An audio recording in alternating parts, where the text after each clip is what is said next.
For the third time in 3 seasons, the Virtual Endurance Championship has an 8-hour race here at Spa. In an identical start to season 14, we kicked things off a few weeks ago with a great race at Monza, where Simfree Esports took a commanding victory over the rest, despite Race Clutch and Valor Esports battling between themselves for most of the race.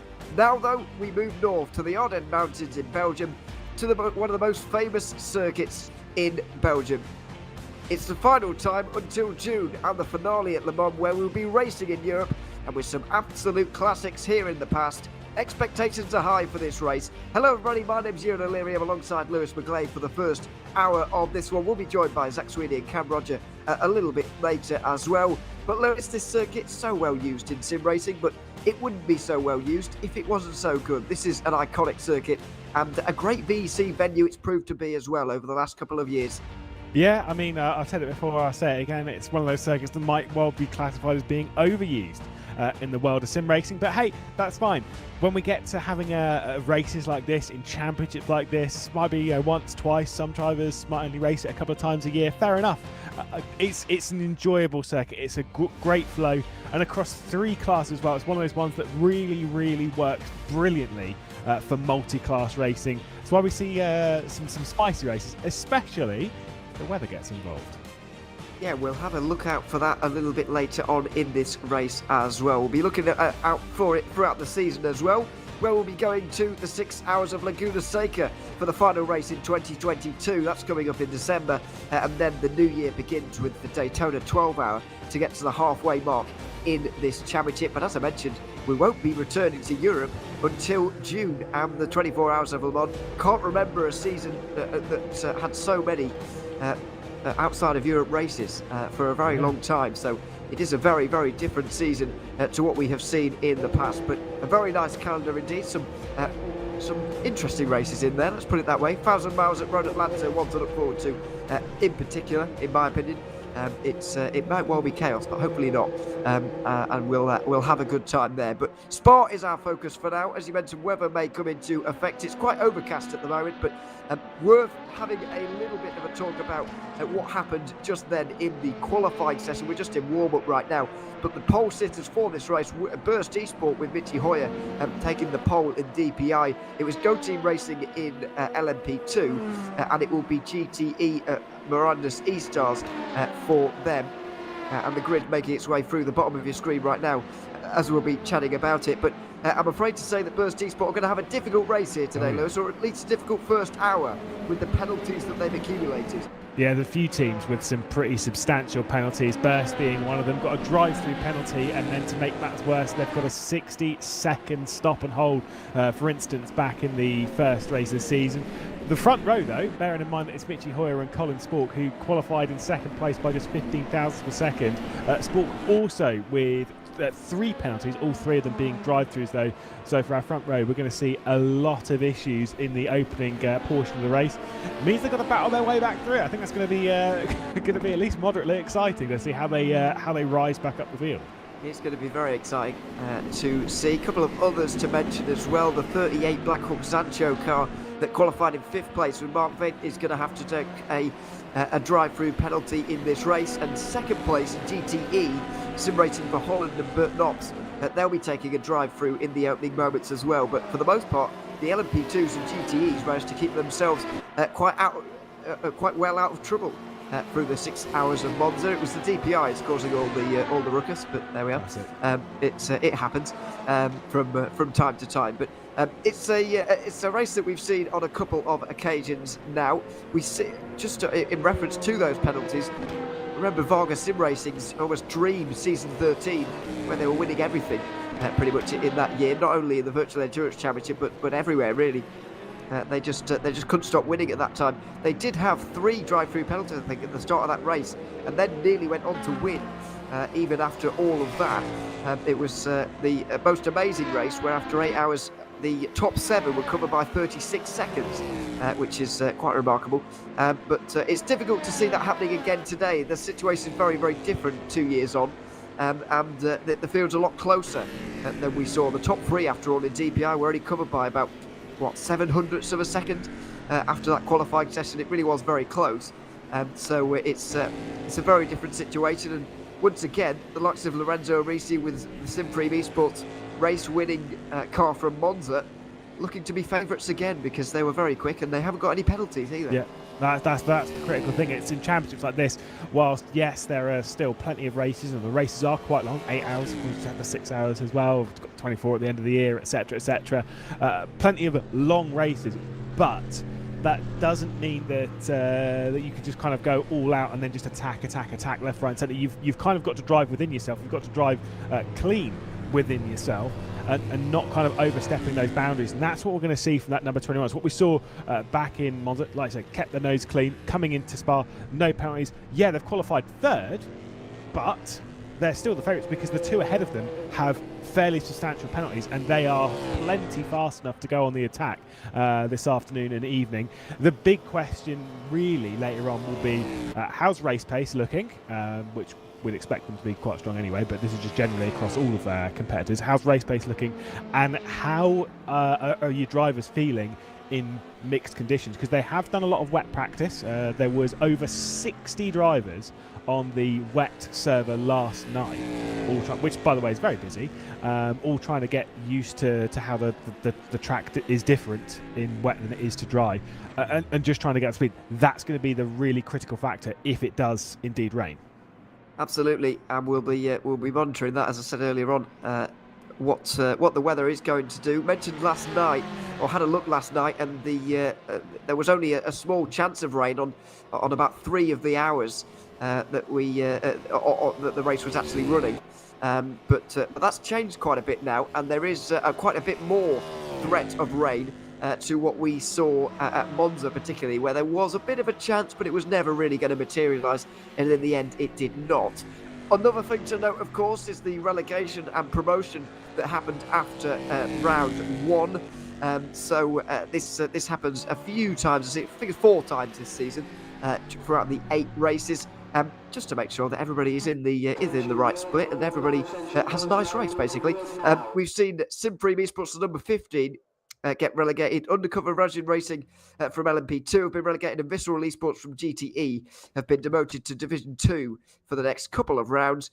And back into this split are the race winners, I believe, from Division 2, 6 hours of Monza. That's Satellite Racing, Arm Cyber and Caspian Motorsport, all promoted into Division 1 for this season. So we'll see how they get on here in this race, but it's good to have the promotion and relegation system back again. There was a time when you were pretty much stuck in the divisions that you were in, but now we've got a big combined championship. And another note on the combined championship as well is that the participation points have been slightly changed, so it is a bit more possible for those teams in Division 2 to get involved by the end of the season. Satellite Racing, after winning that first race in Division 2, are only in 7th place in the standings, so those who start the season maybe poorly do still have a chance, whereas in previous seasons they didn't really.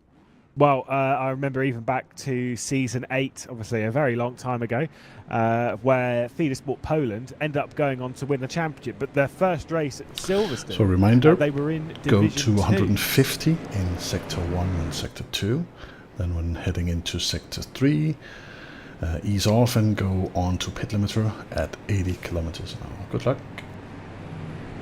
Bit of a reminder there from Jimmy Allison on the rules on this formation lap. Just making sure everybody remains and sticks to the right speed. But 8 hours of racing are ahead of us here this afternoon. We'll take a quick run through the top 5 in each category, just so you know where all your favourite teams and drivers are. Mitchie Hoyer, as you can see right now, is leading the field around. It was a fantastic lap from him in qualifying to put them on pole. How long this lead is going to hold for them, though, is another question. Colin Spork right behind them, first of all, but also the penalty looming over both of the teams on the front row. Supreme Esports winners from last time out are in third, ahead of Valet Esports and Janssen Bintz, who really impressed in the opening hours of the 6 hours of Monza. Team Rookie Monsters round out your top 5 for the DPIs. In LMP2, Go Team Racing are still looking for their first Virtual Endurance Championship victory. Is today finally going to be their day? They got so close here 2 seasons ago. Maybe they've got a chance to put that right here. Visceral Esports, LMP2 alongside them. Mugen Sim Racing and Roland Zux will be starting their car with race winners from the first time out John Lacey Esports in 4th, Black-Hawk-Zancho rounding up the top 5 in LMP2. And then down in the GTEs, Morandus E-Stars and Henry Sinek on the pole position there, with Bert Knops in 2nd. Alex Proutingham for Black Hawk Racing was in 3rd, ahead of NeedRacing.com and Christian Mikel. Then Wojtek Bolesny for Juices Motorsport Club. That is the top 5 in each 3 of the categories, as we have a look as well at Division 2 and Division 3, all getting lined up to go racing here at Spa. The speed is just going to drop ever so slightly. The field is going to get packed up, and we're going to get set to go racing here, Lewis, and hopefully survive this opening lap. While it's not as dangerous as Monza, it's not an easy one to keep your nose clean. No, like I say, it's an incredibly long run once you go from La Source all the way up towards Les Combes. It's 2 kilometres between the two of them, essentially between braking zones. An incredibly long run, and obviously through the middle of that you've got Eau Rouge and Raidillon. We know it very, very well, and there's always one person that gets it slightly wrong on the first lap, taking a little bit too much curve, taking maybe a little bit too much steering even through the bit of it, or even trying a bit of a side-by-side moment. Those bits are the big drama. That's what we kind of expect to see at least 1 or 2 drivers make a little bit of a mistake with. 8 hours, people. Remember, 8 hours of racing. You don't win it by yeeting it into turn 1, 2, or even 3. So patience is the key here. 8 hours. Don't ruin it for everyone else. So behave and have fun. Not wrong at all. Patience will be the key word here, especially through the opening moments of this race. As Mitchie Hoyer makes his way down towards the start-finish line, he gets on the gas and gets underway. The 8 hours of Spa for the Virtual Endurance Championship is green, and Mitchie Hoyer has had a nice start here, headed on its fourth, but my goodness, a free wide moment and a bit of an accident into La Source. There's one in LMP2 as well.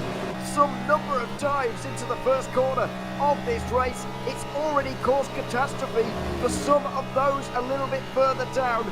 Luckily, a lot of them have gotten away, especially in DPI, but Colin Spork has dropped down quite a few positions. As a result, he's trying to make up some positions on the Seawolf Net Race car now, in towards Les Combes, but Gilsinski's making a move himself up the inside of Chris Shepherd.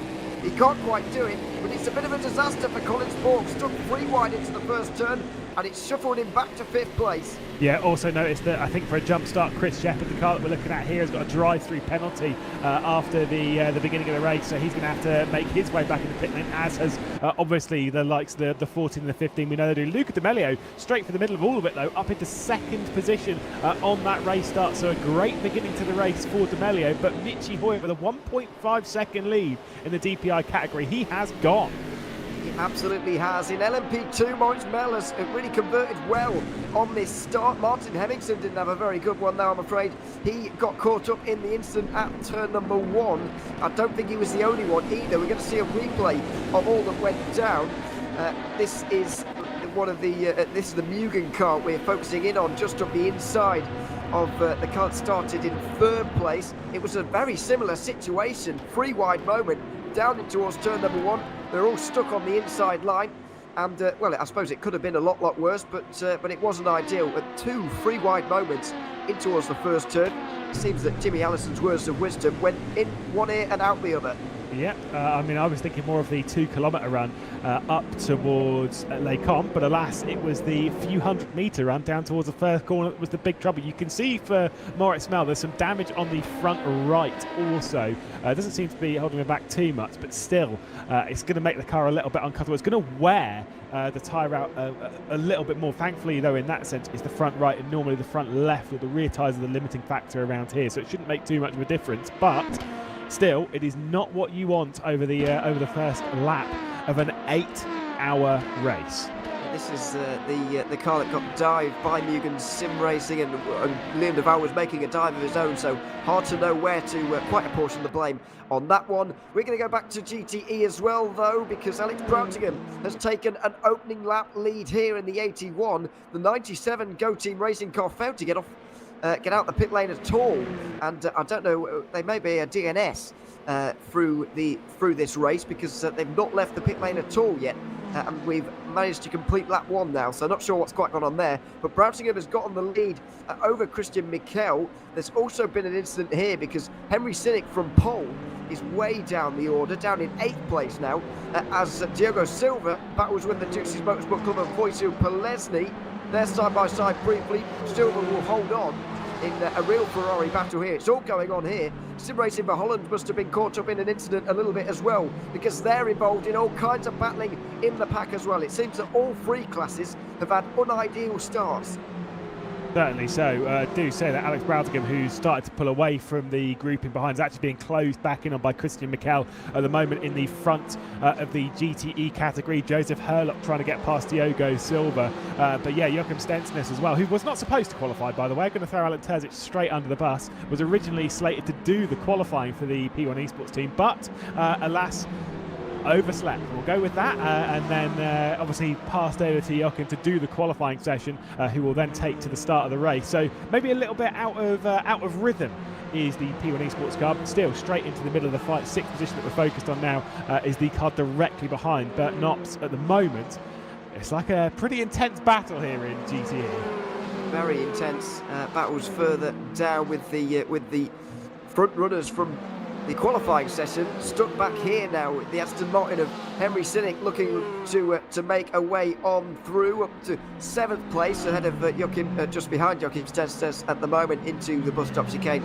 Nothing going to happen there, but up front, I think the only pole sitter that's had a nice time of things is Michi Hoyer. He's got about 1.5 seconds over the likes of Luca D'Amelio in that 2nd place. And D'Amelio himself has got a bit of a gap over Chris Shepherd in behind, as there's side-by-side battling in LMP2 as well. Roland Zoops around the outside of the Butler Pound car. That's impressively done into La Source. He's made into Le Combe, I should say. Makes his way through into 7th place. That's going to be one of the hot spots for action here today. We've already seen that a little bit with Silva and Polesny trying to go side by side through there, and it not turning out well, but that one turned out a lot better for both involved. Yeah, big time. Great move from Roland Schuch at the moment. We did see, I think, there is a retirement for Martin Hemmingson, though. So he has been sent off. Not 100% sure as to why or to what was going on, but Martin Hemmingson is a retirement from the race, and along with the did not start from Christian Pallison. That's a big shame for RHG. I was pointing them out as being one to really focus on. There is Pallison coming down the pit lane. So he's actually getting back out, or rather starting. He's getting out into the race, but still not an ideal start for them. No, not an ideal start. Not entirely sure why they didn't take the start either. I'll try and find out at some point, but at the moment it is a little bit hectic up towards the front of the... well, everywhere really. Colin Spork at the moment is still in 6th place, and this is going to be the changing point as well, as Pallison doesn't seem to be going quite in the... that looks like a car with suspension damage to me, so I wonder if they did take the start and whether they actually had such a big accident that they actually went back to the garage for a bit, but they still haven't actually had that car repaired properly, so that is going to be a long lap back to the pit lane for Pallison. I did wonder. I thought it was crabbing down the pit lane, but yeah, clearly there is some significant damage on that car. Big shame as we look at Colin Sport behind Helsinki and Chris Shepherd, who again do believe that Shepherd is the recipient of a penalty on the initial race start. Also quite close behind the battle for 6th position, although it's kind of spread out there. Juan Carlos Fernandez getting ahead of Pastorino and starting to pull a little bit of a gap. But Colin Spork, like I said, started from 2nd position, still awaiting 3 drive-through penalties. Got a lot of work to do, as we'll see what happened to, I believe, Pallison. Oh, that's got the look of a technical failure, if ever I've seen it. Just turned left completely off the back of the Jackie X corner, which I now believe it is, rather than no name. But there we are, time's changing at Spa, as all of a sudden these guys are now battling for 4th place in this race at the moment, Helsinki and Spork, as we look at the tyres on the left-hand side and have that tower up for you now. It's mostly soft tyres in DPI. We were talking to Cal a little bit earlier on about what the tyre strategy might be here for this race, for these drivers in DPI. I guess the opening round ambiguity has gone a little bit, because there seems to be a bit more agreement over what tyre is best at this stage. Yeah, it's again that's one of those things that only comes from actually doing the racing and whatever. As small things change between seasons and whatnot, and even if they don't change, the understanding of strategy might well change bit by bit And what that does, it just kind of affects a little, those that want to start off the season in a good way. They obviously start maybe a little bit of crazy strategy. And trust me when I say that the strategy can change last minute. And I remember this because back in again season 8, season 9, I've had conversations with drivers and teams. We even had it once where within an hour of the race starting, our entire strategy changed. We threw it out the window and started again. We were like, well, because we were determined that we were going to start on hards, and then suddenly it was like, no, we're going to start on softs. We're going to do something else. And those are the kind of things where it can get a little bit crazy. As the season goes on, though, even up to round 2 here, that kind of strategy, it will level itself out and it will become a little bit calmer. I'd still expect it to go a little bit crazy later on in this race as Sport receives the penalty gifted out by race control. I believe these are the penalties being applied, and I don't think that is one for track limits already. I hope not, anyway, for the sake of Colin Sport, because his day is already turning into a very, very difficult one. We already know that he has 3 drive-through penalties. Well, not him specifically, but this car certainly does. And some of those are going to be served now. So we've got we've got Mitty Hoyer into the pit lane. We've got Giosinski in and Colin Spork as well from the lead of this race. And those are the only 3 making their drive-throughs so far. So there's going to be a new leader, and it's Luca D'Amelio 10 minutes in, and we're into lapped traffic as well, almost gone unnoticed. However, the most difficult part of the race when you're a DPI car is upon us already. Thankfully, it's not quite as close between these cars as it could have been because of the chaos that we've seen so far. Yeah, which is really, as a DPI or even an LMP2, is what you want. Is you kind of want a little bit of drama in that GT category because it just separates them, because the speed differential coming through parts like this, coming through Malmedy and then down the hill towards Rivard, the speed differential through the mid part of the corner between a DPI and a GTE is immense, and it's so easy to make a mistake, to trip up over one of the GTs. And when you're in a GTE, the speed that they fly past you is mind-boggling. You kind of think that it's not possible for a car to have that much grip. Alas, they're all very used to it now, but like I say, with them all being spread out, they're kind of in packs of 2s and 3s and even the odd one or whatever by themselves.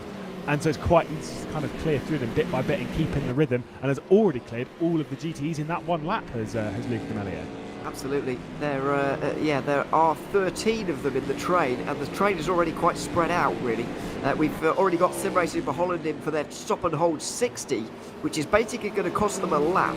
I couldn't tell you quite what that's for. I don't remember what they did to do that, or to get that, but that's probably my fault.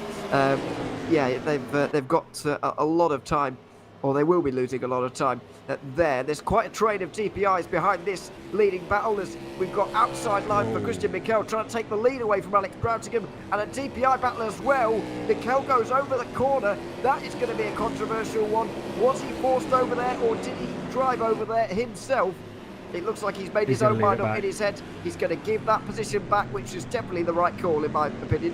Yeah, 100%. Got to agree. Like I say, it might have been pushed off there, might have had this, might have had that. It's not worth the discussion, it's not worth the argument, it's not worth leaving it in your mind. Back out of it whilst one of the ARM sim racing cars having a big issue coming through No Name. This is the promoted ARM Cybra LMP2. Valerio Ferraris not having a very good start to this race whatsoever, and that was a incident, I believe, possibly on their own, coming out of Jackie Ick's corner. We go back to the GTE lead battle, where it's very, very close between Alex Broughtingham and Christian Mikel. These two are absolute cornerstones of the Virtual Endurance Championship. You'd have to go back years and years, and nearly a decade, to find a championship where one of these two wasn't driving in it, or both. They have been here for a very, very long time. They know this championship inside and out, and to be honest, it's only a matter of time until Alex Broughtingham takes the championship, to be honest, but we're a long way off that for the moment. The battle between these two is just great to watch. These such experienced drivers going at it in a championship that they've almost made their own over the last decade or so. And Christian Mikel getting used to, of course, a new team for him in the form of NeedRacing.com. have moved over there earlier on this year, really not very long ago, only a few months ago, at the end of the Formula Challenge season, which he ended up winning. There was one of the flagship categories on the rFactor 2 platform. So, again, it's been an interesting year for Christian Mikel, now jumping in for needracing.com. He's kind of worked closely with them anyway, so it's kind of more of a sidestep rather than a leap. But still, taking a victory, trying to battle for it is going to be the big thing here. But juices are closing in and really starting to close in that gap big time. They certainly are. Michi Hoyer is in again, by the way, to serve his second and final penalty of the day. Well, it might not be final one, but it's final one for now. And he's already a lap behind most of the drivers in DPI. And that is so detrimental to their race. I mean, I spoke about Vargas Sim Racing earlier and how they were able to recover, but the championship is very different to what it looked like in season 13 as Christian Mikel goes for the lead inside at La Source is something you don't see very often, but whenever you can make the move is good enough for him, and he goes up into the lead. Alex Broughtingham gave him more than enough room. And Wojciech Polesny just in behind gets on the back of them for Deuces Motorsport Club here as well. We've got a nice free car battle for the lead, but it does look like the Ferraris have got the edge over the Black Hawk Aston Martin for the moment. Yeah, absolutely. Like really flying right now, and like I say, kind of just getting there at the moment. Wojciech Polesny to the inside of Broughtingham, looking to that move. Lecom ticked off. And that will be the move for Polesny up in the second position. That honestly looked effortless. It was just a straight line speed advantage from the Jesus Motorsports Club Ferrari, which just kind of gifted that position over. I've got to say, I think that Black Hawk Aston looks a little slower, and a straight line going straight for the inside though. That would have been a bold one. Very, very bold indeed, but in the end probably saw the light there and decided that maybe that was not the best idea to try and execute as things stand right now. But that was by far the closest leading battle. Not really a factor anymore. There's not really any close leading battles anymore, it has to be said. We've got big leads now for a lot of these teams, not least Team Rookie Monsters. 8 seconds out in the lead at the moment for Luca Di Melio, who is, I would argue, the standout driver in this team. Of course, he'll have Bradley Sellers a little bit later on to help him along, and Sellers himself by no means a slow driver. Very quick indeed. He's also got Francesco Santagida as well to help him along. Not sure if Sellers is going to be driving today, but he certainly was a big help at Monza throughout that opening race of the day. But just to give an impression as to how quick these DPIs are, you can just see up in front the back of the LMP2 train as things stand, not very far off the front of Luca Di Melio's car at all. These DPIs are so quick this year. We are probably going to see a distance record for this race that is now in its third running, and that's going to be pretty academic to these teams, but it's going to mean you're going to have to go past these slower cars quite a lot. Oh yeah, I mean, if I was driving right now, I kind of like the look of the DPI, if I'm honest. Obviously, I'm more used to doing LMP1s and whatnot, but being the higher category, I've always said when we've got LMP2s and GTEs on a field, it's kind of like, yeah, that's kind of cool, but it does miss that top category. And so seeing the DPIs racing around, they look so good, and they are so much faster. Of course, the LMPs are slower now than they were normally, but still, that is what it is. The DPI is just going incredibly fast. They're an absolute bullet in a straight line, and that's kind of, it's so fun. It's genuinely like to carve your way through traffic is so much fun when you're in that kind of rhythm as we head up to the battle for second in the LMP2s. It's a Go Team Racing 1-2 at the moment, but Van Earl is trying to put an end to that with Sim Free Motorsports. Outside line for him, and he brakes very late indeed. He gets through. Another impressive move on the outside there of Lecom for Sim Free Motorsports, formerly Wave Free Motorsports, of course. They know exactly what they're doing when it comes to winning an LMP2 championship. That's exactly what they managed to do last season, of course, on the final day. And they managed to do it with exactly the same points as their rivals at the time. As the 75 is off, we're going to see it on the right-hand side. There it is. One of the Corvettes got off at Jackie Hicks' corner, and that's the third incident in 20 minutes we've seen there. Not a corner I outlined as being one of the most difficult.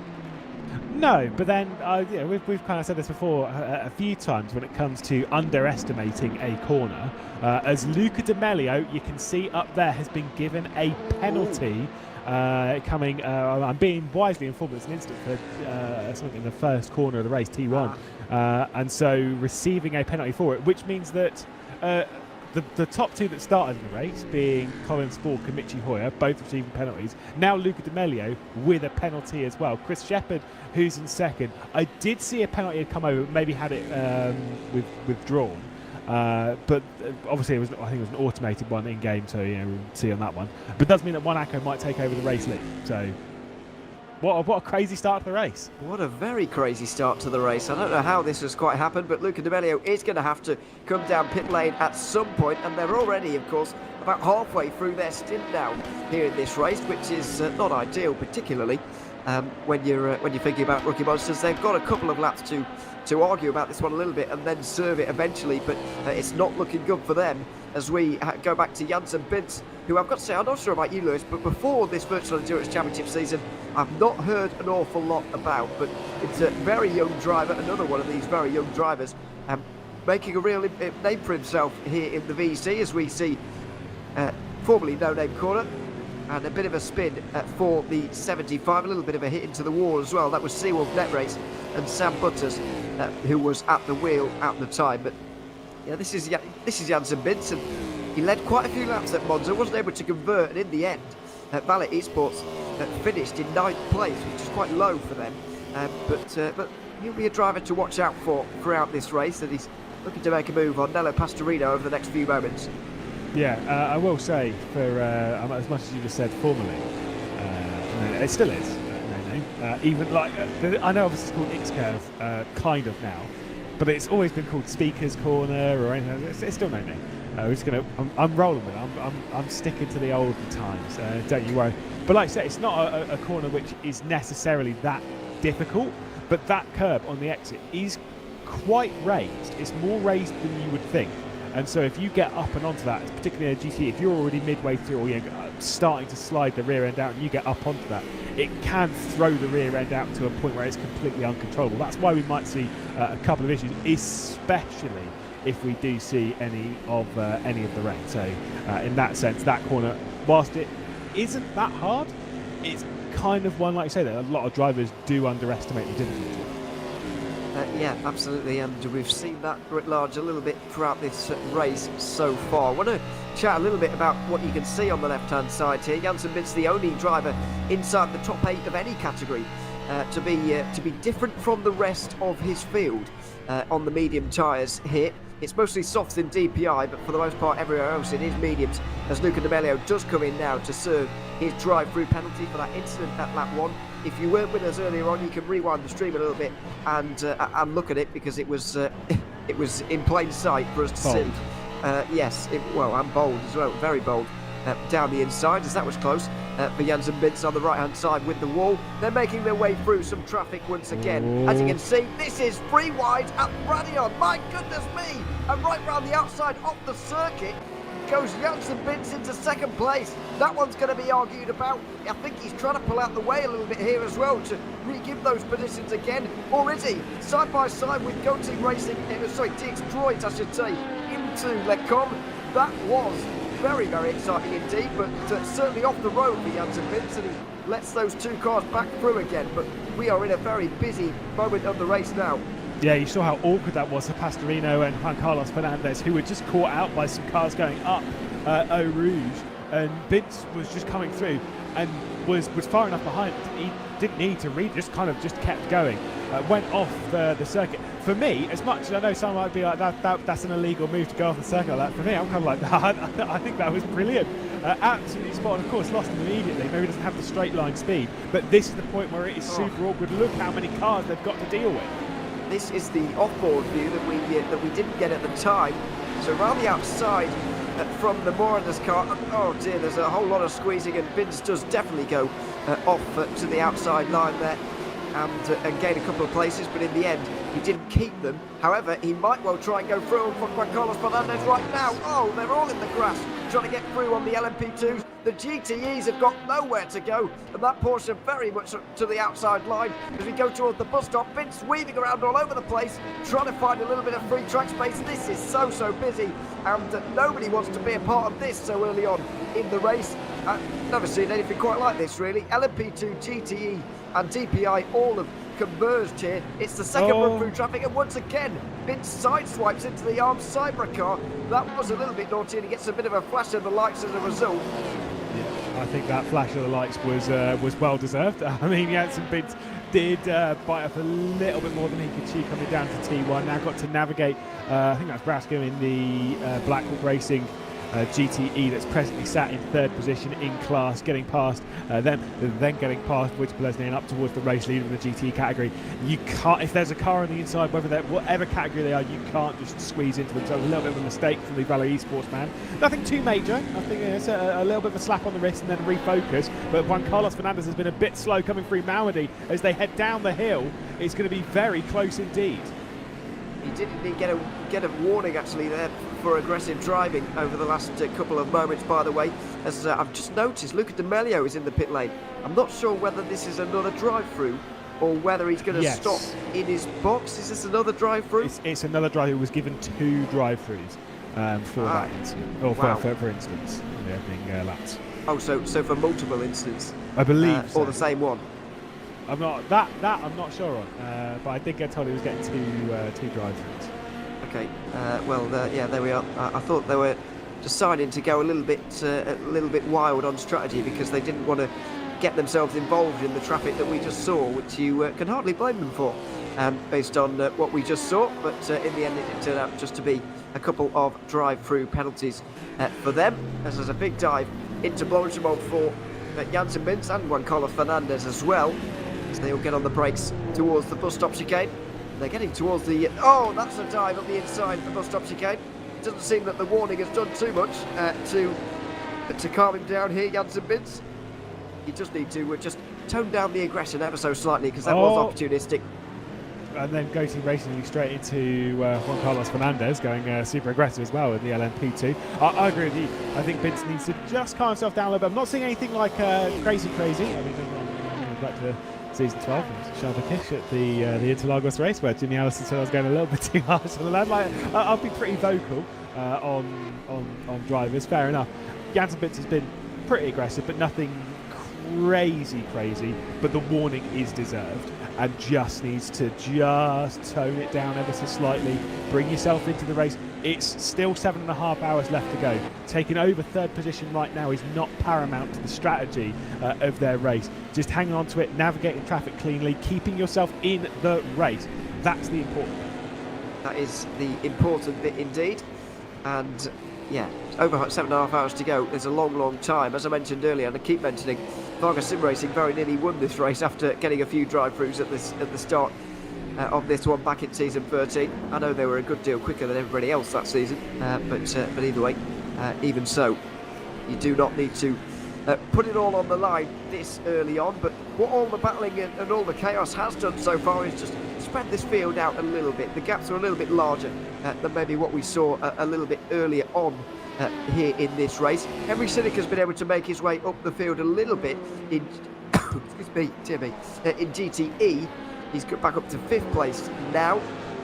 5-car train here between these guys, and that's Mitzi Hoyer trying to make his way through as well. And going down the inside of the armed cyber car, believe it or not, that is a pass for position. He is so far behind at the moment. Yeah, that is not the way you'd want to start a race, but alas, when you get penalties for the previous round, I mean, that is what it is. We did see a couple of the incidents from Burst back in Monza, and there was some pretty silly stuff. So it kind of makes sense that there were going to be some pretty large penalties, and so obviously then having to work his way back up the order. The most important thing is to keep a cool head, to accept that the penalties have happened. That's fine. It is what it is. Keep a cool head, keep in the race, and just keep ticking them off.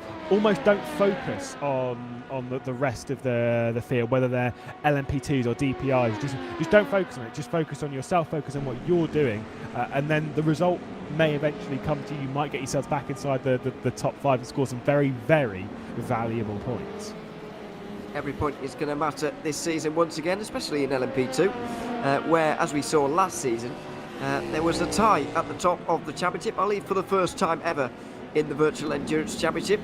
I can't remember what the previous record, I think it was about 3 points or so the previous record for closest championship. Well, that was shattered, and equal on points between Waveframe Esports and I forget which other team it was, but that's my memory more than anything else.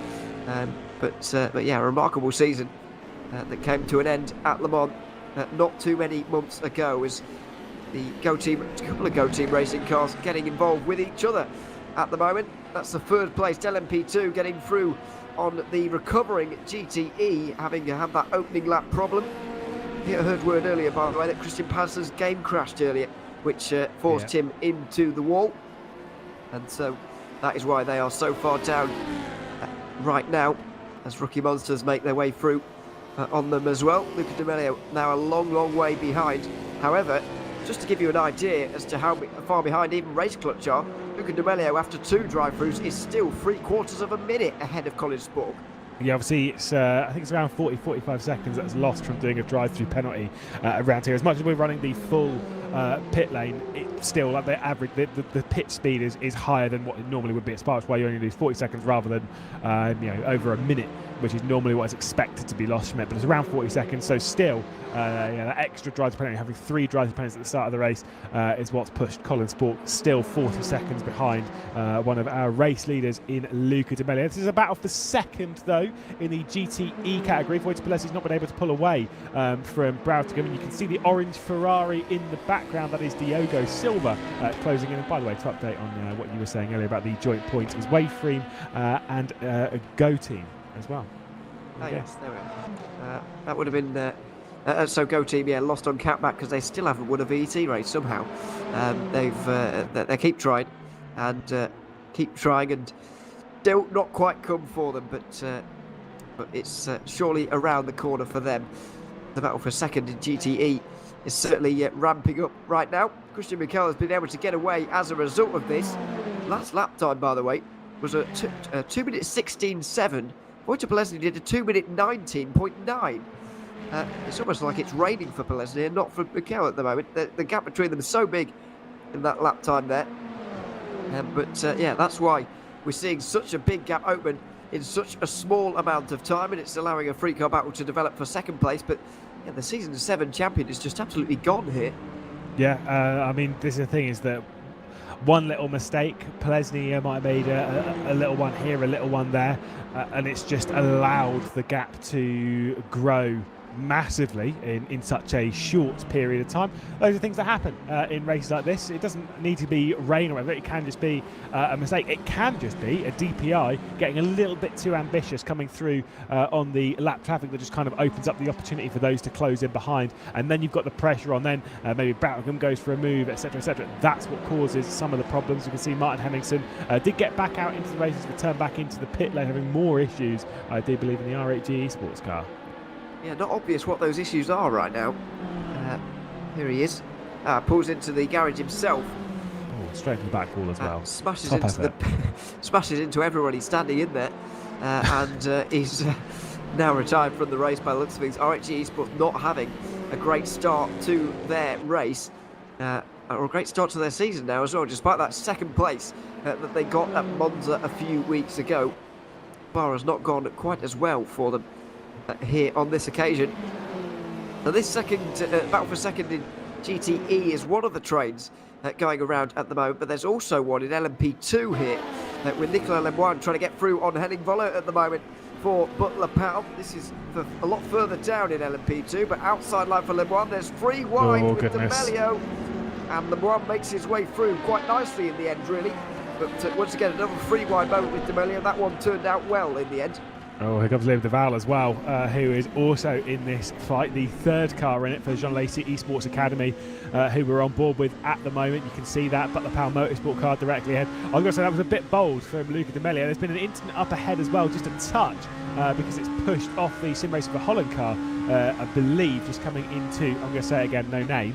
I mean, this is the thing, when you're heading through traffic like this, it can get a little bit dicey, especially when you're in a group, because you feel the extra pressure to properly rush your way through that pack. By the way, that first sector for Luca D'Amelio was the fastest first sector set in the DPI category this race, obviously picking up a little bit of slipstream from the trio of LMP2s that were directly ahead.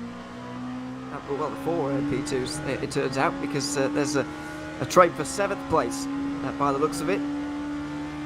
Heading this one at the moment, Pescarolo Esport and Robert Pone right now. Nicola Lebrun second, with Henning Voller just sat in front of us as we're on board with Liam Duval at the moment.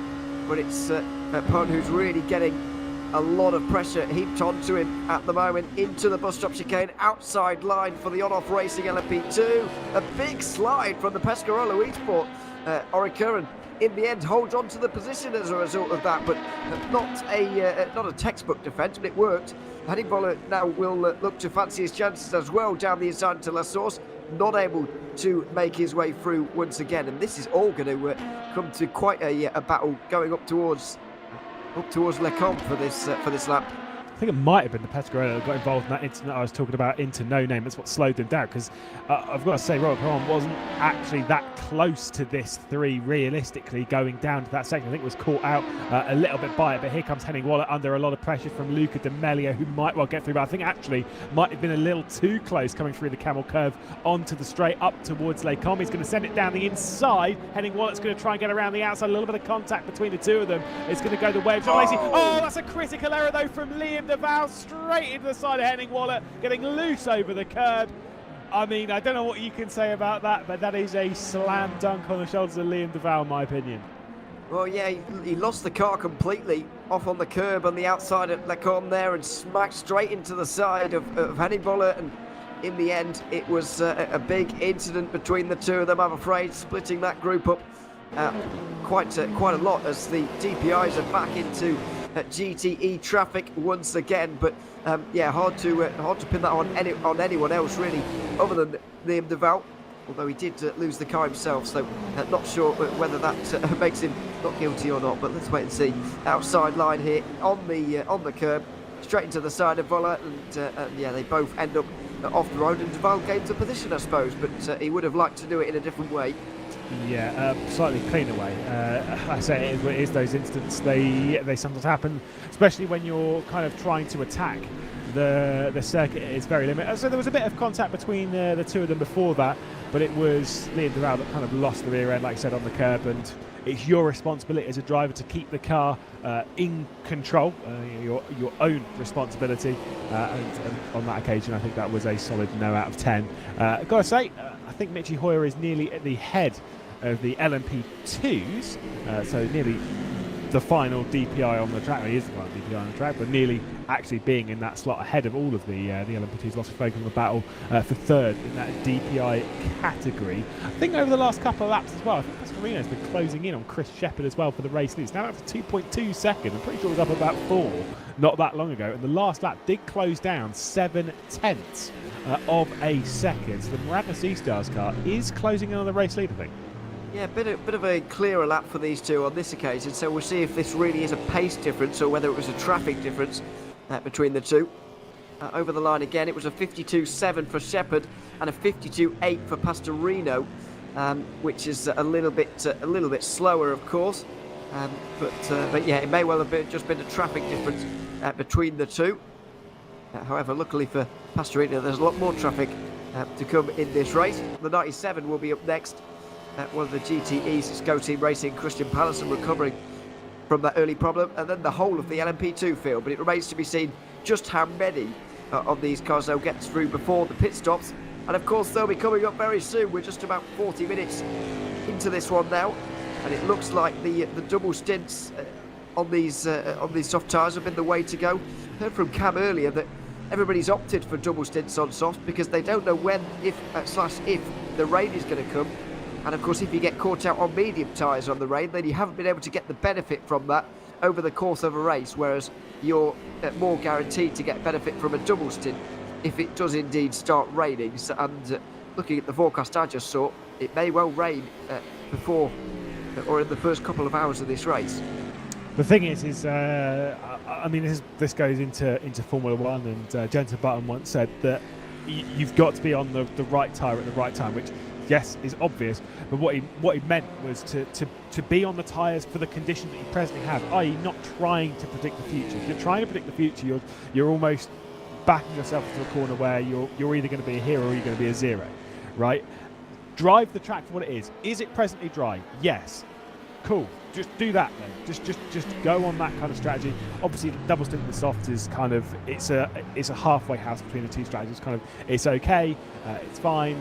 However, where would they go normally? I'd almost just be like, just ignore the potential of rain and just drive. Just keep doing what you're doing, because we don't have a weather radar. We don't have anything that's going to tell us exactly when it's going to rain or anything like that. It's just better off to kind of almost ignore it and react to it. Be ready for it, but ignore it until it actually happens, because that's when it's a problem. We had this last season in the Le Mans Virtual Series where everyone was like at Spa, in the 8 hours of Spa, and that they were like, it's going to rain, it's going to rain, it's going to rain. Never rained, and everyone was like, everyone had moved their strategy, preparing for the rain that never came, and it backfired massively for some teams. It's why sometimes it's just not worth it. Absolutely, as Janssen Bins tries to get through onto the podium place. He's been trying all stints so far, but just not able to do it. Ahead of Juan Carlos Fernandez, who's just been ahead of him this entire time. Lorenzo Risi closing in on both of them as well for Sim3 Esports. And interesting to note that they're down in 5th at the moment. I know they got caught up in that opening corner incident with Luca Di Melio and Colin Spork as well. However, we said earlier that with their lack of penalties and their race pace from Monza, they will be up there. But it looks like they've struggled just a little bit in these opening moments of the race, as pit stops have begun in LMP2. Yeah, which means that we're expecting to see the entirety of the LMP2s in fairly soon. It's a big pit lane, but still it's a tight pit lane. I kind of get the idea of wanting to come in on your own lap away from everyone else. It's one of those circuits, though, where you can really save fuel. You've got a lot of opportunities to actually save fuel. Whilst, yes, we've got some long straights from here all the way down towards the bus stop, and obviously from the source up towards Les Combes. But through that middle section, there's a lot of time that you can actually save quite a bit of fuel without eating into the lap time. So it's actually it's okay in that sense. You can end up going a few laps further than everyone else if you time it right. A few laps, you're going a little bit off the extreme, but a lap further than everyone else. Into the pit lane for the top two. Chris Shepherd and Nello Pastorino both make their way in, and Janssen Bins gets very close to Juan Carlos Fernandez, who is also in, but Lorenzo Risi has been able to go longer, and this is exactly why Sim3 Esports are so good in this category. They're able to go that little bit longer than everybody else. For now, though, most of the others are in. Wanako, Miranda's, GX Droids, Valor, Satellite, and Seawolf Net Race. All of them into the pit lane as things stand right now. So we'll wait to see how this really affects Lorenzo Risi and this team a little bit later on in this race, because a lap now could turn into quite a few laps, depending on how many stints we have in this race. Oh yeah, if you're going a lap further on every single stint by the end of the race, I mean, maybe you might save a pit stop. Maybe you most likely won't. But what it'll be doing is it'll be making your final pit stops shorter. That's if it stays dry all the way to the end. Even if it rains, it opens up your strategy. You're keeping your options as wide open as possible by going long now, and that's the really important thing that Lorenzo Risi and the Sim3 esports team are doing. I mean, they're the championship leaders for a reason. I know it's only been one race, but still they are in that position because they are very good, and they are very experienced within the Virtual Endurance Championship. I think they've been here for 6-7 years now, I think, on and off through the Virtual Endurance Championship. They're very experienced. Yes, there's no doubt about that. Bit of a name change, of course, but yeah. We know who they are. We know Lorenzo Risi is as well, who's been a part of those teams down the years as well. Of course, 2 championships to their name over the last couple of seasons, one in GTE, one in LMP2. Now they're looking for a DPI here as well, as into the pit lane comes Lorenzo Risi. Was part of that GTE winning team at the very least, and so just able to go that 1 lap longer than everybody else. Speaking of going 1 lap longer, Pescarolo Esports have done that in LMP2 here as well, so interesting to note there. But Lorenzo Risi does make his way. He makes his way around this corner and down this very, very excruciatingly long pit lane. And it's also a pit lane where experience will tell you to not take the mick with the pit lane and understand how a pit limiter actually works. Because I remember we did the WTF1 3 hours of Spa here This was in 2019, 2020, might When it have been. came out. Yeah, it was the first event that happened on Spa, and I remember your pit limiter works in first gear, right? First gear and on the power, that's your pit limiter works by the engine limiting the speed, and everyone was trying to save that little bit extra fuel, and so they clutched in. Big mistake, big mistake, because if you clutch in, there was nothing slowing the car down. And this, I think, even in this, it was a 60-kilometre-hour pit lane, whether it's 80 in this. But I think someone got caught for speed doing 110k down that hill without realising, because they'd clutched in trying to save that little bit extra fuel. I think we might see a couple of speeds in the pit lane because of that stretch. Yeah, absolutely. It's it's a bit of a weird one, really. You don't often see, or you don't often have to think about that. But it is a factor here, as interestingly, Race Clutch have gone a lap further as well than everybody else. But yeah, we'll wait to see how much of a factor they are in this race after all, as Pascarano Esport do now finally come in after 21 laps in this race. The battle for the lead really has just turned up a notch right here. They've got about 10 seconds over the rest, over Simfream indeed, who have jumped up to third place. The X-Droids have had a bit of a quicker stop than Valley Esports as well. That's useful for them.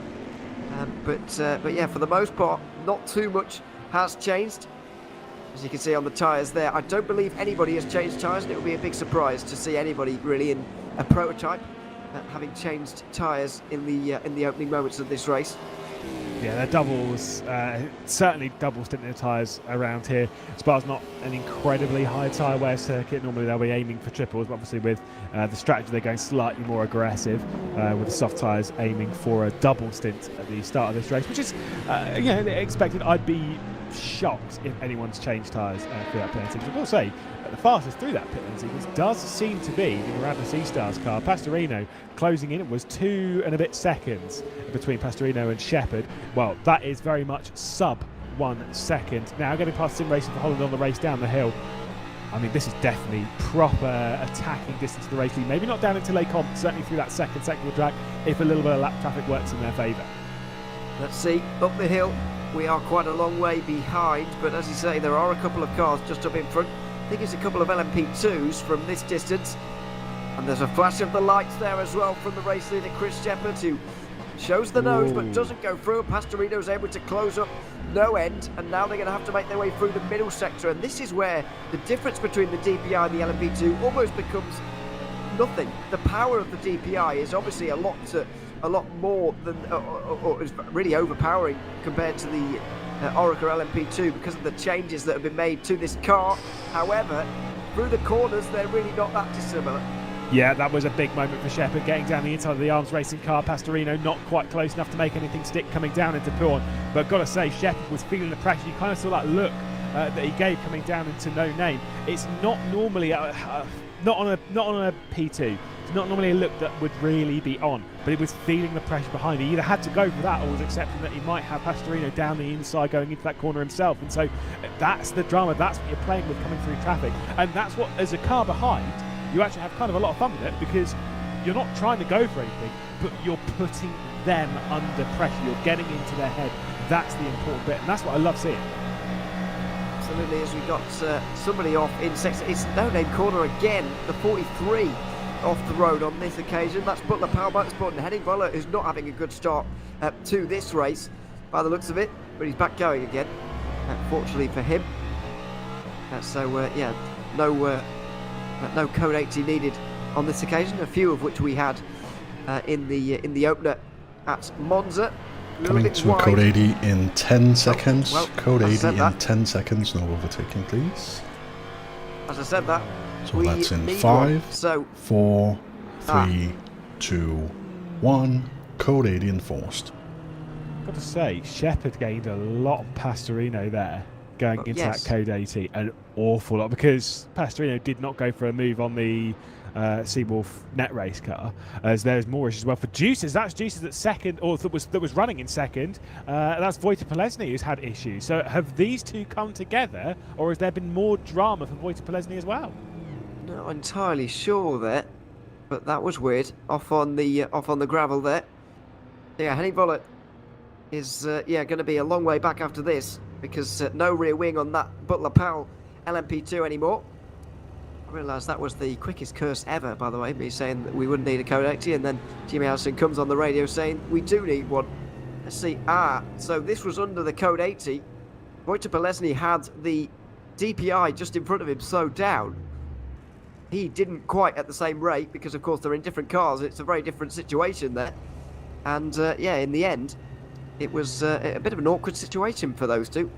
Yeah, that was suboptimal, to say the least. But those are things that happen. Why you've got to keep an ear on what's happening from race control and Jimmy Allison. You know how it is when it goes under Code 80. You can hear the countdown. We all heard it. And a lot of drivers tend to take it right up until the very, very last second, as you would, because you're racing drivers and whatnot. And like you say, the DPIs can slow down an awful lot faster than the GTE. They've got bigger brakes. They've got more power in those brakes to get them slowed down. And that's what kind of can cause the odd little bit of a trip up. But those are things which are not viewed on quite so nicely post-race by race control or even during. That's where you can get a big slap on the wrists. You certainly can. We've got a number of pit stops as well. To green flag in 10 seconds. Code 80 is about to come back out or go back in 5, again. Let's hear it. 4, 3, 2, 1. Green flag. So back under green again, and it's prime time to come in if you're a GTE car. Right now, only some of them were able to. Some of the leaders were, but Diogo Silva didn't end up coming in. Broughtingham has, Polesny has, and Mikel has. But the rest of them haven't been able to benefit from that Code 80, really. Yeah, you're looking at for those that were under the Code 80, if you're coming in during that period, you're looking at a cheaper pit stop, even if it's only by a small margin. Now, yes, of course, we're normally expecting GTEs to come in basically on the hour, and you're 10 minutes shy of an hour, which is a little bit of a strategic call. You're gonna have to save, realistically, let's just call it a lap of fuel every stint, right? To kind of bring you back into the correct period to be pitting on that final hour, obviously running strategy slightly backwards. I mean, that can cause problems, but if I were a GT, if I were in the right place, absolutely 110% I would have taken that pit stop, as there's more yellow flags out in Sector 3 and Sector 1. I'll be down at T1, I believe, then, if it's over that kind of section. It looks like it's gone in again pretty quickly. Oh, the 47's off in a big way. The 47 from first place, Moritz Mel from first in LMP2, has gone off at Eau Rouge and straight back to the garage. There's been a big crash here for Moritz Mel, and that is heartbreak for them. They were in such a strong position, but it's all gone away, and now Rick VanEur will take the lead for Simpreme. Instantly take a look at that one. It's going to be a solo issue as well. It's going to bite. This is the first big one. Rear end's already going. Oh, that's a monster shunt. Absolutely huge. And wow, both left side tyres gone. Whoa, oh my goodness. Read the yellow flags, please. Rick VanEur very nearly got involved there as well. Yeah. Wow. I've got to say, anytime you see yellow flags and you're coming up over Radion, to be honest, expect for there to be a car in the middle of the road. He was a little bit too fast up and over the top in that sniper. Yeah, it is what it is. There was no extra contact made, but it was not a million miles away. Big mistake for Moritz Mel, and that is the first big bite at Radion, and we are certainly not done with those today. Deary me. Such a shame for Go Team Racing, who once again in a strong place. The chances of a race win fall through their fingers just a little bit. Mikel Leroux is in the other one at the moment, or was applying a bit of pressure to Mugen Sim Racing, but almost as I mention it, the gap grows to a second and a half in a bit of traffic at the moment. Here's a look at a replay. Oh my goodness, that's an angle. Yeah, that is pretty hard. I have had a crash there before, obviously. Who hasn't? Well, that's because you don't do any driving. We're very disappointed. But no, that's a big one. I have said before, when I did the Spa-Francorchamps, it was 24 hour race. We did it in season 8. I crashed so hard once.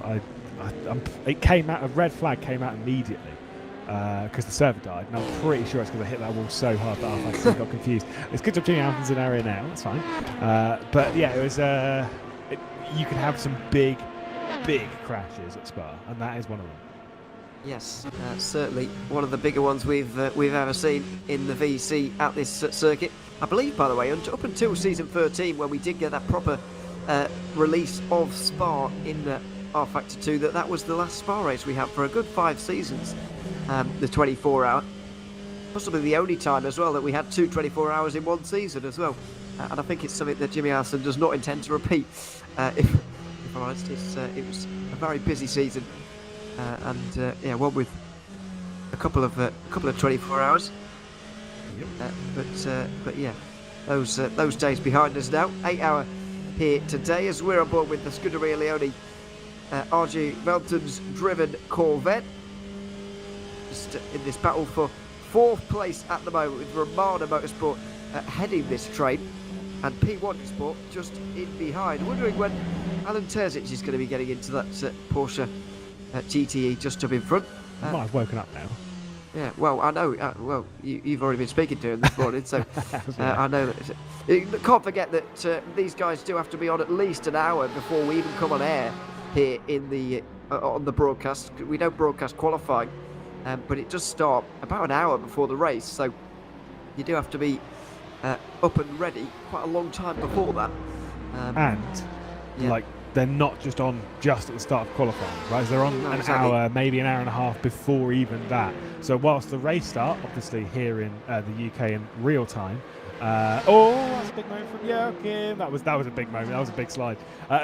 Whilst the race starts at 12 o'clock here in the UK, and obviously 1 o'clock over in Europe, they'll be on the servers 9:30, 10 o'clock, getting ready to get ready for qualifying that early already.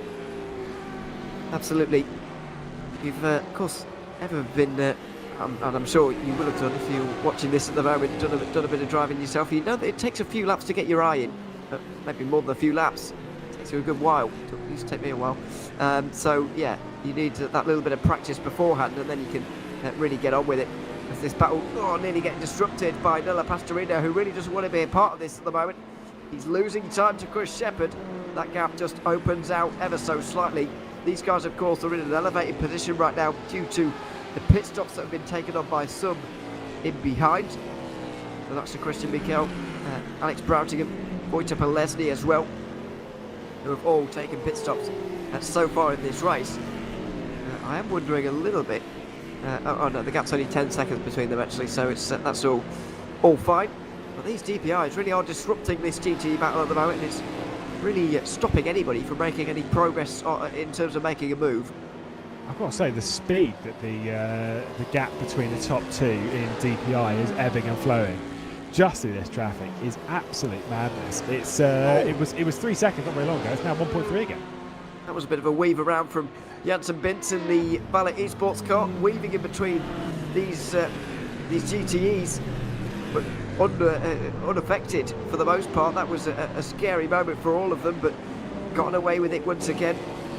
It can't be underestimated when you're a slower GTE like this, just how many scary moments you get with these DPIs. The speed difference you talked about earlier, speed difference is absolutely massive between these cars, and it's quite a scary prospect when you're driving in the slowest class.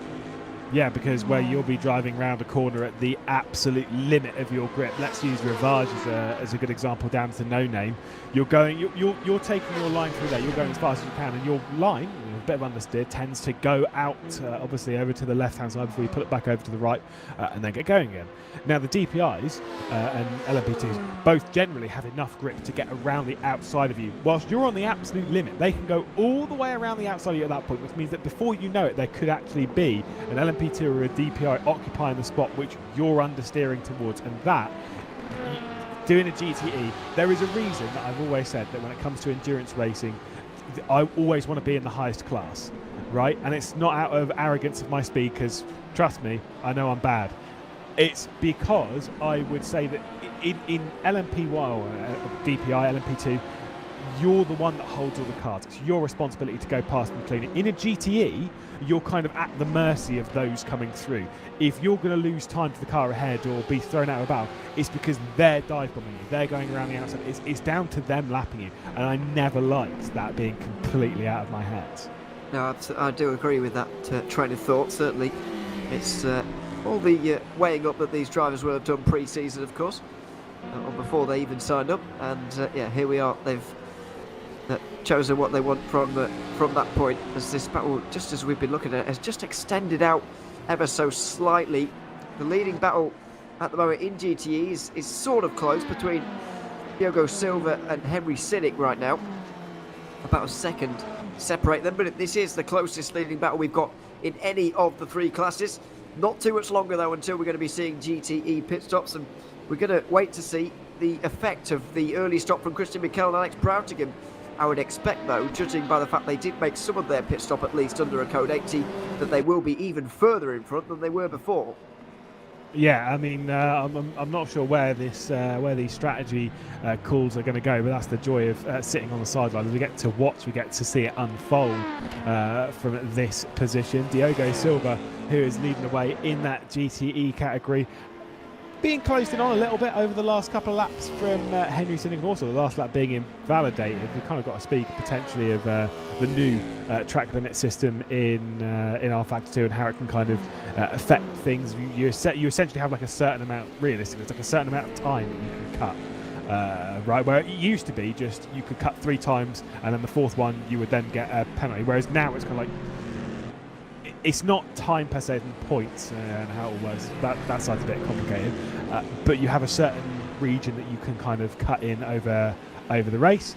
Kind of got to drive within that. Seeing 1 lap being invalidated is not too bad. When you see 3 or 4 in quite a small period, they are pushing the limits maybe a little bit too far.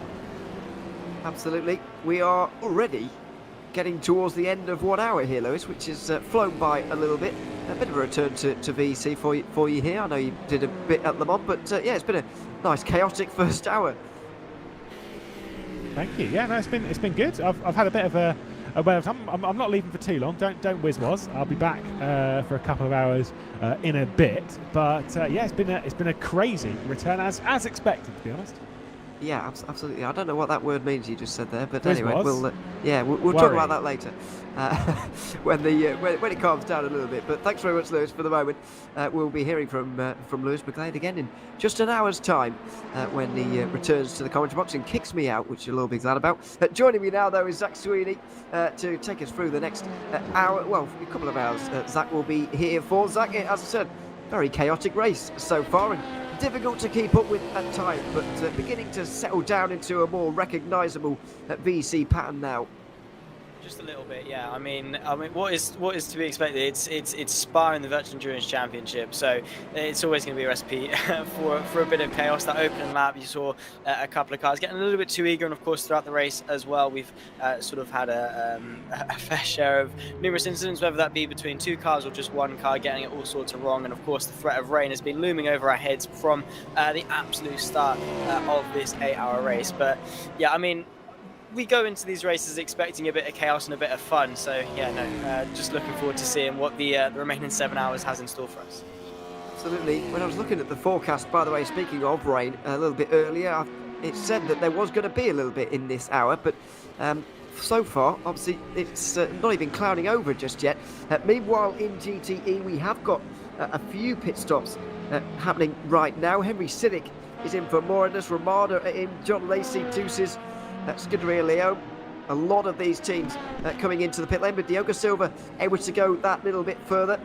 And I guess the early pit stops from Mikel and Broutigam are going to really be writ large for us as well here over the next few hours, because we'll wait and see whether they're able to save enough fuel to still make this a 7-stop race despite having stopped early.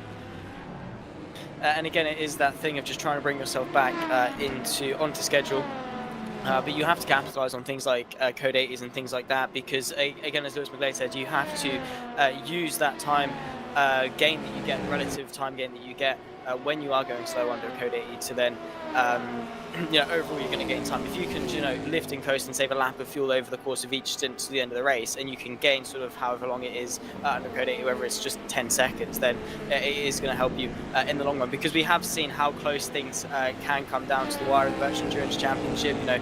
Gaps and positions are decided right towards the latter stages when it all funnels down to that final hour. So pit strategy is going to be a massive thing. But for the GTs, you know, it's probably one of the more simpler categories when it comes to pit strategy. You know, for the DPIs and the LMP2s, they've got sort of an awkward 40-minute stint, where the GTs, they're, you know, quite orthodox on the hour. Then you come in, stop, and all that. But yeah, still a couple of headaches, and it all tops and changes as well. Depending on how your race goes, you could have a sudden crash and have to come into pits early. But yeah, pit strategy is one of those things. It's always up in the air. You go into the race with sort of an idea, but then you see how it progresses and changes, and you really do have to think on the fly sometimes. You certainly do. Just a couple of pit stops for those top 2 teams now in GTE, and that is going to be the end of the cycle for them. But it won't be too much longer until we have to talk about pit stops in the very front categories again as well. So let's wait and see on that one, as the battle for the lead just excites us a little bit once again. Less than half a second between them now, going down towards the bus stop chicane and towards the completion of another lap here. Nello Pastorino applying that pressure to Chris Shepherd, and we'll see really how this materialises up towards Le Combe in particular, where there may well be some fighting between the two. They're not going to be affected by traffic before they get there, and I don't think Pastorino's got a good enough exit off of Le Combe, off of La Source, there to make his way through on this occasion. But speaking of rain, by the way, Jimmy Harrison just sending me a forecast that suggests it might not come for another 3 hours. Cam Roger suggesting that we might see rain in the next 45 minutes, and so I have no idea really. But it does seem that there is a slightly higher chance than what we saw at Monza, where there was maybe 1 hour where there could have been rain, but it wasn't really too convincing. So we've got this battle for third also going on, as well as the one for first.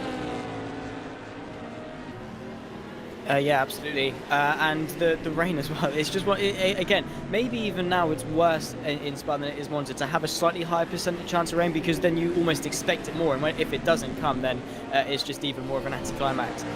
But yeah, it's sort of always going to be playing on the team's mind to have that looming over your head, because you're thinking about your strategy, how you're going to go into this race, when is it going to come, if it's going to come, and you're trying to focus and juggle all these millions of different things as you're driving around, trying to maintain a good pace and keep your fuel in check, your tires in check. And then of course you've got the clouds looming over you, like the forecast says this, it looks like it's going to be this, and then at the end of the day it's not going to be this at all. But nonetheless, weather aside, we have got a bit of action on track between Chris Shepherd and Nello Pastorino. At the moment, Ewan, it is probably the perfect time for the teams like Wanako and the number 4 to really get into their own, with a couple of big contending teams with massive penalties, especially in these early stages. It's now these guys' opportunity to really get into the limelight and get towards the front and maybe actually build a gap as well. Absolutely, but the Simpreme car that won last time is still here, very much up towards the top 5, which is where you need to be for now. So interesting calls as things stand. Out of La Source again here for the leaders. Chris Shepherd just seems to be so strong out of that corner that you just can't get anywhere near him, and Pastorino is struggling to do that as they go through Eau Rouge and over Radion once again now.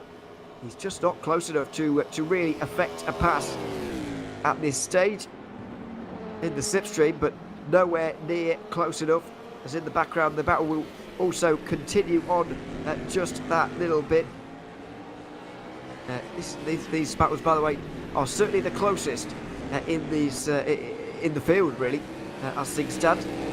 We were speaking about before this race that Simpreme Esports did have a very good chance at getting a very good result here with the Race Clutch and Burst Esport out of the fray, really, after their penalties. It's not really materialised like that. They're having a bit of a harder time than I thought they might. However, they did get stronger as the race went on at Monza. They did, certainly so, and it is 2 hours longer here at Spa. It's 8 hours as opposed to the 6 hours of Monza, so they've got slightly more time to try and recover from it. But Race Touch in particular are really having a bad time with, I believe it is still Colin Squawk at the wheel and Michi Hoyer. Yeah, they're just so far off the back of everyone else, and that is, again, because the drive-throughs and things like that here at Spa hurt you a lot more than they do at other tracks. At Monza, it's a much shorter pit lane. At Spa, you go through the Grand Prix pits, and then you go through the endurance pits, and you come back out towards the top of Radion. So it's a really, really long and slow pit lane as well, which certainly isn't great by any means, by any stretch of the imagination. And yes, it is maybe slightly faster you're not going as slowly, but it certainly does punish you a lot. And to have those penalties stacked on top of each other, it just sets the rest of the race under such a shadow over it. But the good thing is that they've got it over and done with at the start of the race, and now it is just a recovery from here on in. Because if they've driven like 6 hours of the race, say, and then they get to 2 hours and then have 2 drive-through penalties, they don't have as much time to recover. But now they still know in their heads that they've got 6 hours and 52 minutes to still drive and do everything they can to at least get themselves into a decent points scoring position. Absolutely, it's going to be hard to work out for everybody.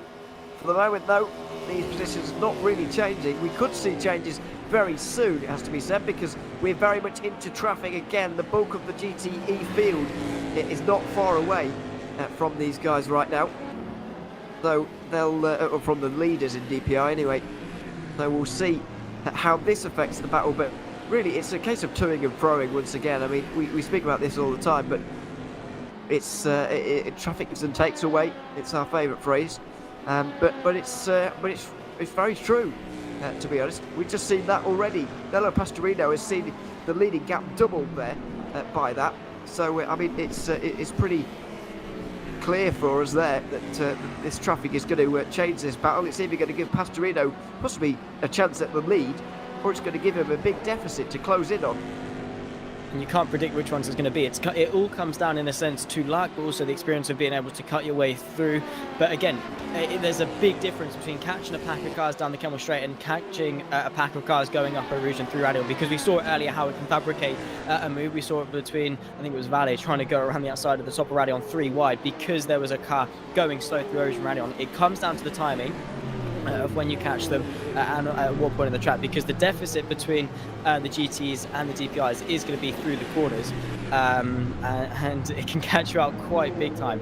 For Nello Pastorino, he's just going to be hoping that Chris Shepherd catches them through a Rouge and Radial. He can then use that backwards momentum and then drive past the pair of them down the Kemmel Straight. That is going to be the ideal situation, but you can never predict it. You just have to hope that you get lucky. But between these three as well, it's going to play a massive factor between DX Droid, Simframe Esports and Valley Esports, because between the three of them that fight for the podium, there's just under less than a second between all of them, and if they can catch some traffic, it's going to spice things up here as well. It's up the hill over Rouge and Radial again, and they split the difference either side of Christian Persson in the Go Team Racing Ferrari. And on this occasion, Bitz doesn't really gain out of it. He's struggling in terms of straight line speed. This is exactly why he struggled to make overtakes all day. Round the outside he goes now, tries to make the move. Oh, it's very, very close between the two of them. Still side by side through Malmedy now, and he won't be able to do it there, as we do have a car off into Le Combe. On that occasion, the 27 of Nicolas Lemoine has been off the road, on-off racing onto the outside of Le Combe, and it was a free wide moment. Contact with another one of the LMP2s, and fortunately, he did hit the wall, but I think he's got away without major damage. Lucky and an unlucky situation there for Lemoine. It was a fairly sizable tap, and as well, you're going quite quickly into that braking zone. You're topping out after the Kemmel Straight, and then after spending a little bit of time on the brakes to slow the car down, that could have definitely ended a lot worse than it did. I think he managed to get away. Yeah, as you say, managed to get away with no major visible damage to that on-off racing car. But going back to that fight between Jansen Bitz and Juan Carlos Fernandez, Jansen Bitz isn't pulling any punches at all. He's out to fourth place and trying to close back that gap to P3. He's trying to move his way towards onto the podium. But Jansen Bitz, notoriously through this race, he's been quite aggressive, really going for it. In an 8-hour race, it's not something you traditionally see. You see people being a little bit patient, waiting and biding their time just a little bit. But Jansen Bitz, as soon as he sees an opportunity to find a way through, you can definitely bet that he's going to take it. Yeah, he has been exercising that so far. Lorenzo Arisi has now been displaced into 5th. So Simframe just slipping back down, with Valle Esports moving back to where they started so far in this race. Qualified in 4th, and they are now in 4th again, making their way through on the Moran's Aston Martin in GTE. Currently running in 4th place, that's Henry Sinnick, but a long way off the lead. Christian Mikel has got a big lead now, already making his way down to the pit path chicane, whereas these guys are only up in Le Combe at the moment, only an hour 15 in. That is a big gap for Christian Mikel already so far in this race. There he is, on board with the Ferrari, leader in GTE. champion of this championship in the past, and once again pulling away from the rest, looking to replicate their win at Monza. This team just going from strength to strength so far in the opening couple of rounds. They are, and again, it's good to build out that margin. They've come off the back of a win at Monza, coming into Spa. They're confident, they're feisty, they're willing, and already they're setting the ground alight with some great pace. Can't get complacent by any stretch of the imagination at all. They've still got 6 hours 47 minutes left of this race. It's not a done deal just yet, but they're doing themselves a world of favors to build this gap up now. They're going to be thankful for it a little bit later on if they experience some headaches, or if the rain comes, or whatever it might be. They have this gap to sort of play with just a little bit, and then they have a lot less pressure. Yes, that can be both a good thing. It can also be a bad thing as well, as I say, with complacency start to creep in. They're like, oh yeah, we've got, however big the gap might grow to, we can just take a chill pill, we can relax a little bit. But sometimes it is good to have that pressure hammering onto him. It just depends who's driving the car at that moment. For Christian Mikel, he certainly has no pressure on him at the moment, and he certainly doesn't seem to be planning on looking backwards anytime soon. It's onwards and upwards from here. It looks like it. We've not been into LMP2 very much, but there is a fight for third going on here. Visceral Esports trying to make their way through into third place. That is the Go Team Racing car of Mikel Leroux just up in front. But everybody losing time at the moment to Simpreme in this category as well. So we've got a replay here. What happened to Romano Motorsport getting into contact? I think that's Steewolf. And off the road slightly through Kerpel Fret. Not ideal at all for Pedro Romano, who did lose out to P1 Esport as a result as well. This is the thing that Lewis was talking about earlier. The prototypes sometimes forget quite how much grip they have compared to the GTs. Yeah, they do, and the difference is mind-boggling when you just look, just visually, even between the the P2s and the GTs, let alone the DPIs and the GTs. These prototypes will turn, and then the car will turn. Whereas the GTs, you sort of got that little bit of time where the car's a little bit more sluggish, doesn't take as much time to respond. And as a driver, you're just expecting those in front of you to be able to have that same grip. And the gap can catch you by surprise. You look back, you look in front of you, and think, oh yeah, that's a pretty hefty gap. That's not going to close too quickly. And then you go into the corner and say, well, actually, yeah, no, that's closing a bit quicker than I would have expected. But you do have to be paying a ton of attention as to what's going on. And because it can so easily go wrong. We've seen it time and time again with traffic, how quickly things can just turn on their head, because even the slightest bit of contact can very quickly send you coercing into the barrier at quite some speed. Certainly, as Darren Sandro makes his way over the line again, applying the pressure to Go Team Racing, but there's not much going on at the moment in terms of pressure here.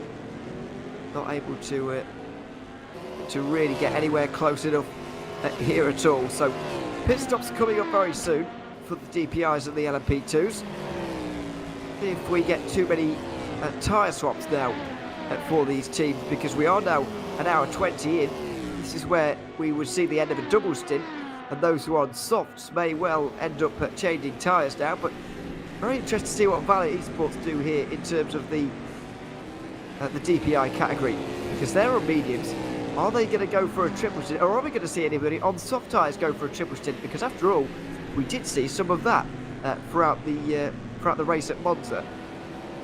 We did, but remember how Monza is a lot less demanding circuit when it comes to tyres than Spa is. But still, Colin Sport did it at Monza, triple stint of those softs, and it did actually pay off for them quite well. So we will have to wait and see, especially with now sort of the doubts of rain actually coming. It might be postponed, pushed back a little bit. Some people might think we can maybe push these softs a little bit longer, but is it now too late? Have they been planning to do a double stint, push the tyres a little bit too hard, and now they can't go for a triple stint? But again, we can predict it all we like. Those teams know a lot better than we do, and we will just have to wait and see what they are going to do. But Janssen Vince, despite the medium tyres, despite the slight deficit when it comes to tyres, he is, he's not been no slouch when it comes to pace, still hammering on the DX car for the final podium places. But now the softs start to deteriorate. Are those mediums now finally, sort of coming back into their own? The sort of the crossover point between the mediums wearing versus the softs wearing. Has Janssen Bits maybe now got the advantage versus those around him? We'll wait and see. He does seem to be getting stronger as this goes on, but his lack of straight line speed is really hurting him in this race. We saw it in his battle with the Risi. where he was trying to make dives everywhere.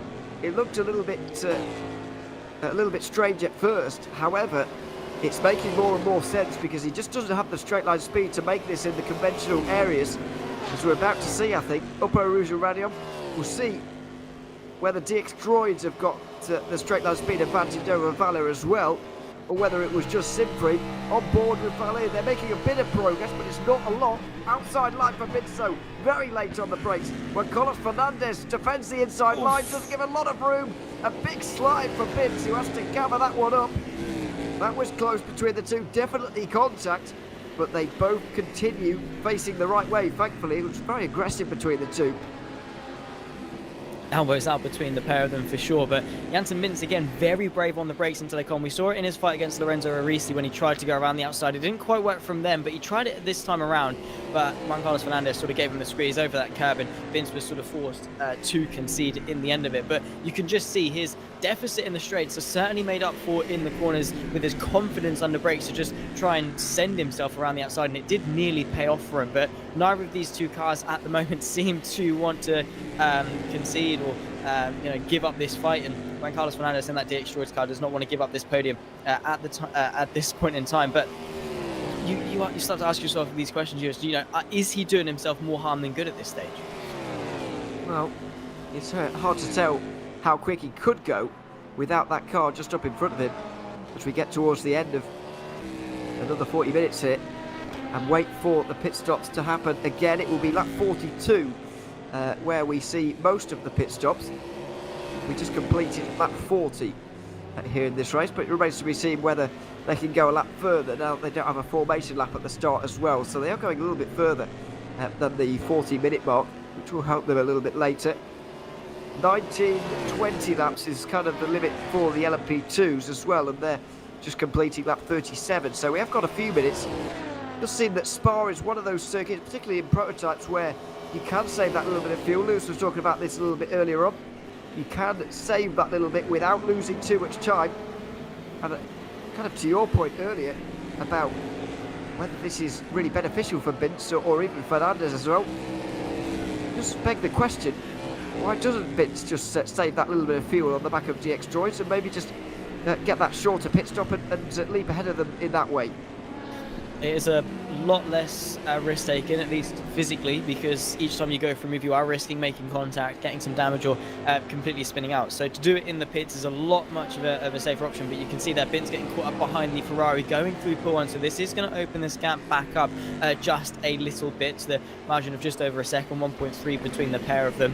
But again, yeah, that probably could be the beneficial option for Binz, just to wait out for the pit stops, which aren't too far away at all. If he can get a shorter stop, get the jump and get ahead, then he doesn't have to do any hard work at all, because he's gotten onto the back of this DX Droids car right to the sort of the end stage, the latter stages of his stint. So you are right in saying that it is going to be maybe the more viable option, but Janssen Binz, he does seem to like in this race to get it all done on the circuit, and maybe for him the sooner he gets it done the better. Maybe he doesn't want to wait for the pit stops.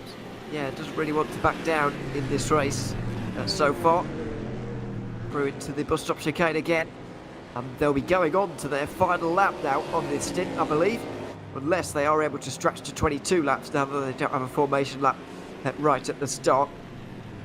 But we'll see whether that does materialise into a 21 or 22 lap stint down the hill towards Eau Rouge and Radion again.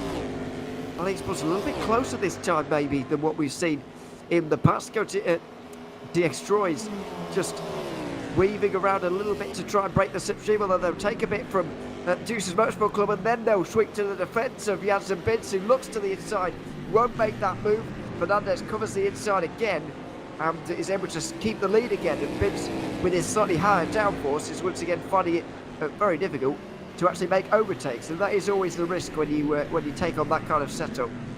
It is indeed. He can make that deficit back up in the corners, but that straight line speed is going to really hamper him, because he's got the benefit of the slipstream, but it's not enough. It almost negates the disadvantage that he has from having a slightly higher downforce setup, because you can make overtakes down a straight, you can get alongside and do it under brakes. You can't overtake a car mid-apex where his advantage is. So he's going to have to be really clever about it as he tried to there utilise the traffic potentially, or just try something different, because as it stands at the moment, his strategy of trying to get it done down the Camel Straight certainly isn't working. But that's the compromise you have to run. Do you go for a higher downforce setup and be quicker through the corners, or do you go for a lower downforce setup and maybe be slower overall but quicker down the straights? And it is so much better for defending track position, because we're seeing it with it now with Juan Carlos Fernandez. If Vince got in front, maybe he would start to pull away just a little bit, because of overall he would be quicker around a lap. But because Fernandez has that advantage in a straight line, and oh my word, it's not helping him too much here, because Vince has gone around the outside, bit of contact as they run their way through the final chicane, now down the pitch straight, and Vince finally got that move done. But once again, it was quite argy-bargy between the pair of them. It certainly was. Fernandez tried to shut the door thing a little bit on Vince there, but he was so far alongside that it didn't really matter, and he couldn't do it, Fernandez. Now with this exit off of La Source, has Vince got enough of a gap over the DX Droid's DPI to be able to get away here? Fernandez may well be looking over his shoulder a little bit as well, because we've got Lorenzo Arisi just in behind now as well, up the Camel Straight towards Lecombe. It looks like the three of them are enough spaced apart enough to stay away from one another, and it does, by the way, look like 22 lap stints are going to be the norm in this race, because after they don't have to do the formation lap anymore, they've been able to go that little bit further in this second stint of the race. So in DPI we really are going quite far in terms of actual time in these stints. It's well over 40 minutes. It is, which again is slightly surprising. I'm not entirely sure as to what the reason for that is, but yeah, they're going a little bit longer than the traditional 40 minutes that you would expect. And again, around a long lap like Spa, it is quite risky, because to save a lap around fuel, a lap of fuel around Spa is slightly more fuel than to save a lap of fuel around Monza. So it is a risk to go an extra lap around a track like Spa, but they are confident in doing it. And yeah, they're managing it quite well. But it is going to play a big factor over the course of this race, as we see Juan Carlos Fernandez get a little bit friendly with some of the GTs. And again, that is going to be a massive fear, especially at a circuit like Spa, with how fast some of the sections of this track are, the traffic, every time it happens, it always does make you take a breath for a moment. Into the pit lane for the race leader, Chris Shepherd, and Nello Pastorino follows as well at the end of lap 43. A lap longer for these guys on this occasion. Arisi will go past again, and he will go on an extra lap again. Very impressive from Supreme Esports. And by the way, we're just going to follow these guys in the pit lane just to see what tyres they're going to go onto, and if indeed there's going to be a tyre change at all. But one of the longest pit lanes, if not the longest, on the calendar here this season, and quite a tight corner to negotiate right in the middle of it as well, which is not very helpful. Not very helpful at all, and especially with the limited turning circles of some of these prototypes as well, can be a little bit awkward to negotiate, but they all manage, and the walls aren't too far away either as well. So yeah, it is a little bit tricky. So even something as simple you'd have thought of just coming into the pit lane and stopping on your marks is actually a lot trickier than you think. And something as simple as doing that, you don't gain much for doing it right, but you can certainly lose a lot for doing it wrong. Absolutely. Now, yeah, everybody looks to be changing tyres here. Rick Van Earl from the lead in LMP2 is also in here right now. Roland Zooks as well, although a couple will just carry on that little bit further, including Go Team Racing and Mikel Leroux right now. But tyres seem to be the norm here. We'll wait and see just how many tyres or how many teams change tyres when they indeed make their way out of pit lane. But Lorenzo Arisi right now able to continue on. He's almost completed a whole nother lap. But this, we'll wait and see if he goes on another one here. But once again, as this race goes on, Simfree putting themselves in a better strategical position with almost every lap. Yeah, and pit strategy is worth a lot when it comes to endurance racing. It is, it's one thing to be quick, it's another thing to then have that strategy to back it up. And you can, even if you are slightly off the pace, finally Arisi comes in a lap late, and then everyone else, they've had that clearer as well. And yeah, it can definitely help them towards the latter stages to go a little bit longer here. They will have that knock-on effect of having a slightly shorter stop towards the end, and with the margins being as small as they are, will certainly be a helping hand. But again, even if you are slightly off the pace, you can make that time up with a good strategy. And we've seen it time and time again where a team has been sort of an underdog but have tried something different with the strategy and really pulled something out of the bag. And have we got a bit of drama in the pit lane? No, I don't think so. Doesn't look like it. By the way, I want to speak a little bit about Seal of Net Race here. Benjamin Gilsinski, because remember the Code 80 a little bit earlier on? They were the only team in DPI to utilise it. It was only 3 laps after their pit stop, so it was quite limited in terms of how they could use it. However, they did, and they decided to top up for an extra 3 laps. They may be able to go at least another couple here. And yeah, we'll see what kind of position this puts them in as this race continues on. But judging by what we saw at Monza, that first Code 80 that we saw might not be the last. And so it may well affect this race quite a lot, as the 53 is off the road in GTE. That's Ivan Avinoa, the DX Droids, who gets going again now.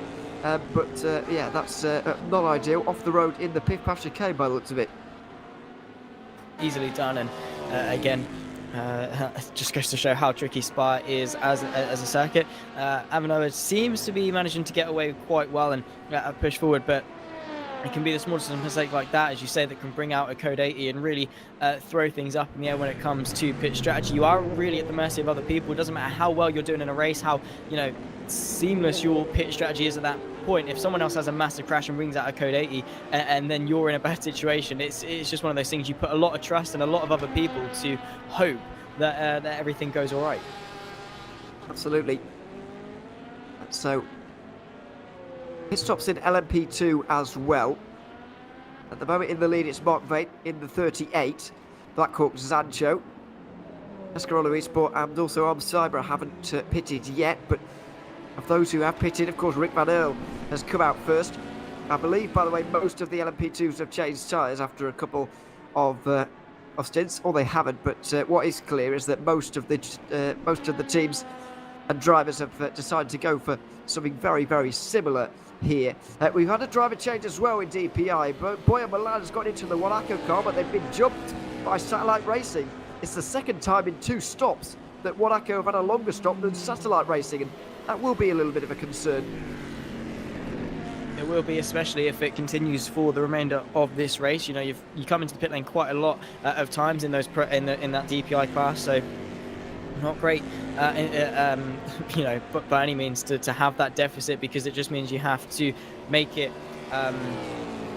back up on track, and that is certainly easier said than done, especially if your teams are quite close on pace, trying to just make up that deficit. Hopefully they can maybe save a bit more fuel to make sure their pit stops are slightly shorter in future, but it is tricky. But one of those things that can happen, and teams that can benefit off it having slightly shorter pit stops throughout the race, it gains you a lot of time, and it's proving to be quite beneficial already.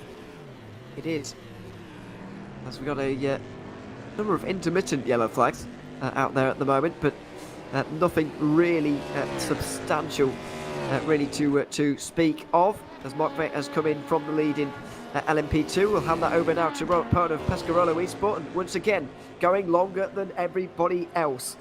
Was able to go pitted on his own lap last time. This time he's able to go to lap 43 by the looks of it, and Valerio Ferrari is able to go quite far as well for Arms. As what's happening here? That was a slow-mo of Lorenzo Arisi making his way through what looked like a complete catastrophe at Eau Rouge, but I've got to say, I've not seen anybody off there.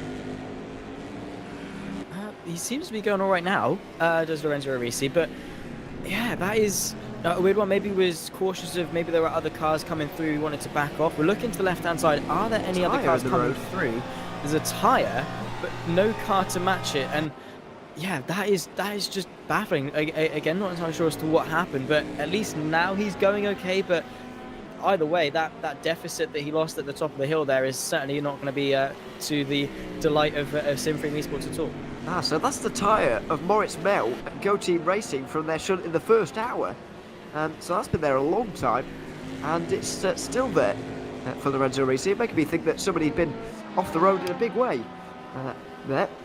As Paulie Atherton is in again, by the way, for the second time in 2 laps. I don't know quite what that's all about, but he is in once more. Burst Esport, by the way, able to get up to 7th place here briefly, but it won't last too much longer. Much like Seal of Net Race's lead in this race, which is coming into an end right now as Lorenzo Arisi goes across the chicane. and he's back on again. But he can't afford that too much. So new cut track system in rFactor 2, making things a little bit more complicated for us, but that will certainly be flagged up by RF2. There, can't be making your way over the chicane quite like that. But Arisi's in a good place now, although he does have Valet Esports and Janssen Binz not far behind, which is never a good sight in your mirrors. Nah, not in this race at all with Janssen Binz. So yeah, the Lorenzo Arisi is going to be kept on his toes a little bit, and of course with the traffic, Janssen Binz is certainly going to try and capitalise on that to the best of his ability. The gap between the pair of them only around about half a second, and is the fight for the provisional podium. I'm not entirely sure if it's going to be the net podium overall, but we will find that out as soon as possible. I think everyone's pit stop sequence has found themselves out, so this is actually for the podium places. So yeah, Lorenzo Arisi is going to try and hang on to it, but Janssen Binz, we've seen already how hard he's willing to fight when it comes to a podium place, and I'm sure this time's going to be no different at all. Absolutely. We'll see just what goes on. There we are. Just the graphics having a couple of problems there, but we're back. Now. Battle for the lead just closing in here, but it is in traffic. And Boya Milan is going to be bought by that ever so slightly. Looks to make his way through on one of the GTE Ferraris. That was John Lacey Esports and Joseph Herlock, who he just made his way through on. But this battle for the lead very much is materialising now, and may well turn into an actual fight in a couple of moments. Down towards the bus stop chicane, and a bit of more on this e-starts photo opportunity coming up, because Henry Sinnick has just been passed there by Nello Pastorino. Both of them running well in their classes here today. Two of them side by side over the line pretty much here at Spa. Roulassos out towards Eau Rouge and Ranion once again. But for now, that's Light Racing just leading this one ahead of Monaco, and I have to say, not two teams were expecting to be 1 and 2 after the first hour and a half, but that is the way it has panned out, and that is what can happen in the VEC sometimes. A bit of a lap traffic here for Pastorino as there's a car off there in a big way up towards Le Com. And as the battle for the lead continues on, that's the 205 Satellite Racing car. So going past their teammates, stricken on the side of the road, must have been a bizarre situation. But Ryan Nash, on his first moments in this car, is off the road. And thankfully, he's back going again. But there are no small crashes there. Somehow, Ryan Nash looks like he's gotten away with that. Somehow, bafflingly so.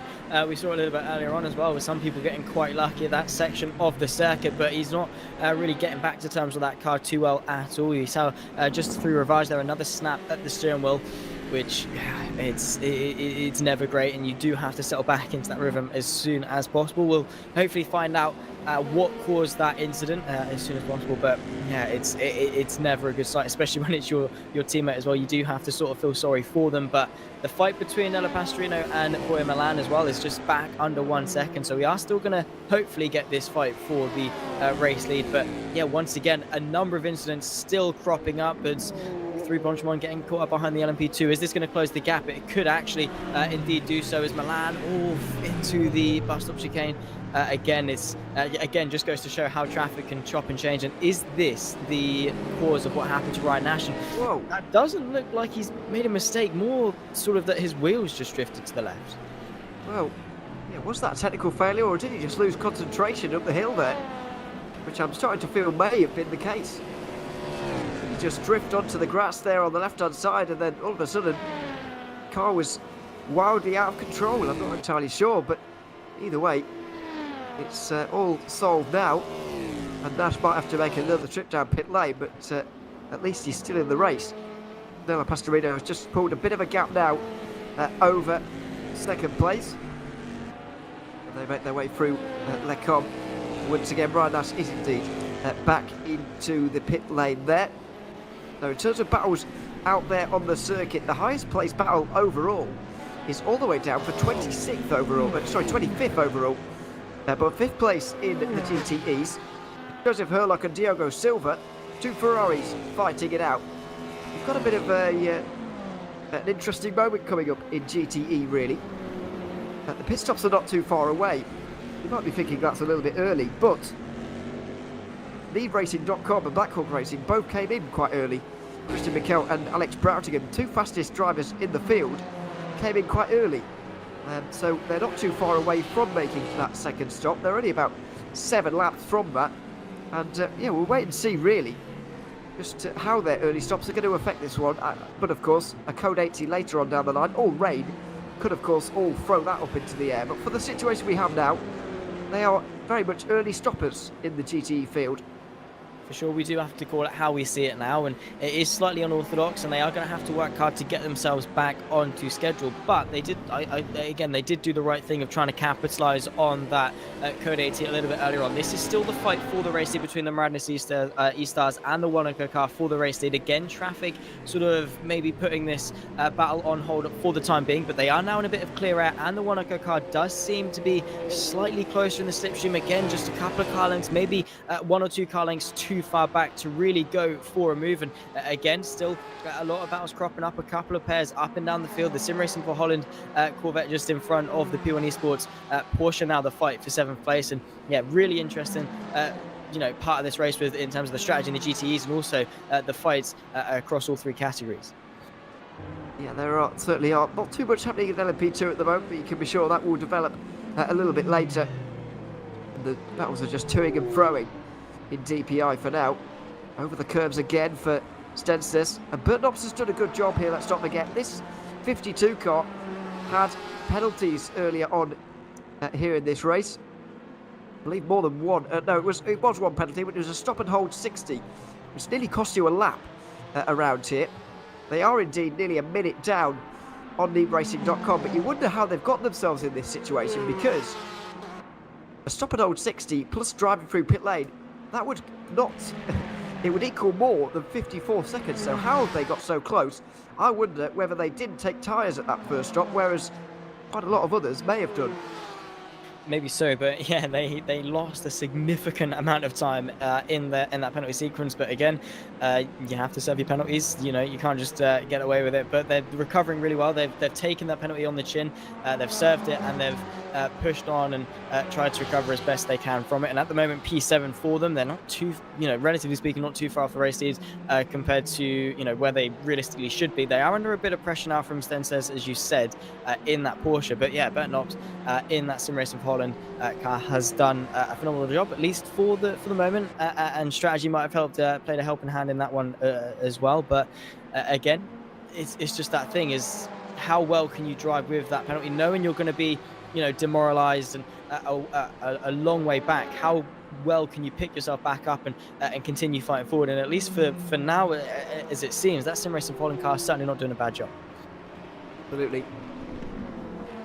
So trying to keep an eye on quite everything that's going on at the moment. It is slightly difficult. We're trying to work out between ourselves just who has taken tyres in this race so far and who hasn't in the GTEs. It's very hard to keep up with, it has to be said. But for the moment, it doesn't look like there's been too much wild changing in terms of position. But I was just saying to a couple behind the scenes about the early stoppers of Christian Mikel and Alex Broughtingham in particular. Why did they take tyres? It looks like they have done. Why have they taken tyres in that opening stint if they were so early? Because they wouldn't be running to the whole 2 hours. They'll be running about 1 hour and 50 on those tyres, which even if a whole 2 hours is not manageable, then maybe that would be, but apparently not. Apparently single stinting is the only way to go. Very, very difficult to know which way it is to go. Oh, and Diogo Silva gets a big slide on the exit of the corner. Talk about adaptability all the time, and Lewis has talked about this earlier. Strategies may well change in the minutes before races, even as the race is going on. You've got to be flexible though in your strategy as the battle for the lead is starting to ramp up again. It is, and still Boy Milan putting that pressure on Nella Pastorino for the race lead.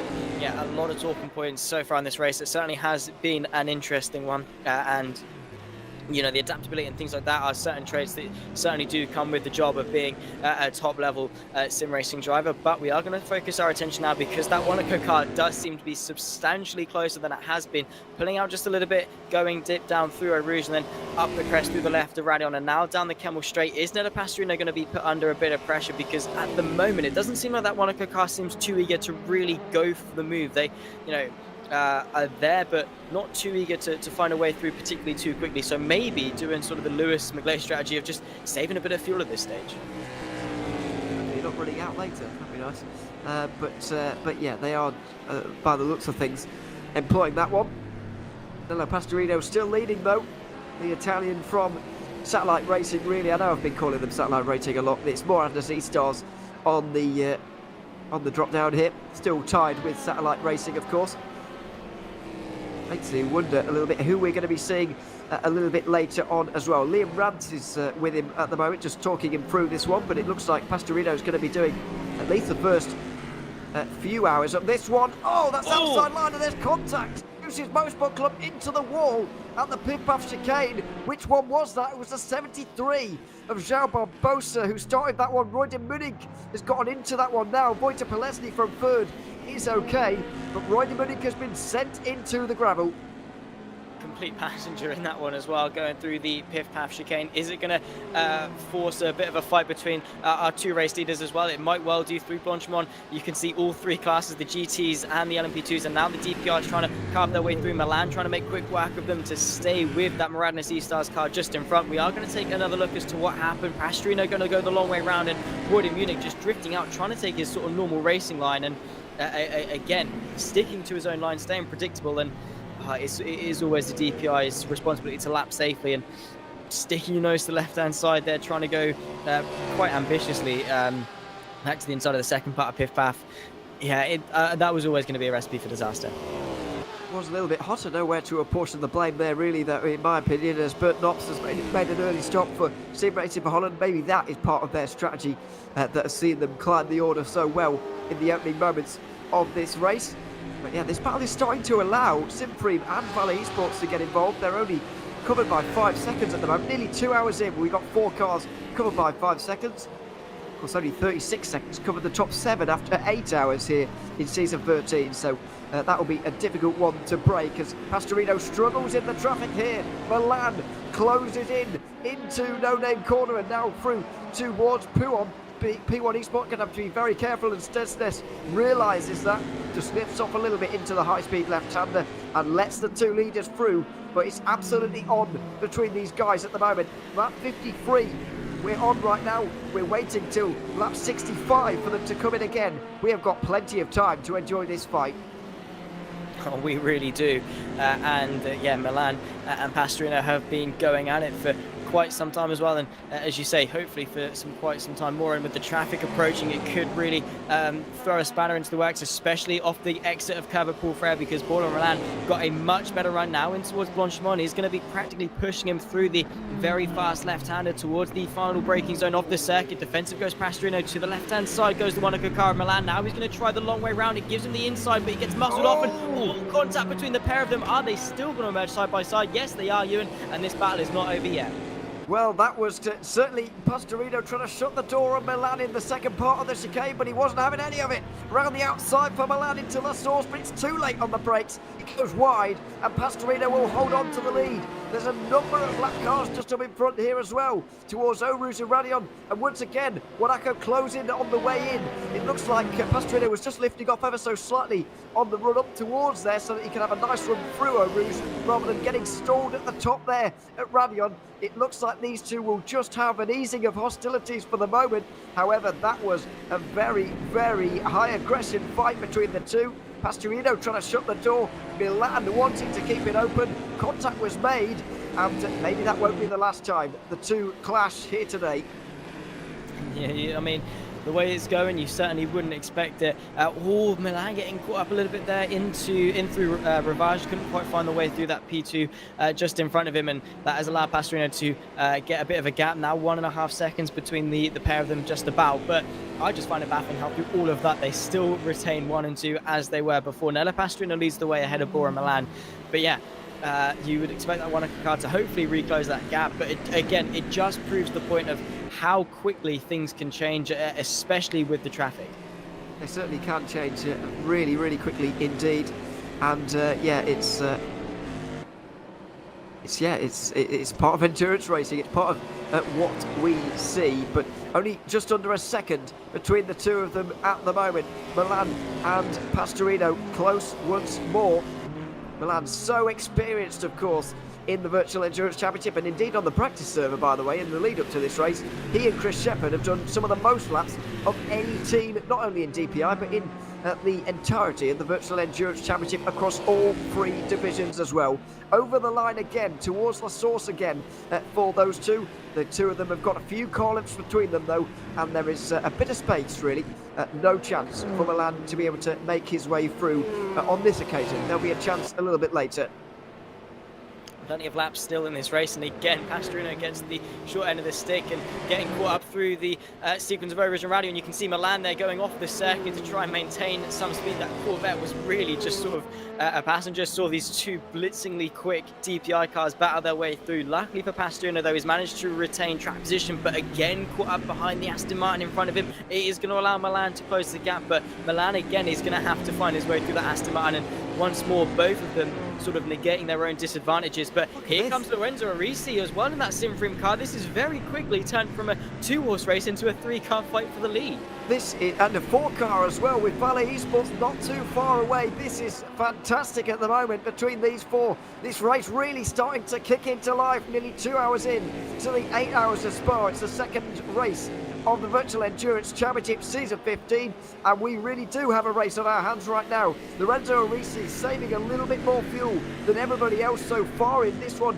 He's been able to go a lap further on the first couple of stints. Now he's getting in touch on track as well as on strategy as well, with Vale Esports on the slightly different tyre compound. Janssen Bins trying to work his magic as well. They make their way down towards the end of the lap once again, and this is getting very exciting indeed.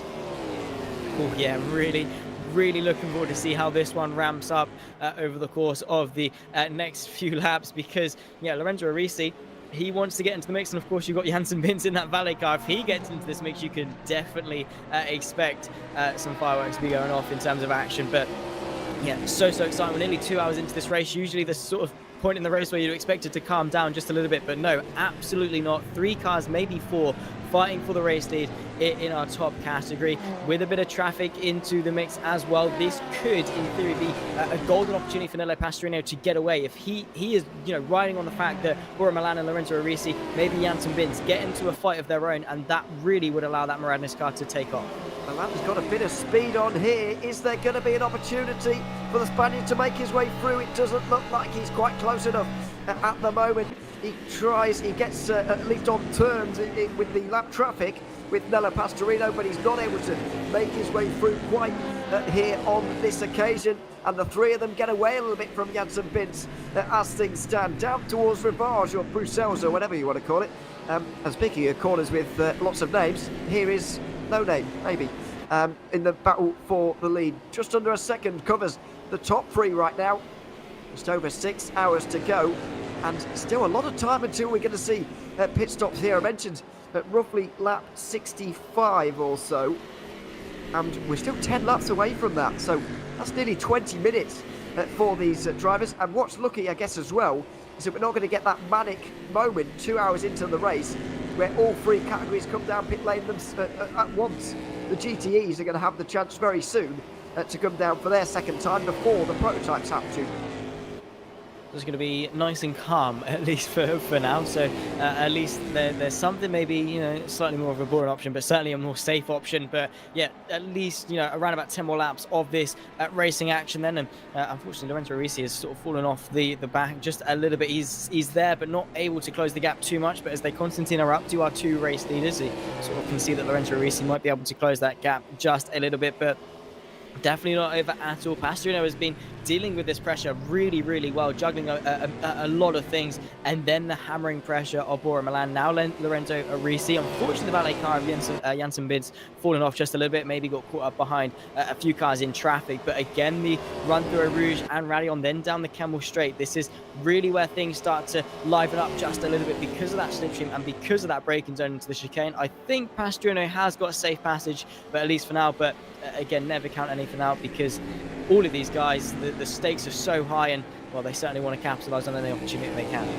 Well, Race leader in GTE makes his way into the pit lane, Christian Mikel, and also Alex Broughtingham does as well. They have got a little bit closer to the hour than they were previously, so it does look like they're going to be able to make this a 7-stop if this continues on. The top 3 indeed all come into the pit lane a little bit early, and about 7 laps later, we will see, 6 or 7 laps later, we will see the rest of the GTEs coming down pit lane, so it won't be too long until we see that. For now though, Henry Sinnick will retake the lead there in that GTE category, and there he is. More as he starts into the lead here, but alternate strategies, we always love to see them. It's the beauty of having code H's. Obviously we don't want to see them really, because it means somebody's been off and has got damage and we have to bring a halt to the racing for a moment, but we do like to see the strategies that does open up. We do indeed. It throws a curveball and really keeps you on your toes, because again, it's something unusual, and when you've got that uncertainty, you don't know if it's going to work. It can be that hero or zero moment that Lewis McGlade was talking about, more in terms of rain, where in terms of Lewis's point, but again, it can happen at any point when you have a moment of uncertainty.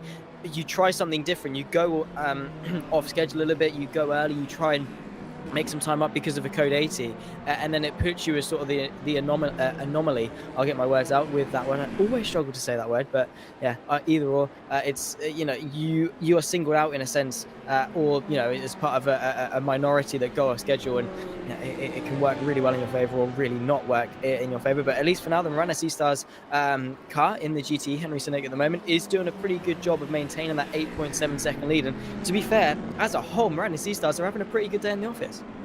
Yeah, not doing too badly if you count over both of the categories. Just get dived there by one of the LMP2s, but back to the leaders, where it is very, very close even still. Pastorino controlling this one, and Milan finding himself in a bit of an Italian sandwich at the moment, with Lorenzo Risi getting involved as well. Valley Esports homing interview in the background as well. There is the battle on the bottom right. These 3 teams just so close once more. Monaco and Simpreme, of course, were 1 and 2 in the opening race, and once again having strong second races here at Spa as well. I have to say, it's been a weird season in terms of the real favourites that we saw going into this race and going into the first race have not materialised. So Race Clutch and Burst, I have to say, going into this one were my favourites to make progress, but then again, obviously the penalties will have set them back. And into Monza, I have to say that Simpreme weren't my favourites to win that race, but they ended up doing it. So it's really been a little bit bizarre so far. It has, but again, that we wouldn't want to have it any other way. It's that bizarre nature that really does liven things up. And yeah, again, some teams aren't your favourites going into races, or even during races, even halfway into the race, they might not be your favourites, but then they do something different and rise to the top and then take the win. And yeah, even though they were maybe underdogs at Monza, they are coming back into Spa still as front-running teams, and there is that consistency that will then help you on a championship charge. We have got slightly more races in season 15 as opposed to season 14, but you still have to arrive on each and every single one of those. You can't necessarily afford to have an off week or an off race, I should say. Simfree seem to be arriving, as do a number of teams, and that is the great thing, is to not have one team dominating as such, because even now we've got 1, 2, 3, even 4 teams at least at this stage of the race on pace, there or thereabouts, with a chance of fighting for the race lead, and certainly that is something we love to see. It certainly is. Going down towards, Vince has to make a bit of avoiding accident in the background there, as you saw, but lots of traffic now through Puon. And it's not an ideal place to do it either. Pastorino makes his way through, looking for free wide here with Milan. Not going to be able to do it, looks to the inside instead. And there's a side-by-side battle for 6th in LMP2, just up in front of this leading fight in DPI. Arms getting involved as well with John Lacey. That is on the outside line. Race winners from the first race in LMP2. Making his way through. I think that's still Liam Duval at the wheel, and that was very, very close indeed for everybody, but not ideal for the guys battling over second place, because Valet Esports are now involved, and all of a sudden Pastorino's got a 2.5 second lead.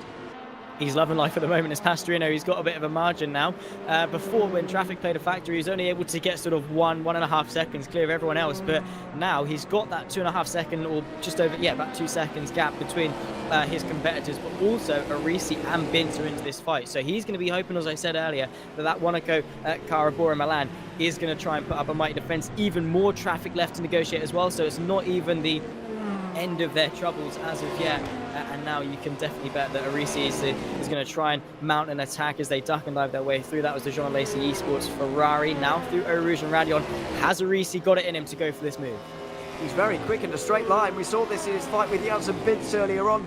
And now we're going to see it with Monaco as well. We're going to be free wide with the GTE on the right-hand side there as well, and an LMP2. Outside line for Arisi into Lecom, and he sweeps round there, gets it done. Milan shoved out wide in the second part, won't be able to come back at him.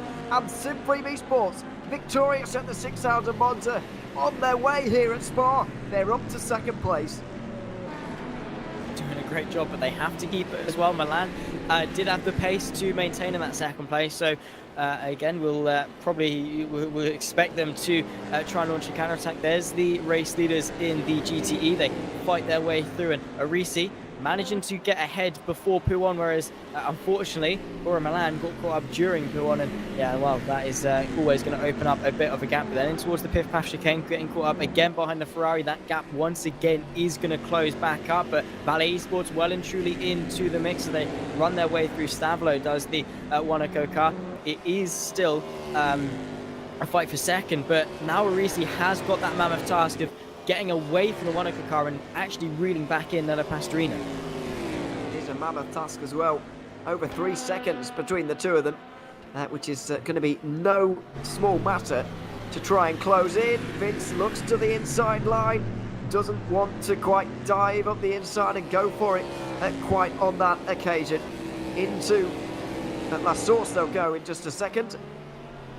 And then out of it, we'll see if Binz has really got any straight line speed here. But we have seen Valley Esports really struggling with that element of their car over the course of the first couple of hours, down towards Eau Rouge. And then they'll go up the hill through Lecom once again as well. Here's the Carroll straight, slipstream for the yellow and black DPR just in behind, but Bora Milan realises very early on there that there was going to be no threat at all from Janssen Binz, who has to stay behind once again. We're just about 2 hours into the 8 hours of Spa, and so you'll be very glad to know I'll be leaving now and handing league commentary over to Zach Sweeney. Yeah, well, unfortunately, we are going to have to say goodbye to you, but he's going to be back in a couple of hours. He'll be joining Cameron Roger for a 3 or 4 hour stint to take over the mid part of the race. But however, I am going to be, announcing that Lewis McGlade is going to be coming back into the commentary booth. He's had an hour break to sort of decompress and chill. And well, welcome back, Lewis. Over the course of an hour, which isn't too long of a break to have, but you've certainly missed out on quite a bit of action. Yeah, I mean, it is the expectation that a circuit like this does tend to deliver when it comes to the action front. It's exactly what we've been seeing at the top of the DPI, as we just see Janssen Binz having a bit of a lock up there and not being able to get past the Black Hawk Zan show there coming into campus. So they do spread out a little bit, but what is essentially a fairly tight 4-way fight for the race lead in DPI. Absolutely incredible. And second, in the GTE, also looking very close because Diogo Silva and Joseph Herlock have just switched over. Is really ramping up across all the categories, and well, we had that threat of rain. We didn't need it to introduce a really spicy race, at least at this stage in the race at all, because they've made up for it. They've compensated with on-track action. So despite having that sort of uncertainty with the rain, the strategy and on-track action have more than made up for it. But has Joseph Herlock got the pace in him to maintain that pace with the GTC race and the Ferrari just in front of him? But interestingly enough, in that GTE category, the lowest, we have got quite a number of Ferraris towards the top end of the time and tower. We've got 2 Ferraris inside the top 3. Certainly does seem to be that car is one of the favourites. Yeah, I mean, it's kind of hard to tell which way things go in the GT category. It changes all the time as to which one is the favoured vehicle. That is the nature, as Joseph Herlock comes into the pit. That's the nature of that style of racing. And also, it needs to be hammered home, just because a car is the fastest does not necessarily mean that it is the best race car, especially in an endurance race like this. tyre wear, fuel strategy, etc., etc., etc. These things that come in big picture, those are things which we learn over time, as we see Henry Sinnock there also on pit road coming down to the into the endurance pits. But those are the bits that kind of really make the difference within a GT category. That's why we like seeing the variety of it, and it changes throughout the season which way the advantage swings. But today it does seem as though Ferrari is the car to be in. Yeah, for sure. And again, there are a number of factors, as you said.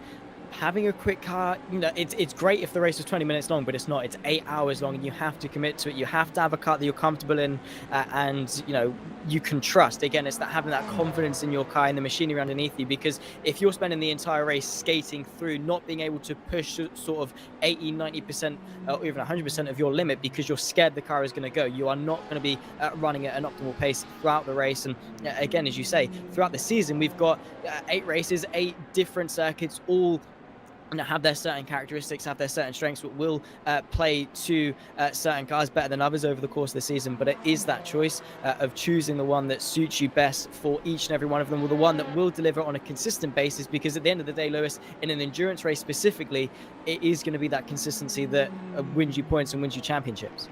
Yeah, that's why setup-wise, as much as you can go for the slightly riskier options, going for someone that's a bit more oversteery, that's potentially a bit faster, 9 times out of 10 around a circuit like this, it's not the ideal. You've got to reduce it down a little bit. You've got to make it predictable to drive. You've got to make it easy to drive. We've already seen the circuit biting for the likes of Moritz Mel, of course, with that massive crash up at Radion, losing both of his right side, well, I think it was right side wheels, losing both. I mean, it was an enormous crash because the car was unpredictable. If you're kind of maybe aiming to take out 2 or 3 tenths of a second a lap out of the car, but to make it more predictable, that's quite a lot of breathing room that you can kind of give yourself by just adjusting a couple of things to make the car more predictable, to, as much as people hate it, make the car more understeery, but it'll work on a race like this. We see a couple of other of the GTEs marching their way down onto the pit lane.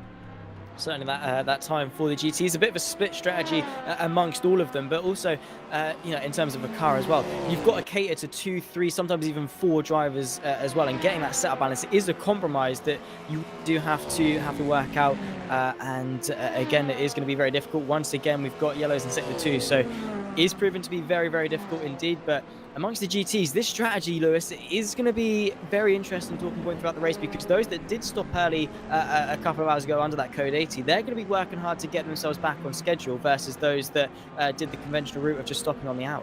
Yeah, and again, I still maintain I would have absolutely banked on that code 80. I would have come in for it. Might be the right strategy, might be the wrong strategy, but yeah, it's a cheaper pit stop. That was the important bit. And yes, you're going to have to lose a little bit of time later on by saving some fuel. That's fine. Those are the gambles of this style of racing. It came out just within the in the window of that kind of like the GTE sequence. Had it been 15 minutes to go until the hour, so had it been 5 minutes before that code 80 actually came out, then I'd have said no, the 15 minutes is too much to save over a race distance. And if there is one circuit where you need to avoid the pit lane as much as possible, it would be here. This pit lane is long, 40 seconds, even at 80 kilometers an hour, 40 seconds for a drive-through. You've got to avoid that. That is way too much time to lose. If it was at Silverstone, for example, with an 80 kilometre pit lane, yeah, fair enough, because you literally, genuinely, I think it's like 12 to 15 seconds you lose. Fair enough. Then take a gamble. Around here, you can't afford to take that. So it's paramount they save enough fuel to kind of relieve themselves of that final pit stop. And it is that thing as well. Spa's a long lap. If you're treading on sort of, just under 1 lap of fuel, 1 lap at Spa is a lot longer than, or slightly longer than 1 lap at Monza. So even if you do take that gamble and maybe chance it on that last lap, you've got a long way to go to try and nurse it back to the line. So again, it is a risk. And endurance racing in general, really, you are trying to avoid the pit lane as much as possible. That is sort of the name of the game, really, to limit the amount of time you're spending in the pit lane. But you're very right in saying that Spa is very, very lethal. And not so much when you're doing just the Grand Prix pit lane, but more so when you're doing the endurance pit lane, as we finally see that GTC race and the Diego Silva into the pit lane and really stretching this stint quite long. And again, it's going to help him. You talk about stopping early, but what are the advantages of stopping slightly later than you would expect? I mean, you're effectively reducing the final pit stops. You can also see Joachim Stensnes also in the pit lane. I think potentially to relieve himself of the car to hand it over to Alan Terzic. But you want to kind of go a little bit longer because your final pit stop eventually will be shorter. Or if the rain's coming, you open yourselves up strategy-wise. You'll keep yourself. As I said before about Lorenzo Arisi, obviously in the DPI category, going along with everyone else, keeping himself wide open on strategy, making sure that he's got enough opportunity to do whatever he wants to do, whatever he can do, maybe going that 2 extra laps to kind of give themselves a wider window for later on. And that's what's really, really important in those kind of bits when you're running strategy like this, is to give yourself as many options as possible. You can close yourself off in the first 10 minutes. If you know that you can save 10 minutes worth of fuel or whatever, and you're a GTE, then you can afford to pit. That's a bit of a brave one, going from the outside of Janssen Bintz. My goodness, you nearly lost it on the curve on the exit. You've got to watch out, that one's massive on the exit there if you want. Yeah, if you can give yourself 10 minutes, like you could then use that all in the first stint. But I would really recommend against it because you're putting yourself into a very, very sharp corner. It comes back to what you were saying a little bit earlier on with Ewan about that adaptability and being flexible with your strategy, because again, when it comes to endurance racing, you've got 8 hours, and racing in of itself already has got a ton of variables that you have to consider. When it goes to endurance racing, that is exaggerated to such an extent that you have to be prepared for each and every single one of them. And if you're not, then if it does happen, if a code 80 comes out at a certain point and you're caught off guard by it, it is really going to hamper you, as we see for both cars trying to come back into the pit lane, and Janssen Bintz taking full capitalization off that. But for the Wanaka car, that was a slightly awkward ordeal. Yeah, this is the busiest time in pit lane because obviously 2 hours into the race, bearing in mind GTEs, hour-long stints, LMPs, 40-minute stints, and DPI is expected to be around about 40 minutes as well. So we're seeing this being the busiest time in pit lane. That was super unlucky for Borja Milan, who was kind of coming around a GTE. I mean, I say super unlucky. Probably just didn't time it very well. Was coming around the outside of a GTE knowing that he wanted to come into pit lane and then got wrong-footed by it, and then Janssen Bintz was like, well, okay then, I don't need a second invitation, so we'll see them into the pit lane. Pastorino also into the pit lane, handing over the race lead back to Lorenzo Arisi, who went a lap longer on the first stint than everyone over that stint. I think the second stint was the same length, but obviously was just a lap longer because obviously the lap they saved in the first one. Yeah, and it is going to be interesting to watch that sim from esports because, again, the majority of our other sort of race contending teams in the DPI category are all on a similar strategy amongst themselves, whereas the sim from esports car is going slightly longer. Of course, they did take the race win at round 1 at Monza. Again, as Ewan said, slightly underdogs going into that race, trying something different, and then emerged on the top step. So they certainly do know what they're doing. They're trying something different, and at least for now, it does actually seem to be working. But again, we're not even halfway into this race. We really cannot be setting anything in stone at all. No, absolutely not, as they'll all kind of come out of the pit lane sequence at the moment. Obviously, it's kind of a bit all over the place at this point in the race. We know that with strategy and whatever, the kind of the further we get into, the less of a clear picture almost that we get from some teams, because a lot of them are taking maybe a little bit of risk on strategy. They're going a little bit off kilter with strategy, and to be fair, that's generally what we like to see every now and then. I'd say the GTE category looks, at present, not trying to jinx them, knock on wood, etc., it looks slightly more secure as being needracing.com as being the lead GTE. They're the ones that are kind of comfortably normally there or thereabouts, and they're leading by 24 seconds at the moment.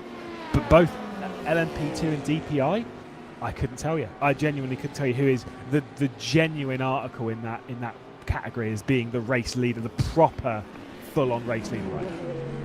And that's the thing, that's the great thing that we do love, because we haven't got one team sort of head and shoulders above the rest. We've got Simframe Esports who are up there, we've got Maradna Seastars, Valley Esports and Monaco. We've got 4 separate teams that at least at present are up there fighting, and in the mix. We even saw them in the same shot, all 4 cars potentially fighting for that race lead. So definitely, a lot to consider when it comes to those higher classes. So yeah, very, very interesting proposition to think about over the course of this race. And again, is a bit niche, but going back to sort of the threat of rain, it has sort of been hovering there as a slight talking point, a chance of coming. But again, you can't live in fear throughout this race. No, and like I say, you've got to drive well within yourself, well within the conditions at hand, and not try and take any unnecessary risks on strategy this early, because again, you've got to keep yourself wide open for later on. I'm curious to see which teams have taken the bigger risks, even on setup and strategy, right? Because that's the thing, as much as we're talking strategy, setup is also a key factor when it comes to whether you'll have wet weather setups. There are some cars, I was watching the testing session last night. Colin Spork did a stream on the Alpine, the official Alpine Twitch channel, which was interesting. Obviously driving for Race Clutch in this race, and watching a lot of the cars that were kind of running way different on strategy and way different on setup rather. And this car was one, the one Akko was one that I'd noticed, an absolute bullet in a straight line. Now if they're kind of running the same, that's very much a dry setup. You know, you're running low wings, you're trying to be as fast in a straight line as possible. It's very much a dry setup. I kind of wonder if they're kind of continuing on with that methodology right now, because there's not too much you can adjust in the pit stop using that as a basis. You can't really just slow the car down and turn on a wet setup when you come into the pit lane. Sure, and again, and that ride height as well, if it does start to rain, that you want to be a bullet in a straight line. If that is the strategy Monaco are going for, you also want the car to be as low to the ground as possible. And as soon as it starts to rain, that low ride height is going to potentially lead to some aquaplaning, and again, it can so quickly turn on its head. Spa is a circuit that notoriously does lend itself well to having sort of a low downforce, high speed setup. But as soon as the weather shifts, that setup goes from quite top quality all the way down to one of the slowest, because now it feels all right to drive. He's making some deficit up that he potentially has to the corners. He quickly gets it back down the straights, but as soon as it rains, that car is just going to become essentially just a boat to drive. Yeah, Seawolf net race into the pit lane, so Jan Catal handing over the race lead back to Lorenzo Arisi, who remains behind the wheel. And getting past the needracing.com Ferrari at the top of Radion as we ride on board with Bois Milan. Kind of see the absolute missile that it is on that race up towards Les Combes on the Camel Straight. I mean, that is quite uphill, but yeah, these cars are so fast in a straight line. Not too much time, less than 10 seconds separates the top four even after that pit lane sequence, so it's still pretty tight, still wide open as far as I would classify it. Yeah, absolutely. I mean, all it takes is one spin or a slight mistake to really close that gap back down, and you can see Janssen Bins, the fight for the podium. Both of them are both on this run towards P1, so is still well and truly wide open. And considering we are 2 hours and 15 minutes into this race, considering in some sprint series you get gaps like this after sort of 25 minutes, half an hour, to have it this close after 2 hours is certainly still wide open, and relative to endurance racing, a 10-second gap is not much at all. This is Tom Oldenmenger into the pit lane finally, now coming out of it. Actually, no, he's still going into it, apologies. But again, these two teams, Race Clutch and Burst Esports, have really come into this race on the back foot, Lewis, and they're doing their best to recover, but after the penalties that they've had, it is going to be a really tough ask to do that. Oh yeah, I mean, the Race Clutch car had 3 drive-through penalties. The Burst Esports car, the number 1 there, had 1 drive-through penalty and 1 stop-and-go 60, I think it was. So I had to come into the pit lane, stop for 60 seconds, and then get back going again.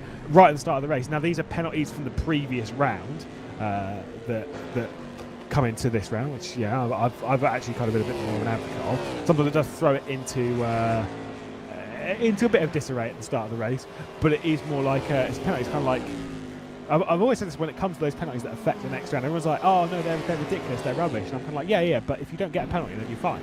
So don't get a penalty. Simple as that. Pretty much, yeah.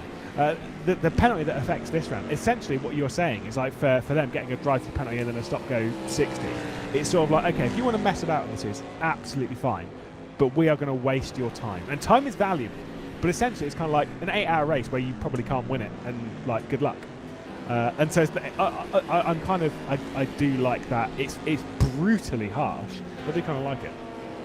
Yeah, it really is, because I mean, at least they got it over and done with towards the start, because they have the time to at least try and recover from it, or they spend longer actually driving with the disappointment, the burden of knowing that they're not going to be anywhere in this race. Either way, as you say, it is quite harsh. But looking back to monitoring the mistakes that did cause those penalties, you would have to say that it is quite just. I guess you could throw the argument that in that they made the mistake in that race, they should be punished in that race, though. Yeah, there is part of that, but then it's also like a penalty is there to discourage, right? It's there to kind of put you off from doing it again. Now, sure, points penalties or position penalties or something from the previous race, like they do work to a certain degree, but the idea of having a penalty on the next race is you're effectively wasting their time. And if there is one thing that sim races and generally people don't like, is having their time wasted. Right, and that is one of the major deterrents for anyone when it comes to incidents. That's what the penalty system's there to do. It's there to deter you from even thinking about making a silly lunge or getting yourself into a position where you can get a penalty. And so, in that sense, yes, maybe it is unfair that it affects the next race rather than the race that the incident actually happened in. But I mean, it will stop you from doing it, because you make the mistake once, you think, right, I've just wasted 8 hours of my life now. Best not do that again. That's fair enough. Yeah, definitely is. And again, if people could get away with penalties and they could say, oh, I can do this but not really get punished for it, you're not actually going to get anywhere, and the purpose of having a penalty is just completely pointless and a waste of everyone's time. And it would, if it was just absolute carnage and everyone got away with everything, then you wouldn't have clean racing at all. So yeah, it definitely is useful to give them a massive slap on the wrist, and the bigger the consequence, really, the more you are going to discourage them from it. This is the fight then for P7, still between the Sim Racing Volante car and the P1 Esport Porsche just in behind. These two have been fighting for actually quite some time for P7. They really haven't been able to leave each other alone, but also Sim Racing for Holland. Their situation in this race so far, Lewis, they really, again, similar to Race Touch and Burst Esports, they come into this race definitely on the back foot, but relatively speaking, compare where they are now to how far they are off the race lead, definitely could be doing worse in this race. Oh yeah, I mean, look, you're still in decent points paying positions. That's what you've got to focus on. Keeping yourself in Division 1 and whatnot, and keep yourself in a good position, just scoring points. Sim Racing for Holland have been so experienced in the Virtual Endurance Championship, so it's kind of like, they're like giving them advice as to what to do is ridiculous. I remember when I think it was season 12, no, it might have been season 13, where they started off in incredible form. Like, I think they won the first race and might finish second in the next two. Just having that kind of form to start with. Sometimes your season doesn't start like that. That's absolutely fine. They'll know that. Sometimes you get yourself into a bit of trouble for the second round or whatever. They're experienced enough to kind of keep the head down and drive within themselves and just keep focused. So fair enough. Joachim Stensnes, who is I think he's the team manager as well for P1 Esports, and so obviously trying to fight their way through this and try and rise their way back up the order. They were doing really quite well earlier on, but I've seen that snap a couple of times from Joachim, and that's another one to add to the list. He's getting good with catchment. He is. I mean, I definitely would prefer not to have them if I was in his situation, because especially at that part of the circuit, that is one of the worst places you can really have a sketchy moment, because we saw it earlier, I believe it was the Go Team LMP2.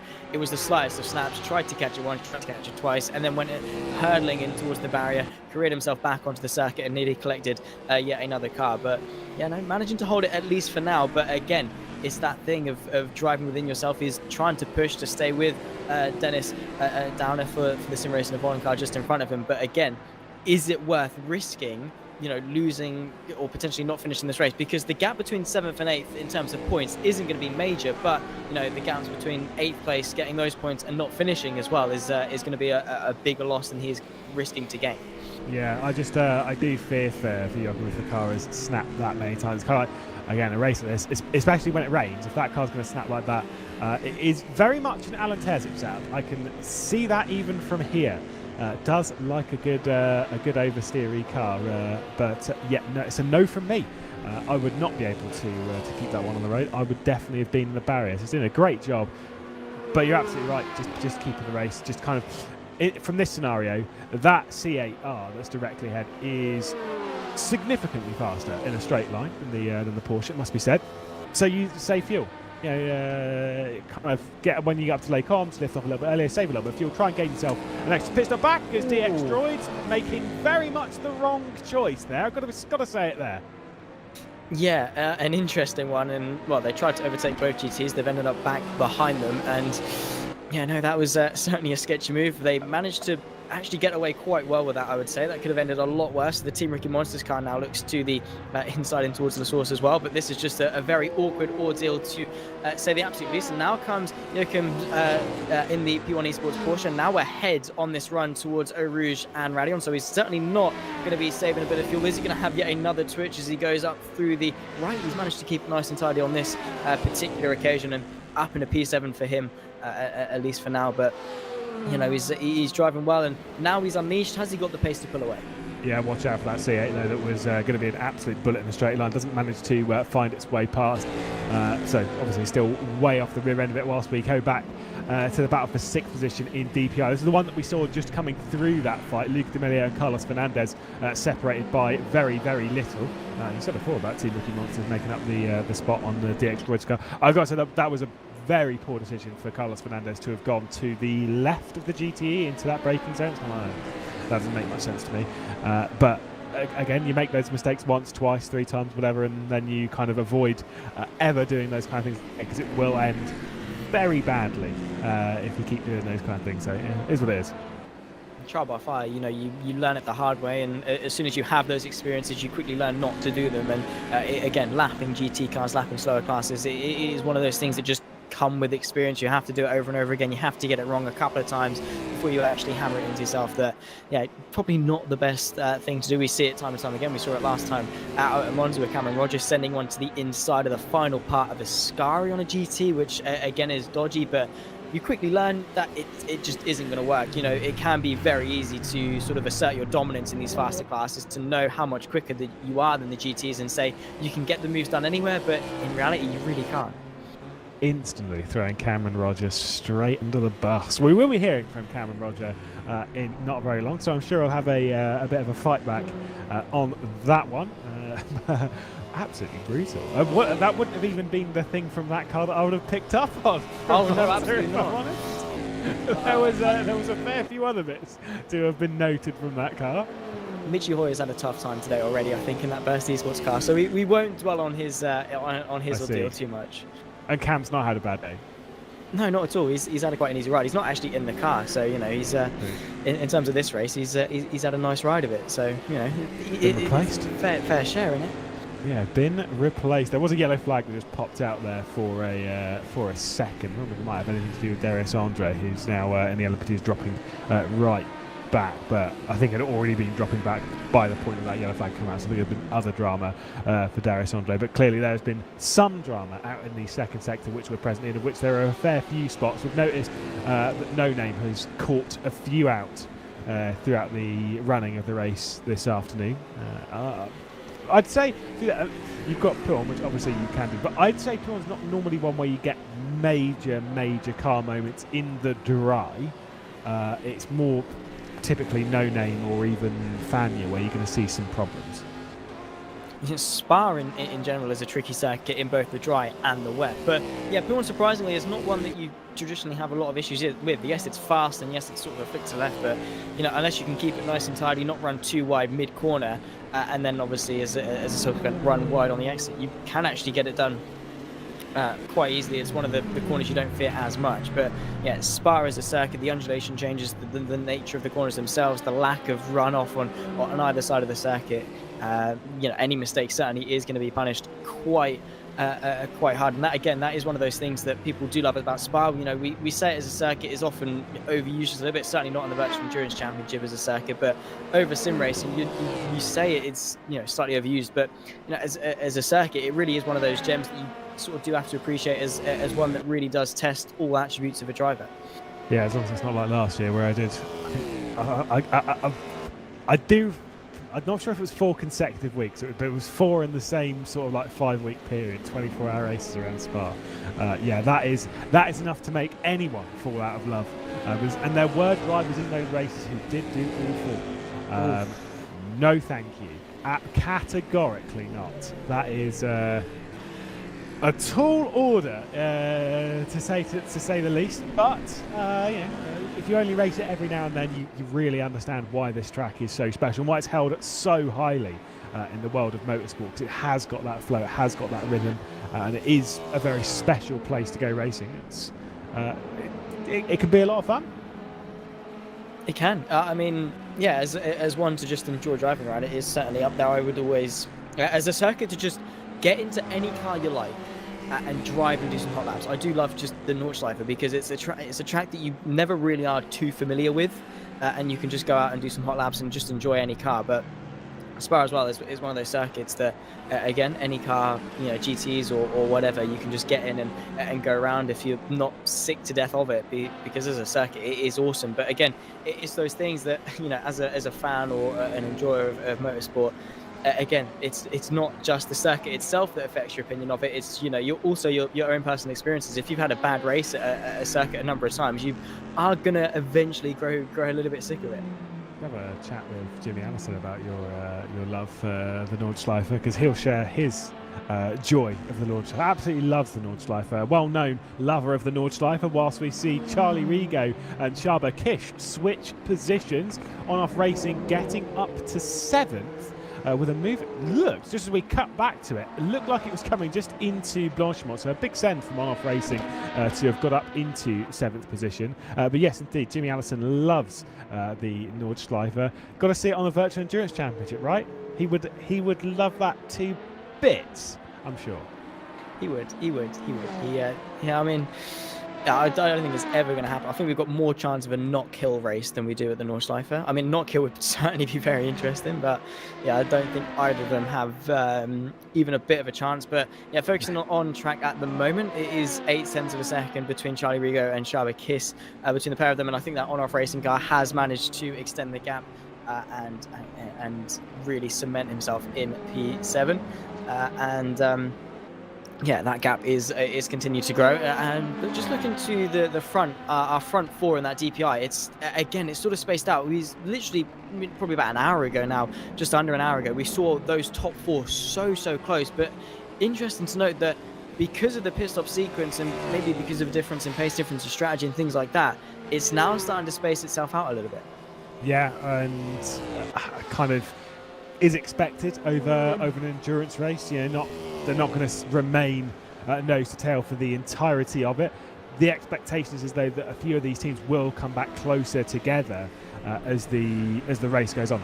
That's kind of normally how these things go over race. Strategies kind of come back together again. But Lorenzo Arisi, Simfreem Esports, they came into it with a bit of pressure on their shoulders though, didn't they? Because obviously after the victory at Monza, and with the penalties for the likes of Race Clutch and Burst, two of the faster teams here today, the pressure was on Simfreem that is like, this is a round that you should win, that you almost kind of have to win if you want to go and contest for the title.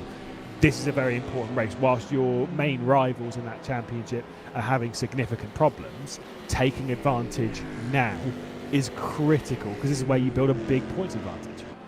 It is races like these that you look back on towards the end of the season when you get into that tail end, round 7, round 8, and you look back and think, where could you have gained more points? And it will be races like these that, if Lorenzo Arisi and Simfreem Esports do manage to consolidate a win, if they are still in the title fight at that point, they'll look back and be grateful they were able to do it, because on a day where your main championship rivals potentially are not having a good day, as you say, it's prime opportunity to really extend that gap, because even if you do beat them all the way through the season, the gap between first and second or first and third, the points margin isn't major, whereas the gap between first and 8, that gives you a nice buffer that you can then sort of really get to terms with, really get comfortable with, and then it's just a case of maintaining that through the season. Coming back off Monza as well, they've got that confidence, they've got that morale boost, and now they want to prove to not only them, to everyone else, but also to themselves that it wasn't just a fluke, and they really can contest this season.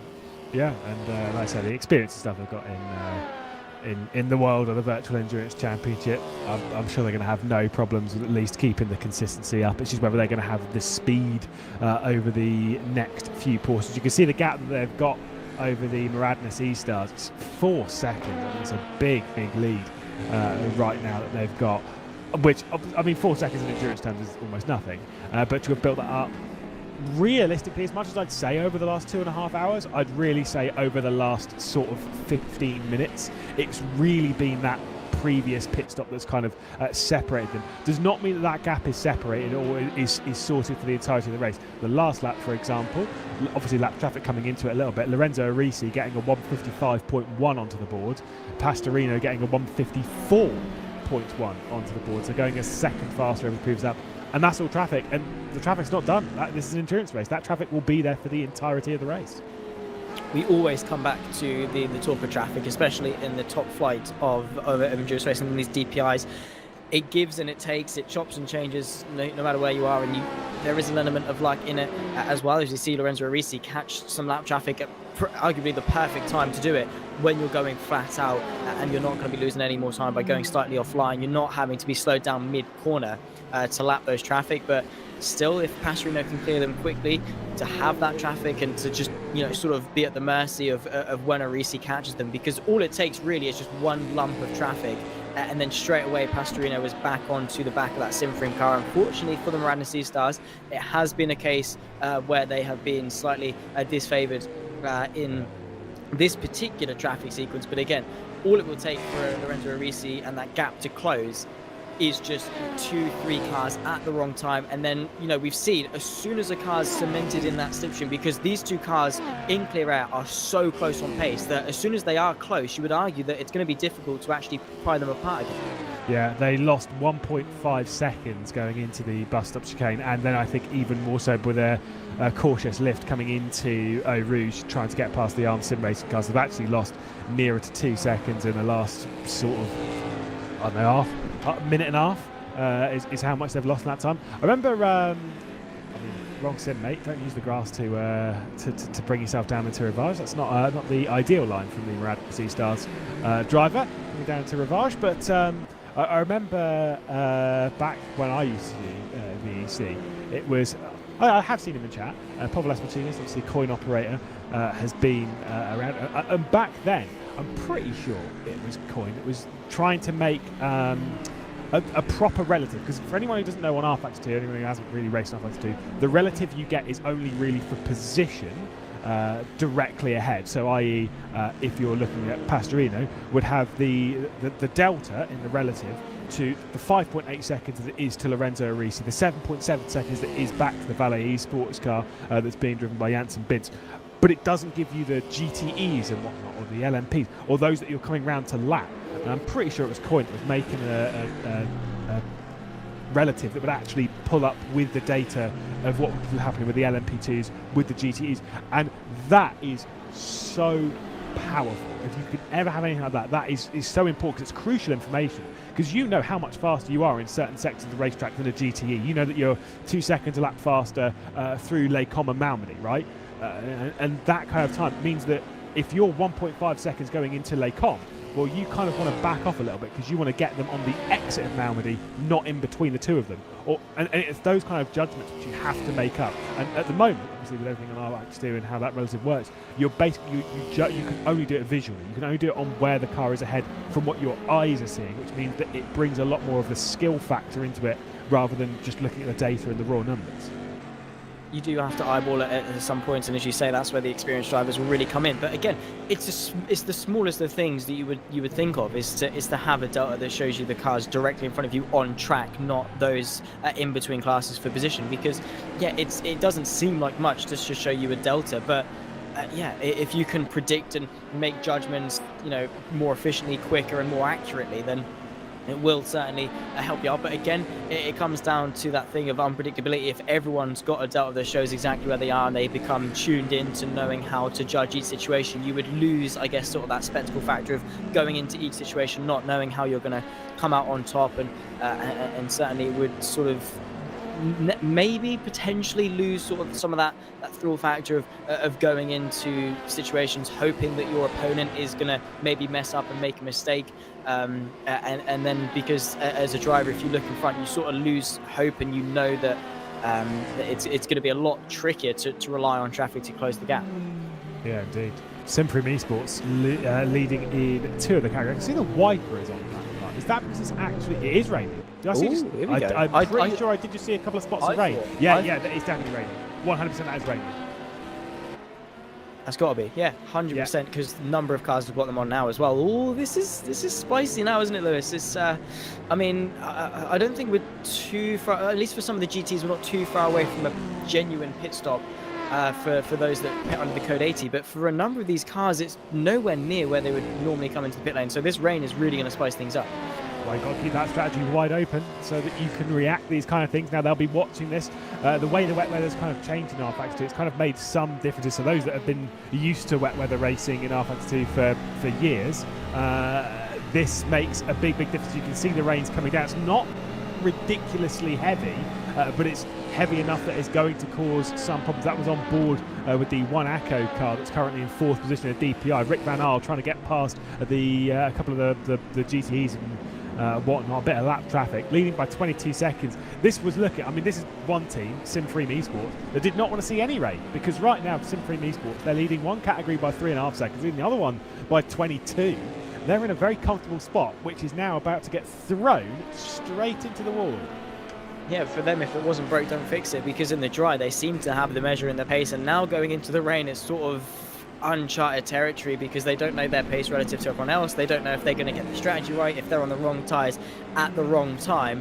That gap is very quickly going to close. So yeah, it's nervous times for them at this stage in the race. But yeah, it's going to be interesting to see how hard this rain comes down, or if it just sort of stays at this awkward stage where it's not hammering it down, but not exactly bone dry either.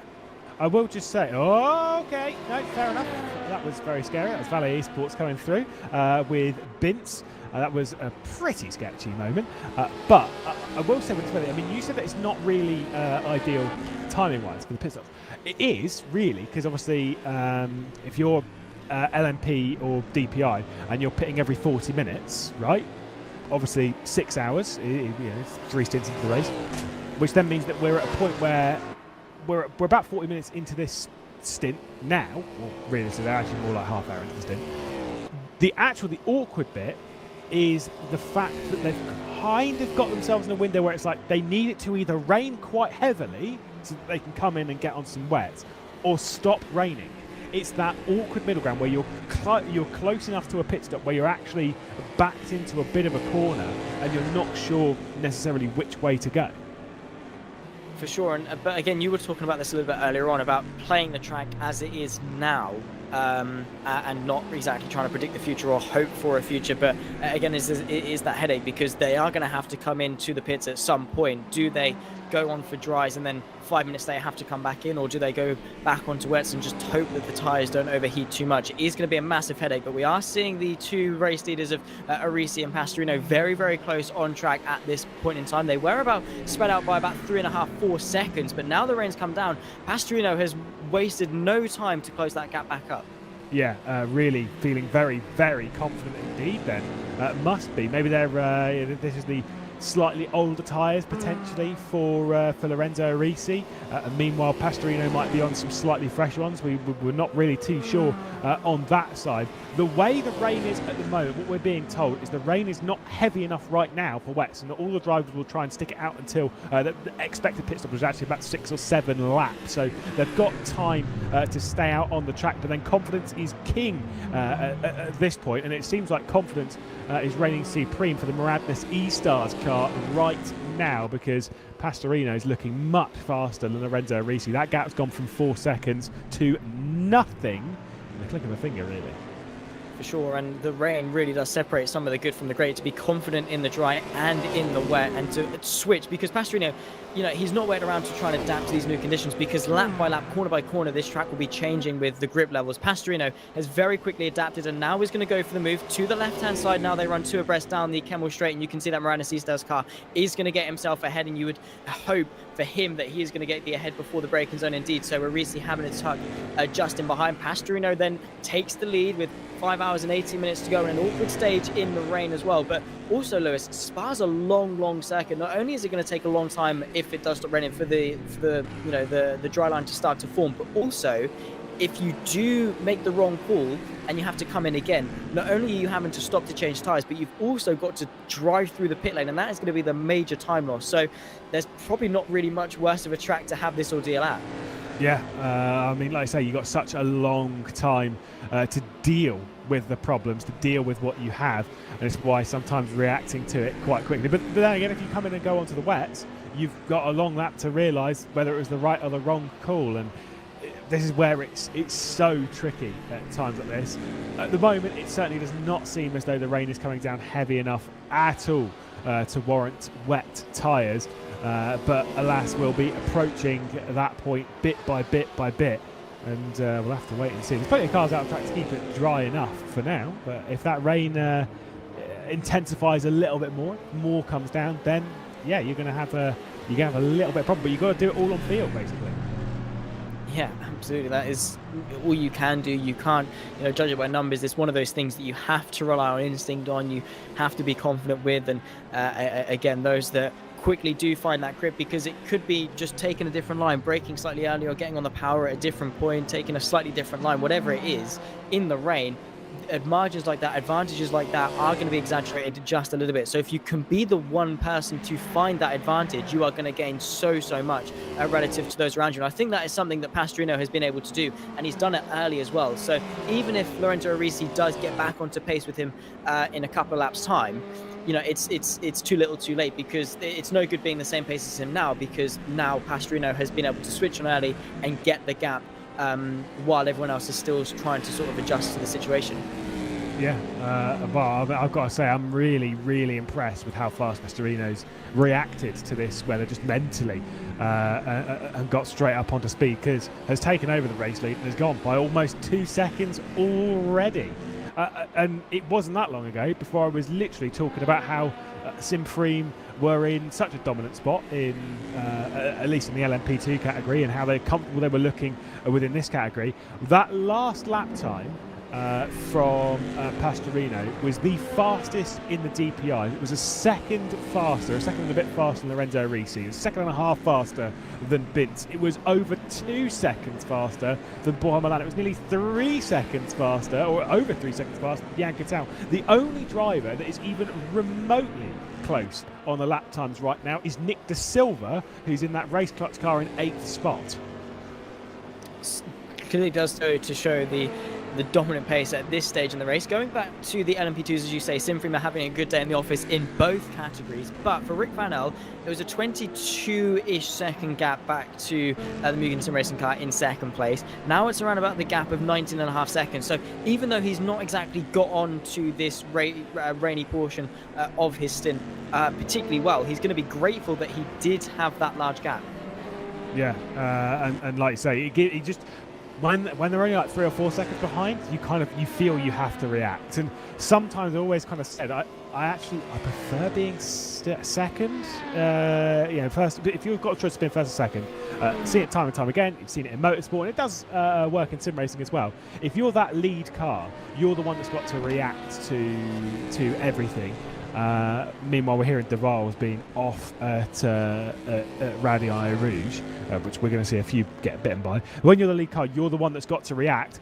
And there we have Liam Duval, no rear wing, broken suspension. That is closing in on a code 80 in my book. That is dangerous. That is a lot of damage. And in these kind of conditions, that is going to throw the strategy up for a few teams if that does happen, because that's risky. That is, especially in these conditions as well, where the cars aren't going to be able to respond to things as quickly as they would like at all. You would imagine that this is going to be a code 80 in just a few moments' time. But a good point is being brought up, Lewis, is that for the GTs, their pit window is close. And they are going to have their hands forced, because they can't just carry on trying to stick it out for a few moments longer. They're going to be forced in by their fuel tanks. If there is a code 80, do you reckon some teams are going to be, force their hand just a little bit more to capitalise off the code 80 as well? And oh my word, Liam Duval, you have to say that is a dangerous car to have on circuit. Yeah, big time, especially in these conditions. There's no grip on the rear end. Yeah, I don't know what I'd do if I was another team right now, but this is a very sketchy point for Liam Duval to try and bring it down into the pit lane. He's only halfway through the lap, There goes your race leaders in the LMP2 category. And like I say, having a few struggles. And there is another spin. I feel bad for Liam de Waal right now. I genuinely feel bad. That car has got no grip on the rear. Always said it before, when it comes to driving a car around a circuit like this, when you've got no rear wing, obviously there's some serious crabbing on that car. So there's a lot of rear suspension damage. It's gone in rearwards into the barrier. He's definitely struggling with the grip of the car, and it's completely unpredictable, not only for him, but for everyone else coming through. There's Mugen Sim Racing coming through, but it's unpredictable for everyone coming through. It is. He's not only a danger to himself, he's a danger to others. And I've been in that situation to have a car so damaged that you turn the steering wheel, you make the slightest adjustments, and you don't know what the car's going to do, how it's going to react. And he's had to nurse it around. You know, he went off at Eau Rouge Rally on time. He's had to now get to where he is at Curve Paul Frere, and will have to come into the pit lane. It's a long lap to nurse that car around, which is less than ideal. He's done a really good job. Respect to him for just keeping it out of the way to limit the awkwardness it is for other people. He stayed way off the racing line, tried to keep that car in as straight as line as possible. Even though he has had a couple of spins, he's been fortunate enough that people aren't too close. So for now, the fact that we haven't had an even bigger incident than Liam de Waal already has, I think, is certainly some lucky signs. Yeah, no, it's testament to the ability, because I will say, when you're driving around like this, look at how slow he's going through Blanchimont, right? And how much the rear end was like, I've got to let go, I've got to let go, I've got to let go. It absolutely crawling. And it's the whole thing of, like, there's a lot of the whole, well, you've got to slow down and drive the car within its operating window and whatnot when it's damaged. And you shouldn't be going too fast. It's a really silly thing to be going too fast. Trust me, when you've got rear wing damage and rear suspension damage, too fast is a very hard window to find, because it's so much slower than you could possibly imagine. Genuinely, if he did the entire lap on the pit limiter, there is still risk of him spinning. It's that hard to drive when you've got that little grip, when it's also damp on the track. Yeah, it is not a situation that many people would want to be in at all. Fortunately, he has finally made his way back into the pit lane. Yeah, no major incidents there to talk about. We are interested to see what the actual incident itself was that caused this. But yeah, again, it's hard to drive a car, under its limit where you don't know where that limit is, because with no rear wing and rear suspension damage, that is going to change a lot. Oh my word, that got very close between the Valley Esports and the leading GTE of the NeedRacing.com, Jonas Dreas, leading the way, doing a fantastic job of leading the way. But again, Lewis, Eau Rouge Rally, on the difference in speed between the GTs and the prototypes in the wet as well. It's always going to be sketchy times. Yeah, that was very scary indeed. As we can see, Fernandez coming out of the pit lane, and we'll see on replay as to what has happened. Borja Milan we're on board with, going up and over the top, down towards Rivage. What are we going to see here, I wonder? I mean, it's already off-cambered as it is. You can see chomping at the steering wheel. Now in towards No Name. Downhill, tricky corner as it is. Touch that curb on the inside. He seems all right for now. But again, it is just showing you how tricky these situations are. Even in a car as aerodynamically capable as the DPIs, even in these wet weather situations, through Puana corner that in the wet is going to be very, very sketchy. I think he is going to be okay. He's got the car just in front of him. Through Piff Path for now, seems to be okay. No major sort of discrepancies for now, but now he's going to catch this Ferrari in front. Is it going to spin in front of him? Going through on the exit Stavlo, got through cleanly, but again, could have very easily gone wrong. I don't think this is on a replay. I think this is live whilst we're having a couple of issues on the broadcast for spin. So I do not believe this is a replay. This is live as is, whilst things are being sorted out behind the scenes. So we'll take a little bit of an onboard trip around the circuit with Borja Milan and see where things are headed. Now back to live pictures and offboards. We're all right. We're safe. Don't worry. We're all good. Confusion's over, guys.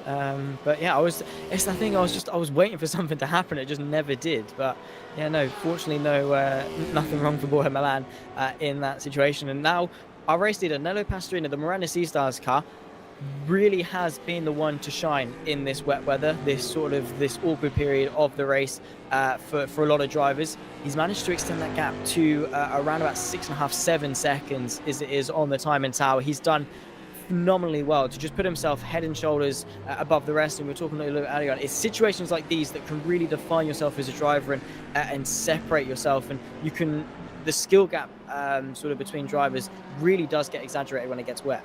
Yeah, and that's what we've seen today. I mean, like I say, 7 seconds the lead now for Pastorino at the moment. Now 8 seconds, pulling out comfortably clear of Lorenzo Arisi. The lap times are getting slower. Well, last time I said about them, they were rolling in the 59s or 58s, 56s even. We're now running in the 59s, lower 2 minutes in the DPI category. So that's showing really how much slower this is getting. Rick Van Aal comes into the pit lane.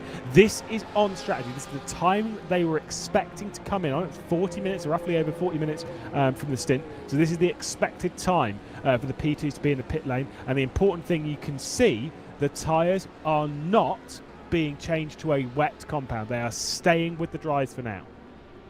Committing to it, and again, I guess that is fair. The track is getting worse, the lap times are getting slower, but the amount of standing water on this circuit does not justify going from a slick to a wet, at least for now. Maybe a couple of teams will chance it, but yeah, no major sort of massive changes. And again, it's the safe option because you can't predict the future. You don't know if it's going to stay like this, get drier, or just suddenly get worse. So yes, maybe if you took a risk, you're going to look like a massive hero if it does start, completely pouring it down in the next 2 minutes. But you definitely, likelihood of that happen is definitely not very high at all. So going for the safe option and playing the track as it is now. Yep, you got to. Like I said, you got to be on the tyres for the present condition, not trying to predict the future. As we can see, a few of our DPIs in the pit lane again, where we would expect them to be. Borja Milan comes into the pit lane. Lorenzo Arisi staying out, of course, for the Sim3 Esports car, and we will expect them to be in the pit lane either this lap or the next one. Of course, it is one of the things that the wetter the circuit gets, the less grip you have. As we can see, confirmation of the tyre that they're on, they're all staying on the slick compounds. But the wetter it gets, the less time you're on throttle, and even the difference in wetness that we've had now. We've dropped the pace realistically about 6 or 7 seconds from the optimal pace. You're on throttle for less. It means you're saving more fuel. It means you can theoretically go longer right now than you could earlier on.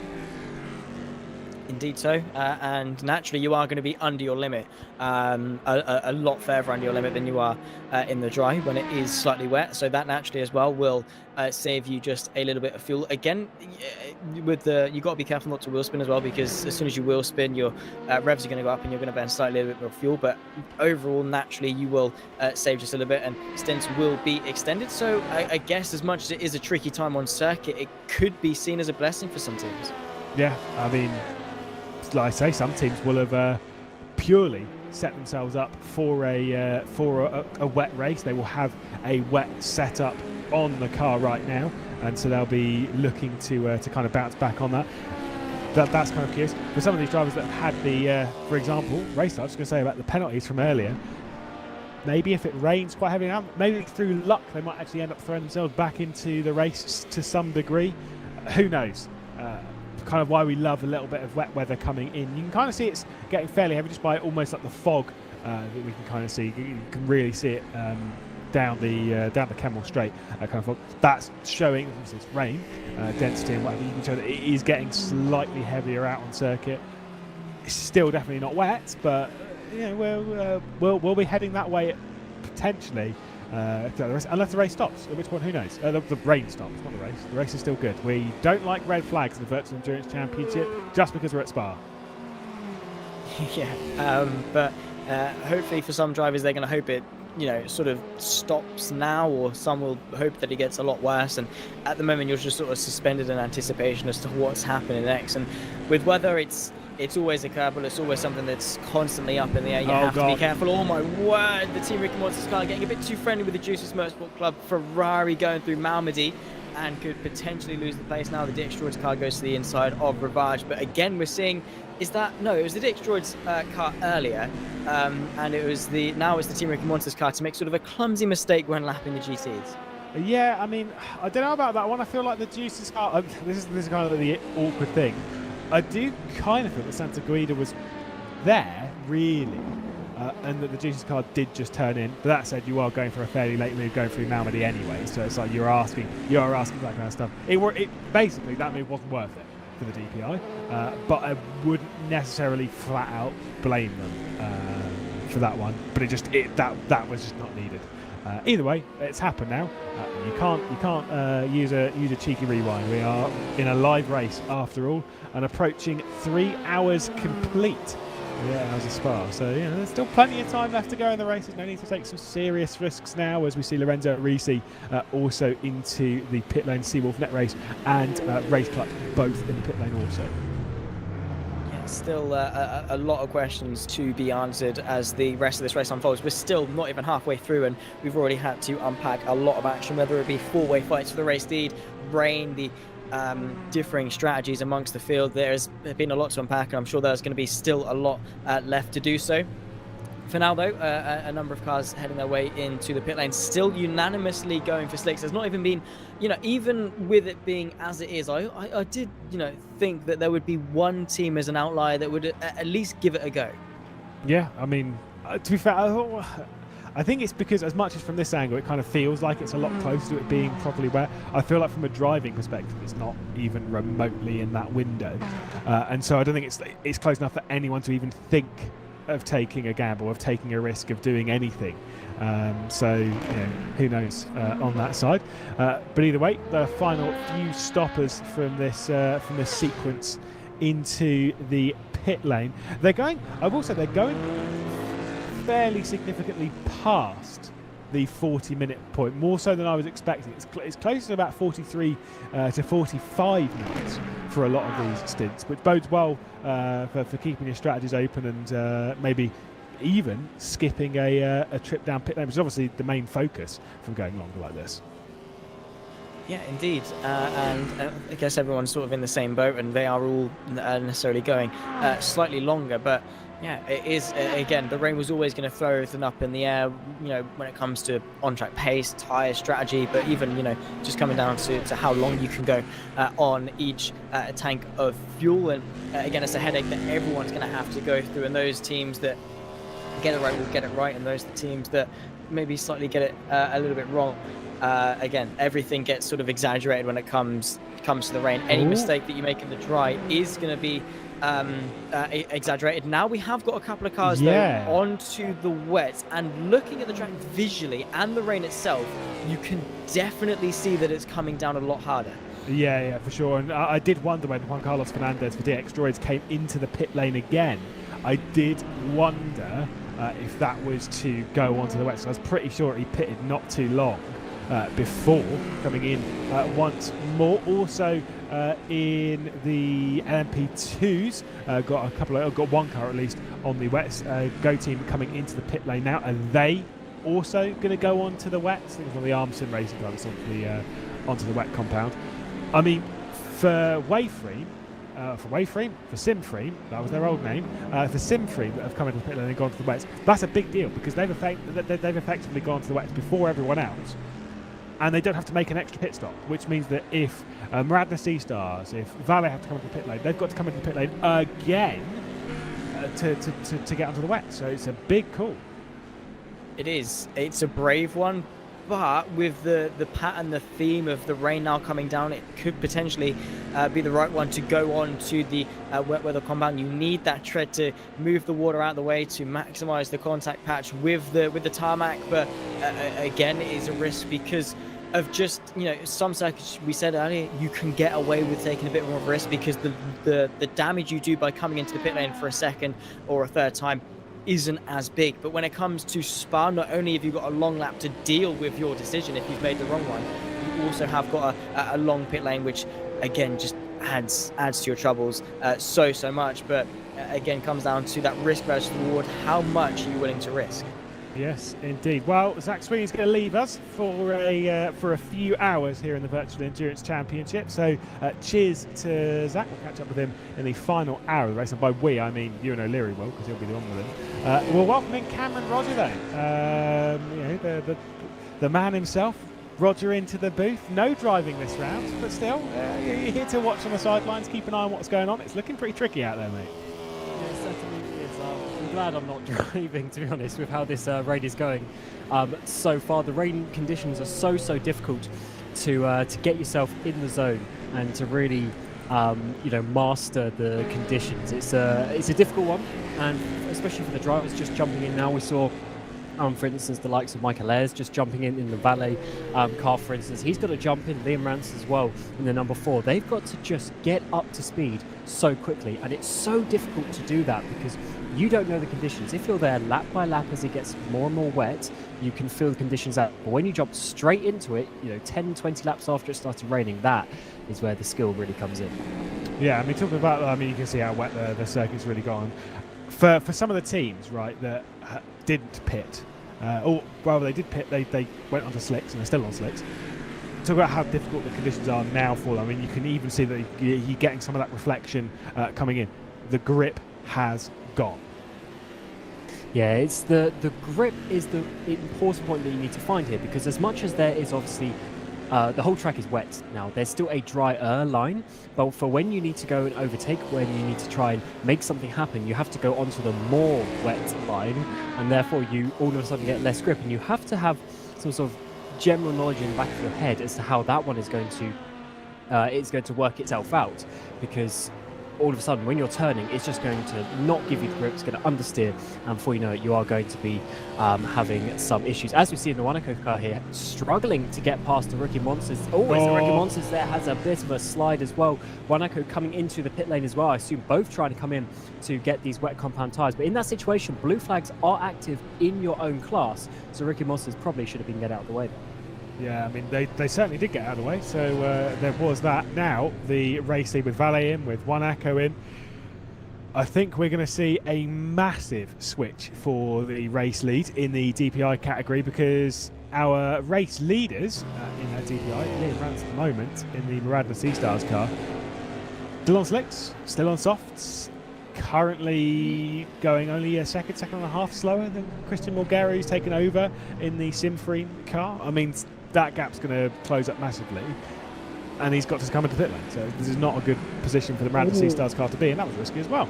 Oh god, yeah, loads of risk excuse me, coming on at this moment in time, and it's a difficult situation because only a handful of laps ago, they came into their pit stop where they chose to go back out on the dry compound tyres. So now they've got to go in and do another pit stop, which is effectively a stop and go penalty they are giving themselves by doing that, because not only do they need the 37 seconds to change tyres again, but they also need the 30 plus seconds just to drive through and effectively do a drive through penalty. So it's a lot of time that they are going to lose by doing this. So those who gambled, like the 21 there of Simframe, they're really going to benefit from this. I wouldn't even say it's much of a gamble. What Simframe did was exactly what I was saying about earlier. When they went one lap longer than everyone else, they went a couple, or whatever, they were extending themselves. What they were doing is they were keeping all of their strategy options open, so that should they get to this point in the race, they can make a slightly different strategy call that might affect them later on, which obviously it's going to, because we see Liam Rance now from Miradna Seastars come into the pit lane. This is going to be a big swing. At the moment, realistically, Simfree could end up leading by, not far off a minute and a half, yet less than half an hour ago, they weren't even leading the race as Henning Wallach gets a penalty. Yeah, he certainly does. I think that was for speeding in the pit lane. Looks like he's coming out. Yeah. But yes, you are absolutely correct here with the 21 Simframe. You got to play the conditions right. They definitely did that. And the fact that they haven't had to make this extra pit stop is massive. Considering how long the rain was coming and how long the stints are, I probably would have, looking at it, also gone to the wet tyres when they did.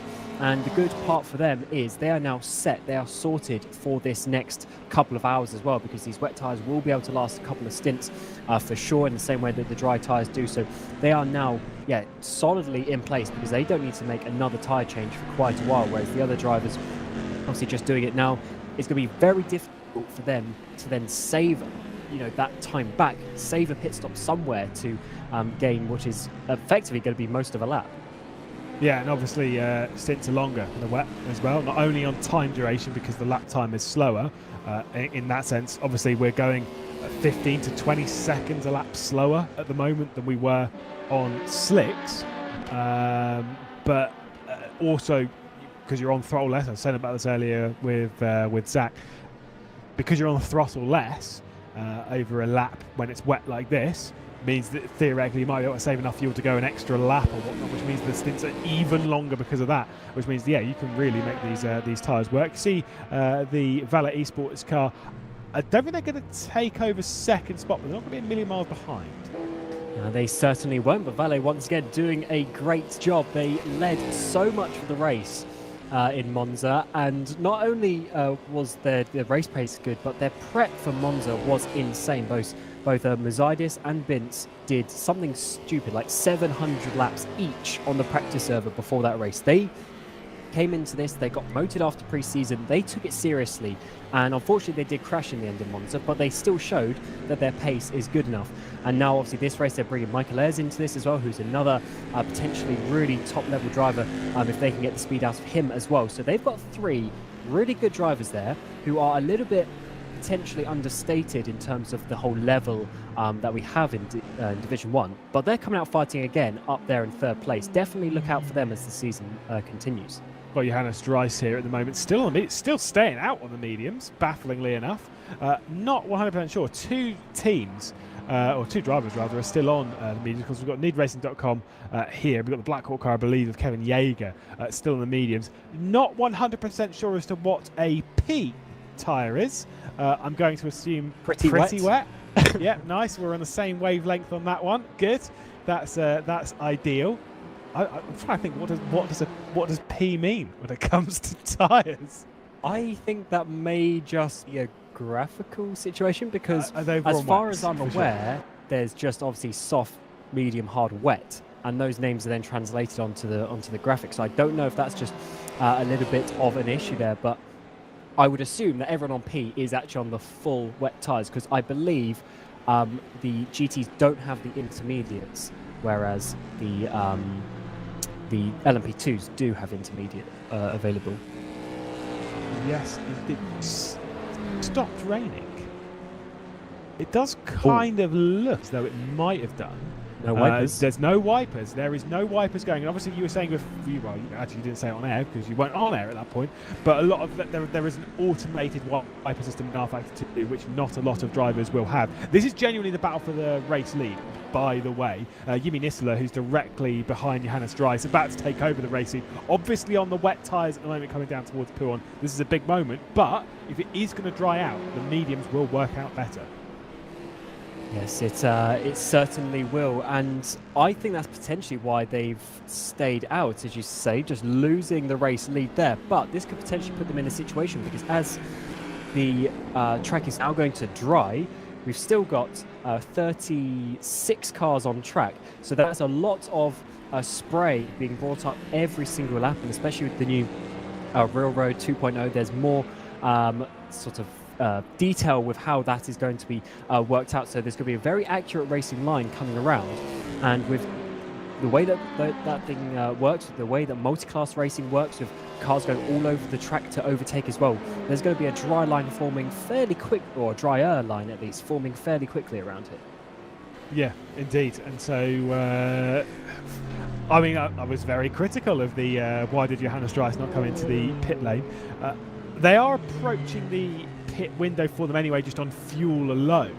But now that I really think about it, now I look at it, now that the rain stopped, maybe this is a big call for the needracing.com car. And again, we've seen how much it swung. And I remember how I said before that the race lead for the Sim car might be a minute 30. It's a minute 30. That is how much. Bear in mind, not long ago, they either weren't leading or they were only leading by 4 or 5 seconds. They are now leading by nearly a lap. You know, so it's 3/4 of a lap, just over half a lap. They're leading by a long way now, and all because they just timed the pit sequence right. That was it. And that's why you've to be on it. It's got to be something that is sort of calculated by the team. As just getting up the inside of the visceral LMP2, but it's certainly something that you have to be on your toes with, and you have to be a little bit prepared for in some ways as well, to work out roughly what percentage of rain, you know, that sort of of what level of rain needs to be for you to actually pit, because as we said, you're literally giving yourself a drive-through penalty, even a stop-go penalty, to change tyres out of sequence. So doing it, to have the confidence to do that at an actual pit stop where it's sort of an all or nothing attempt, that is certainly something that you need to do. They've obviously got a load of confidence in that 21 car winning that first race of the season as well, and I think they're just really showing that through. And they've put themselves in such a good position now that even they can even react to what people are doing behind, because at the next stop, when they go back to dries, hopefully they can do that roughly around the same time as a normal pit stop, and then that gap is still going to stay there. Even if they lose 10-20 seconds, they're still going to have a minute lead. Yeah, well, the thing is all things being considered right now is that at this point in the race, with no risks being taken or whatnot, at this point in the race, they are on the same strategy as Liam Rance, as Michael Ayres, as all of those behind. They are on the same strategy now from this point. They're on the wets. They've got the tank of fuel. They'll be running these out until they're sorted, right? And that's kind of where all of the other cars are as well in this scenario. So they've already booked that ticket. They've already got themselves a 90-second lead. It's with those kind of risks. Whilst yes, it is easy to gain and to lose them, but once you've gained that time, it's now they don't need to take any risks now. They if it kind of looks like it's going to dry up, they can just go onto the dry tyres, can just stay on the wets for a little bit longer. They don't need to take any major risk now between now and the end of the race, because a 90-second lead is massive, and it's kind of one that you would, again, knock on wood, you would be hard-pressed to see them losing a team of this quality when you don't need to take any sort of gamble anymore. You've already done your gambling for the day, in a sense. Absolutely, and that is be a very nice final 4 hours 46 minutes in this race for them if they can continue. But we don't know if the rain is going to come back, of course. It may just be a short clearance in the clouds, but it might come back because we are, of course, in the Ardennes Forest, and anything can happen in that regard. But they are going to be loving this. They already, as I said, leading the championship by 5 points to Monaco there. We obviously got second place last time out, and then Seawolf Net Race are third place. But then fourth is Race Clutch. They, of course, had that penalty a bit earlier on. They are down in 8th place as it stands, and how it's worked out with the pit stops and everything, they're now back behind the burst car, which they were ahead of for quite a while, actually. But I guess with which is when they made that pit stop in the wet sequence, they've now got 36-second gap to Michi Hoyer, who's closing down, actually, on the DX Droids car for 6th place. I will say, for the Race Clutch car, they were one lap out when I was watching. Well, I was watching them, and I was thinking, with where they were pitting, they could genuinely be in the top 5 right now, but they were one lap out. If they'd have been able to go that one lap longer, get onto the wet tyres, they would potentially still be on the lead lap. They'd certainly, because they would have done the same thing that our race leaders did, of course, in Simfring. They would have pitted, rather than making 2 trips down pit lane, they would have gained all that time back. They would be in the top 5, and that would be a massive thing for the champion. And this is the joy of a race like this, is that we are genuinely, hand on heart, just talking about one lap, nothing more than that, just one single lap, and it makes a difference between you being in contention for a podium or you being at the back of the field. That's absolutely incredible. And that's why you've to have the confidence to just send it when the lap comes up.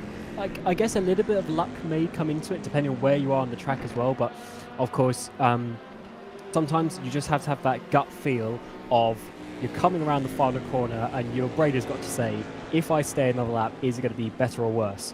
And sometimes you just make the right call, and that is why it's a team game in endurance. It's not just about you in the car, it's about your teammates, it's about any strategists or engineers that you've got behind the scenes as well, and what ideas you come to attack the race. Because in an 8-hour race, a lot of things can happen, not with the driving, with the traffic, but also with the weather, and you need to be on top of it, because as you see in so many of these classes, it is so close between all of these drivers, just a couple of seconds here and there. got a battle here for third as well, as Andrea Terzi's closing in on Devon Brown. Devon Brown once told me he was faster than Josh Rogers, and that must mean that Andrea Terzi is the fastest driver in the entirety of sim racing, because he is absolutely closing that gap down. It was 8/10 faster on the previous lap down to Devon Browner, so he's really trying to the bit to try and close back in. Of course, this is the SimFrame Esports car that was leading the race before the rain came in. So whilst one SimFrame car in the DPI has gained an awful lot, one of them's lost a lot, and a significant portion of the race lead when they were leading by 20 seconds, I think. So they've lost 40 seconds, really. Yeah, that is a bit of a yikes, but you were just mentioning earlier, just a lap or two here or there can affect things, and we're already seeing this drier line forming. It's just about one car width, so just about 2 meters here or there. That will obviously get a bit wide as we go down the straights and overtakes happen in the multi-class, but you will get to a point where you actually see drivers are going to be going off the line, like that on-off car in the background, to either try and drive the track quicker, or even just try and sort of work out where the grip is and how they can overtake. Because as you come onto the traffic, you need to obviously be committed and confident with knowing where you're going to put your car to make the overtake on the GT cars. So to know where the grip is going to be quite important. Yeah, I will say with this kind of stuff, because they're going offline, it's to cool tyres and stuff. It's not necessarily the case. It doesn't really work as well as you think, and that is the same in real life as well, by the way. Like everyone's like, oh, it's a game change. It doesn't really work that much. Not as much as everyone seems to believe it is the case. But like you say, especially here on RF2, it's about drying the track. You know, say for example up here, if you're thinking, I want to go onto the slicks before everyone else, you want to be able to make sure that you can carve your way through traffic. So you kind of want to dry this bit of the track where we've just seen Andrea Terzi go onto there. You want to dry that a little bit of the line, because you're going to need to use it to clear traffic safely, right? So you kind of want, on the straights particularly, a very, very wide, dry line. And so you need to kind of get off of it, because if anyone's going to dry it, you've got to dry it. Exactly, and if you, especially as one of the prototype classes, if you go onto the dry tyres, you take that gamble and you're like, yeah, I can be 2 seconds lap faster. That's fine until you then lose 5 seconds every time you're behind a GT, because you have to sit behind them for 2 corners because you can't get past. So it's certainly a trade-off that needs to be made. Fortunately, we have been mentioning throughout the broadcast, especially the DPIs this year, they are so much faster. The overspeed is incredible that you can pretty much wait until the straights. But yeah, those corners, there really is a big differential as well. Yeah, and it's interesting to see where that differential will go. We'll say that Juan Carlos Fernandez has come back into the pit lane. I wonder if this is retired. Did say he came back in to do a stop from slicks to wets. Awkwardly, and I think might be going back over to the slicks. Meanwhile, Alan Terzic has got in. Joachim Steinsness has jumped out of the car. Alan Terzic has got in, and Jelle Binsbergen is feeling the pressure cam. He certainly is getting closer. A little look to the inside there, so Terzic not afraid to go off the line as we come through this double apex of Pouhon. And as you say, Binsbergen there for Jean Lacey Esports, leading the way in this two-way battle. 4th place as it stands, the GTE category. And these two cars have actually been fairly close throughout. But unfortunately, they are now over 40 seconds off the race lead. But if they can work this one out, they can get up towards Kevin Yeager ahead of them as well. So this is an important battle as we're getting a couple of the prototypes trying to get through them as well. I think that's the Visceral car and Race Clutch. That is going to be a 3-wide moment with all 3 categories, which is always nice to see for the photographers. But can Terzic get a bit of a run up towards Blanchimont? Obviously, the slipstream isn't the biggest in these cars, but certainly enough. If you get close enough, you can make a move. Terzic staying closer and closer, once again using all of the curb on the exit of Blanchimont. It's going to be just a bit too far away to have any sort of a dive. Yeah, it's very tight indeed. And Jelle Binsbergen, see ya, it's gone straight on. And Alan Terzic is going to gain from that. So never mind. I mean, that's the thing. In racing like this, sometimes you just get a nice cheeky freebie. That's exactly what happens with Alan Terzic there. So probably about the easiest move that you ever make when someone else makes a mistake for it. Yeah, don't complain about that at all. And that sometimes is just what you have to do. If you can't physically make the overtake, you still need to put pressure on the car ahead. And as you see there, Binsbergen just messing up the final a little bit and letting Terzic through. And Terzic can now just run away off into the distance, over a second gap now, so well out of even the longer slipstream really for the Ferrari there. And now we need to see if that gap, you can just see actually Jaeger in the foreground there for Blackhawk.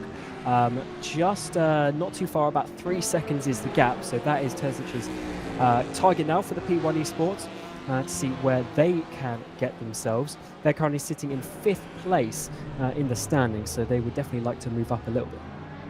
Yeah, and races like this is the perfect time to kind of take advantage of an opportunity like that and try and gain some points back, gain some ground back that was lost at Monza for whatever reason, whether it's through your own accord or through mistake of someone else potentially even. It's kind of interesting to see those ones unfold. Another driver into the pit lane, Jaba Kish. I think it's the Pescarolo car that has come into the pit lane also. So there are a couple that are biting already. To come down to the pit lane and potentially switch back over onto the slick compound tyre. It's just very interesting to see what the right call is. These are always the bits of the race where I'm kind of like, I don't think quite a lot of drivers and a lot of strategists really don't enjoy this bit to a degree, because it's kind of, as a spectator, I love it. As a driver, you kind of feel whatever you do, it's the wrong call. And you don't want to lose you've got as well if you get yourself in a good position, and that is why you may be like, oh, I'm just going to stay out one more lap, but then that one lap ends up being the one that loses you 10 seconds and maybe 3 or 4 places. So yeah, medium tyres there, yellow tyres coming out of the pit lane for Pescarolo and Shaba Kish. That is a very interesting one. We need to see what the sector times are now and if anyone will be reacting, because as you would expect, strategists of other teams will be looking to see what other teams are doing, what other tyres are going about, and we may start to see, that might be the first one that starts triggering this next round of stops. But we're only about 20 or so minutes from the last ones, which is a very interesting point. Yes, indeed. We'll keep our eye on this battle right now. Well, let's say. Alan Terzic has cleared off from it. There are some close ones a bit further up. Also, as Liam Rance and Michael Ayres are pretty close for second in class. We'll see that one now, because there you can see Liam Rance under a lot of pressure right now, and they've also got a car directly ahead in the GTE category. Absolutely, this is closer and closer. We see Michael Ayres getting that slipstream up towards Les Combes chicane in the Valley Esports. Once again, just showing the pace that they've got, and this would be great for them to get back up into that second place. As it stands, Liam Rance holding on to that position well for now, as although he gets a little bit too wiggly, Michael Ayres up the inside there, Malmedine, and that is not where you want to see an overtake being made, because it's so tight. We've already seen crashes there today. Unfortunately, they both escaped that one. Yeah, and that was pretty tight. They were kind of close coming into Erusian Radion. And whilst I will say that Maradnes E-Stars car was the fastest at the start of the rain sequence, it seemed as though we're exiting the rain sequence, and they're certainly not looking in the same favour as they were in the previous slightly mixed conditions section of this race. So we'll see if there's going to be a move from Michael Ayres, who's looking very fast at the moment for Valley Esports. This is all for second position. Got to remind you that our race leaders are nearly 90 seconds down the road from this, and obviously we've lost the overlay, but don't worry about that. That's because of a technical issue behind the scenes. It will be back, so no one panic too much. We'll keep our eye on this battle for second, though. We certainly will all slide through the apex there to itself, but Michael Ayres now once again getting the run up towards Blanchimont. The slipstream can definitely be a big factor, but of course in these prototype categories you've got to look out for the GTs ahead. They both get through up towards Blanchimont though, but then we've got the Blackhawk car just in front of them. Michael Ayres going to the inside, Liam runs to the outside through the braking zone, but Valet not quite getting close enough once again. But what we've seen throughout the course of this lap, I think Liam Rance is struggling just that little bit more than Michael Ayres, who seems to have quite a lot of confidence at the moment. Yeah, indeed. And we'll also say that of the last lap times, it's a little bit too deep. Might hook in for a later apex and a straighter drive off from Liam Rance and that Miranda T-Stars. The driver that we did say before about switching, Juan Carlos Fernandez did switch to the slick compound tyre, being told. Is it the fastest DPI on the circuit, so it's definitely going its way of slicks. They've got the rookie Monsters car coming straight out of the pit lane right into the middle of this battle. They certainly have. So that's another team looking to have a bit of a swap in tyres, I would assume. Actually, is that actually no, it's not Rookie Monsters. I can't remember the name of them. Seawolf, that's it. Seawolf there out of the pit lane. They are now in, is that 5th place, I believe, for them. But there's certainly been some big gaps spread out over the course of this race, and that was interesting to see how earlier the DPS just stay so close together, but then you get all these variables come in. Always that's wide once again for Liam Rance. Michael Ayres getting up the inside as we come down towards Pouon, who's going to be better on the brakes. Looks like Michael Ayres doesn't even need that bit of a squeeze though. Contact between the two as we come in. Liam Rance goes up wide once again, as now the Seawolf car not technically involved in this battle, but trying to make up some places as they probably feel a bit quicker, as I assume they have gone onto the dry compound tyres. Yeah, I believe so. Hard to tell from the distance. Certainly a white wall tyre, which thankfully the wets are as well. That's very helpful. But I'm not 100% sure. Either way, they're fresher tyres regardless on that car.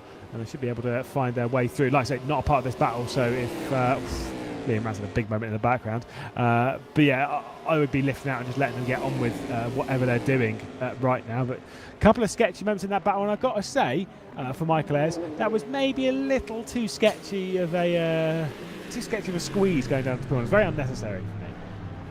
Yeah, I don't think I said a contact was needed there. Was that a pit stop in the Baron? Yes, it was there. Yeah. So the number 4, Radna Seastars going a bit into the pit lane, I would assume, going back to some dry compound tyres. But Michael Ayres was feeling it. As you say, potentially just a bit too much. I don't think it was needed, considering the fact I think he was going to be able to make that overtake anyway. Of course, Liam Rance is one of the more aggressive defenders, let's say. So you definitely have to work for it. But Michael, I don't think I should say needed to be squeezing him too much. No, just especially in these kind of conditions, just a little bit dangerous. But curious to see what Liam Rance will do now, potentially going onto the slicks. We'd assume definitely going onto the slick tyres, because that does seem to be the meta right now. Well, you wouldn't come into the pit lane and go to the wet, would you? Certainly not now. It's certainly dried out. You can see that drying line. You can also see, again, it's one of the big telling signs as to how wet the circuit is. The offline bit, we've not really got much in terms of reflection off of the racing line, which tells me that even the offside of the racing line's not that wet particularly.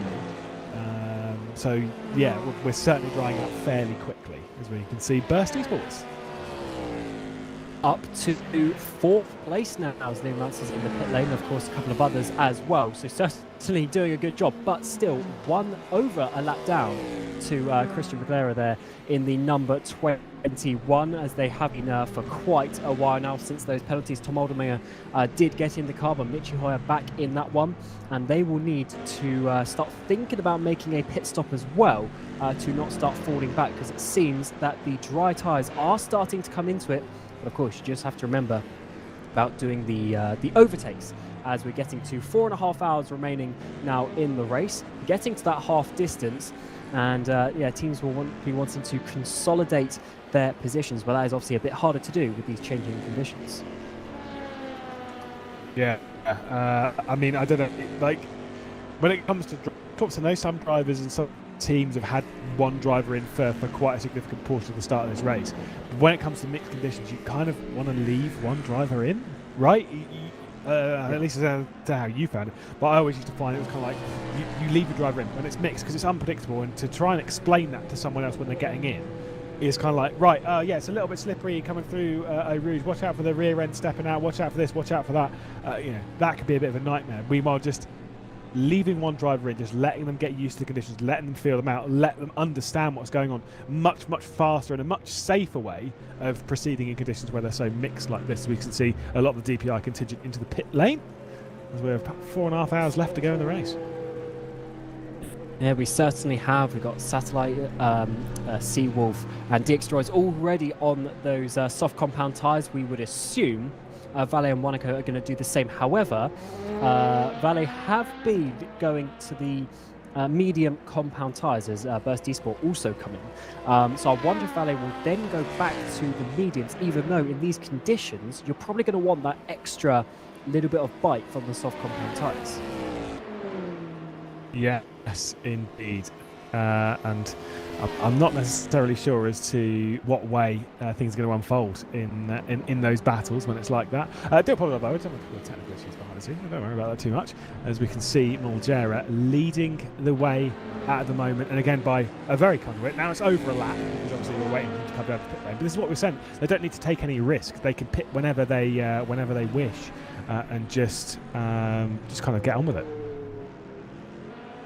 Indeed, and they are enjoying themselves at this moment in time as everyone is sort of cycling through this next round of stops. And we'll have to see when the remaining wet drivers are going to come in for their dries, because this, as we were talking maybe half hour or so ago, when you get to that crossover point, a couple of laps here and there can make a big difference, because you'll suddenly, literally within a couple of laps, it'll go the wets being a couple of seconds a lap faster to the dries then being 2, 3, 4 seconds a lap faster once they start coming in.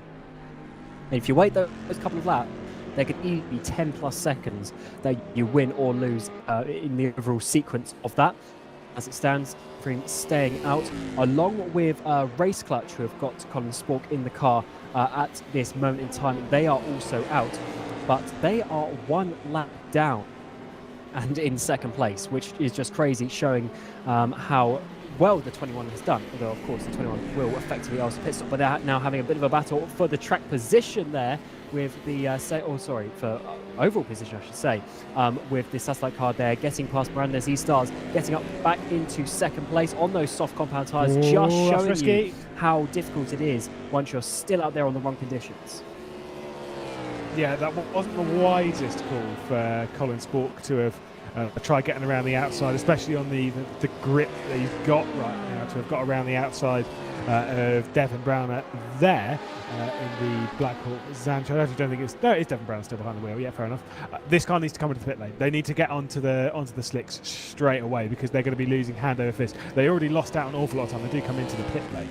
They've already lost out an awful lot of time over the first pit lane sequence, and now they're going to lose even more so. If there was a team that needed to take a little bit of a gamble on the pit strategy, it was probably Race Clutch this time by to get themselves back into it, because they already lost out to Burst significantly, and it seems as though they are going to lose out again significantly. Yeah, we will certainly have to see, as you say, where they come out with relation to Burst, who are now coming up. Tom Oldemega has actually got back into that car, so they've swapped already again for the, what would that be, the third time now, both having 2 drive stints so far, now coming through Blanchemont, and I would assume by the time we see everything happen for Colin Spork, he will probably be behind that car, such as the length of the pit stops around here. And as you say, they would have wanted to have something a little bit, a little bit more safer maybe, or sorry, more risky rather than safe, because playing safe isn't going to get them back the time that they lost a bit earlier on. As we jump back to this battle with Valet and Miranda's E-Stars, and with it, how everything worked out, Michael has ended up losing a couple of seconds to Miranda's E-Stars, so Liam Rance, even though he lost that position before the whole pit stop sequence, by going that lap earlier onto the dry tyres, he actually managed to gain a few seconds. Yeah, there we go. I've got our race lead as well into the pit lane. Christian Mulgera coming down. Obviously, again, they're probably going to lose 15 to 20 seconds from staying out as long as they did. But the thing is, they're just not taking any risk. So it's kind of like, yeah, fair enough. They had a 90-second lead. And so they can afford to lose 20 seconds of that, because they've still got a 70-second lead, which, I don't know about you, Cam, that's still utterly dominant to me, because of the lap they jumped into the pit lane on. So they can afford to play it a little bit safer and make sure that the rain doesn't come back, and not take any risks and all that kind of such. They'll come into the pit lane, they'll go into the slicks, they'll come back out. Pretty calm, it seems, for the Sim3 esports for now. Yes, it certainly is looking for now, as you are saying. Just want to check the tyres in this GTE category. And as it stands, Dries is starting to come back on these medium compound tyres. The gap went up to about, I think it was even up to almost 10 seconds between these two. But as it's drying out, Johannes Dries is getting closer and closer to your current race leader in GTE with Jimmy Nisula for Miranda Sea-Stars. But that is a massive amount of difference. Side by side through Pouon, Nisula just has no reply to that. That was just pure grip difference, and I wouldn't be surprised if you see those wet tyre shod Miranda's cars coming into the pit lane. But how brave was NeedRacing.com, of course, Jimmy Nisler, Johannes Dries, and Kevin Yeager, of course, for Blackhawk. How brave were they to have stayed out in really tricky conditions on slick medium tyres, waiting for this moment, because they're grabbing whatever they've lost back, and they'll be grabbing even more so. And most importantly, for them at least, they're staying on strategy. They're not going off of the strategy that they were originally on. It's a blinding call. I like the respect that goes out to them to have kept the speed as much as they did on the conditions that were as hard as they were. That is big respect. And that is playing the long game in these endurance races. I don't know if they saw the forecast or if they just guessed that it was going to be a short shower during a stint. And as you say, staying out, not losing, because the point that we're trying to make earlier is if you make that extra pit stop, that is where you really lose the time.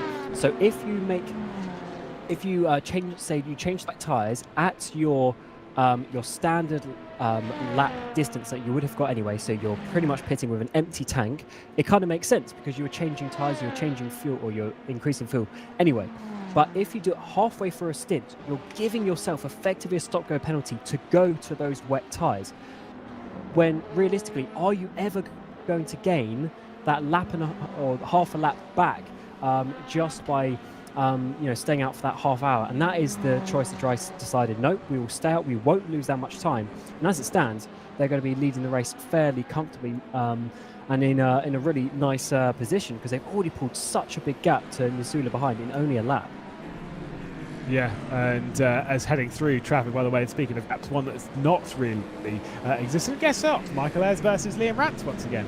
Only this time it's post pit stop sequence. They have gained around 30 seconds on the race leaders, so it's down now to 54, which to say that the gap's down to 54 seconds is that's ridiculous to me. But these two very, very close once again, and I wonder if the feisty fisticuffs between them that we saw when Michael Ayres got past on Liam Rance might come back out to show again. Yeah, knowing these new drivers, that's very deep there for Michael Ayres trying to gain the time, and I think he's just about done that. As we come out onto the back straight up towards Blanchard, these two, as you say, already having a bit of contact between them a few laps ago, fighting for this very same position. Can Michael Ayres do it for a second time for Valet Esports to get themselves up into that second place through Blanchard now? The slipstream is definitely working for the Valet Esports driver. They've got a Porsche ahead for Romano Motorsports. That's just going to hinder Ayres enough, not give him the room to dive down the inside. But these two, we were saying, very aggressive both in their defense and attack, so this is going to be a feisty fight for second place. Yeah, and it was that defence, it was defensive, it was on the attack, Michael Ayres getting down the inside, going into Pouon, and then it was the squeeze afterwards that caused a little bit of the kerfuffle between them. Yellow flags out in sector 3, so not sure necessarily who has had a major incident in that third sector of the track, but I'm going to assume it's probably through Blanchard, maybe a bit of a spin out there. The number 2 has just gone through that section, being the DX Droids car, so it might have been them, but this could be the opportunity for Ayres to get through again. It might do, getting closer, looking to the inside, but then just backing out of it at the last moment, making Rance think about it. We did see Rance make a little mistake here and there when they were batting previously, but that was also because of the tyre situation. They have both just pit a handful of laps ago and are therefore pretty much on the same tyres and fuel strategy. Although I wonder, didn't actually register? No, Valet haven't gone to the mediums this time around. As I was mentioning, they did choose for that soft. They were using the mediums earlier when it was completely dry. But when you're in these mixed conditions, you need just that extra bit of grip from the soft tyres just to help you continue your way through the stint. Because when you're lacking maybe 5-10%. Oh, that's wide again from Rance. But when you're lacking that sort of 5% grip from the wetness, you really need the extra tyres to pull you around the corner. And I do think Ez is the faster of these drivers. He just needs to find a way past, and this could be it. Up towards the back straight through Blanchimont. They've got LMP2. That could be very important for this battle. Michael Ez trying to squeeze through down the inside as well. They managed to get past as the battle continues down towards the final chicane. Ez looking to the left. He's going to switch back to the right. No, he's going to go to the outside of the final chicane. That's going to be very difficult. He's going to have to pull back in, and this traffic is certainly making Ez's challenge a little bit more difficult. Yeah, that was very, very brave to have gone through there. Each gone either side of the Butler Powell Motorsport car. We've seen that before around this kind of circuit in the real world of motorsport. Airs to the inside into the source. The two of them going to make contact here. Just a little bit of a brush. The door's open. And Michael Ayres has got through. A bit of a flash of the light there from Liam Rance. Whether he feels that he was tapped into that slide or whether it was through his own right foot, we'll have to wait and see. This battle is certainly not done. Both having kicks of oversteer going through Eau Rouge and up Radion. It's going to be a super fight again, but I do think it's switched back the way of Michael Ayres for Valet Esports, who's retaken over and had an all-important second spot right now. Yeah, that is a position for Valet, just coming up the order throughout the race. I believe it was 4th place that they started, but they dropped way down through things happening in the early parts of the race, and they've just come back place by place. And now, 2nd position, 54 seconds off the lead though, but that is still a great place for them to try and recover some points that they lost back at Monza a few weeks ago. And now let's see if Michael Ayres can pull away. He certainly looked like he was the faster of the two, as Rance once again goes a little bit wide there, coming through Pouon. Rance just making a few too many mistakes as well to really hold on to this, I feel. Yeah, I'd also agree. I think it does have that air of potentially nice airs of overdriving the car. I wasn't even trying to go for that, but nice one. It does have that kind of idea. I think they imagine overdriving the car is sliding around a little bit too much. It's a little bit too aggressive, and in conditions like this, you need to respect the car, the conditions, and the track. At least 2 of those are potentially not being respected as much as they need to in that Miranda C-Stars car. So we'll have to wait and see on that one. It's a 51-second lead, but it's more the gap that's going to grow between these two, and more the gap that could be closed in by Nico Barkley in the One Acco directly behind. You can see him there. Barkley coming out of the final corner. The last lap time was about 3 seconds faster than Liam Rance. This lap time that's just done is about 3 seconds faster. That's a lot of speed as well. When we're talking, it's only about 10 seconds between the DPIs and LMP2s. So 3 seconds, that's a third of the gap between the two classes. And you can just see that the overspeed they have alone on the LMP2s. So yeah, that is a huge chunk of change. Rance obviously losing some time in the battle, so maybe the pure pace is closer to maybe 1.5, 2 seconds, but that certainly is going to be giving Nico Barkley a lot of confidence in this battle, trying to work their way up. 2nd last time out at the 6 hours of Monza, so they have some confidence coming. They really struggled the last couple of seasons, Lewis, didn't they? They really haven't been able to be at the top, but we know Wanako, they're a really good team, and it's good to see them being back at the front again. I love you passing that off to me as if, like, you know. Like, well, you know they're a good team. Yeah, no, of course. I mean, One Acco's been in VEC since season 9 was the first season, because everyone used to call them Taco, which is why it's Taco time and whatnot. But yeah, they I think it was season 9 was their first one. They certainly went to season 8. I'm pretty sure it was the season after I left, after I retired because I was too bad. They've been in VEC for a long time. A very experienced team. They know that right now, whilst it is frustrating that, you know, if they're looking at the title, their main championship rival, that's only 1 round, 2 rounds if you include this one, their main championship rival is 58 seconds down the road. You know, they're leading the way at the moment, they're leading comfortably, and it's kind of like that is a problem which you can't do anything about, right? You've got to focus on you and what you can do right now, and so for them, getting 2nd position is very, very important. That will almost, 4 hours 50 minutes left to go, but that will almost feel like a win, because that's the focus, that's what they're trying to get to, because it's minimising the damage. Absolutely is, and good progress being made, and of course with the way everything's happened in the last couple of hours, the gaps spread out a bit, but from second place to sixth is still less than 30 seconds, which I would say is still pretty close. It was just the fact that Simframe got that first pit stop so correct.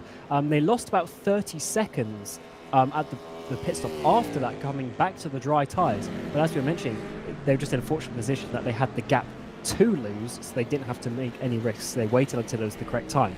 But there's certainly some very close speed around here. One interesting car I've been looking at, of course, is the car that I'm technically in as well, the Burst Esport car in 7th place. They are now unlapped themselves because of that whole situation with Simframe staying out so long to come back to the dry tyres. They've unlapped themselves, and on the last couple of laps, Oldermeyer has actually been faster and has actually pulled away from being lapped again from the Galera. So definitely there's a lot of fast cars here in this DPI category, and it's good to see it being so close. After the last couple of years in VC, the top class has been a little bit more spread out, let's say, than we would have wanted. It's good to see this year that it's just continuing to be good races. Yeah, and like I say, right now that's seemingly what we are getting. And for Nico Barkley, now 4th position, still closing in. Let's see what the gaps are like at the moment. The last lap time from Liam Rance didn't count, by the way, so he's obviously exceeding. You can kind of speak more of how the new track limit system works in rFactor 2 and these slight changes whilst we look at the battle for the lead in LMP2, because Terzi's not a million miles away from it. Absolutely, yes. Yeah, so the track system before was basically if you went off, you got one cut. Whereas now it's like a points-based system. So say there's I believe it's 6 is what we have in VEC. So you have 6 points, but you could get anywhere from 0.25 points for a little cut, or you could get maybe 2-3 points if it's a massive cut. So that sort of thing is something that the driver can influence as well, because if you slow down, you can then either reduce or completely remove the penalty. So there's certainly things that can be influenced like that. Of course, when it's a massively fast corner, you're likely to get a cut anyway. Maybe over the top of Eau Rouge and Radeon. If you just completely straight line that, then the game is probably going to give you that anyway. But the ones like Speaker's Corner, No Name Corner, where you just run a little bit wide, maybe coming out through Stavelo out onto the back straight as well. Corners like that, where you just run a little bit wide, you can sort of allow yourself to remove the penalty. Yeah, and like you say, that's the slight changes that are happening on rFactor at the moment. Obviously, they've been doing a lot of what they've called quality of life improvements and stuff. I mean, we kind of knew the track limit system that we used to have, whilst it was basic and like consistent in a sense, it was flawed. And so the way it's been changed now is kind of like to try to make it a little bit fairer, a little bit more easier to understand what's going on, and almost a little bit more forgiving while still being punishing, right? And still being the track limits that are enforced in game and whatnot. So that, that in that sense, that is indeed a positive. But yeah, when you see these days, when you see like a lap that didn't count, it used to be like a massive red flag. I'm like, well, they're approaching a drive-through, but now it's kind of like, nah, not really. They might have just lost a little bit of time. They might have just had like the tiniest off track, and it's kind of added to it, the lap not counting, but it's not actually a major when it comes to what they've gained from it. Yeah, absolutely. And to reiterate that, so when the driver does get a cut track, as you're saying, their lap is basically deleted as such. So for instance, on the live timing page that we've got, there just won't be a lap for their last lap. It'll be invalidated as it's called. But as you say, if you're just getting 0.25 points every time you do one of those, then obviously you've got 24 total cuts before you get a penalty. When you get to that limit, as you say, you get a drive-through penalty at that point, and then it will basically sort of reset after that one as well. So you can get further penalties, but the main point is to not do any major cuts, which I think is a good thing. So now there's some leeway if you just go a little bit wide, maybe especially with the GTEs, if they're just pushed off a little bit, they're not going to be massively penalised. But if you're, taking the mick a little bit, just straight lining corners, then you are going to be penalised for that. Yeah, absolutely. And you're probably penalised quite harshly indeed.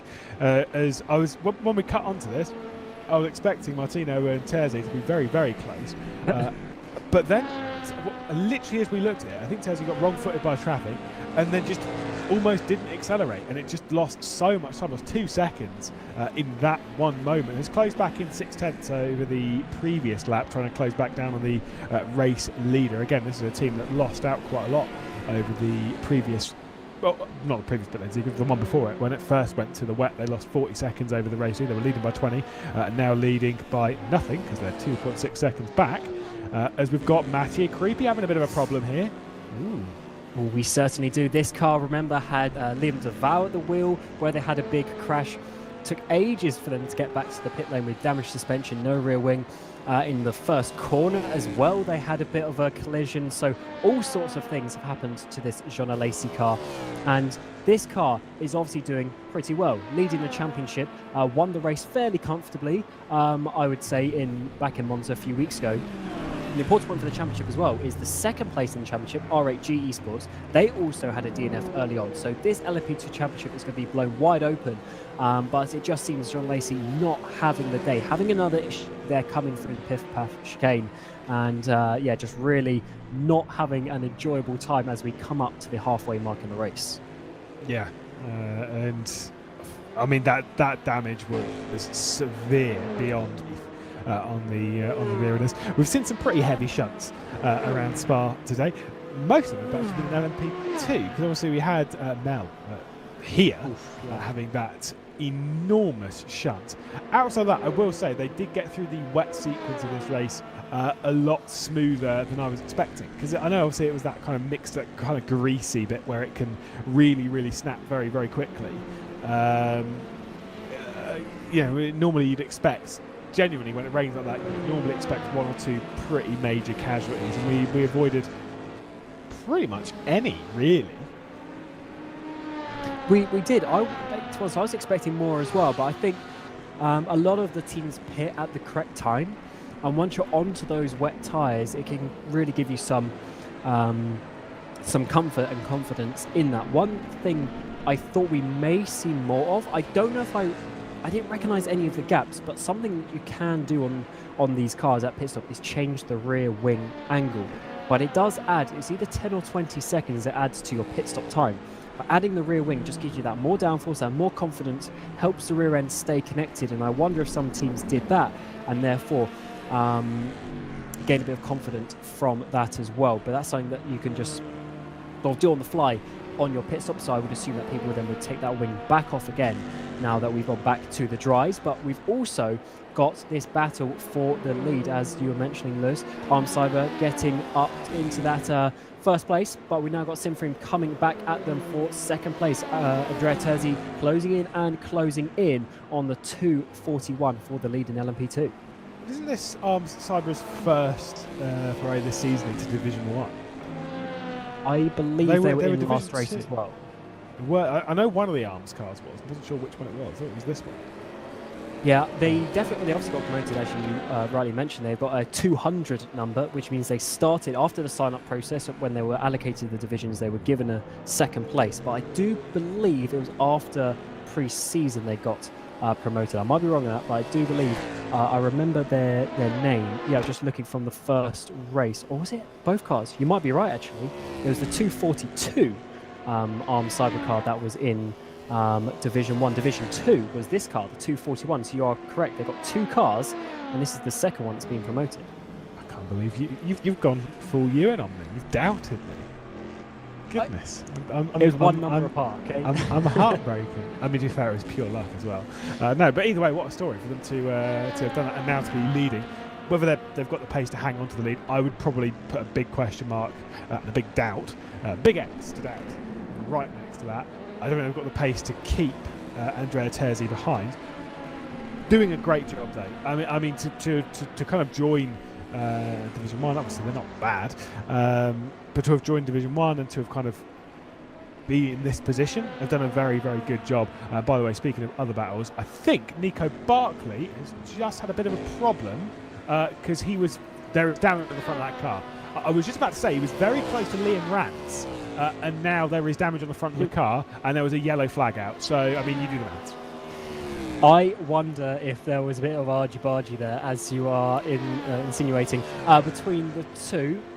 Nico Barkley was basically coming out of where the Grand Prix pits come out, but of course there's a big concrete wall there, so hopefully he hasn't had contact with the wall as such, but he's definitely got damage, as you say, on that front end. You can see it's a little bit wrinkled, a little bit crumpled up, and that might have some sort of aero balance damage, and maybe even a bit of reduction in top speed as well over the course of the next stint, if they want to look at repairing that at their next pit stop. But for sure, there's been an incident happen there, and Wanako trying to get back up onto the podium might, the chances might just be reduced now. Yeah, somewhat. I mean, that gap was well under a second. I was genuinely.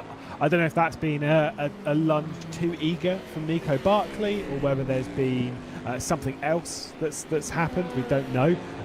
But either way, obviously it might be Liam Rance turning in. I did not see the incident. All we saw is that as we came back, there were two that were very close, and then one of them was backwards. Might be nothing to do with contact between the two of them. Might have been a bit of lap traffic. Might have just been a slip and slide from Nico Barkley getting on the power too much. There's so many options that could happen, especially into the source. But all we do know is that car has lost 7 seconds and has a damaged front end. So, yeah, not ideal for Wanako, who again, they are well in the championship challenge. Yeah, they certainly are, and they need to perform as Sinfrey still leading the way. Michael and Valet Esports have caught them down slowly but surely. It's now under 50 seconds. Remember, that gap was well over 80 seconds at one point, and after that pit stop it went down to a bit over 50 seconds. It's gone down again by a couple just on pure pace. I wonder if Valet can come back as well. At least looking at the practice times before, it looked like Michael Ayres was slightly slower than the likes of Bintz and Mazidis potentially in that car as well. So maybe if one of them gets back in, there could certainly be a bit more pace for them, because especially in Monza, it was Christian McLaren who's in the car currently for Sinfrey. He really pulled them forward during his stint in the middle part of that race as well. So yeah, there could be some flip-flopping still happening in the final 4 hours of this race. Oh, I'd expect plenty. I mean, we're only halfway through this race, so there's plenty of opportunities to have the strategy wide open once again, to have those kind of. I mean, to be perfectly honest, there's plenty of time left in the race for there to be some rain. So who knows what is going to be on the horizon? Right now, we're only halfway through it, and Nico Barkley might be in fourth position now, might be challenging for the podium later on, might be dropping backwards with the damage towards Tony Mellor, whilst the race lead in LMP2 also remains quite close. It's back to under a second. Andrea Terzi behind Luca Martino. And again, super close, but it's, I mean, Martino's pace has been very good.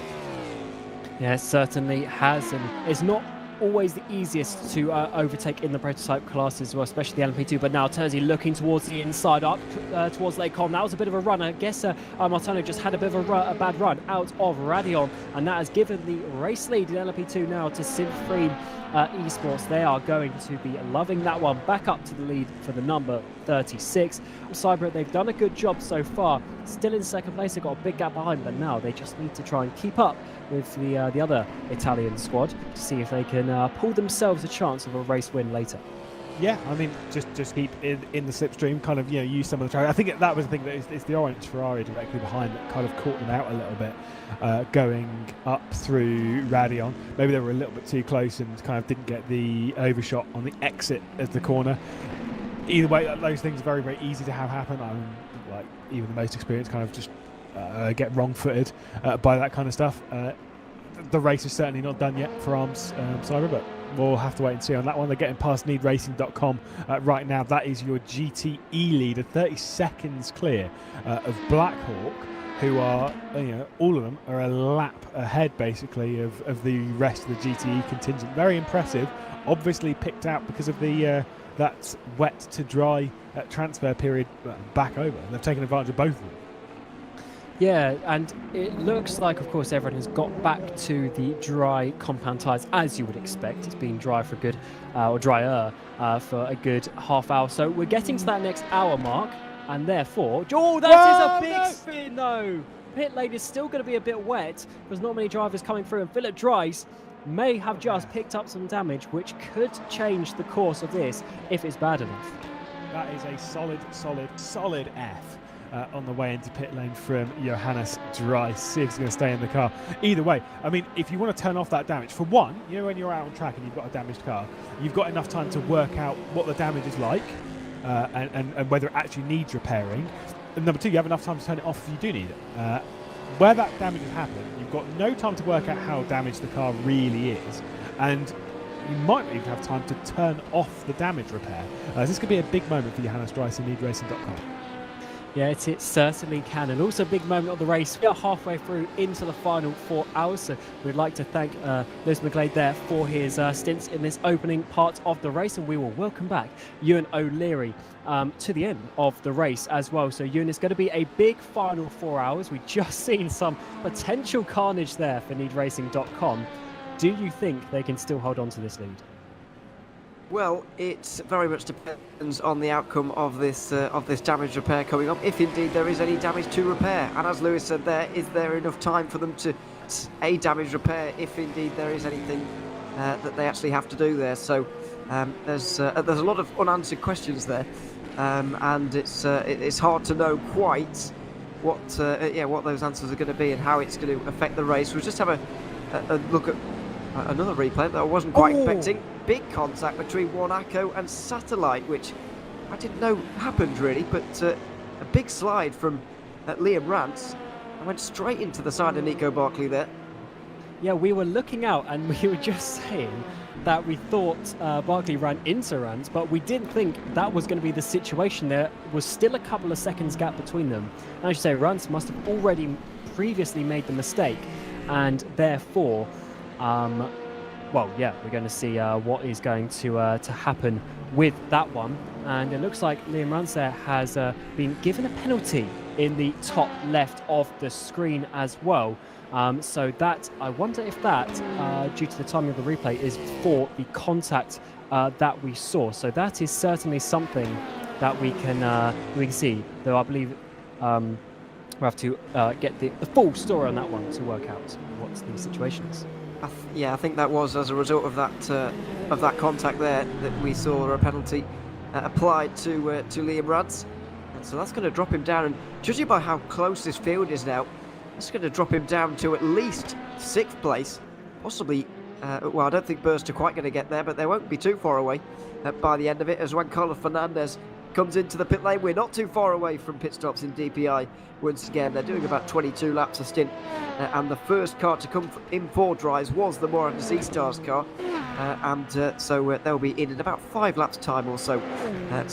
Then the pit stops will kick off again. But I have to say, over the last 2 hours since I've been here, I've never commentated on a race where I've missed a wet cycle and then a drying cycle in just a break in my commentary stint. It's been quite a unique race.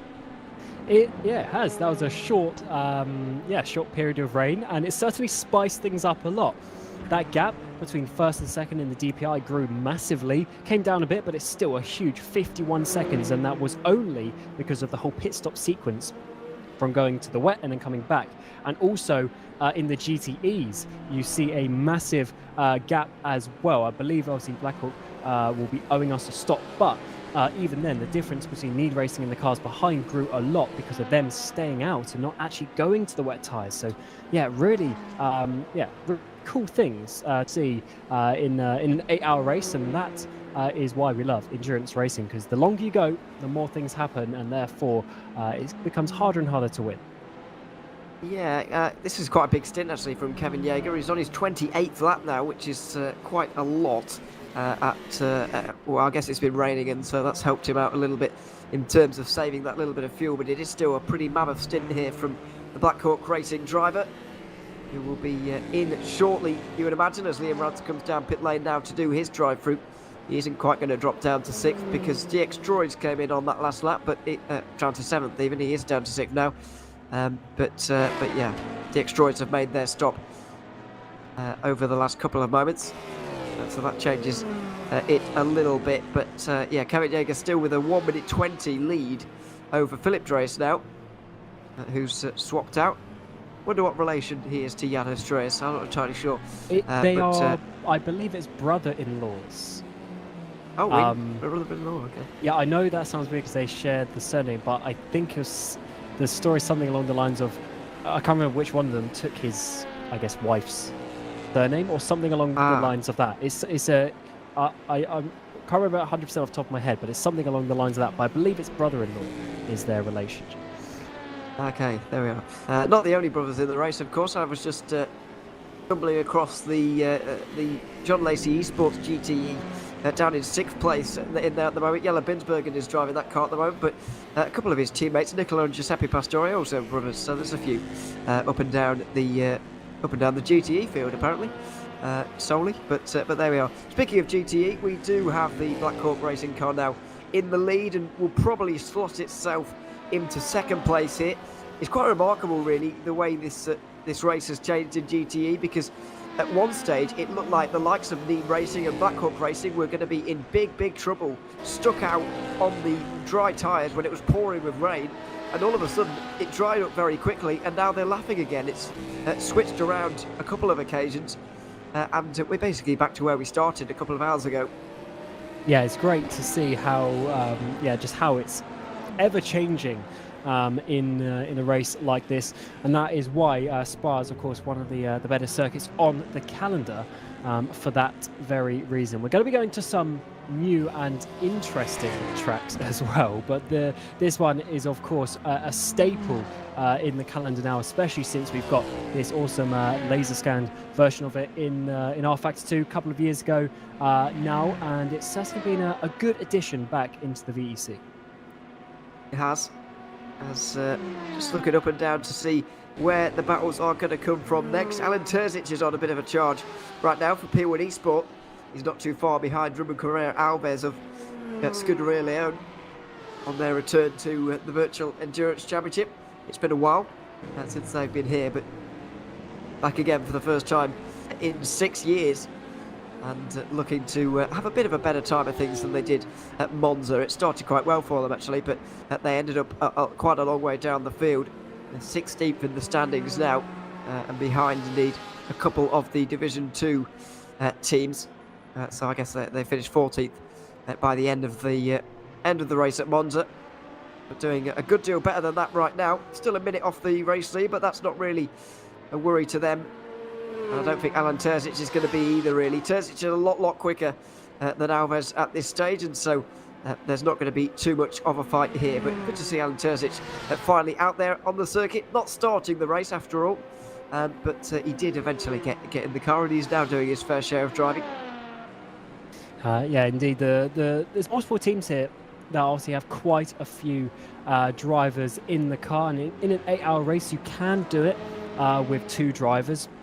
It's always good when you get more guys in the car, especially if they're fast enough, because you can really spread the workload across the race. Because 8 hours is certainly definitely a test for these teams. The shorter races, or 4 and 6 hours, they're pretty easy from the side of things, especially if you do 2-hour stints. It's very easy. But when you start getting into the 8 hours and multiple drivers have to get in and out of the car multiple times, that is when the endurance side of it really starts to kick in. So it's good to see that we have some of these longer races. But of course, a bit later in the season, we have the 12 hours of Daytona. So that's going to be even more difficult for the teams.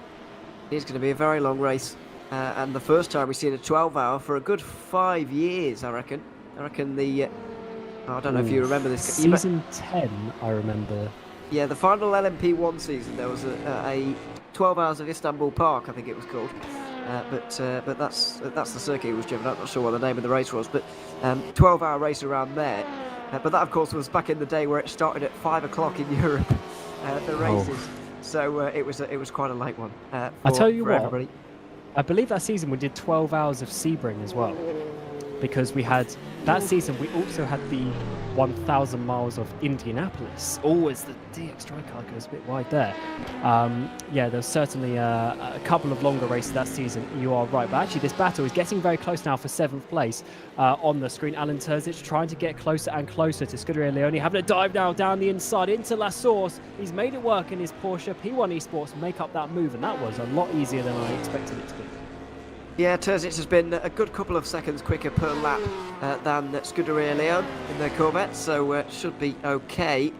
But we'll see what the straight line speed of these two manufacturers is like up the Kemmel Straight here, to see if there really is too much difference between them. Monaco we're in as well, by the way. This is a little bit early from them, but we'll get to that in just about. It looks like Alan Terzic is going to be okay. But yeah, a little bit early from Nico Bartley there. Only 20 laps on a stint.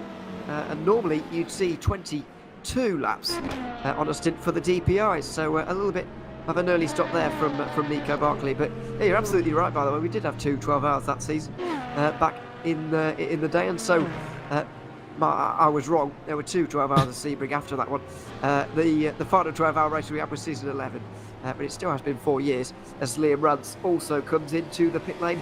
Only 21 laps from him as well, so some early stops here, and I'm not entirely sure I've got a reason why. Not too sure either, as a burst go past there, getting that position, so up into 4th place now for them. And you are right, I just think with the wetness and things going on, teams maybe not conserving in the same way, and maybe that is why we see a lot higher fuel usage from some of these drivers as they just try and work themselves back out into the race. And as we said a few moments ago, now into the final 4 hours, and it's roughly, for the prototypes, it's roughly 40 minutes a stint, which means you'll do about 3 stints every 2 hours, and obviously we're into 4 hours, so it's probably about 6 stints left now, and the last one is obviously not going to be a full stint, it'll be about 10 minutes short, so certainly some rooms for the drivers to have some play around with what they want to do. Oh yeah, just wondering about that, because I saw a number of prototypes staying out really a long time, even when it was very obvious that they should have come back onto the dries. And I'm starting to think that, the teams I'm referring to in particular is Simpreme Esports in DPI, who came in 3 laps later than everybody else. You and Lewis were talking about maybe a bit of insurance policy, and there might have been a bit of truth in that as well. But I think they were trying to push this one out to avoid a splash a little bit later on. And the same for Go Team Racing as well in LMP2. Now, I know they're 3/4 of a minute behind now, but that's mainly down to a spin they had at Les Combes. Forget it all. Forget my sentence completely. It's raining again. The strategy will be completely changed because it is beginning to pour with rain once again. I was just about to start talking about that, because over the next 3 hours, there is certainly a chance that it will rain again. We'll just see for how long it will stay and what kind of intensity this is going to come down at. But if you're a prototype team, it's a nightmare. Yeah, this is very difficult, especially for like Burst Esport. They're in the pit lane right now. What do? Do you gamble? Do you switch the menu to the wet tyres? Race Clutch also coming in as well. They're in the same situation. Are you going to gamble, or is it just going to take too many laps? We are about to find out. But what you do not want to do is go out on the dries and then come back in 5 laps for the wet tyres, because you will lose so much time from an extra pit stop. Interesting note passed to us from Dilly Allison. This is more than 4 times as strong as the rain we had earlier. This is really heavy rain compared to what we had earlier, and I have to say, contrary to the forecast, which said it was only going to be light rain today, that's gone out the window as the 205 has gone off at the Les Combes chicane. Ryan Nash has been off at Les Combes already. The rain is playing havoc with these drivers. I think if you're coming in right now, I think you've got to gamble, and you've got to go onto the wets, because it is tipping it down.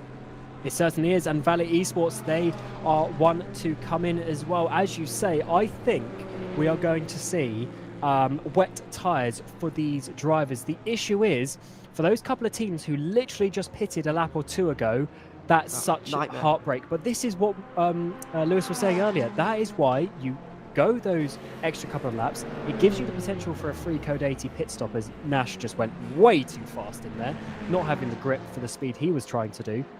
But yeah, if you go that lap longer, you give yourself a Code 80 chance to get a free pit stop, and you also give yourself the opportunity in these wet conditions to better choose the right lap. And look how much slower that was for McLaren. Goodness me, they're tiptoeing around there and into the pit lane as well for the leaders in LMP2. The top 2 have come in together and they haven't been pitting on the same lap ever in this race. So it's got to be in now. Everybody's in. It's a very, very easy call, but you're absolutely right. If you've just come in, it is painful for the likes of Wanako and Moran Z-Stars in particular, who have just made their way down pit lane. Burst and Race Clutch were able to make the right call, and it's a very easy call now for everybody else. We haven't seen conditions like this for a very long time in the VEC. We've seen rain, of course, but seeing rain this hard has not come for quite a while. Certainly won't. And Valet Esports there, they are now basically almost a lap behind, because obviously where they've been stopped, but then Simframe will also need to stop as well. So to work out exactly where this is who is going to come out on top of this is going to be quite a difficult one. So we'll have to wait and see. But as you say, Burst and Race Clutch, watch them making some maneuvers from those ahead of them, who now need to come in a second time. It's so busy down in pit lane at the Wet moment. race, headlights are now required. Headlights required. Please turn headlights on. Wet race. And that's required. And of course, it's going to get dark in the next hour or two, by the way. So that message was coming soon anyway. The number 4 car has gone off at the final chicane. Liam Rand struggling to get in pit lane right now here as well. There he is. He's in now. But this is a nightmare for everybody. My goodness. Into the pit lane for Philip Drace as well. He's made the right call here with this one, but he was not able to come in immediately. The top 8 in GDE all went past the pit lane as things got really, really bad. And so they've been stuck out there on dries. And they are all coming in this lap as you would expect. So relatively speaking, they haven't gained or lost too much as such. But of course, Philip Drace, who literally just made his pit stop, is going to be ruining that one as well. But of course, that's just the timing. That's just when things work out. And we are seeing obviously quite long stops as well, because I was mentioning earlier, you can change the rear wing angle and it adds a little bit of time. And I do reckon a lot of teams will go for that, especially with how heavy the rain is. Yeah, people are starting to realise that this race might well be at least affected by weather for the majority of the remainder here in this one. As out the pit lane comes Christian Margera. This has got so wet so quick. Let's not forget, the rain started coming down 4 or 5 minutes ago. Literally 4 or 5 minutes ago. And it's already a river out there up the Kemmel Straight at the moment. They can barely see. We can barely pick Margera out in the spray there. This is unbelievable. Into Lecom, even on wet tyres, he is tiptoeing into this chicane. Yeah, this is going to be very difficult. And this, as you say, for the length of the pit stop that they had as well, there was no cars going over because everyone was in the pit lane. So the track went from, as you say, completely or pretty much completely dry to completely wet. The racing line will be completely wet. This will be multiple seconds a corner pretty much slower than what they did before. This is a big difficult opportunity. But look at this, Nico Barkley here in 3rd place. Look who's right behind him, Burst Esport. They have got up to 4th place after being over a lap down earlier on, just because of when they came into the pit lane there, they were able to switch to the wets and made a massive gain from it. I'm not sure if you've been able to keep an eye on Wanako in the madness here, Cam, but I think they've only made one stop here, and I think despite the fact they only came in on lap 123, which was a lap or so, or when the rain started coming down for the very first time, I think they made the right call immediately to go on to wet. So have they been in again? Given they're a minute and 5 behind Valet, it might suggest they've been in again. But that begs the question: how have Moran Z-Stars found their way so far behind? I guess their drive-through has cost them quite a lot there. And to be fair, the gap from 3rd to 8th is not that large in the field, considering all the chaos that we've had today and how far we are into the race. That's quite a small gap. But yeah, Wanako have indeed saved a podium here, despite the fact they've had to make 2 stops. Yeah, I do think they had to come in again, which is why they are so far behind that Valet car. Because, of course, the next time around, there wouldn't have been any fuel that they needed to add because they already had a full tank. They would have just had to do the 30-odd seconds for the drive-through plus the 30-odd seconds for the tyres, which comes to about a minute or so. But just look at this spray as we go 3 wide in the background. All 3 classes trying to overtake each other into Lecom. This is going to get very tight and tense. And these cars of Wanako Burst, Race Clutch, they are all just inside that lap count, the 1 lap count as well. So Simfree won't be too far behind. So they'll be wanting to stay on that lead lap where possible. And by the way, in LMP2 and GTE, we've had an effective strategical reset where everybody came in on the same lap there. And so we've basically reset the strategy. Andrea Terzi is now leading. He's got about 10 seconds over Arm Cyber. Then we've got Blackhawk, Mugen and Go Team Racing, all covered by about 45 seconds right now. And they all pitted on the same lap there, and they're all basically going to the end on the same strategy here. So that's a thing to watch out for as well. But just very tricky conditions. Just getting used to these conditions and keeping the car on the road is the aim in the game for the next 5 or 10 minutes, and then you can start pushing on a bit. But if this rain continues at this intensity, we're going to see cars going off everywhere soon. Yeah, we certainly are. And this battle seems to have revived itself between Jean Lacey and P1 Esport in the GT categories. We're getting some of the prototypes come up past them through Blanchimont as well. And just look at this. It's so difficult because obviously GTs naturally sort of have to look in their mirrors and see where the faster cars are coming. You can't see them coming with all this spray. And actually those prototypes are just splitting up that battle a little bit between those guys as well. This is going to be such a tough sort of 5-10 laps of the race as everyone starts to get used to these conditions once again. It's very difficult, especially for a couple of the teams who maybe swapped drivers recently. That is going to be a tough one to get up to speed, but of course that is part of the endurance game. Also, there may be some drivers who really want to get out of the car now, but the teams are saying, no, you've got to stay because you're used to the conditions at this stage. Thankfully, for some of these teams, we don't have the rule of a maximum 4 hours in a row like used to be the case in the VEC. There's no maximum in terms of what you can do in one stint, but there is a maximum in terms of what you can do over the whole race. Shouldn't be a problem for these teams that have been dealing with that for many years now. Battle for second place going on in LMP2, and Arm Cyber are having a dream day despite all the chaos that's been going on, which may have helped them a little bit actually. They're still doing very, very well. Second place and ahead of Blackhawk Zancho, who of course finished third at Monza. A nice symmetry to this at the moment. Devin Brown wants to put an end to that and get up into second place. Yeah, he certainly does. Just 1 second between the two. There was a couple of seconds a lap difference in the way of the Blackhawk Zancho car last lap around as well. So let's see if that one continues. So he has actually only lost tenths of a second since we've been on board with him. But with these conditions as well, it's so hard to be consistent with your lap times. There's just so many variables of how you get on the brakes, how much throttle you can put on when you change gear. The track conditions themselves will be changing pretty much every lap, depending on how the rain is, because the rain is obviously ever moving ever so slightly with its intensity, just with how many cars are ahead of you and have dried up that bit of the racing line as well. All these sorts of things come into it, and it's so difficult to put in those consistent times. But if you can, then that is certainly something that will gain you lap time, because it doesn't matter if you do the fastest wet lap, if your other 5 laps after that are a second a lap off because you can't be consistent, then you're going to start losing time. Something else that I've noticed here, Cam, over the last few moments, I've been monitoring the top 5 over the last couple of laps. Now, only over those 5 cars for the last 2 laps, that's 10 laps, only 5 of them have counted.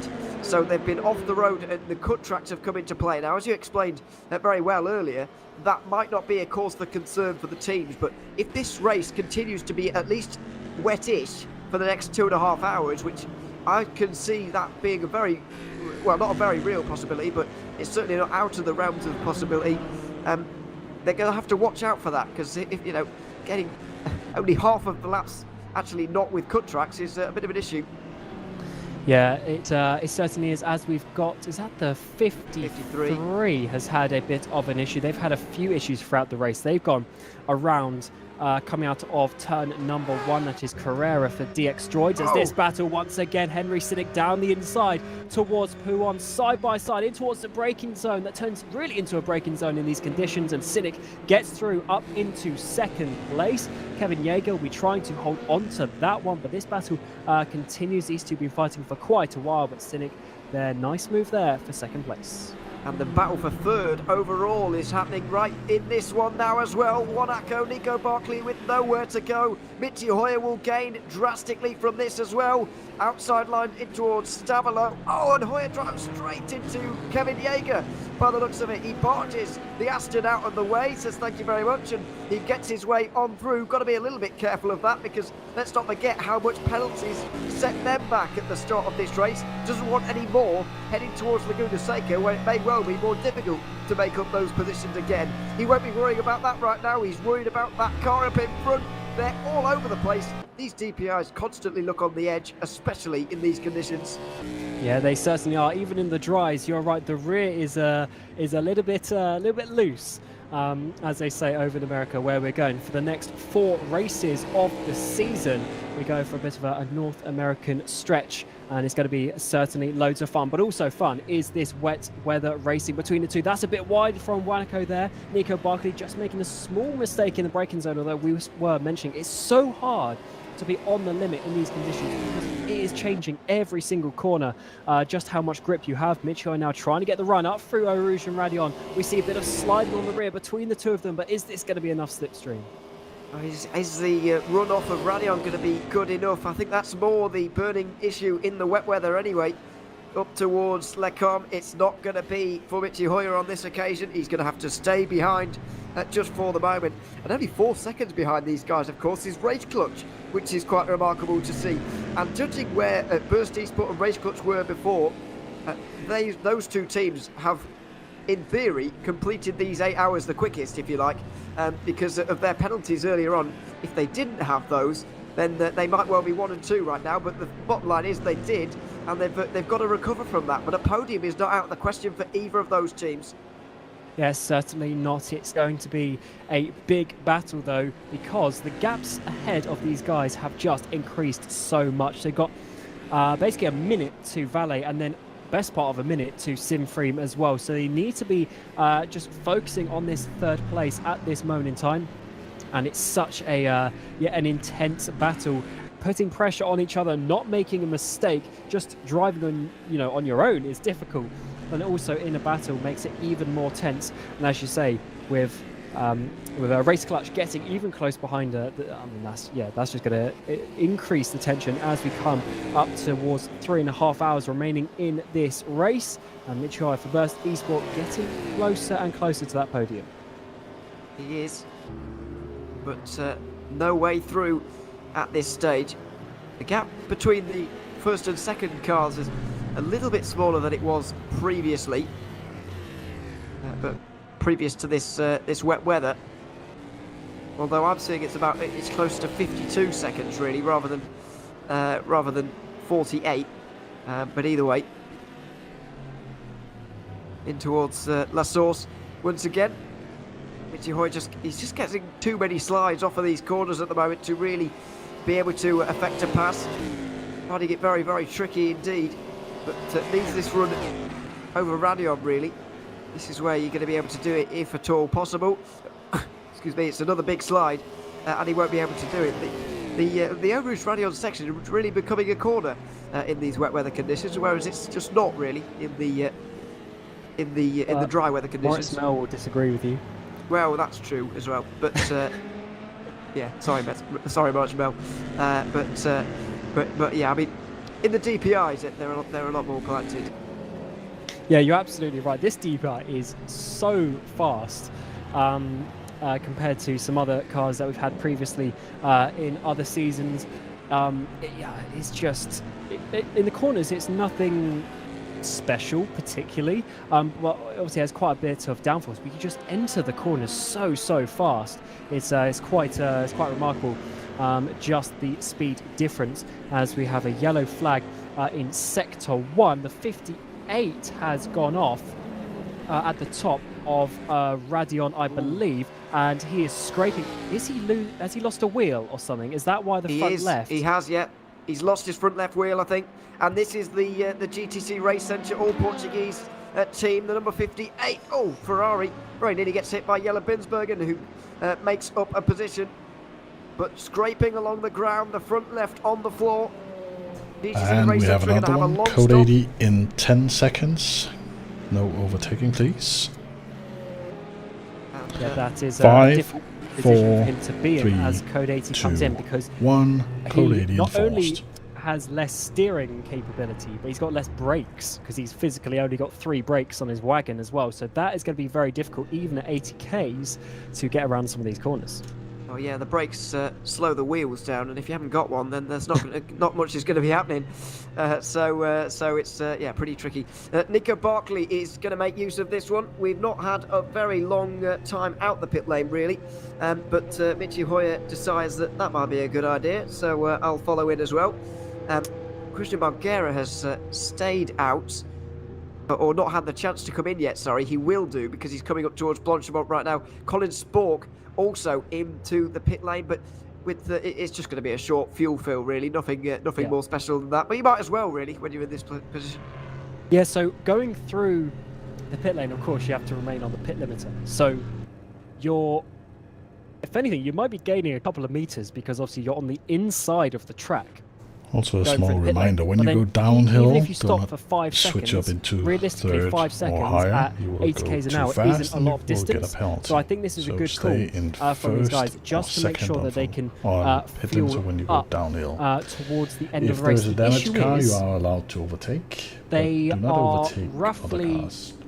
by the time they leave the pit during lane, 9 Code 8. minutes shy of 5 full stints to the end. But the fact is, if it remains wet, the stints length will be increased, so we might be on the region of 5 stints to the end, which means they may not have to splash and dash. So this could be a very smart call as Magalera chooses to stay out.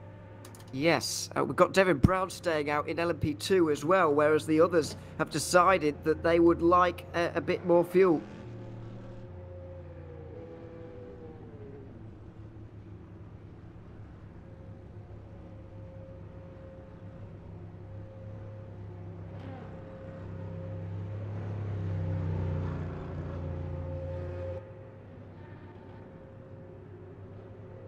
That's a very good point from rFactor. Alistair Lewis was mentioning this earlier, but there was quite a controversial situation a couple of years ago in a race.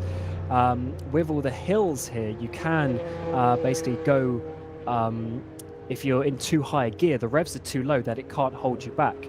So yeah, so that's certainly something that the drivers need to look out for, and is going to be an important factor potentially for any penalties for the next race, which you were saying, Laguna Seca, that is going to be a tricky track for these drivers. It is, and not one you want to be coming from behind in. This is the situation I think that Jimmy Allison was talking about. We didn't want a big stack up of cars going into some of these corners. The number 60 of Alan Terzic has also been in here. Only 5 laps for the GTEs, but they've still decided that maybe it is a good idea to come down pit lane. 3 of the top 5 in LMP2 decided to come in, but as you mentioned, they really lost barely any time. Sorry, can we get back to green flag in 10 seconds? Yeah, you're right, and to green flag, 5, so the drivers 4, will be 3, obviously 2, going up to speed. 1, As flag. the GTC car will be having some pretty lengthy damage repairs. And here go the DPIs back up to racing speed. Nico Barkley still in that 3rd place. He's got Michi Hoyer a couple of seconds back, so Michi I think lost some time with it. That's some cold breaks there for Nico Barkley, but this battle for 3rd place now. Martino lost that 2nd place some laps ago and dropped down. That's a big spin from Yugen though.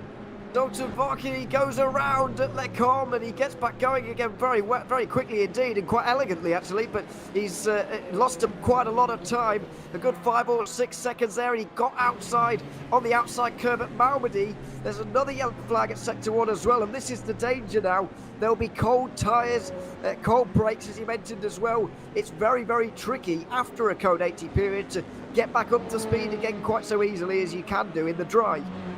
And the cold brakes are a big problem, especially in the DPI category. It's certainly one of the weaker points of the car, let's say.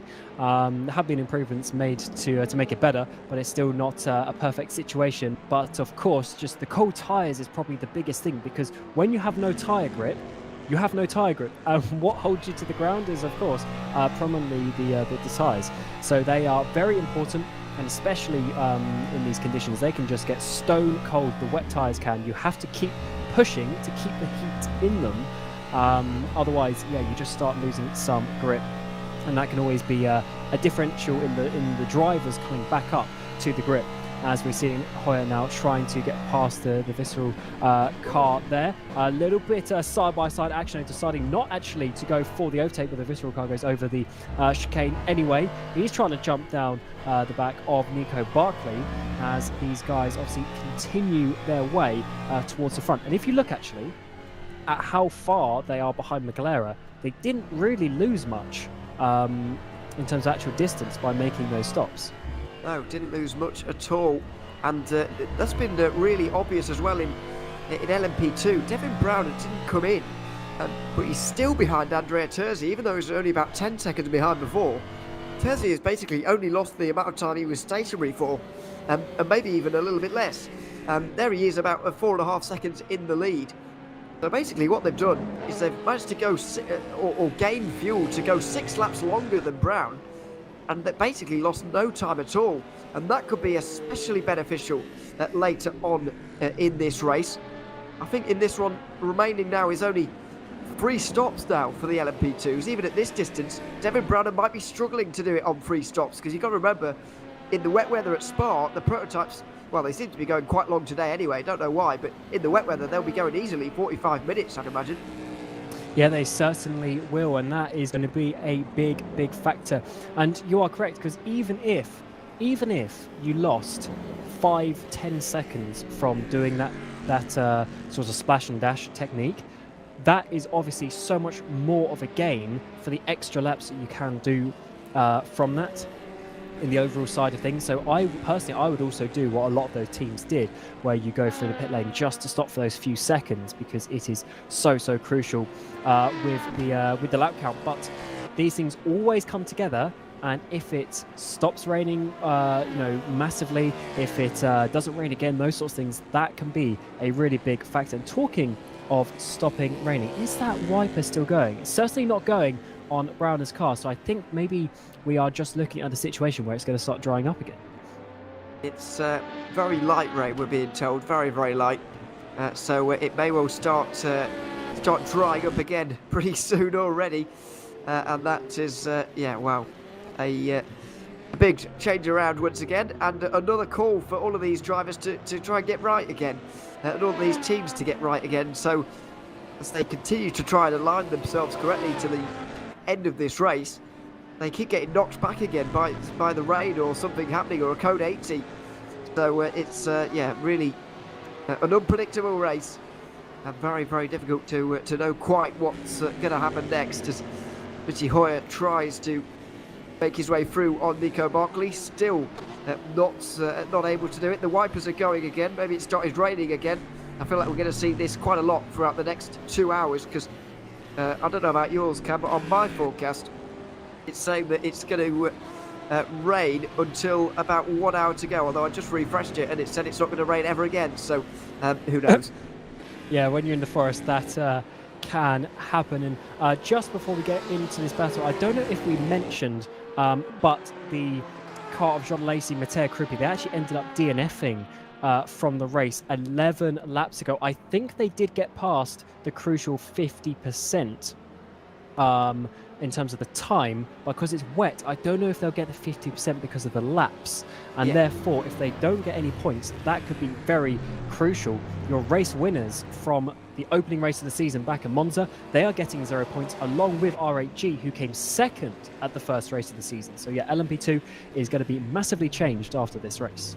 But 113 laps should be good enough for them to get 50% of the laps, because the distance record, bizarrely, at the last 2 times we've done this race, LMP2 was the top category well, that's not true, is it? Excuse me. LMP2 was the top category in season 13, where they did 225 laps. So unless we do more than that this season, which is incredibly unlikely given the changes and the weather, then they'll be then they won't have done 50%. But I think they've done enough, given that we need a distance record from the second fastest category, which I can't see happening. So I think they'll be okay for picking up points. But yeah, you're right. It's going to be it's going to set them back quite a lot because it does guarantee them an 11th place finish. Whereas, for example, Blackhawk are doing pretty well at the moment with another second place to add to their third last time out. So I think Blackhawk are on course to take the championship lead if things were to stay as they are. And yeah, not a good day for John Lacey or RHG, who they were fighting with so much last race. Yeah, absolutely. In each of the 4 to 12 hour races, I believe it's the top 20 that get points as well. So it doesn't matter if you're finishing a bit lower down, because that's obviously really designed for the GT categories where we have maybe 20 to 30 cars across the three divisions. But of course, with the DPRs, the LMP2s, where there's only maybe 10, 12 cars in each category, that means even if you're coming basically last, you're still getting a good sort of 10, 11 points, and therefore you can still stay relatively in touch with the cars ahead if you have a bad race. But if you then don't get to that 50% mark, you get 0 points completely. Those 10, 11 points could be very crucial. Absolutely. It's going to come down right to the wire because, as we keep repeating, Wave Free Esports, now Sim Free, won last season's championship by 0 points. They won it on countback because of their race win at Le Mans. As we look at Nico Barkley and Michi Hoyer once again. Hoyer is just not quite fast enough in the right areas to really make a move here. Down towards Eau Rouge and up the hill over Radion again. Same story again, not close enough to be able to make his way through, although he is very close compared to all the other fights that are going on up and down the field. There's another one just actually in the foreground of this shot right here. It's Alan Terzic trying to make his way back through once again on Ruben Carrera-Alves. These two seem to be fighting an abnormal amount of times.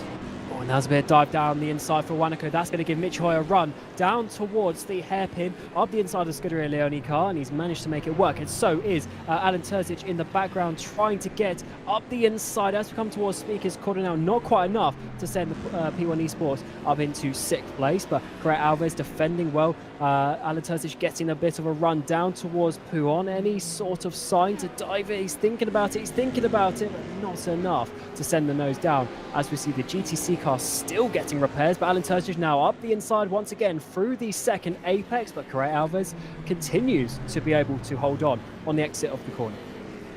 Down the inside for Colin Spawn there, making his way through on this fight once again, but yeah, repairs being made to the GTC Race Centre 58. Not good for them, I'm afraid, after their big contact with the wall at Eau Rouge. So their 4th place from last time out is not going to be repeated, not anywhere near here today. Unfortunately, they have made half distance, but they've already dropped down to what is 14th place in the GTE category. Hopefully they won't become the 5th retirement of the race. I do believe we've already got 4 with Go Team Racing and John Lacey Esports adding to the other 2 cars that have already retired from this race. But yeah, unfortunately, repairs still being made for that Ferrari. Back over the line again. Still 3 hours 17 remaining. Plenty of time for Alan Terzic to make this move, but he'd rather do it sooner rather than later. And in towards Lecom, there probably will be at least an attempt here. Let's not forget that Scuderia Leone were on for a 4th place finish before they disconnected from the Monza race.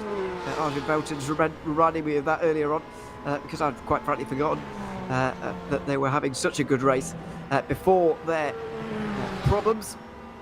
No such problems on this occasion, but it does look like they're about to lose 6th place to the Porsche. Going to grab some slipstream, maybe have a look down the inside. Just not really able to get anywhere here despite the slipstream.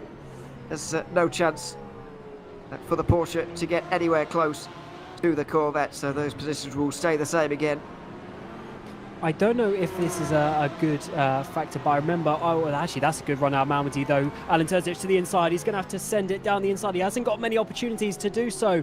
And it looks like they're going side by side through the apex of the corner. That will turn it to the inside. Correa Alves holds it all the way around the outside. It hasn't come down towards Speaker's corner. Manages to hold on, but Alan Terzic trying to keep his car there. Uses all of the track limits to try and keep this battle alive. Down towards Puon, who is going to be better on the brakes. Correa Alves has got the track position on the inside there, manages to hold on. He's doing such a good defense. I wonder, though, if that Porsche is just struggling for a bit of straight line speed compared to the C8 Corvette. We saw this earlier with the Sim Racing for Holland car, able to just pull away ever so slightly from the P1 Esport up the straight when they were battling earlier. And that one, once again, goes the way of the Scuderia Leone car. Well, it's very rare you see anybody hold it all the way around the outside of Bruxelles, and then Alan Terzic almost went one better by going around the outside through No Name Corner as well. So that was very respectful racing between the two, but in the end, no position for Alan Terzic, who will have to try again in the coming laps. But a great fight between these two. They are actually gaining a little bit on 5th place as well, even despite the fighting that's happening. John Lissie Esports and Jelle Binsbergen just up in front. Hard to know whether they are closing in or not, because there's so many cut tracks and cut laps over the last few moments. So it is pretty difficult to tell. However, you can just look at the actual margin and see for yourself. This is coming down to about 2 seconds now between them. There he goes through the bottom of shot, and now down the inside for Terzic. This time at La Source, he managed to get the move done at this corner previously when he had to make this move, and it looks like he's done it again. He was able to hold it up the Kemmel Straight as well as the overall race leader comes past them both. I think Ruben Correa Alves is a little bit closer this time to maybe come back at him. And Alan Terzic just took a little flash there, I think probably saying, please don't overtake me back. Let's not battle and lose more time. But has the P1 Esport got enough gap? I believe they do. That C8 Corvette isn't too much of a rocket ship in a straight line. But we also have a battle, by the way, for the LMP2 race lead.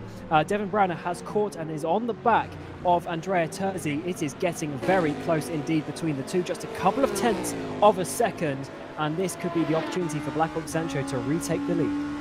Here we go, up through Eau Rouge and Radion again. Black Hawk Sancho looking to try and make their way through. Oh, it's a bit understeer and not quite where he wanted to be there, Devin Browner, to get close enough for this move to actually take place. And he's going to get overtaken here by the Valley Esports car, I think that is. 3 wide briefly. The Sim Racing for Holland car making sure that they managed to grab the apex there. So Browner's going to be held back for a few corners. Yeah, he certainly has got out of the way of that GT very well though, but just with the way traffic worked out, loses him some tenths, but nothing, wrong. That's just the way it goes with traffic coming past you, with the DPIs there of Valet, who are of course second place in class, and they are just enjoying that one for this moment in time. But it's good to see these battles for some top positions still continuing despite everything that has happened. And remember that car, the Simfring Car 36, was of course your champion last season as well. So they will be wanting to come back from a slightly disappointing opening race of the season. They came 6th place, but I also remember they just weren't really on the pace to do much more than that. No, absolutely. It was a bit of a weird one for such a strong team. I did begin to wonder. I know it's quite early to be making assessments like I was making at the time, but I was beginning to wonder whether them splitting their eggs into different baskets, having 2 DPIs and 1 LMP2, and I think they might have a GTE as well in Division 2.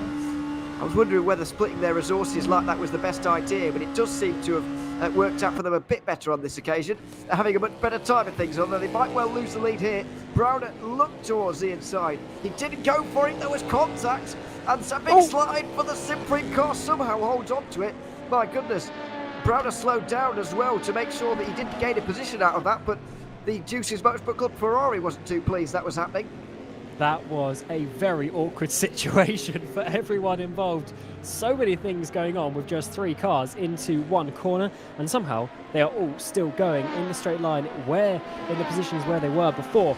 And Brownell once again trying to get the run, but we've mentioned this before, it's not the easiest way to overtake sometimes, just relying on the slipstream, because the slipstream isn't the biggest, but in the corners, that's where you're seeing these drivers have some mega battles. You just have to get yourself in that position to do so. As we're getting the Miranda's car coming through 8th place at the moment, but once again a bit of a wiggle from Terzi that might, if he continues to do that, that might end up losing him a position. He's going to give him a cut track as well, by the looks of it, or you would imagine anyway. As the Miranda's car tries to make its way down the inside, this very difficult to do so. The gap between LMP2 and DPI is not as big as it is in clear air, in dry conditions, More than 10 seconds is the gap between them in dry conditions, and in the wet, it's anywhere between only 5 seconds, maybe 8 seconds at worst, but as low as 5 seconds. And I don't think Liam Rance is quite at one with that car at the moment. He's in the 213s. Simprima Blackhawk can do 19s at their best, so the gap really isn't that big, especially in the middle sector. Yeah, it's certainly not. In terms of the what we were saying, the aero performance isn't actually too big between the cars. This is why we had that situation of the LMP2 being slightly slowed down as well, the DPIs being slightly buffed in terms of their power and that sort of thing. But in terms of the actual aero, the actual chassis, the tyres, they are very, very similar. And as you see, we're going to be getting the arms car getting involved, but this could be Devin Browner towards the lead up the inside of Blanchard. That's going to be a very brave move between the two. Wet conditions side by side, but Devin Browner slides through to take lead in the LMP2. Blackhawk Zancho there. That was a very, very bold move, and they're going to be happy with that one. It was a perfect use of lap traffic. Free wide, muscles his way through to the inside of Blanchard, and he gets the lead now in LMP2. A great pass, and Devin Browner now does continue on and will now try and pull away in the lead of this class. In towards La Source has not gone too well. He went a little bit wide, but I think he'll be okay. And he gets a nice exit anyway. Jersey maybe not with the best exit there. And so he won't be able to come back at Devin Browner. But a good fight, and in the end a good move there from Browner, because a lot of people wouldn't attempt that move in the dry, never mind the wet weather conditions where so many things could have gone wrong. Yeah, that was very, very brave in these conditions. You have to trust not only your car, but the other car as well. Everyone knows Andrea Terzi, one of the top guys in the sim racing, not just with the speed, but also with the racing as well. And obviously with that car being the champions from last season, they know what they are doing. And Devin Browner certainly used that confidence between the pair to really just slide up the inside. There wasn't much of a gap, just enough for him to take that position and not worry about Terzi on his outside. And that just shows what he could do as well. As we jump back to the battle for 3rd and 4th, Mitch Hoyt just needs to try and do something similar, because he's been sat behind Wanako for quite a while now. He has, and he's allowed Colin Spork into this one as well, looking for a podium right now. Weaving around once again there from Barkley, not going to let Hoyer have a sniff at the inside line, and there it is. Hoyer tries to get into the head of Barkley, but nothing really, well, you're not going to do that very easily, put it that way.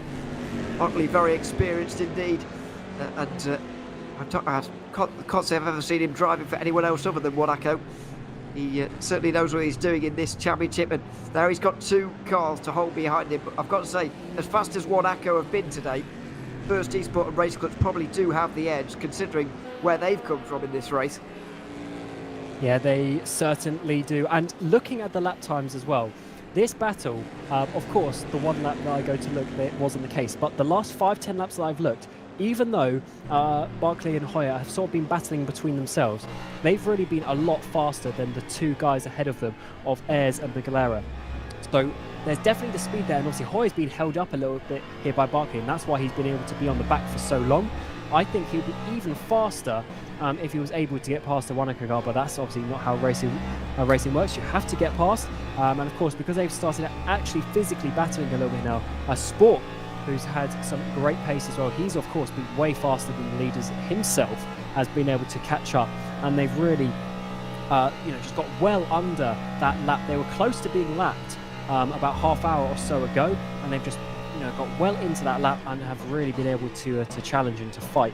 And as you say, they probably would be leading this race, or at least battling the Spa-Francorchamps car should they have started at the front, because of course they were on the front row themselves. They were indeed. Things didn't go too well for them at the first corner in particular, but they've had a good recovery afterwards. Not able to get anywhere near the lead, but for now the podium will have to do. There's going to be a GT fearing for its life here a little bit, I feel, because towards Eau Rouge we're just about going to get through there, but getting all three of them through in time was a bit of a mission. Sport not really in shape over there, but Michi Hoyer has got one of the best runs he's had all race, and now he might have the chance to go down the inside of Nico Barkley. He's been waiting for this one for lap after lap, and now finally he's got the chance, and he won't need a second invitation inside line in towards Lecombe. That's what he was waiting for, and he didn't miss the chance when it came. Into third place now for VEC Sport. And can he hold on to this one? I was just mentioning, I assume because he was staying on the back of Nico Barkley so easily, I think he has that little bit extra pace. But now Nico Barkley has the slipstream as well behind to try and hold on. Let's see how this battle continues. And of course, Colin Spork is now really involved in this battle. It's a proper three-way battle, less than a second for all three cars. And these guys now just a minute, I say just, quotation marks, just a minute behind that second place as well. Can they do anything to challenge and to lower that gap down? But these LMP2s are so difficult. I think that's Pescarolo ahead of them. So difficult to overtake with just how close they are in terms of corner speed. Yeah, I mean, I don't want to make it sound easy, but Michi Hoyer doesn't even need a second a lap for the remainder of the race to catch Valit. I know that maybe does still sound like a lot, but with the way some of these gaps rise and fall sometimes, it just put into perspective that maybe a minute with still over 3 hours to go is possible. Maybe if we're talking about this in a couple of hours' time, we've got a different answer here. But for now, it might still be possible, as Hoyer is going to have to skip past the Sim Racing for Holland Corvette. It's going to really close everything up. Colin Spork on the outside line. Got to be careful not to get in the grass on the outside line. Oh, Barkley. The free wide with Hoyer going wide. Barkley has to hold on, and he's done very well. He's got such a good exit, he might even trouble Hoyer in towards La Source, side by side over the start finish line. And we're going to see free wide into the first turn. Oh, Sport pushed to the outside line. Wet grass is not going to do you any good. And Colin Sport goes around for Race Clunt. He was looking at third. He's ended up with fifth, and quite a few seconds to catch back up as well. Yeah, you warned him coming into that final chicane of not going on the grass, and that is what he did. Coming towards turn one, I didn't see any sort of real contact or anything. I think that was just him trying to open up that corner as much as he could, and unfortunately just losing a couple of seconds. He was lucky, actually. It's only about 2.5 seconds that he lost. That could have been a lot worse for the Race Clutch team, and that just leaves it once again at a two-way battle. Nico Barkley trying to stay on the back of Michi Hoyer, half a second behind them, and that has really let off Nico Barkley as well, because he can just settle into that fourth place now and not worry about having another driver to defend from. If only these drivers listen to me a bit more. That's a joke. But yeah, Colin Spork just losing a few seconds as a result of that. I'm pretty sure that he'll be back though pretty soon, as this battle for third reignites. If you remember, when we went back under green flag racing just after the most recent Code 80, Zoltan Barkingi almost in the first corner back green went around at Malmedy in the battle with this armed Cybra car. However, he's been able to catch back up again, so very impressive driving from the Hungarian. And that does just show that this car does have quite a bit of pace at its disposal, and we'll see whether Varkey can use it to get through into a podium place. But we're not too far away now from actual pit stops being made, and Mugen, I don't think, were on both of these both of these teams, I should say, came into the pit lane under that most recent Code 80, so they're going to be a few laps just yet. About 10 laps before they come in again. But yeah, I think this is going to be what's that? Only not many stints remaining. 3 stops after this one, quite possibly, in this race. But we'll wait to see how it all pans out, because it could well dry up before the end of the race as well. Yeah, I think it depends how long they need to go. From here, they will need about 4.5 stints in this race. But actually, look at that, Martino just not having the speed out of Eau Rouge and Radion there. And that's going to be an easy move for Mugen Sim Racing up towards third place.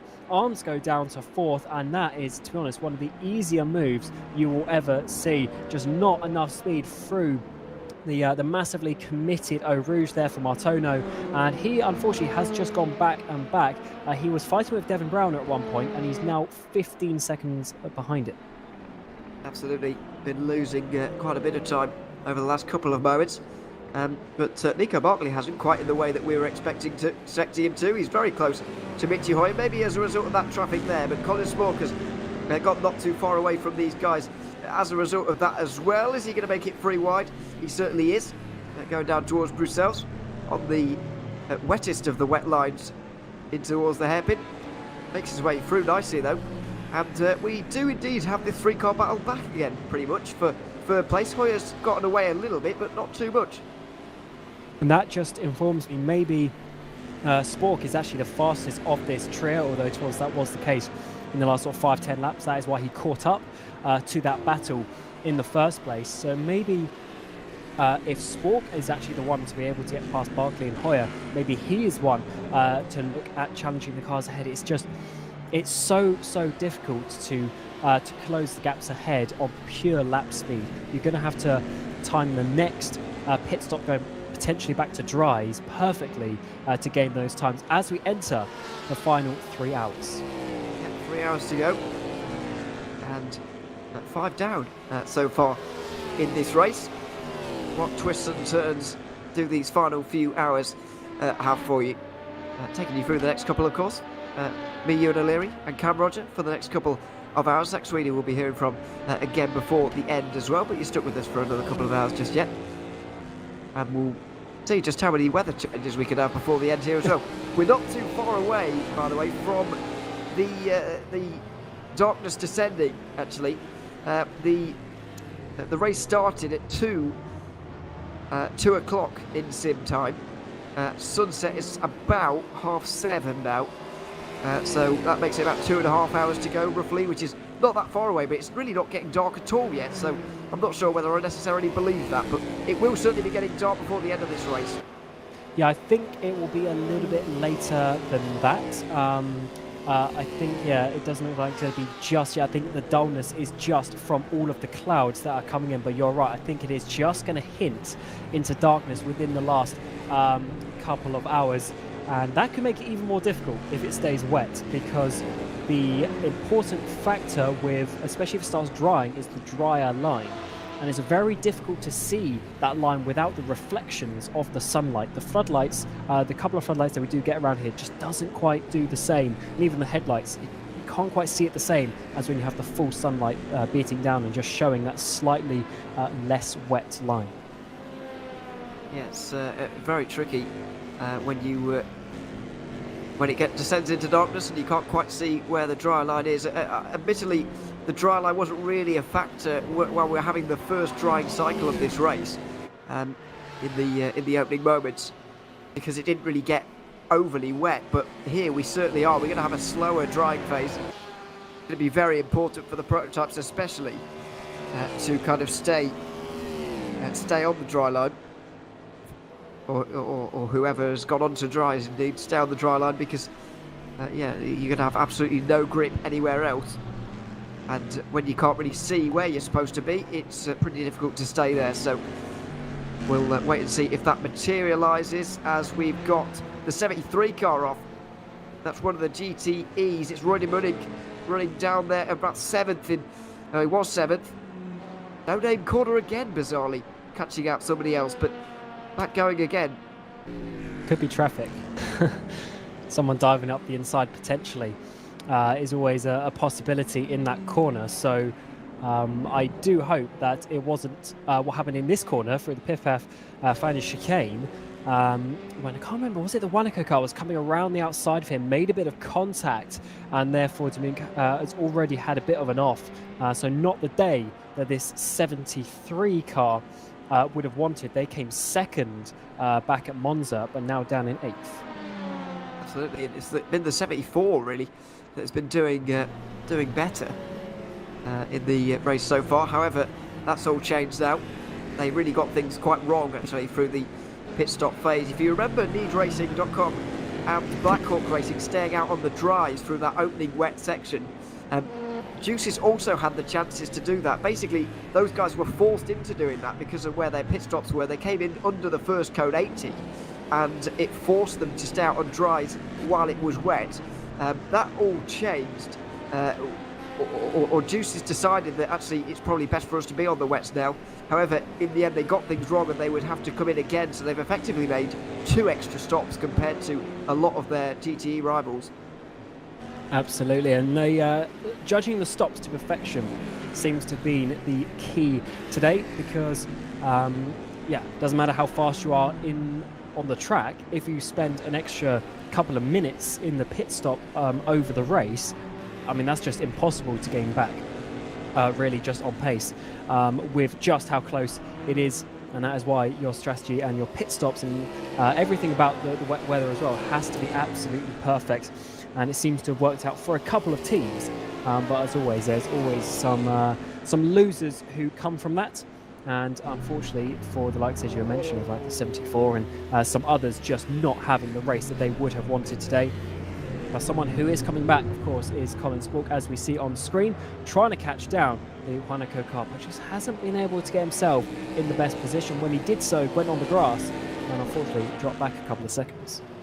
Yeah, down at this corner, in towards the first turn, just went that little bit too wide and ended up gliding into the outside runoff area. Back now again though. Nico Buckley has not really got the slipstream of Richie Hoyer to benefit from anymore. That may have been helping him ever so slightly in the past, but now 1.6 seconds up the road. First T-Sport will not be offering any assistance to Monaco if they can help it. Up the hill towards Le Combes. Bit of weaving there from Buckley. You can see he's a little bit concerned about sporking behind, but no way through. Up here will be making their way through the middle sector now. A little bit of traffic, like the likes of Mugen Sim Racing just up in front, and Zoltavaki is flying at the moment, closing in on both of the 2 leaders and leaving Arms Cyber absolutely behind. 7 seconds already. Yeah, Arms really struggling, about 4 seconds, 4 seconds off some of the cars ahead, 3 seconds off the leader and Devon Brown as well, so just not having an, they are the second slowest LMP2 still in the race as well. So yeah, the pace hasn't been there at all for Luca Martono in this stint, and it's a bit difficult to work that one out, but sometimes, you know, the driver just doesn't have the confidence. I wonder actually how many teams practiced the wet, if they had any sort of inkling as to what was going on, but you know, again, sometimes the driver just struggles that little bit more, and that can always be a big factor in the rain. And as you say, if some of these drivers start to get faster and faster, then that is what's going to help them, and that is what this battle has been doing with Barkley, Hoyer and Spork. All of them have been quicker consistently than Ayres and McLaren ahead, and that was the same again on the previous lap as well. So McLaren, I think, just taking it fairly comfortably at the front. I remember Lewis saying earlier on that he had a little look into the wet practice server last night and saw over 60 drivers in there trying to get lap times in and get a bit of practice in, just to prepare for these conditions that were... Well, looking at the forecast last night, I have to say that it didn't look to me as if it was any more likely than what we saw at Monza, where there was a hint of rain for an hour or two, but it never materialised into anything. It even got really quite overcast and quite gloomy at some stages, but it never turned into anything. However, we've seen the total reversal here, where a very, very similar forecast has produced really quite a wet race. It absolutely has, and the wet weather has certainly been a good addition in some of the races that we have seen, because it just opens up the door massively for what some teams can do, and it's not as predictable. We saw last race in Monza where there were certain teams, they did triple soft. There were certain teams who did triple medium, and it's just like bang, bang, bang. A driver does a triple each time, and that's about it. As we see, Terzic, I think this is making some more moves there. Third place, Wow. getting past. Is that Kevin Yeager? Yeah, Kevin Yeager still in that car, and they've dropped Correa Alves by some 12 seconds as well. So Terzic really on a tear in this number 60 in this stint. He is, and let's not forget, he's got 5 laps more fuel on board than the likes of Kevin Yeager at this stage. And also the Scuderia Leon car behind him. We also didn't see this, but he also passed Jelle Binsbergen as well. Now, I want to go back to those leaders in DPI again. I know we're focusing on them quite a lot, but just want to go on board with Colin Spork again, because particularly down the Kemmel Straight, I have noticed over the last couple of moments the windscreen wipers have started to stop, if that makes sense. And the drivers have also been searching for that little bit of those dry patches. Now, that will be immediately obvious for us, maybe on the main straight, but definitely on the Kemmel Straight, where drivers have started to go off the racing line, searching for some wet patches to cool their tyres down a bit. And we've got a pit stop from the leader in LMP2, Devin Browner, into the pit lane. This is not unexpected because we have not seen him in for a while, really quite a long time actually. Lap 138 this is, and this is 22 laps after his previous pit stop. Absolutely on schedule for him, but it's drying out. And this is because he didn't do that extra splash that a lot of the other teams did. So this, these extra laps is going to be quite important. But I tell you why this is important, because on dry weather pace, 40 minutes per stint, it would be 2 hours and 40 to go would be 4 stints. So he's 10 minutes shy of that, which I remember saying at his previous stop as well. So he's still about that much shy. The others going longer, if they can make it that extra 10 minutes and the stint length stays similar to what we were expecting, then maybe that car has to splash at the end. So they've got to watch out for that. I think even in the dry conditions, I think they will be okay, because let's not forget they are doing a little bit more than 40 minutes. And in these wet weather conditions, you can go that little bit further, because to kind of boil it down to the real basics of it, I suppose, it is the fact that a 22 lap stint, well, yes, they're going the same distance, those 22 laps are taking them longer to actually complete in this race. If you look at LMP2 lap times at the moment, they're 15 seconds off their best lap times very nearly. And so, you know, it times that by 20, I don't know what that is, but it's a lot of seconds and it's minutes. So they will be able to go minutes further, and I think they're going to be okay. But once again, it does boil down a little bit to quite how long this stays wet. It absolutely does, because that affects a lot of things. We were mentioning it earlier about the points total. Obviously, we're well past worrying about it now, but also like the driver times. They are both done on percentages of the lap count. So the only real driver rule is one driver can only do a maximum of 70%, which is obviously quite a lot in an 8 hours, but certainly some teams with 2 drivers might be looking at that situation. If they're comfortable in the wet, maybe they're keeping a certain drive in for a long time. But as you say, that lap count is going to be changing massively with us doing in the region of sort of 10 to 15 seconds a lap slower at this moment in time. Yeah, it's a real concern. By the way, you can do all of that 70% in one go if you like. That's the case even at Le Mans. You can do 17 hours in a row if you want. Go for it. Please don't. It's probably quite hellish. But yeah, I mean, there are no rules with regards to that. But as you point out, 70% of the laps have to be done or can only be done by one driver. Then you've got to get someone else in for the remaining 30% at least, or it need another couple of drivers if you like. But yeah, there's no minimum for any driver either. So you do have free rein really to choose what you like, and that's exactly how rules should be designed. A little bit of free rein for a little bit of movement. We don't want everybody doing exactly the same thing, that would be boring, but we also don't want people doing ludicrous things like doing a whole 24-hour race in one go, which is, well, it's a good thing in places. I know people do it for charity or whatever. It's maybe not the best idea in a championship like this, when there's quite a lot on the line sometimes, especially at Le Mans, but there we are. Anyway. Yeah, it's certainly not something that you really want to, although I do remember Oh God, what season was it? Season 10? The last one where we had the LMP1s at Le Mans. It was me, Michael Ayres, who's in the valet car today, and our teammate at the time, Peter Schulze.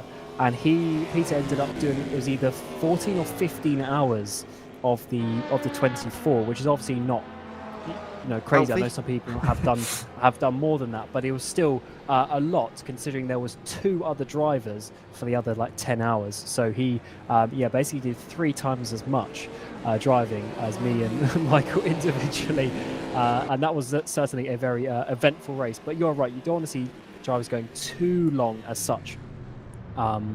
You've got to keep some sort of some rules on that one. Honestly, I didn't know you knew Michael Ayres personally. I've got to say, what's he like to be in a team with in an endurance setting like this? Well, yeah. So he was in my team back in 2017, 18, for those couple of years, and obviously I've met him a few times in real life. We actually went to DTM back at Brands Hatch in 2018 together as well, and things like that. So yeah, we're good mates off the track as well. And he's a good guy. He's certainly newer to endurance racing though. He only did 1 race with us in that VEC season, which was the Le Mans race. We got him in for that one because it's pretty much just me and Peter for the rest of the other races that season. So we wanted an extra hand for Le Mans. But yeah, he's certainly newer to that. But seemingly today, from what we've seen, he's been doing really good. And he seems to be pretty motivated and confident with his driving at the moment. So hopefully he can hold on to that, and sort of holding on. This position for Seawolf is getting very close. Yeah, they're yet to come in as Seawolf because they came in under that code 80, of course, but they won't say no to this position if they can have it, and it looks like they might well do. Inside line is towards Lecombe, and as well, I thought he was backing out of that, and I think he was trying to, but Seawolf not too late on the brakes. They ended up being quite even into the corner there. So Michael Ayres is displaced from that top 5 position, but Seawolf and Benjamin Kiosinski seemingly flying at this stage. Not entirely sure how they've picked up the pace quite so quickly, but they have done. And Ayres seems to be struggling. Don't tell me they've gone for a dry tyre gamble here, because it doesn't look particularly good at the moment. Doesn't look like he's got a lot of grip. Oh no, okay. They're still on wets according to the tower. Oh no, they are on dries. It just changed. They are on dries. They are on the soft tyres. There it is. Oh, no. Oh, look how much he's struggling. He's really, really struggling. It's just that little bit too early. They went for the gamble, and I guess with, a 45-second gap to close, 40-second gap to close, it's not going to come down on the road anymore, but not on a team like Simframe. So I guess you might as well take the gamble, but it might have been a step too far, a few laps too early. Yeah, look how much spray there is. There is just way, way too much water for the dries. I think that was a mistake, to be honest.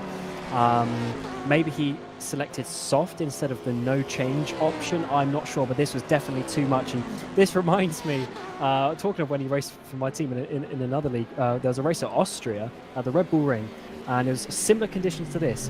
And we put him on the softs way too soon. And I remember he was just spinning and crashing all over the place. And yeah, hopefully he doesn't do that. But yeah, he's going to lose a lot of time from this, because I think even if he stays out, I think he's going to lose more time than if he went back into the pit lane, because he's going to be losing seconds and seconds a lap. Yeah, but he's not going to come in now, because going on to wets now, I mean, he'd have to come in again for more dries later, because it is clearly drying. And there you go, 3 seconds with Seawolf, and having to go onto the wet patch to get up towards Eau Rouge and Bradion. And then he has to slow down for the corner. Goodness me. Maybe if he was running on his own, and maybe if this was a DPI only race with only 10 cars in it and a bit more free track, this call might be the right one. But you've got to think about it. Typically what we see in endurance multi-class racing is the slowest class going for it first, because they have to go offline least. And the top category, sometimes it's hours before they go onto the dries again, because they have to go to the wet patches so often that it's just not worth it. And I think they've jumped the gun, as you say.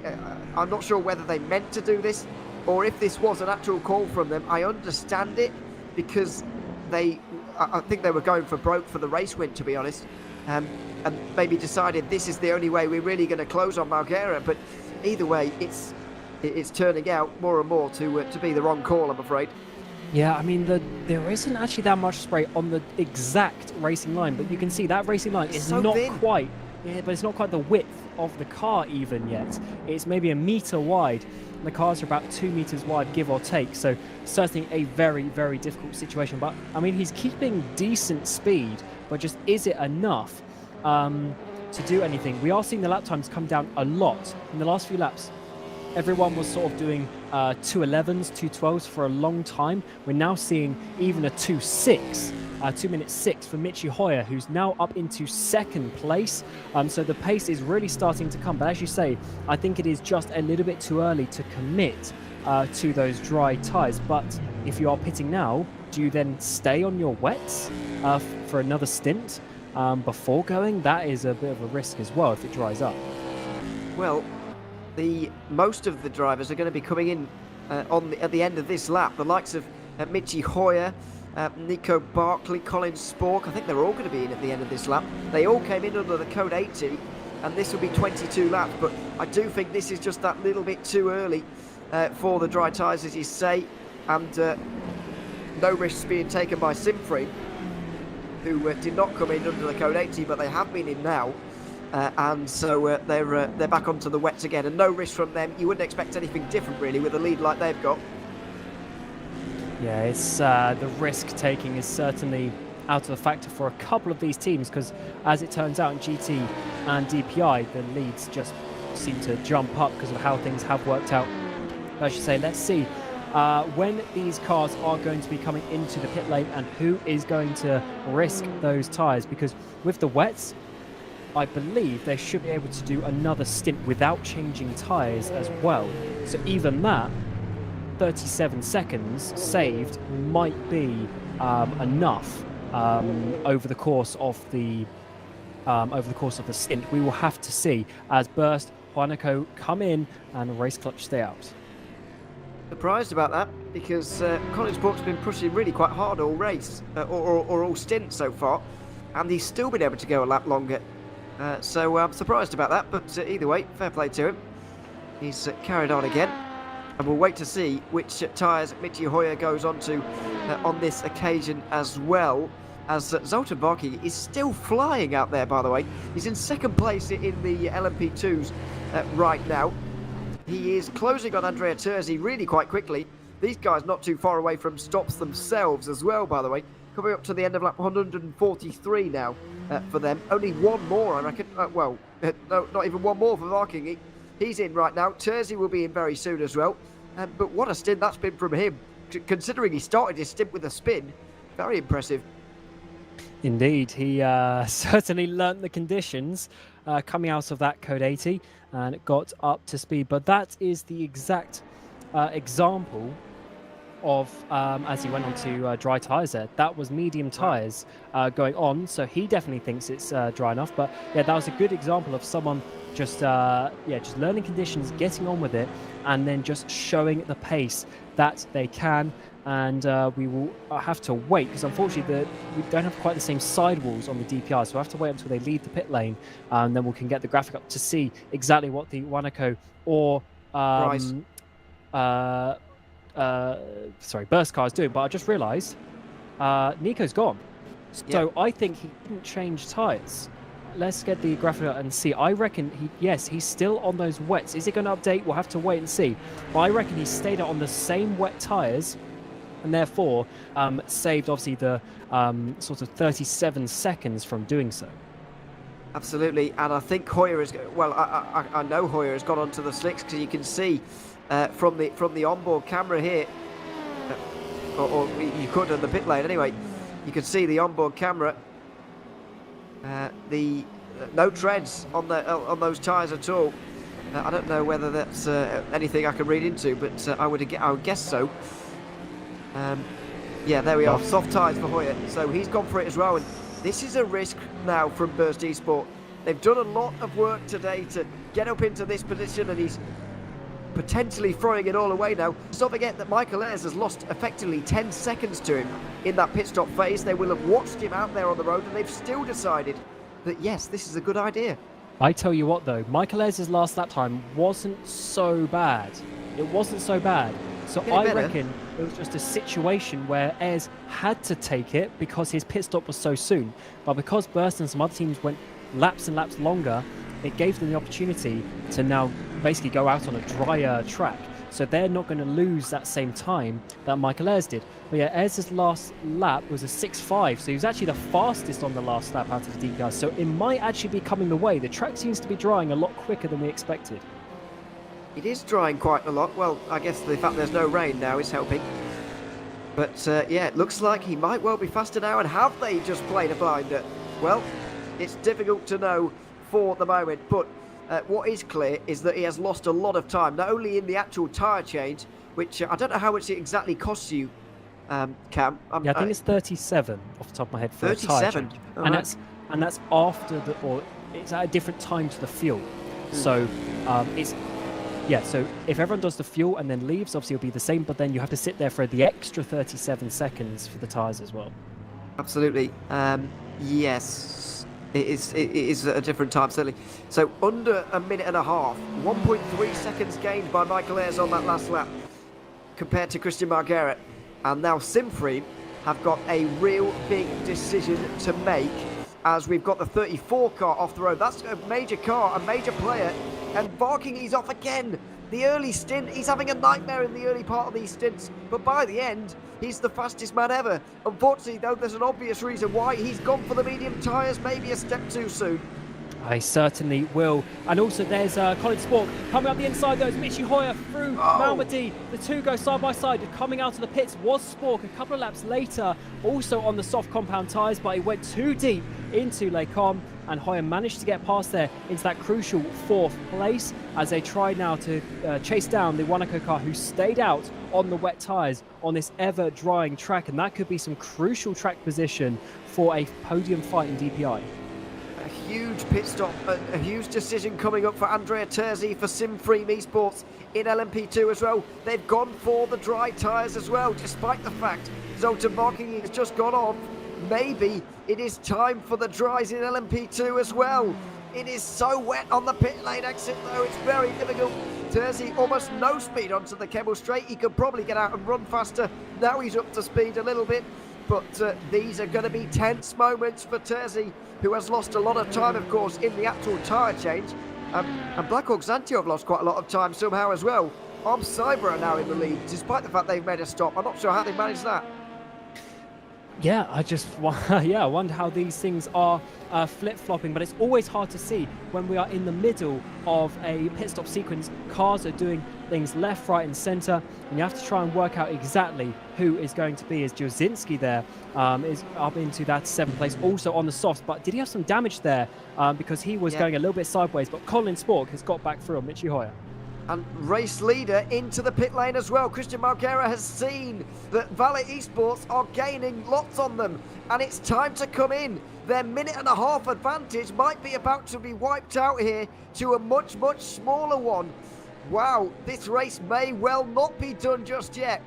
We were almost giving the overall win to Spa-Francorchamps Esports and Christian Marguerite, but maybe it's time to put that into question a little bit more.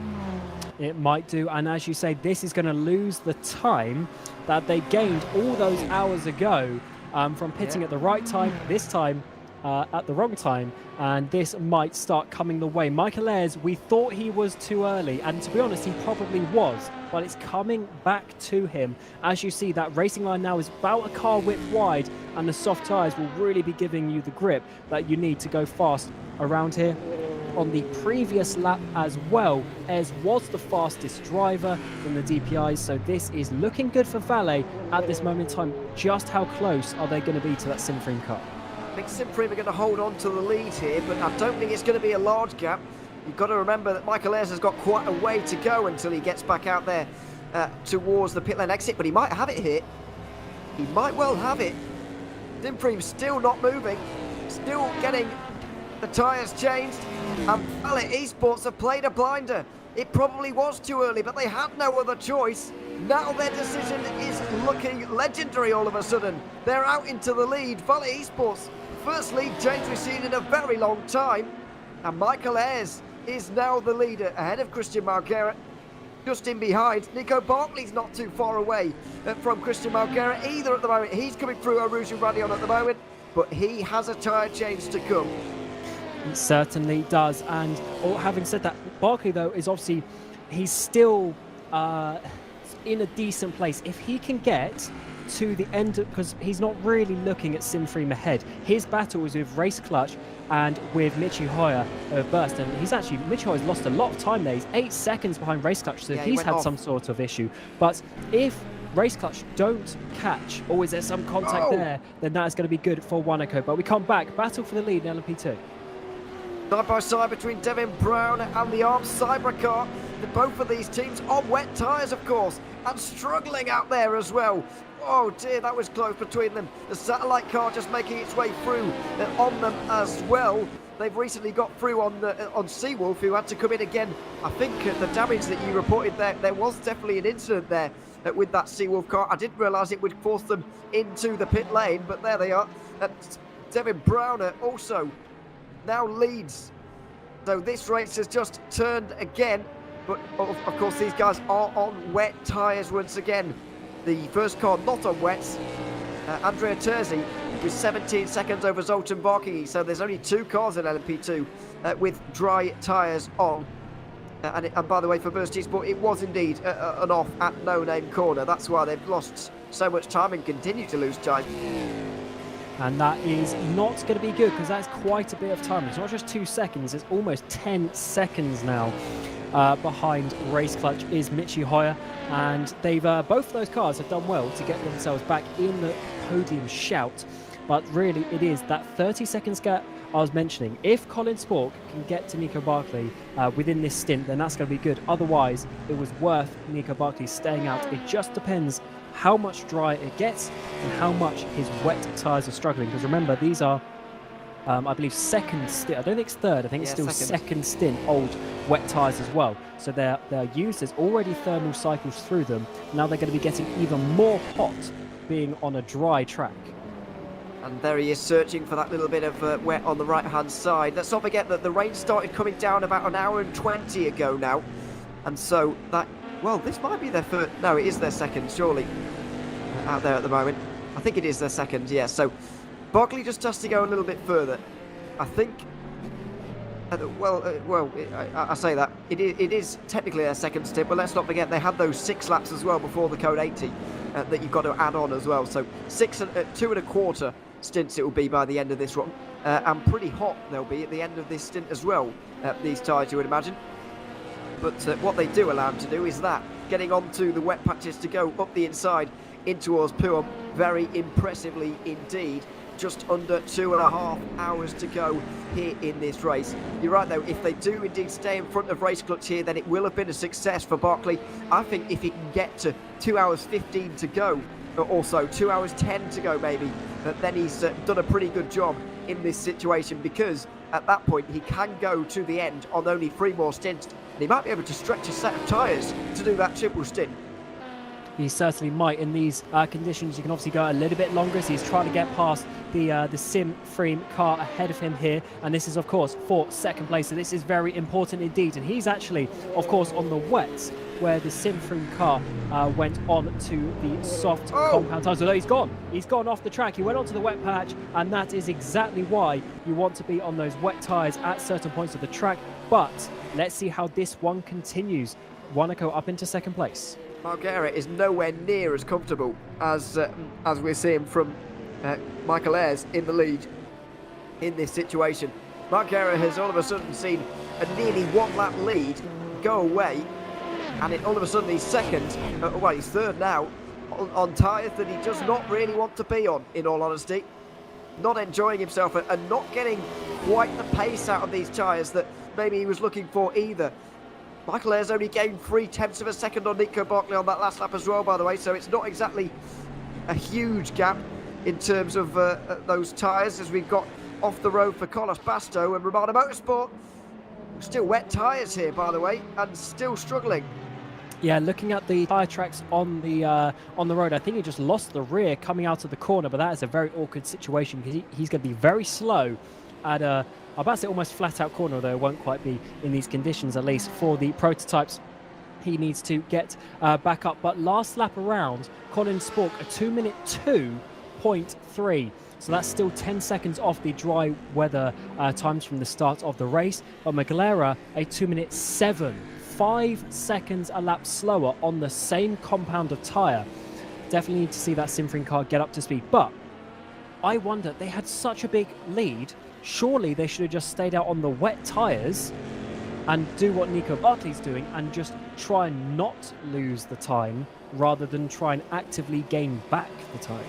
I don't disagree, because they probably would be at least a minute up the road now, or a minute ahead of where they are now. Should have at least tried to extend it to a point where they can go to the end on 3 more stints. Because you've got to remember that back timing is well underway now, and looking at my forecast as things stand, it's not been the most reliable thing all day, but I don't think there's going to be another bit of rain yet. There is slight chances in the final hour, but it's a very minimal chance. So I don't think there's going to be much more. As on the wet tyres, Nico Barkley struggles. He gets onto the wet on the left-hand side there, gets onto the grass maybe a little bit as well, and he goes around at turn 1. Christian Marquera goes through. So even those on the treaded tyres are struggling. And that is the exact the definition there of the dry and the wet line. Even though you're on the wet tyres, the off-line, especially at a place like that, is probably used so little that I mean, it's going to be very, very wet. It's not just light rain, it's not just a bit of drizzle, it's not just damp, it's proper water on the track, and you just have no grip even on the wet tyres. And then, especially when you have the balance between your right-sided tyres on the dry line or left-sided tyres on the wet line, of course, it just pulls you around and goes for a spin. Yeah, Barkley drops down to third, as we've got Liam Ransin for more on the Z-Stars. Maybe he'll finally be allowed out with that car, but it doesn't look like it for the moment. He's going on to dries as well, as you can see. And it looks like he's going to be staying in that one as well for now.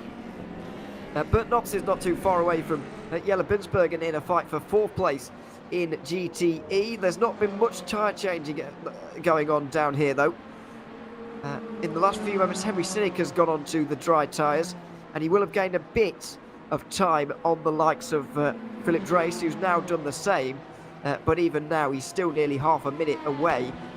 So he's gained about 10 or 15 seconds doing so, but really it's not changing the outcome of this race too much. If you are a GTE, to be fair, these wet weather changes have not been badly timed, or at least the drying stage has not been badly timed, as this fight gets taken onto pit lane. It certainly does. Is this a bit too early, though? Is this a bit too early for 2 stints? I don't think they've got a choice. The end. You are correct on that one.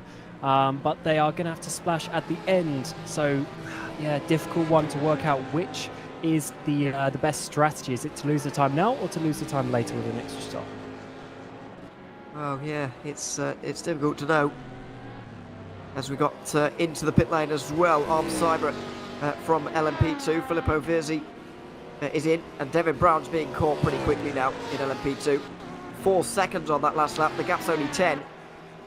He needs to make it a few more laps to be able to really cut out that extra stop and maybe put himself in the conversation for the race win, but he's starting to struggle, and you can only imagine dealing with those wet weather tyres now. At the temperature they're at, it's probably not very enjoyable. Yeah, it's a tricky situation of is it worth staying out or is it worth pitting? And you'll only know in maybe hour's time when those two come back together, because that is one major factor, is because the tyre change is so long. It really it just makes people stay out, and that's why we see the doubles, triple stints normally in dry conditions, because you don't want to be stopping and trying to gain back that 37 seconds every single pit stop. And certainly has provided some very interesting racing so far. And to be honest, we still don't know who is going to come out on top, because loads of things could still happen if we get some more sprinkles towards the end, maybe. Absolutely. Now, I've got to say, I am not counting out Colin Spork for the race win here in this one, because he is absolutely flying out there compared to everybody else. A 2:07 is 1.5 seconds quicker than Michael Ayres, 1.8 seconds quicker than Christian Marquera. Get this, 7.1 seconds quicker than Nico Barkley. When has that ever happened? Well, it just has, I'm afraid. Colin Spork is absolutely flying out there right now. He's certainly going to be on the podium by the end of this stint. I am not counting him out for the race win here. With over 2 hours 20 to go and the pace he possesses, this could be the comeback of all comebacks for Race Clutch in this race. It certainly could, and with 3 drive-throughs as well, such a handicap towards the beginning of this race. Of course, it was their fault as such, because they did the mistakes and got the incidents at the previous race at Monza. But to then come back from that just shows you this car is really a championship contender. The issue is as well, because of those issues, they came 4th last time, which isn't too bad, realistically speaking, in Monza, but that was still some 12 points potentially that they lost there. So they want to come back today because they don't want to lose another 12 for finishing in this 4th place again. And as it stands, they are looking to be very good. And you're right, 7 seconds a lap. I mean, it was even more. We saw just how much Spork lost behind some GTs, and even then it was a lot more for Nico Barkley. 9 seconds on the last lap. And that is getting to the point now where obviously within 3 or 4 laps, Nico Barkley may as well have taken the tyres at his pit stop. Yeah, it looks like that gamble maybe... It turns out that they were the ones who gambled. It doesn't look like it's paid off once again. 8.9 seconds lost on that last lap. It's unbelievable the time that he's hemorrhaging now to Colin Spork, who is a man on a mission. Oh, that's not helpful. Another man on a mission there is Philip Drace, and he's just overtaken him there, the GTE leader, now on those medium tyres. Let's not forget that these wet weather conditions will certainly affect them here as well, because the GTEs won't be very willing to be pushed out wide offline anymore because of the, well, they're not anyway, of course, because they're in their own race, but especially not now, because if they go offline, they could well be off the road and in the wall, so they'll be really clinging on to the racing line. And so they're not really having to try too hard to overtake Nico Barkley. He was being slightly impatient trying to get through at one of the previous corners, but he is just so much faster. Barkley's basically an LMP2 to him at this stage, and that is not even being disrespectful. That is just going from the lap times that we have been seeing. Those wet tyres haven't in the end worked out for Nico Barkley, and the issue is they're only halfway through the stint close enough, so already in half the stint he has lost that time, and realistically it's only in the last 3 or 4 laps that he has lost that time, which is a bit of a shame, but that is just how much it has dried up. It's dried up over 10 seconds a lap. Michael Ayres just did a 58. That was the first 1 minute we've seen in quite a long time, and yeah, in the space of 20 minutes or so the pace has gone up by another 10 seconds. It's it's pretty incredible how quickly it's drying. Well, and Michael Ayres is all of a sudden put on a bit of pace here as well. I wonder whether Christian Barquera has been involved in an incident somewhere, because he's losing time. 38 seconds is now the gap. Maybe this has just been happening over time, but that's a big gap to Christian Barquera. We'll wait and see the lap time on this lap here. I don't know if we missed anything, but yeah, I mean, he's just losing a lot at the moment. Colin Spork 22 seconds behind him right now. But Michael Ayres all of a sudden has found a bit of pace himself. 1 minute 58 of the first sub-2 minute lap time we've seen in quite a long time. And so if he keeps that kind of pace up, then there's no chance Colin Spork is going to be able to catch up to him, as the 241's off the road from 5th place in LMP2. VEC, after having such a good race for this team, has gone off, and I'm afraid a dream debut in Division 1 is starting to become a bit of a nightmare for Arms Cybra, who are off the road, no rear wing, and skating around. That could have been Code 80 in 10 seconds.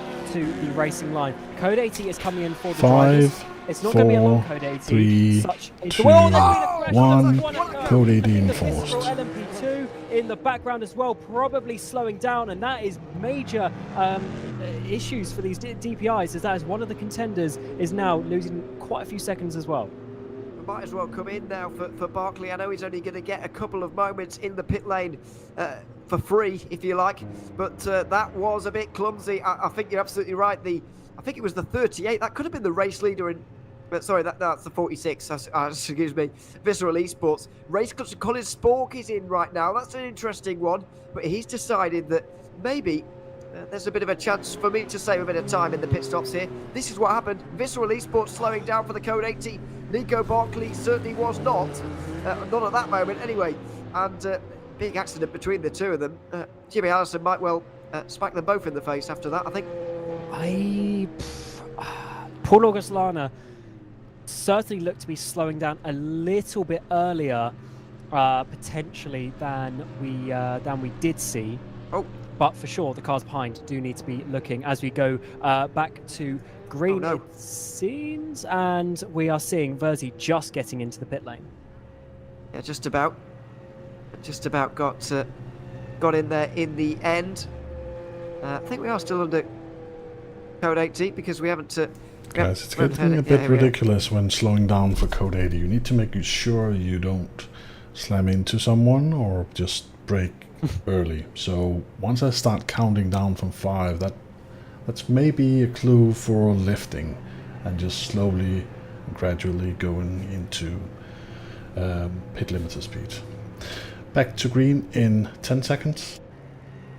Yeah, that was some good advice as Sport comes out the pit lane. Looks like he just 5, did, because this is, 4, as you go back to 3, green flag 2, here, we will 1, see Colin green Sport there in flag. 3rd place and looking in a very nice position now to get a confirmed podium pretty much. But this happened to me last race when I was driving the number 1. The Scalvini, the number 15, he just broke so early for the code 80 that I almost rear-ended him, and then Nick De Silva basically just shot past both of us. That's actually one reason why the race clutch got a penalty, because he overtook under the code 80, but it's also because the car ahead of me just broke so early that it became a more dangerous situation than what the code 80 is there for. And as Jimmy said, when it says code 80 10 seconds, that's just to make you aware. That doesn't mean you have to start braking hard at that point. So hopefully the drivers take that on board, because as we saw there, I think obviously as much as Paul August Lana was slowing down, I think that was a bit too much for the situation. On the flip side, of course, I think Nico Barkley misread it, but yeah, certainly that's just something from both sides that I think needs to be improved. Absolutely. Now, I find a hard time believing that graphic at the moment, because it still says that Nico Barkley's on the wet tyres, which I don't necessarily believe, as the 73 is off wildly for Deuces. Roger Munich at Pouhon, he's back going again. I think that is a bit of a case of just getting onto the wet line a little bit, and this is what we're going to see a lot of in the next hour or so. People just ever so slightly getting onto the wet stuff and going off on these dry tyres. Absolutely, it's a hard place to be in. As you see, the dry line is still not much more than the car width, and then you get into a massive differential. And the important point as well is to have the loaded tyres, the outside tyres, within that dry patch. So even if you are a little bit too narrow into the corner and you have your inside tyres on the wet part, that's not so bad. As long as the loaded tyre is there, you generally have a little bit of an issue. Where we've seen people make mistakes, such as I think it was Barkley and Sport coming towards turn 1, it's because they were too wide and their left side tyres in a right-handed corner were on the wet patch, and obviously therefore you just have no grip at all. Yeah, it's walking a tightrope at the best of times. By the way, it does not look like that graphic is mistaken. Monaco were in the pit lane, but I don't think Nico Barkley changed tyres. So I don't know if that was a mistake, but tactically it certainly is a mistake. I don't know whether that was a mispressing of the buttons. Oh, they are indeed on dry tyres. I thought it was a bit weird, and there we are. We have seen that change. We also saw Devin Brown in, by the way, as well, from the lead in LMP2, as Rodney Munich is off again into the bus stop chicane. I think he's back going again now. Yeah, Devin Brown has made his pit stop, but unfortunately, all of that has left him about a minute behind as John Lacey are off. Jelle Binsbergen. He certainly has had a bit of a spin. I think someone else actually, Nicola Pastore is in that car, off there in towards the hairpin at Bruxelles. And we've seen quite a few drivers had some issues in the last 5-10 minutes or so. So really are at that crossover period where it's just a bit awkward. It's not dry enough, even though you've got the confidence to push. It's still not quite dry enough to go to the absolute limit. But then also the wet tyres aren't quite working as well. So it's been an interesting time, and we still got some wet tyres out there as well.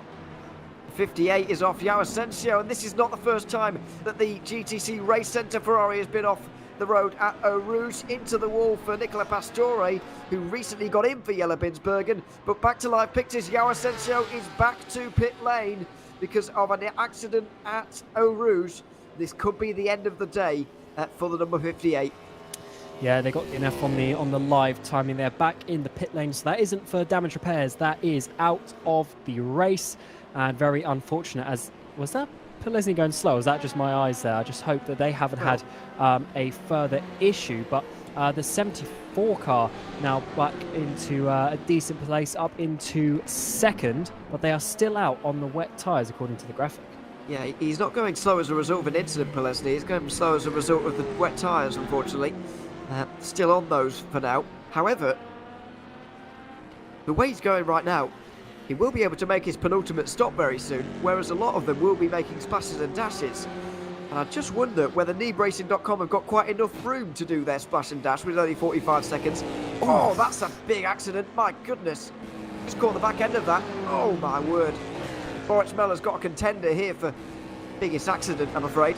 And there may well have been some connection problem on the way into that, which may be served as a catalyst for that one. As we got another car off at Eau Rouge and Radin, have we? No, just the yellow flag in sector 1. I don't know who that was for, but either way, everybody's back going again now. I think Polesny could be playing a bit of a blinder of strategy here, as long as he doesn't lose too much time, because right now he is losing 5 seconds a lap. He certainly is, and that car directly behind him is a DX Droids. That's not for position, but the one behind that is the Miradonis E-Stars by Satellite Racing. So there's certainly some potential for some position changes here, but the DX Droids car is trying to get involved and is trying to have a bit of a look down the inside as we come up towards Eau Rouge and Radon. And this is going to be frustrating Henry Cynic as well, who effectively has a car in his way with the blue flags. And remember, in class, blue flags do count, which I think is why DX Droids there is just about getting out of the way. But for sure, this battle with Henry Cynic is coming, and he's looking for second place. He is. And you can see it almost dry already. Maybe it's not quite so obvious. It's certainly not as obvious as it used to be, the dry line on rFactor 2. It used to be night and day almost, but now it's pretty hard to see where the dry line quite is, but it's pretty easy for Henry Cynic to see. This is the problem though, and this is the advantage for Polesny, I suppose, is he can keep people behind just by driving his own race. Nobody really wants to go onto the wet parts to try and make their way through. Cynic is so much faster, but not able to do it, not able to get the traction on the wet stuff there. Is he going to risk it at Pouon maybe? No. And this is the advantage that Polesny will have. I think he'll finally have to give it up into the pit path chicane as the race clutch car tries to come through as well. And that's going to be a very tight squeeze, but manages to get past. And as you said, Cynic, he's definitely got the speed to get past, so he just needs to find the right place to do it. The issue is he's just getting held up in these corners, but they need to be careful that the DX Droid car isn't getting involved as Michi Hoyer is coming through. And actually, that was Race Clutch not far behind, so Michi Hoyer's gained quite a bit of time there, actually, on Colin Spork, because he was about 9-10 seconds behind at one point, and it's now obviously lost a couple of extra seconds there, but it did get down to about 4 seconds at that point, and that hasn't helped out Henry Cynic, who's trying to make sure he stays ahead of the DX Droids, although it is one of those situations, unfortunately, DX Droids probably want to get past, try and unlap themselves, but there's no reason for them to get too involved, as this isn't a battle for them, and it's for second place in class. It is. Let's see if Polesny decides to come in on this occasion, and he will. I'm not sure when he last came in. Oh dear, as Cynic gets it all wrong through the bus stop chicane. I thought he was going round there. Well, yeah, I thought as well. I don't know when Polesny last came in. I think he must have come in under the code 80, but although I'm not entirely sure, because if he did, then it would make it, well, that wouldn't really make much sense. So all in all, I'm not really sure when he last came in, but if you think about it this way, he came in there with about 50 seconds to kneebracing.com, but both kneebracing.com and Juices have 2 stops remaining. However, Juices, well, I say that, it's difficult to know. Hard to work out just for the moment, but if we're in that situation again, ticking down to the final moments, and kneebracing.com do need a splash of fuel, then I don't think 50 seconds is going to be enough, unless they really do have 1 or 2 seconds of fuel to take. Yeah, I think the drive-through we worked out was around the high 30 seconds. I think it's just less than 40 seconds. So then, as you say, it would need to be, not many laps at all that you need to take. Oh, my that is word. almost a race-ending incident for your race leader in GTE. Managed to save it. Well done to Philip Dries, but he was certainly ringing it out through Blanchimont. Goodness me. That is save of the race so far. And it really may well have saved a race right there, because they are certainly in the race-winning conversation here. Race winners at Monza, of course. They were challenged by Juice's Motorsport Club on that occasion. It's the other Juice's car today, but still getting a very hard time. And Philip Dries had an especially hard time through Blanchimont on that lap. That was unbelievable. And I am very happy for his sake that he managed to save it, because getting almost 6 hours into the race now, losing it there would not be a fun way of doing it.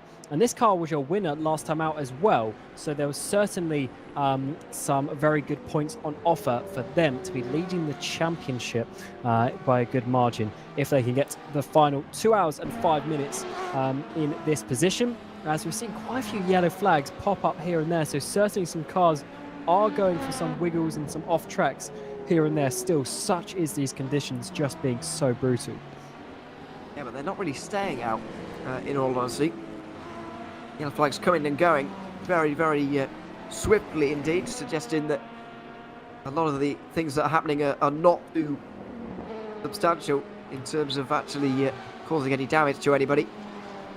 Looking at the weather again, it doesn't look like, from the forecast I just saw, that we are going to be seeing rain again here today. But then again, it could change as the 74's off. The 74 is off. Adam Baldwin just getting into that car. They were in contention for the race win. They may still be, but that is not going to help. That is certainly not. And they've really struggled at points, have Juices with both their cars today. And that is not going to help them. As you say, a driver jumping into these conditions is so difficult. Even if maybe you drove earlier in the race or similar conditions in a different race before, it's not exactly as it is now. It's so hard to prepare yourself for the wets. There's just too many variables. And Baldwin, I would assume, probably just went a little bit too wide and put the wheels onto the wet stuff. Hopefully there wasn't anyone else involved. Doesn't look like it is. Yeah, just putting that rear right into the wet stuff, and always that burst just managing to get through. They did lose quite a bit of time actually from that burst, as the gap goes to 13 seconds up to race clutch there, but either way, at least they weren't involved in the incident. Baldwin really does need to find his feet very quickly in this stint now to get on terms with rFactor.com, if indeed there is still a chance that they can challenge in this race. Not entirely sure, but rFactor.com last came in nearly 10 laps ago already, so they certainly will have to make two pretty substantial pit stops in this race, whereas Baldwin will only have to make one, and that is going to really change this or open this race up maybe in GT. But Baldwin really just needs to find his feet quickly and make sure he's on the pace right from the word go. And speaking of Juices, by the way, we've got a bit of a battle going on. Erdo Macchio is just in behind the other Juices car right now. He's catching 1.3 seconds behind. This is the closest battle we have on circuit now, and it's Caspian Motorsport, promoted from Division 2 after last race. They of course won that race at Monza in the second category, and so they've been promoted to Division 1, and here they are making a good account of themselves inside the top 10. And that's pretty crazy that they got a 400 number as well, which means that they were not even in the first round of sign-ups initially at the beginning of the season. They would have had one of the reserve slots. Obviously got themselves eventually a seat, a drive, and then, as you say, eventually getting themselves promoted to the front. So that is exactly why we have this promotion relegation system in the VEC. As we showed you towards the beginning of the broadcast, there is a Division 2 and a Division 3 happening exactly as we speak. And every couple of races, the top one or two from each category and the bottom one or two from each category will be going up and down compared to the points that they got in those couple of races. That is evaluated, and of course, being a safe car on the track is is an important factor, whether you get relegated or promoted. As you see there, loads of racing happening here at the VEC. And strong fields as well in all three categories. Nearly 38 cars starting the race in each division. In Division 2, right now, we don't have many of the DPIs left, unfortunately. We've got 6 retirements there from the 37 that started the race. And in Division 3, we have 39 starters, but unfortunately a lot more retirements there, because only 26 cars are running, so 13 retirements there from that race. But you've got to remember those, obviously the skill going down as you go down through 1, 2 and 3. And these conditions have been very tricky. We've seen the amount of incidents in Division 1 here today. Just imagine some of those drivers further down will be driving in some of their first ever endurance races, and this is one of the harder ones we've ever seen. So it's difficult for them in those conditions.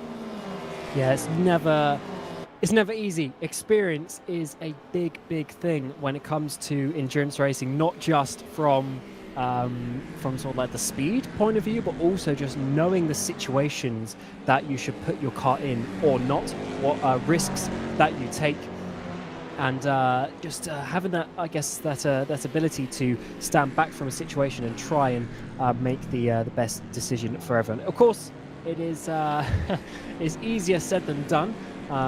With like the mistake that my team made in the previous race, and that's why you get penalties as well. But for sure, overall experience does help quite a lot in these situations. Specifically, the mistake you made, Cam, where you nearly headed Christian Mikel. But anyway. Oh yeah, but I said that straight away, and I apologise straight away because I was just like, that's just stupid. We did point it out straight away as well. Excuse me, as I don't think you were very surprised to find out. But yeah, there we are. 2 hours to go here at the 8 hours of Spa. We are at the top of an hour. We haven't done one so far. Let's just take a quick run through the top 5 in each of your categories, starting with DPI, of course, where Michael Ayres is leading for Valet Esports. 40 seconds is the margin over Christian Balgari, who's been leading all day, but they might well get their hearts broken here in the final few hours. Race Clutch with a great recovery after their free drive-throughs to third, but Burst Esport with similar penalties earlier on are up to fourth. Wanaka with some tyre changes they wish they could go back and change are now in that 5th place. Back in the LMP2 category, we do have glory for Simfree Esports for now. They've got a 15-second margin over Mugen Sim Racing. Those are the two teams that got things right in the pit stop cycle through the wet weather that we just saw. So they've got quite a big lead over Black Hawk Zancho, who have been very quick today. Go Team Racing, 4th place after their sister car was leading earlier. Now it's a case of bringing it home for them, as well as Pescarolo Esports, who've been quite quiet today, but they are fighting for 5th with On-Off Racing. Those two in a bit of a world of their own in that fight right there. And back in GTE as well. For now, NeedRacing.com have got a very big lead, but whether that stays in this situation remains to be seen. Boran Nazi Stars are 50 seconds behind them ahead of P1 Esport and Scuderia Leon. A number of those teams have really rocketed up the order in the last few hours, especially in the case of P1 Esport and Scuderia Leon, with Black Hawk Racing suffering the effects of most of that. They're down to 5th after running in 2nd place most of the day. Those are the top 5 in each 3 of the categories, and I have to say, Cam, we've been very much entertained in all 3 so far today. Yeah, we certainly have. It's been a very chaotic race.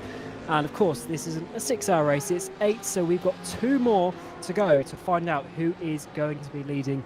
And unfortunately, we've got to a situation where there's some bigger jumps towards the front of each category, but those things will change quite quickly, as has happened for Team Rookie Monsters. Prinz here losing the rear wing, and that he's actually going pretty decent, but that could be another Code 8 if he starts struggling.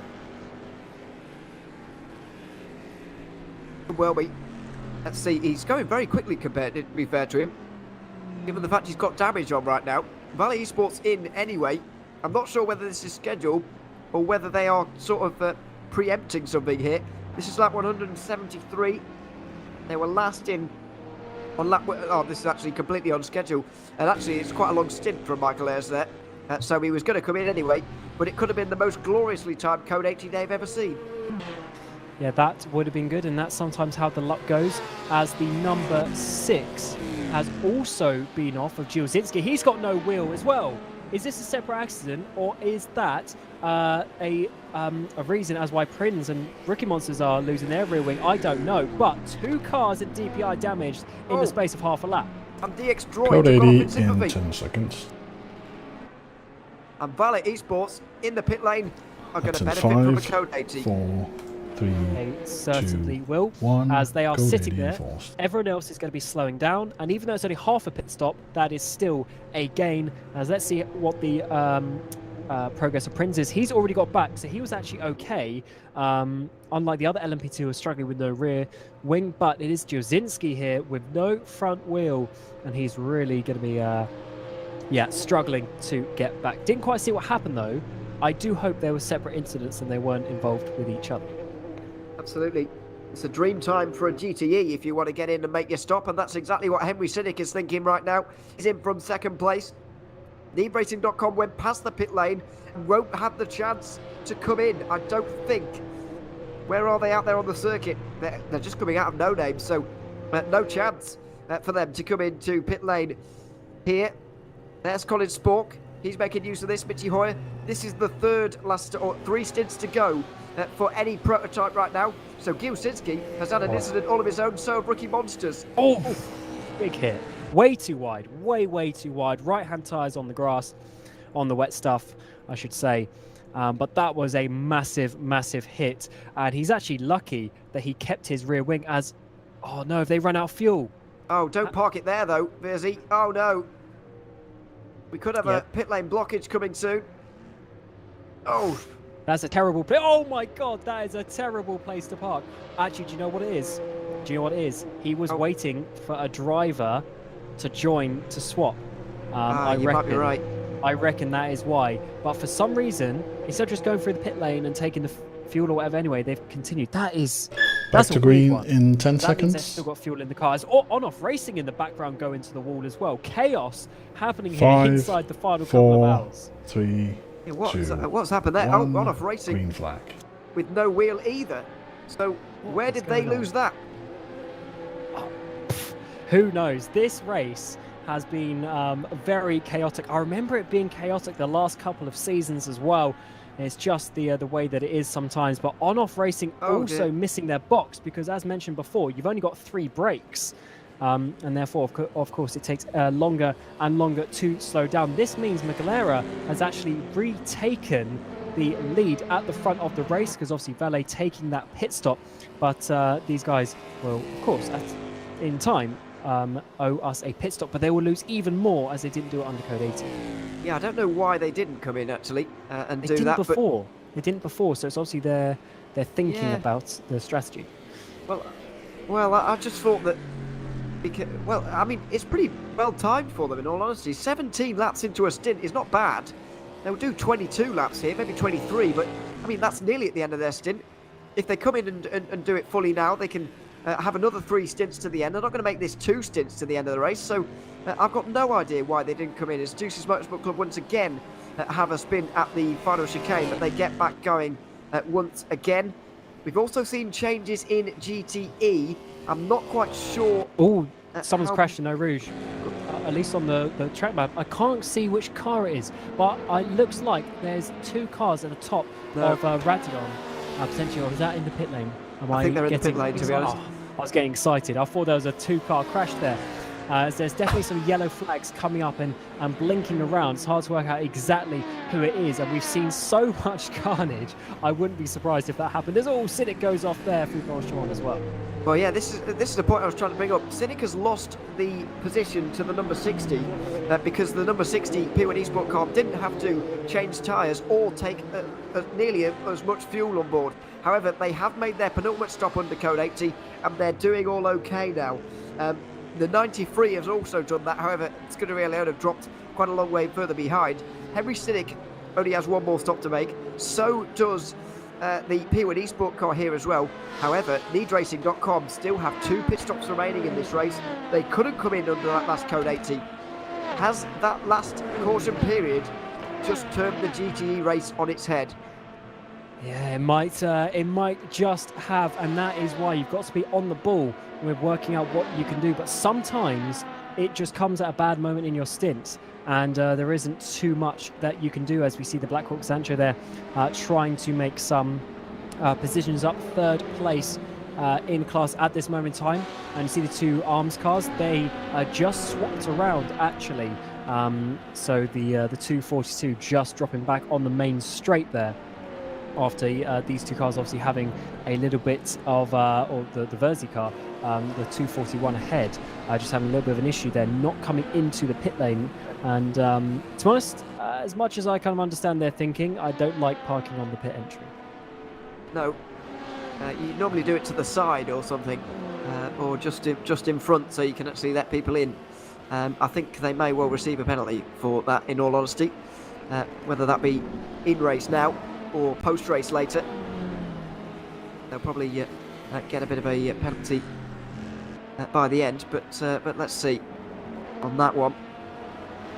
So where are the next battles going to come from? I feel like they're going to develop a little bit later, but the next point of interest, I suppose, for DPI is Christian Margera's pit stop, I suppose. But I think far more pressingly, judging by the pit stops that have just been made, I think it's Valet Esports versus Race Clutch. And I heard from Nick De Silva as well, who's been passing me a bit of information. He's part of Race Clutch as well, of course. He says, I think it's between us and Valet Esports towards the end. Simpreme Esports, after dominating for 5 hours and 5.5 hours, they're not even a consideration for these teams anymore. It's a 2-horse race. Yeah, they just got the strategy completely wrong with the last couple of pit stops. And you called it, Ewan, about an hour ago, saying Race Clutch were on for the lead. And fun fact, at that point, they were 45 seconds off. Now they're only 15 seconds off Valet. So they've definitely been doing a good job, despite the fact that Ayres has been setting some blistering pace. And I just wonder how that one is going to continue to the end. But certainly the fact that Race Clutch have got themselves back involved and done a clean race is good, because Burst, whilst doing the same, we see Mitchell Hoyer, he's had a few sort of little half spins and little things like that. That is why he's now almost 30 seconds behind the Race Clutch team. I didn't think it was quite going to come to fruition quite like this, I've got to be honest. I know that makes me sound quite clever, what you just said there, but really it's all fallen into... all fallen into place a little bit for Race Clutch over the last few moments. And of course for Valet Esports as well. Let's not forget they were making a scheduled full service there, and the Code 80 came out while they were in the pit lane. It couldn't have been much more perfect for them, really. So, I mean, they've benefited really greatly from that, but it happens to everyone at some point, doesn't it? It's a bit of luck, really. Yeah, I'm still interested in how Race Clutch gained that extra time back. That was... just really good. Of course, Spork was setting some blistering pace, but certainly it is a lot. But they have just nailed everything today, it seems, with both the strategy and the pace, and that is why they are really challenging at the front. And I wonder who is going to take the cars to the end, because Spork and Ayres and Maglera and even Hoyer, they've all been in the car for quite a while now. Yeah, a lot of these drivers, to be honest, through the whole rain period, which started, what, 4 hours ago, maybe more. No, probably 4 hours ago. So yeah, it's been a long time. What I was going to say, this gap has come down quite a lot now, because let's not forget, Valet Esports there did a full service. Some of it was under green. Race Clutch did only that stint for Race Clutch was only 10 laps, so they took half a tank of fuel, and that was it for Race Clutch. As we've got a car off again at Brussels, it's the 51 Romana Motorsport, I think that is. Carlos Basto again in the Porsche, gets back going again, and I think he got out to, or got in the way and put the panel a little bit by the looks of that. Yes, certainly, and that Ramada car has, of course, had a couple of spins and things like that over the course of the race, and that will just be another thing to add. We're seeing a pretty close battle now for 7th place. in the GTE category. We've got Akio, who we're looking at a little bit earlier, and Velton's right behind. So Caspian and Scuderia Leone having a battle for this 7th place. Unfortunately, both these are lapped down, but just a couple of seconds between them, as we see in Basto there go for a spin, just once again getting those loaded tyres on the outside onto the wet stuff, and it just pulls your car around. Yeah, we've seen that quite a few times so far in this race. Arjen Veltons has recently gotten into this car for the final couple of hours of this race. That Code 80 really benefited them. And we've got the 75 off at the top of Eau Rouge as well. The 75 car off the road. Is there big damage there? I think they've gotten away with that. Wow, it's not often you get away with a spin at the top of Eau Rouge, but I think Seawolf just have. Yeah, certainly no damage towards the front of that C8 Corvette. Just see if there's any towards the back. Not on that left side, so you might be right. They might have just got away with that, which is a very fast corner indeed. So maybe just having a bit of a pirouette, a bit of a spin to come back to the other C8. There's a few on the field. No C7s anymore. We saw quite a few C7s last season, and it was a very strong car in its own right at various points. But no one has chosen it this season. It's all about the new C8 Corvette that came to rFactor 2 a couple of years ago now. And Scuderia Leone trying to catch down that Ferrari of Caspian ahead of them. They're not really close enough up the hill here. Speaking of up the hill through Eau Rouge, oh dear, I don't like this camera angle whenever we see it. Oh my word! How have they gotten away with that? Seawolf Net Race are the luckiest team on this field. We've seen, is it 3 now big crashes there so far this race? And that one looked similar to some of the others, but wow. Moritz Mel did that. Moritz Mel did that, and his car obliterated, just completely destroyed. And somehow, Seawolf Net Race have gotten away with that. I mean, I actually cannot believe it. I really cannot believe it, but I guess it's the kind of angle that he went in at there. Oh, the Ferrari goes very wide for Caspian. And Veltons is going to go through here for Leon. A bit of a mistake from the Caspian Motorsport Ferrari in front. And through goes Veltons. But yeah, we've seen some quite remarkable things today. That might be top of my list.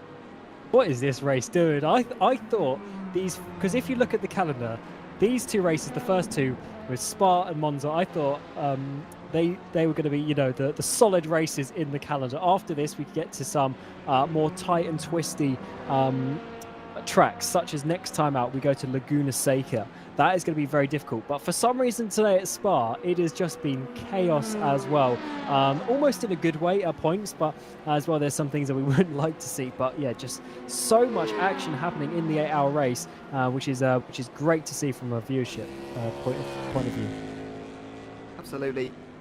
I mean, compared to this race, Monza was quite calm as well, really. But I don't know quite how calm we can really call it. As into the pit lane for the 2 LMP2 leaders. Mugen fighting it out with Simfreem. Simfreem only 21 laps on that stint for Terzi. Varkini managed to stretch out 23 laps, which is quite a lot compared to what he's been doing so far in this race. There he is, getting his service done now. He gets going. Now, where is the Simfreem car? McLaren in as well. Yeah, race leader McLaren in. Still very puzzled as to why they didn't come in under that Code 80. It was perfect for them. Yep. I don't know, because as you say, they can't do 2 stints to the end from here. No way, no. Yeah, so confusing one, because they're going to lose out. Because this is effectively the pit stop that Ayres took a while ago. So where they come out is going to be where they come out.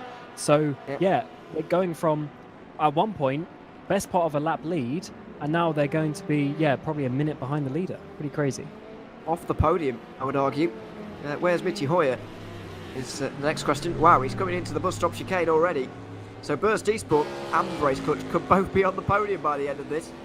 If you look back to the order after about half an hour or so in this race, I don't think any of the guys in the top 3 now were in the top 5 then. Valley Esports didn't have a great start. Obviously, Race Clutch and Burst Esport had to serve their penalties. I think they were both way down as the number 6 Seawolf car's off. Kielsinski is not having a good time of things. He's back going again now. He's going slowly. Oh, he's got no front left wheel again. Wait, Oh, please tell me that this isn't the same wheel that he doesn't have and that it didn't repair as all. Wow. Bargany again. Oh. Again, third stint in a row on his outlap, or one of the first laps in his stint. Oh, they've changed driver. Clockside, so apologies to him. But Cersei Mugen struggling on the first laps of these stints. We should not be so harsh on Bargany then, because this car looks like it's awful on the opening lap. Dear me. Might just be, yeah. Lockside struggling to get going, and these spins are going to add up. The gap now 30 seconds to Supreme Esports, which will become the race leader. I just hope though for Jasinski that this isn't a situation where he's gone back out but his car isn't repairable. Though it's not actually him, it's Tony Mellis. They swapped drivers as well, but I wonder if they sat there for the whole, because you know they're laps and laps and laps down. Oh no! Going for an even bigger crash there. This car might be ending up DNFing from the race, but I do hope that they select the repair all damage to try and get that wheel back on the car and not just the aero damage. He's really struggling. Previous champion, of course, of the Virtual Endurance Championship in the only season that had an LMP3. I'm afraid this has not been a great opening lap to his stint on this occasion. By the way, back in GTE as he comes in, Henry Cynic has gotten through into second place right now, ahead of P1 Esport and Joachim Stenstes, who's now back into that car to the end of the race. So Cynic all of a sudden is in a good place, waiting for Philip Drees to come in as well and give us a real better idea as to where we're going with the rest of this race. He's coming up to 19 laps complete on this stint at the end of this one, so 7 more laps after this one for the race leader in GTE, and then he's going to hand the lead over to Cynic, and we'll see if he can hold it to the line. But we'll see how far Drees can go, really, because that will really determine how long his splash is a little bit later on. Yeah, it's going to be a struggle to the end with that situation, but it's good that we don't know who is going to win. And something that we do not know as well is the DPIs. But as the race continues, Race Clutch now 8 seconds behind for the overall victory. And this is starting to be a very good race for the Race Clutch team. 2 seconds quicker than Ayres on the previous lap. And they have their man Colin Spork chasing the valet car down, and he's getting closer and closer. They've absolutely dropped Michi Hoyer over the course of the last hour or so, and they are really pushing to get this race victory. And if they do so, it will certainly be one of the better race victories we've ever seen in the top division of VEC. Oh, just on that point though, Cam, can you think of any better comebacks in VEC? Can you think of any better, more deserving race victories, I suppose, in the Virtual Endurance Championship? I'm struggling. I have to say I'm struggling a little bit in motorsport as well. Obviously, there will have been some maybe better, but I mean, this is right up there with one of the very best that we've seen. 53 has gone around. Just adding to some further issues that this car has had over the course of the race. I think it was on their own coming into that piff-paff chicane. But you are correct. Off the top of my head, I can't remember too much in terms of some sort of comeback from this. I do remember back in the old Division 2 days when I was racing, my sister car of mine did have 7 drive-throughs and came back to win at a wet race, which I think was 8 hours of Silverstone back in the day with the old LMP1s. But there, of course, is not quite the same competitiveness where, I mean, we've seen in this division, you mentioned it earlier, top 5 at the first part of the race. Oh, sorry, the top 3 or 4 now weren't even in the top 5, which means realistically, there's probably 6 or 7 cars that on their day could win a race in this DPI category. I don't know if I've seen anything where there's been such a competitive field where someone's still been able to come back in the same way as that. Yeah, I think your point about the top category being the most competitive it's ever been, I think is it may be correct. I mean, even last season, in the first season of the DPIs, we saw a real recognised sort of few coming to the fore. We had Burst Esport up there, Nitro Belix. Those 2 teams were fighting it out a lot. Seawolf got involved sometimes, Wanaco sometimes as well. But really, there weren't many who could win a race. You're absolutely right here. Rookie Monsters, who are now in 8th place and 3 laps down, were leading earlier as... there's a spin there for one of the Porsches at Blanchimont. This is the 51. Yeah, I think it's the Ramada car, if I'm not mistaken. Yeah, Carlos Basto going for another spinny. We saw him a few minutes ago having a couple of issues, so some drivers still struggling despite it drying up quite a lot. And I would say, I don't know if it's because there's a lot more cloud cover now, but the general track I think has taken longer to dry this time around. But I guess that first drizzle a couple of hours into the race was more, as I said, a drizzle rather than a big shower, a big rain shower that we got a couple of hours ago. Yeah, it really was a shower that we got a couple of hours ago in this race. Very, very... and of course, you've got to remember that the track temperature and air temperature will have gone down at this point as well compared to the first shower, which was late afternoon sort of time. Real heat of the day kind of stuff. I know you don't really get heat of the day at this time of year, but it is hotter at least. So that will have helped in terms of the drying process. But yeah, it's certainly the intensity playing a role in that one as well. As that's very close again. I thought when Cynic got through that he would just get away, but that's not been the case. Yeah, absolutely not. And we've seen these battles ebb and flow throughout the race, and it's good to see that this is just continuing as we're getting towards 90 minutes to go in this 8 hours of Spa. Just the second race of the season. We're still trying to work out what the pecking order is, but yeah, with a chaotic race like we've had today, it's hard to work out. But this P1 Esports, we were expecting them, looking at the entry list, to be a bit higher up than they were as such, and it's good to see them fighting again for the podium. But that Maradnis E-Stars car is also doing a good job holding on to that second place at this moment in time, but it doesn't look like Stesnes is going to be able to get past just yet, but certainly staying right in the slipstream. Yeah, staying very close indeed. And these two could end up fighting it out for the race win in the end as well. Now, I'm not entirely sure. Did these guys put on dries at their most recent pit stop? Sorry, the pit stop before last. And do you think they will have changed? What do you think? Because basically in GTE, there were 3 stints to go when they decided to put dries on again for the final time. And assuming it stays dry, it's difficult to know what to do with 3 stints because triple stinting in GTE is a bit too far, but also doing a 2 and a 1 feels kind of awkward. So what do you think they will have done? I think they're single stinting, just because I know, just in general with the GTs, it's hard enough to single stint the soft, really. Can't think about double stinting the soft, so I would assume that they are just doing single stints to the end of the race. That would just be my assumption for what we know already. There does seem to be a bit of a mixture. The guys going on the mediums, I guess, maybe thinking about it, but I do just remember before, from what I've been hearing from people here and also from Le Mans Virtual and stuff like that, all the top level GTs, they're saying they're really struggling to do doubles, but it is pretty cold, so that might be helping them. I think that there maybe signals that you're right, especially with P1 Esport. Surely double stinting softs is a bit of a stretch too far for any GTE team. But maybe Henry Cynic is aiming to do the last couple of hours of this race without tyre changing. And given the fact that it's 37 seconds or so to change tyres, then it's really that's really beneficial to actually avoid doing that. So I mean, we'll see whether or what they decide to do.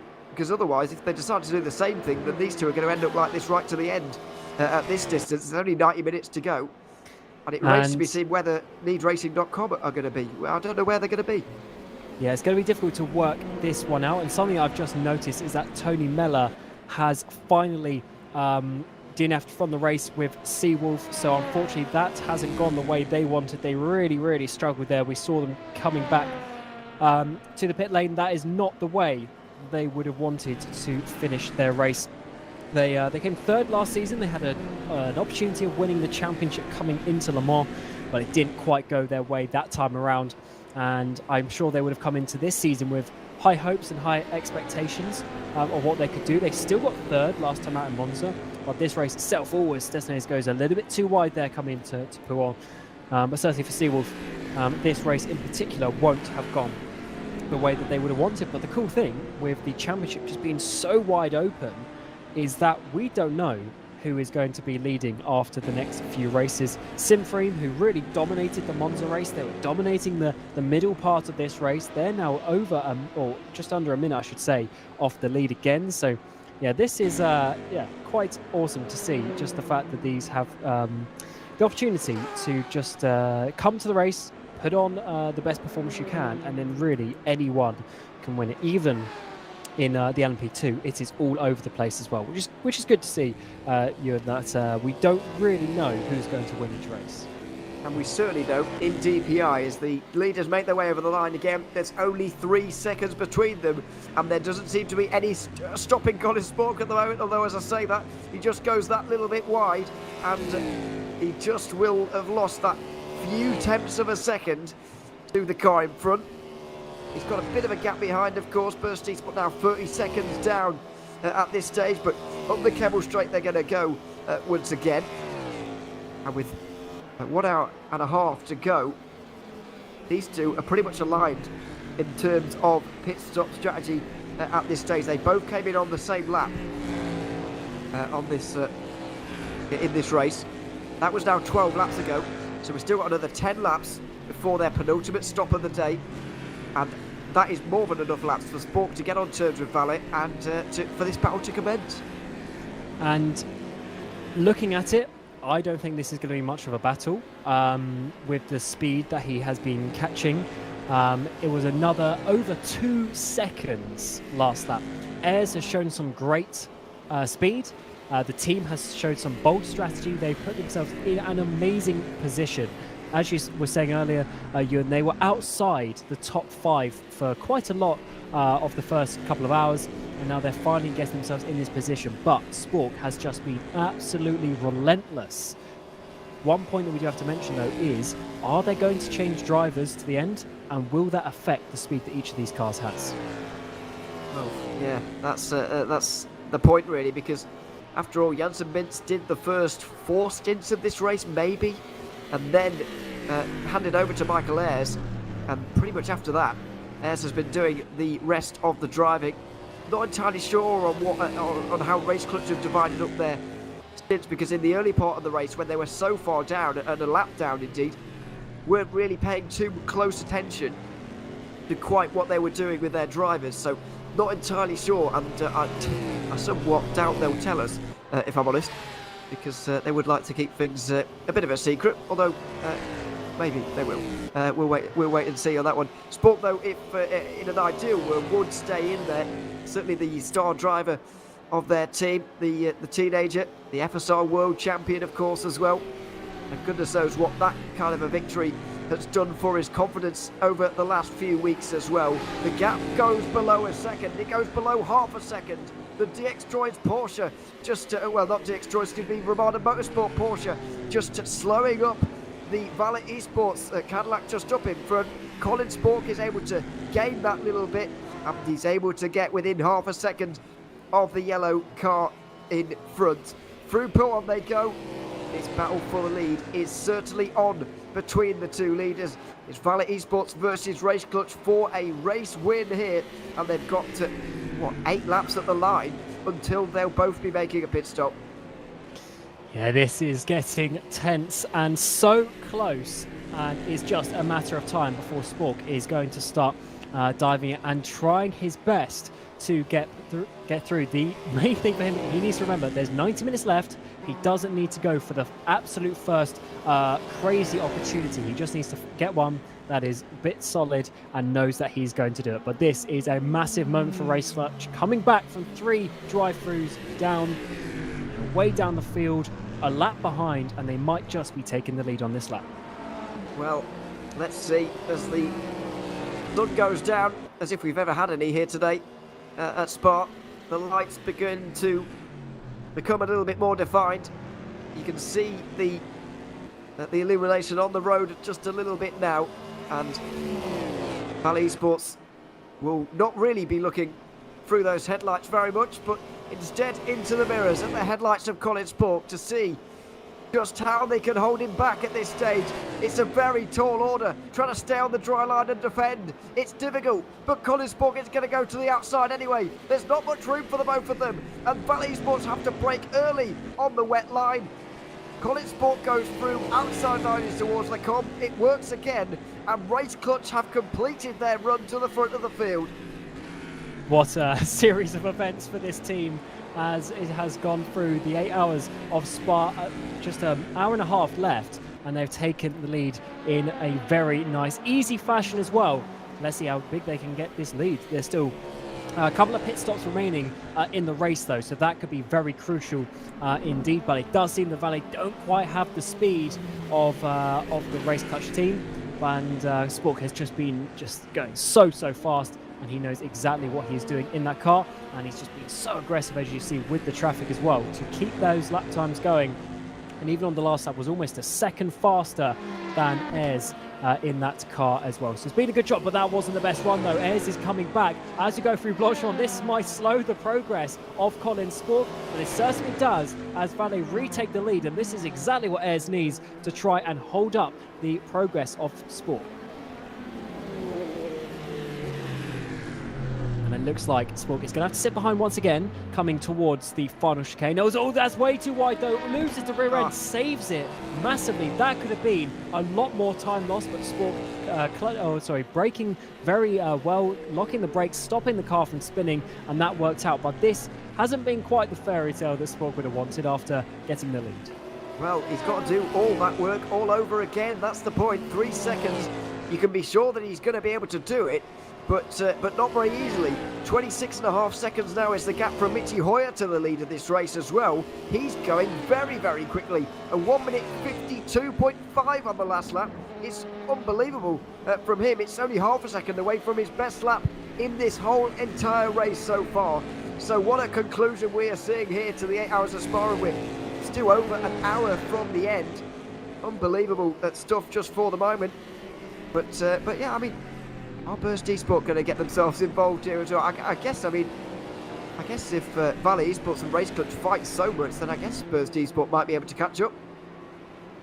Yeah, they might just be able to. Personal bests for Michi Hoyer on the previous lap. Michi's already got the purple lap time from that very first stint when it was a clear track when he was leading the race from pole position. But his last lap was only 5/10 off that. Even with a bit of water and everything on the track, even with some traffic involved now, there's definitely some speed in that car still, and it's good to see. But is it enough to do anything to close down the same way that Sport has? Yeah, that's the key. What is the pace like when everybody's in clean air and when everybody is negotiating the traffic? Because Michi Hoyer is in a load of it, or has been in this stint. He's got another 5 slower cars to get through on the next lap probably. So that's going to slow his progress quite a lot, as well as they come up to complete lap 189 now in this race. 16 laps ago was their previous pit stop, so another 6 laps for these drivers. But Michael Ayres will be wishing that it was a lot less than 6 laps, because Spork is going to have a good few opportunities left here to try and get through before the pit stop phase. Indeed, and I'm still so keen to see if they're going to swap drivers, because these guys have been in for so long, performing at such a high level. Can they keep it going for the final hour and 20 minutes, or will they need to swap driver also for the driver time, as we were saying, or is more driver distance as such, because it's 70% of the lap count. So it's not, obviously we had the rain. So that's obviously increased the amount of time, but reduced the amount of laps. So that is important to work out. The maximum is 70%, which is of course quite a lot in an 8-hour race, but we have seen a lot of the likes of Spork in that car specifically. You know, despite all the rain we've had today, I still think we could see a distance record for the 8 hours of Spa that we've been running now with the official version. Oh, I'm back to 2. Oh, there's contact there.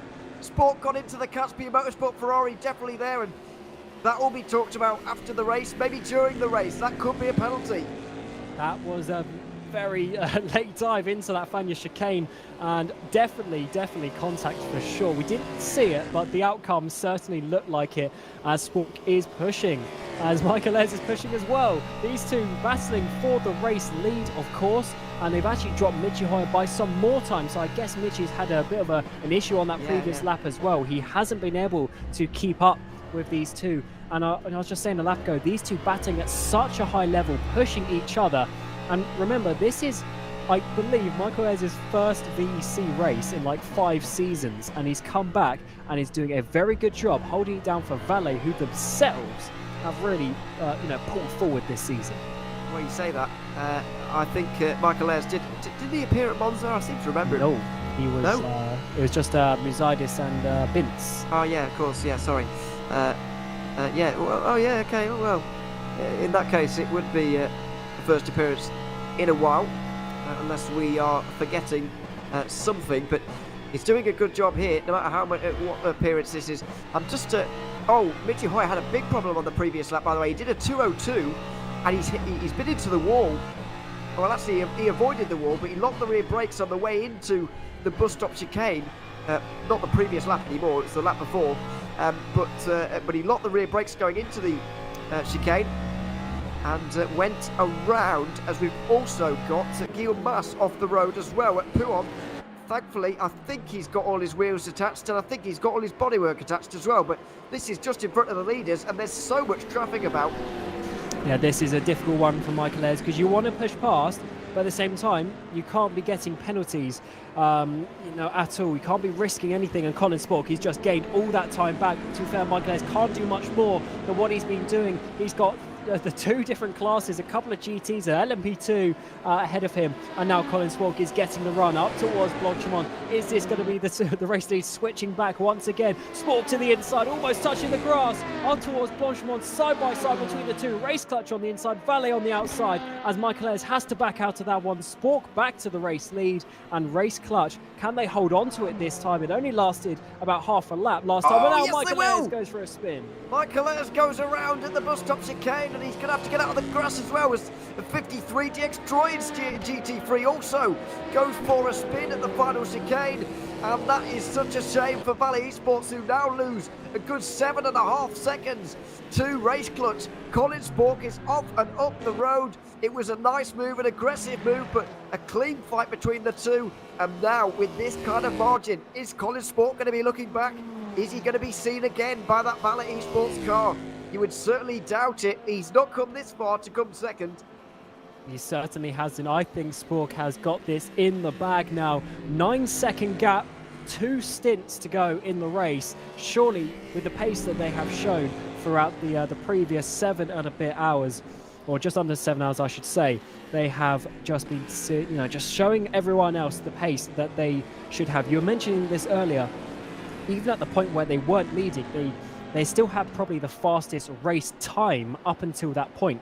It's just the fact that they were having to overtake so many cars to actually get back to the lead. And finally, they'll be thankful it's not just a 6-hour race, because they needed those extra 40 minutes to get to the front. Now just 1 hour and 20 to hold on. Absolutely.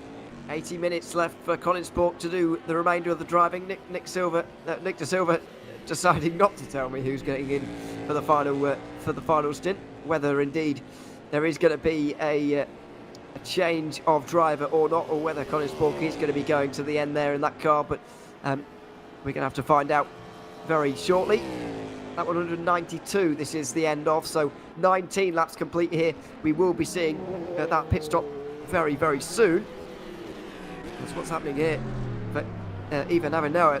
So that's the Valley Esports car up there, and we're spinning in sympathy there in the Porsche. Nearly drove straight to the side of Rookie Monsters. May well have made contact there. I mean, the car was right in front of him, so I don't know why he was accelerating quite so much. And of course, there's very specific rules in this league about locking the brakes in that situation, so you don't roll about. But fortunately, nothing came from that, and that wouldn't have been good to that DPI. Having a bit of an issue if they obviously made contact there, but fortunately they didn't, and everyone is going back. But yeah, Race Clutch just opening out even more time on that previous lap. and just showing why they have got to where they are and overtaking there one of the Sim Frames, and that is actually the leader, the 36, leading the way. Andrea Terzi still at the wheel. We've also got word here that Monaco have been disqualified from the race. It looks like. Yes, they have. They've got a DQ. They're at the bottom of the timing tower. Chris Shepherd at the wheel.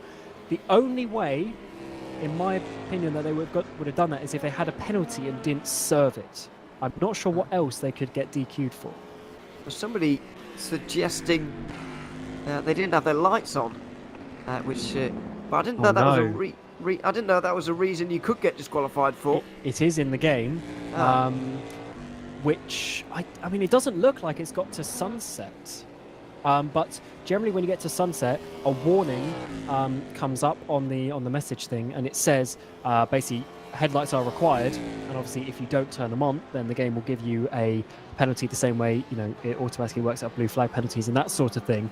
But that is an interesting one because, of course, Jimmy a couple of hours ago, race director, reminded everyone to turn the headlights on, so everyone should have had them on. Yeah, well, yeah, it was more than 2.5 hours ago now. Or roughly that, when headlights were required. So yeah, that's a confusing one. A DQ also means no points, even though they got over half distance. So that is going to be a decent one for the championship, as they came second last race in Monza. So both the LMP2 and DPI standings have just been completely blown open in this race, which is good to see. But participation points, would they still get those? I suppose so. I guess so. Yeah, because they're separate from the race, really, aren't they? They're just for turning up. So they've still got 45 points, but they'd still lose, you know, 30 to the guys who win. Let's have a look. So I flashed on the lights, and then Chris Shepherd forgot to turn them back on again. So yeah, when you flash the lights, you're basically pressing the headlights button again and again, and basically just forgot to press them on, and that's disqualified him from the race. So yeah, that could potentially lot of points to be losing there for Monaco, and very disappointed as well, given what they've been through here today. They were, you know, up and down all day really, but they're going to end this race rocked or locked to the bottom of the result sheet, unfortunately. Yeah, so as you're saying, the headlight in RF2 is like a toggle. So you press it once for on, press it once for off. So that's why when you see people, as Aviona gets a penalty, I would assume, for speeding in the pit lane, maybe track cuts. Yeah, so when you're flashing, you're literally pressing the same button on, off, on, off, on, off. And yeah, if you obviously leave it off, you will potentially get a penalty. Charlie Rigo, 27, he went off at Blanchimont about 30 seconds ago. Now he has DNF'd from the race. So they have, just had a couple of issues. And then we are also seeing that Colin Spork has come into the pit lane, and so has Michi Hoyer for their penultimate stint of the race. 2 more to go. And will there be any driver changes? Let's find out. Yeah, we'll find out right now. Valley Esports able to go that little bit further in the end. 21 laps for Spork. Michael Ayres will be able to do 22 by the looks of it. And we'll talk a little bit about that later when we get down to the GTE category, where there is certainly developments there that we'll get to after this pit stop here for Colin Spork. Well, actually, we'll get to it now because it's going to take quite a while for us to find out whether he's getting out or not. I'm going to presume not. So, in GTE, LeagueRacing.com have made their penultimate stop of the day. I didn't see it. I didn't see when it came, when they came down pit lane. However, I think they have made their penultimate stop in this race. They are now only a minute 18, minute 15 or so ahead of Henry Sinnick, but they do need about a quarter of a tank splash and dash in this one. So we could probably work it out, because as of right now, this is where they would be. Well, would they? I think they've just got enough. Just. Might be wrong, but I think they just have enough, as the 53 has had another issue at the final corner. That was Aviona, who we just saw getting a penalty. DX Droids getting back going and is going very slowly indeed, letting the Caspian car through. So yeah, certainly one of the cars that's not had a fun day at all. And Colin Spork still there in the pit lane, so full service here. And yep, Nick De Silva's got in, so I would expect him to do the final two stints of this race. Yes, you would expect so. By the way, you can forget what I said about GTE. I think I'm not quite sure. I know what's happening right now with that category. We'll try and work it out a little bit more as we get towards the final hour. Michi Hoyer is ahead of Race Clutch there. Wow. So no tyres. Must have been no tyres. Yep. However, those tyres are already 2 stints old, surely. I would imagine they are. So are they doing a quadruple stint to the end to try and pull off some kind of miracle here? I mean, I guess that's the only way they see they can win this race. Absolutely. And I think it's not a bad decision at all to at least put yourself in that opportunity. It just depends if they've got enough speed, because De Silva on those new tyres is surely going to be quite a bit faster, maybe a lap faster even at peak than the Burst car. But then if Burst, because they were about 30 seconds behind, even if they then drop to 10-15 seconds behind, they're still closer than they would have been. So let's see if that one works out. And you would assume then De Silva will double these tyres to the end. Well, yeah, but it doesn't matter whether they finish 10 or 15 seconds behind Race Clutch or whether they finish 10 or 15 minutes behind. They've still finished behind by the end. Well, at least this gives them the opportunity, is what I mean. Yeah, it gives them the chance to defend, but, I mean, if they end this stint in front of Nick De Silva, it's not like they've done it. They've got to do it again.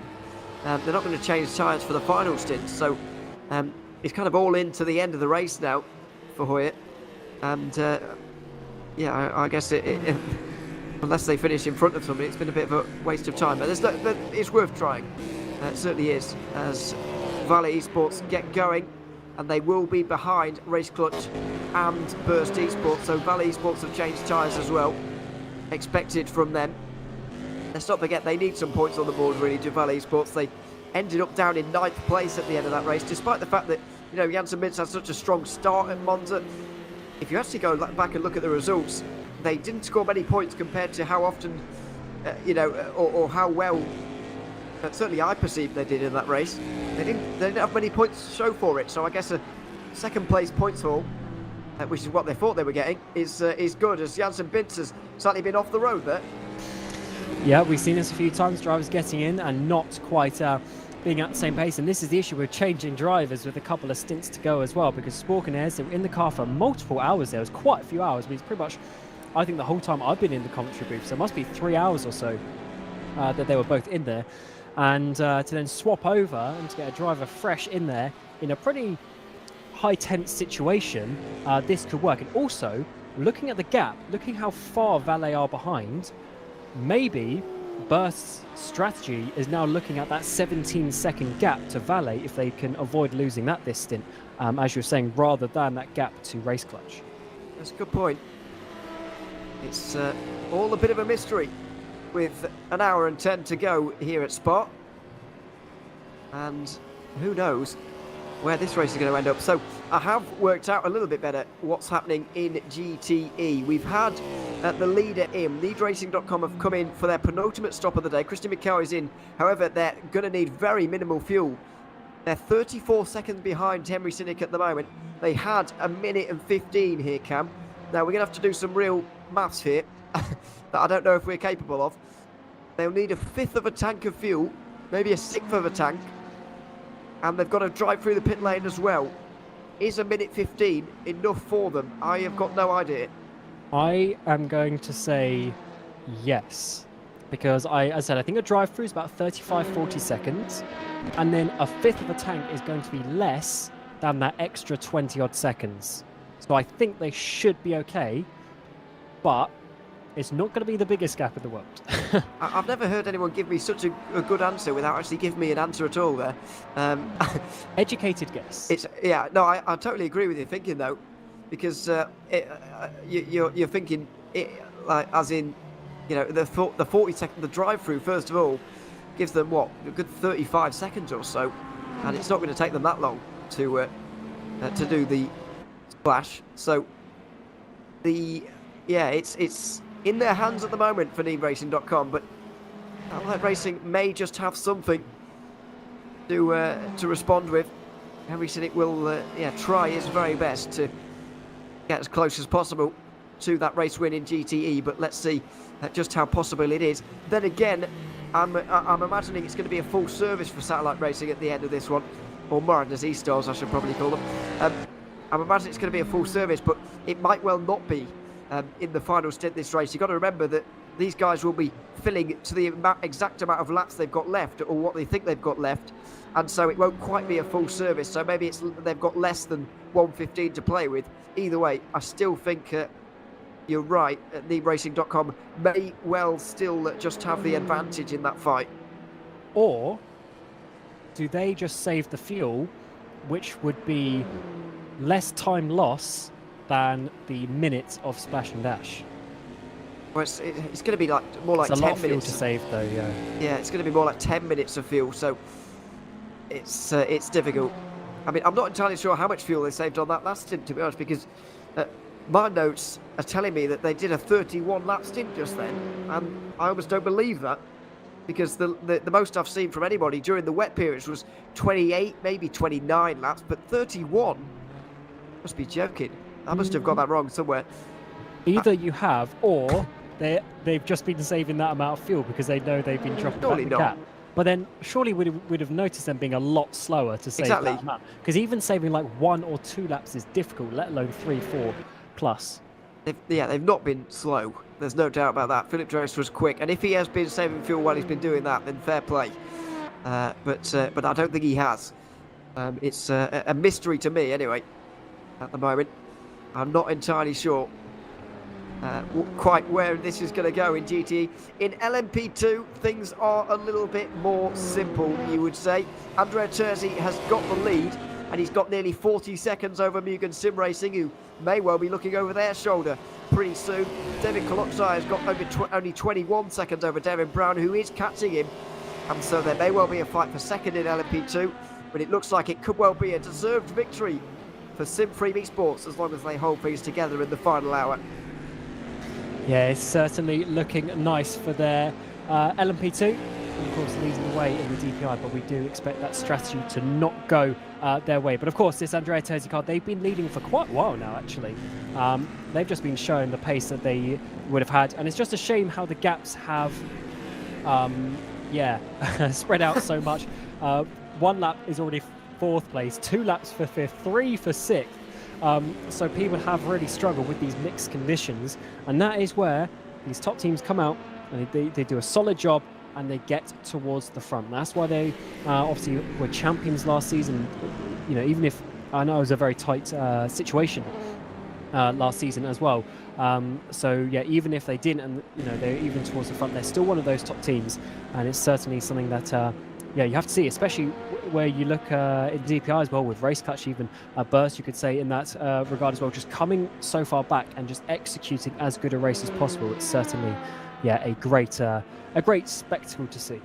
Now, I've just almost handed the race win to Simpreme there in that last sentence, but Mark Veit has handed me some information that might well just change opinion, maybe, or at least change mine. Because we're getting pretty close on fuel, or at least he believes they're fairly close on fuel and the way that is working right now. So Terzi is completing lap 185 right now. He will probably be able to go to lap 188. They can go down at Black Hawk Zancho, who are now a minute away. They can go to lap 196, which may well put them in the window for making it to the end. Whereas Sim3 Esports may not be able to make it. And with such a huge pit lane, maybe Black Hawk Zancho do still have a chance. Here, Mugen Sim Racing, by the way, pitted on the same lap as Sim3. So there's maybe it's not over in LMP2. I didn't quite realise they were quite so close, but looking at the minutes to go and quite how close they are to a pit stop, I guess it must be true. Sim3 Esports must need a pit stop with or a splash of fuel, because they're not far from another pit stop, and we've got over an hour to go. That is very, very true. And then they don't have as big a gap as we were saying in the GT category. So you might be right in that one, which would actually make it a very interesting end. And it's good to see all sorts of different strategies coming to it. And something we haven't really mentioned so far, but in the last literally 5 minutes, it has got very dark in the game, and the sun has definitely set here, and the darkness is falling amongst the drivers. Some drivers prefer it.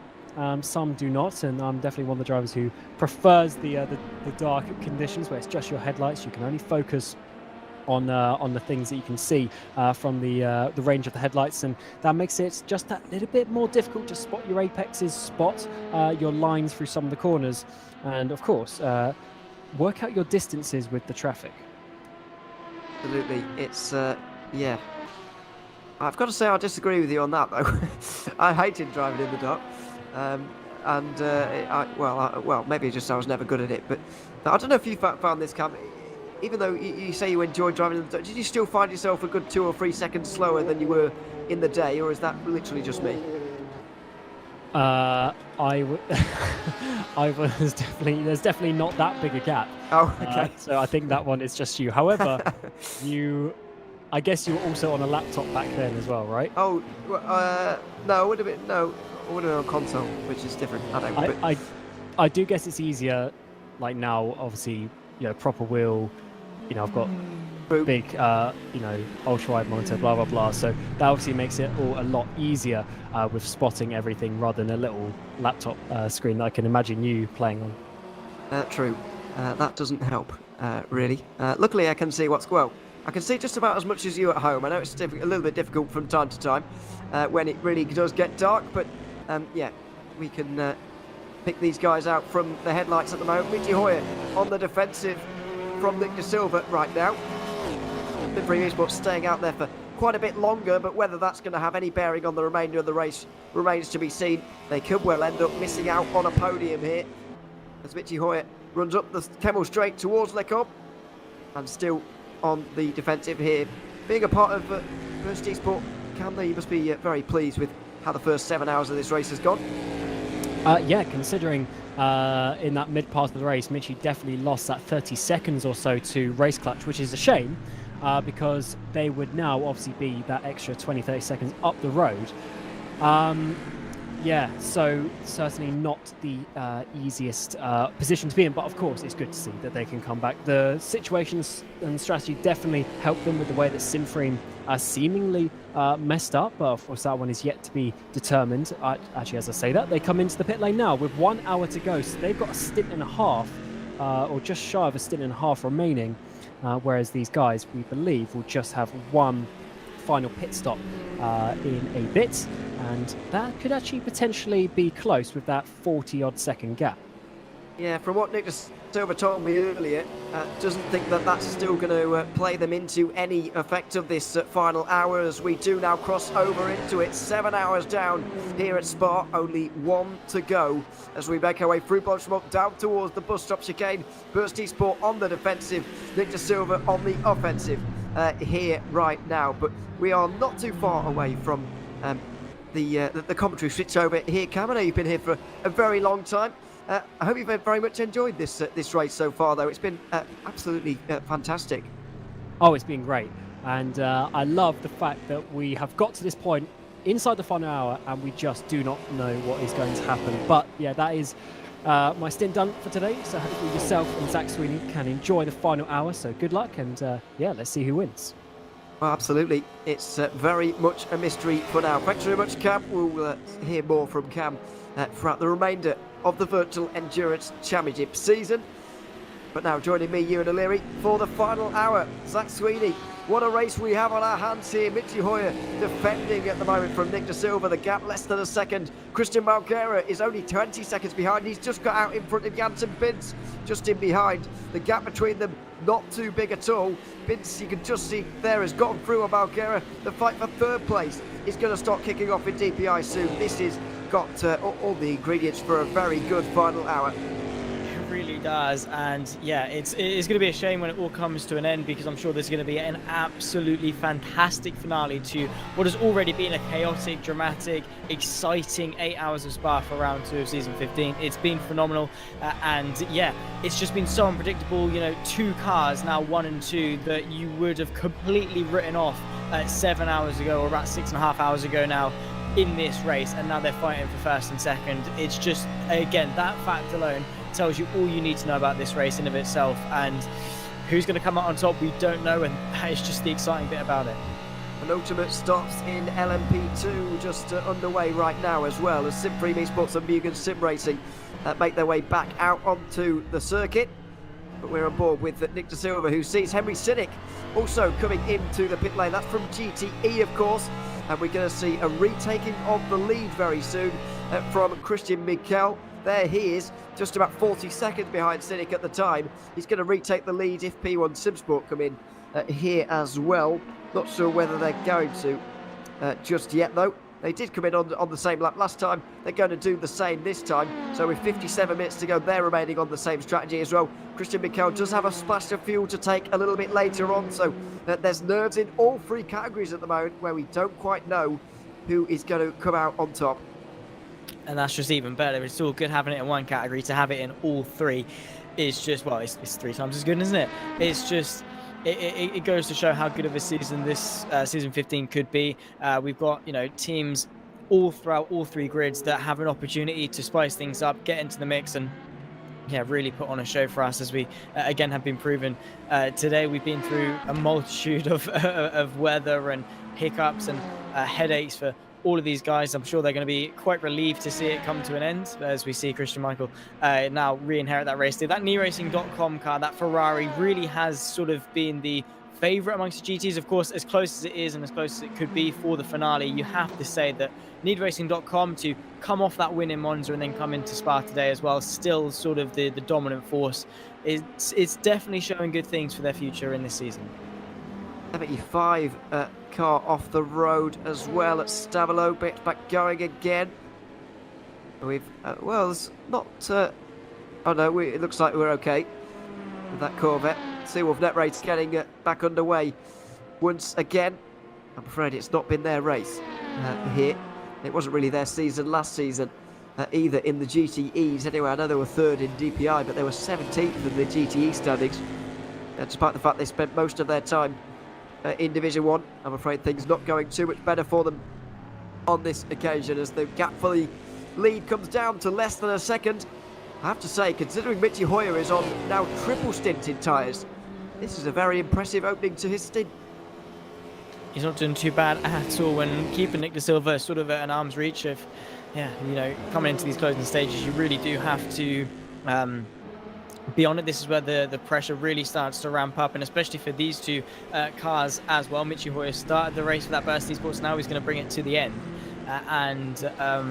you know, the pressure that's on his shoulders at the moment to start the race, to go through those penalties, and now with this car in a potentially race-winning condition, you know, it just goes to show that how good of a race they've had, and now they don't want to throw it all away right at the death of it. But for both of these guys, it would mean so much. Even now, if they stayed 1 and 2, it would mean so much for both teams to recover how they have. But yeah, again, they're both going to be wanting to be that one that recovered to take the win.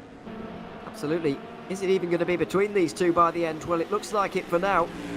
Talk about this earlier with Cam, though. Have we ever seen in the Virtual Endurance Championship? I don't know if you've got any ones that you can remember, Zach, about teams coming from the back to win races like either one of these 2 had the chance to do here today. Me and Cam were struggling earlier on. Yeah, there really isn't many obvious comparisons we can draw to the drive that these 2 teams have managed today. I don't think I've been around long enough in the Virtual Endurance Championship. So, I mean, I started last season and there wasn't really many major comebacks over the course of that one. We didn't see any really at Monza either. More sort of underdog achievements, but nothing really crazy to the extent of the task that these 2 teams have had. But, you know, I'm definitely the wrong person to ask that question to. Yeah, this series was almost created before you were alive. So there we are. But anyway. Not quite, but pretty much. Oh my goodness, that's close for Nick De Silva. He opted for a different option to Michi Hoyer through that little bit of traffic, and it very nearly went wrong. A bit of a flash of the lights from a couple of the cars in behind as well, just to well, say a number of things probably that are not broadcastable, but Nick De Silva does make his way through on all of that. And you've got to remember that at this stage of the race, it's not just about Michi Hoyer versus Nick De Silva. It's about all of the other cars that are on the field or on the grid right now as well. There are still 32 cars running, and that's making it quite busy out there, despite the length of this circuit. It has been the narrative for the entirety of the race. The traffic has played such a massive role in deciding battles, you know, spreading them out, bringing them back close together, and it has been the theme even now towards the sort of the dying stages of the 8 hours of Spa. It's still proven to be decisive, so Nick De Silva is not leaving anything on the table, forcing his way through some of the lap traffic and trying to carve his way through. But yeah, you're right in saying Spa's a long circuit, but still 32 cars are still 32 cars. That is still a lot of cars, and you know, even though some of them are still quite spaced out, you get to that point where you still have cars that are in sort of couples, and you know, when you've got 2 cars to overtake as opposed to just the one, that again is just even more of a recipe for being held up. And honestly, at this stage, to be held up must be some of the most frustrating feelings that you could really ever imagine in sim racing.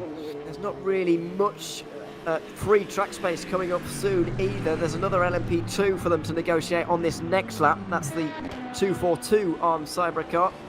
And after the great start for the promoted 241, I'm afraid they're both now quite a long way down. Only 12 seconds apart, mind, but they are a long way down at this late stage. Silva, though, was able to get a lot closer in those final moments. As off the road for the 223, Jansen Bintz has been off the road into the bus stop chicane, and he drops down to 4th place. Not sure if there was anybody else involved. It looks like there was. The number 8 of Rookie Monsters may have been involved. Francesco Santagina may well have gotten involved with Jansen Bintz, and that has cost the Valet Esports car a position. That is going to be so frustrating for Jansen Bintz. He had such a great stint earlier on in this race. He did so well to fight and put on a good show for us, but again, a frustrating mistake for him. Again, it's easily done towards this late stage of the race. You know, tyres, natural, just mental fatigue, and of course the dark as well, getting to you can also play a factor. But yeah, he's tumbled himself down now to the depth of around about 5 seconds off the back of Christian Malguera in P3. So I mean, he still 50 minutes left to go, still a chance, but again, mistakes late on like this are really hard to recover from. They certainly are. We are going to see a driver change for Burst Esport on the final stint as well, as we've got a replay of it here. Jansen Bintz weaving in. Oh, and that was not Rookie Monster's fault whatsoever. Jansen Bintz there made a big dive, and maybe it would have turned out in the dry conditions, but you've got to remember here, Zach, the rain we've had today, the offline, it is going to be slippery, as we've got it offline at the moment for Nick De Silva into the final corner. Not able to do it there, but you've got to remember that when trying to make overtakes, it's still wet offline. It is, you know, you don't spend so much time offline if you're in clear air. Yes, for the DPIs and the LMP2s, when they're lapping the slower classes, they will have to go offline, but that is, you know, that's a minority of the time. You're not spending so much time to the right and left of the racing line to actually clear that standing water. So even though it's bone dry for the racing line, it might be a little bit colder, it's still, you know, still quite wet and still noticeably different in terms of grip levels, and that is just going to make overtaking so much more difficult, because it's not like in the wet where you're both in wet weather conditions, you're both on a wet track. If Nick De Silva goes offline to try and overtake Hoyer, he's going to be so much more compromised in terms of braking, so much so that Michi doesn't even need to defend, more so just stay on the racing line, and he'll be more confident on the brakes with grip and getting back onto the power. So at least for now, Michi Hoyer certainly has this one, you know, sealed in terms of track position. Absolutely. Top four still very much in contention for this race at the moment, caught by about 30 seconds. We always tend to see this at Spa for some reason. It just closes up towards the end. We are hearing, by the way, that Michi Hoyer is going to go over his 70% rule if indeed he doesn't get out at the next pit stop. So we are going to see a change there. So we'll see how that affects things. 2 seconds between themselves and Ray Clutch for now, but that keeps toing and froing. Not sure when we're going to see those stops either at this stage, but we're currently on lap 207 of this one. Burst Esports should be coming in. Well, not too far from now, actually. We're not too far away from those final pit stops. Stimfreen, though, have a very short final pit stop coming up, and maybe they, with the 25-second gap, will close a little bit of that. And if they've got enough pace, maybe they can get involved in this battle for the win. They were on the previous lap, they were faster than both of the top two. On this most recent one, I don't think they are going to be. Yeah, it's going to be really difficult for some teams to get involved. But, I mean, again, don't count anything out at all. The way this race has gone, anything can happen, no matter how outlandish it might seem. If they have got a chance to do it, if there even is the slimmest of chances, then don't count it out as a possibility. We can certainly see it happening. And with Stimfreen as well, they have been a team, you know, they're coming into this race off the back of a win at Monza. They have, you know, maybe fluffed up the middle stage of this race with the rain and strategy and things like that sort of hampered their progress, but they have recovered and certainly are still within a shout. The top four, any of them can you know, come through and take the win, especially if there's, you know, any more mistakes or variables, sudden things to throw into the mix. Honestly, you still, even now, cannot seal the deal in terms of the finishing order for this race. Certainly can't. 1.8 seconds only in the fight for third place as well back there. These are the closest fights in the whole field, by the way. So we're not missing anything anywhere else to watch this at the moment. Janssen Bintz very much with Christian Margera in view at the moment. And let's not forget that out of these top four teams, only Stimfreen finished on the podium at the first race at Monza. The other teams on the podium, Monaco and Seawolf, that race did not have good races here today. Monaco disqualified. Seawolf, where are they? Down in 9th and won't be returning. Tony Meller could not get that car repaired after his most recent stop. And so that car is a retirement and will be dropping down. It's going to be a Stimfreen championship lead after this, but all that is pretty... well, it doesn't really matter at this stage of the race. There's so much racing to go. Still 6 rounds and a lot of hours of racing yet to come in the Virtual Endurance Championship Season 15. So Stimfreen won't be resting on that. They will still be trying to head forward and see what they can get from the remainder of this one, as Arms getting all out of shape going towards the final chicane there. Janssen Bintz certainly was not happy with that one. See a bit of a flash of the lights. He did well to sort of avoid him there, but yeah, not ideal at all for the Valley Esports car. But yeah, talking about the championship, we are only race 2 of 8 this season, so a championship lead is more of a novelty than sort of a requirement at this point. It's nice to have. It's good points to rack up, especially if you are aiming for a championship campaign.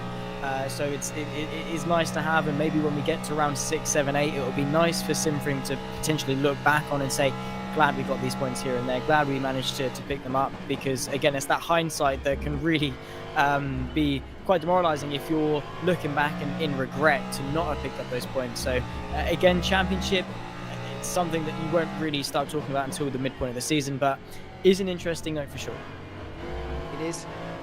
And of course, it's the most obvious indicator, to boil it down to the very bare minimum. It tells us how well people are doing in so far in the first couple of races. So it is helpful in some ways, even if, as you say, it's more of a novelty at this stage. Only half a second between Burst Esports and Race Clutch at this moment. Richie Hoyer versus Nick Da Silva has become the fight to watch over the last half an hour or so. And it's just about to enter into another round here. Coming to the completion of lap 209, we really can't be too far away from a pit stop for Burst Esports. I've got to say, they last, sorry, not their last pit stop, but the one before that was 173. They've been doing 22 lap stints or so. We're now 44 laps away from. Are we? Well, no, I don't think so. Actually, we're still away from that. It looks like I've got my maths wrong slightly, if I'm honest. We'll have a little bit longer to go until we see these guys come down pit lane once again. Getting a little bit ahead of myself. Nick De Silva in the slipstream though of that Burst Esport car. These two, of course, if you weren't with us earlier, have come from the very back of the field. They've come to the front, and now it's a fight between themselves with a bit of traffic involved as well by the looks of that view just up in front. As if they didn't need anything else to worry about. They've also got a bit of traffic as well, just for good measure, just to sprinkle some in. So Michi Hoyer ducking to the inside. You can see there Nick De Silva tried to follow him through into Ravage. Now is stuck behind that as the P1 Esport Porsche there. Now in toward No Name, you can see Nick De Silva has been able to get himself in front, but certainly less than ideal. You could definitely see Nick De Silva didn't want to go offline to overtake the lap traffic. Michi Hoyer getting pretty fortunate with where he's catching them into the braking zones, not catching them mid-corner, unlike Nick De Silva. And again, it is that thing of how quickly the pendulum can swing one way to the other. And Nick De Silva is going to be hoping that Michi Hoyer gets his own fair share of bad luck. Absolutely. Let's see, out of Kurt Frere once again. Through on, I believe that's Henry Siddick in the Aston Martin, although it is hard to see. The fight for third place, equally close at this stage. Malguera, though, losing time, and with every lap that goes on here, it does look like these two are losing a bit of time. Not because they're fighting per se, they're not really close enough to be losing time as a result of that, but they're just not as quick as the front two by the looks of things.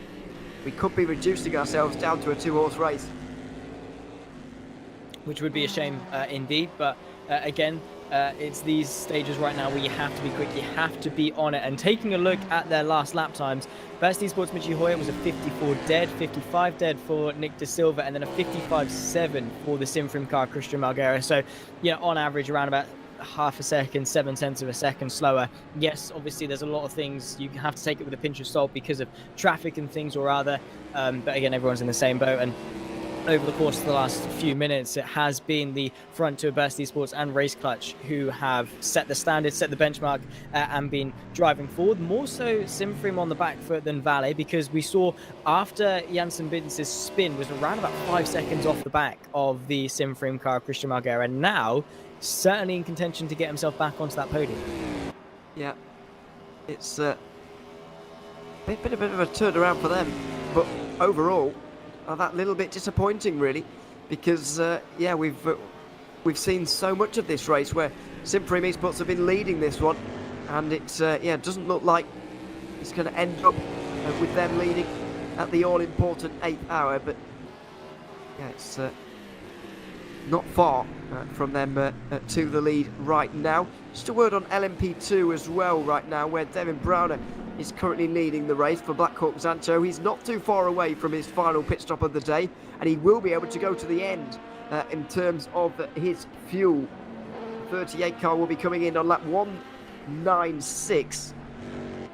And when is that lap coming? Well, he's on that lap right now. He should be making his way down pit lane at the end of this lap. However, the two behind him will need a splash of fuel, and it will wait to see whether there will be enough fuel for them. Or sorry, whether they've got enough of a gap to keep this car from winning the race. Yeah, again, it'll be all the way down to the wire as we predicted. Devon Ron, you are very right in saying, is coming down into the pit lane now for his final stop. He had the margin around about 52 seconds as he come in, but still hard work if he wants to get into the final, into the lead and to consolidate the race lead as well.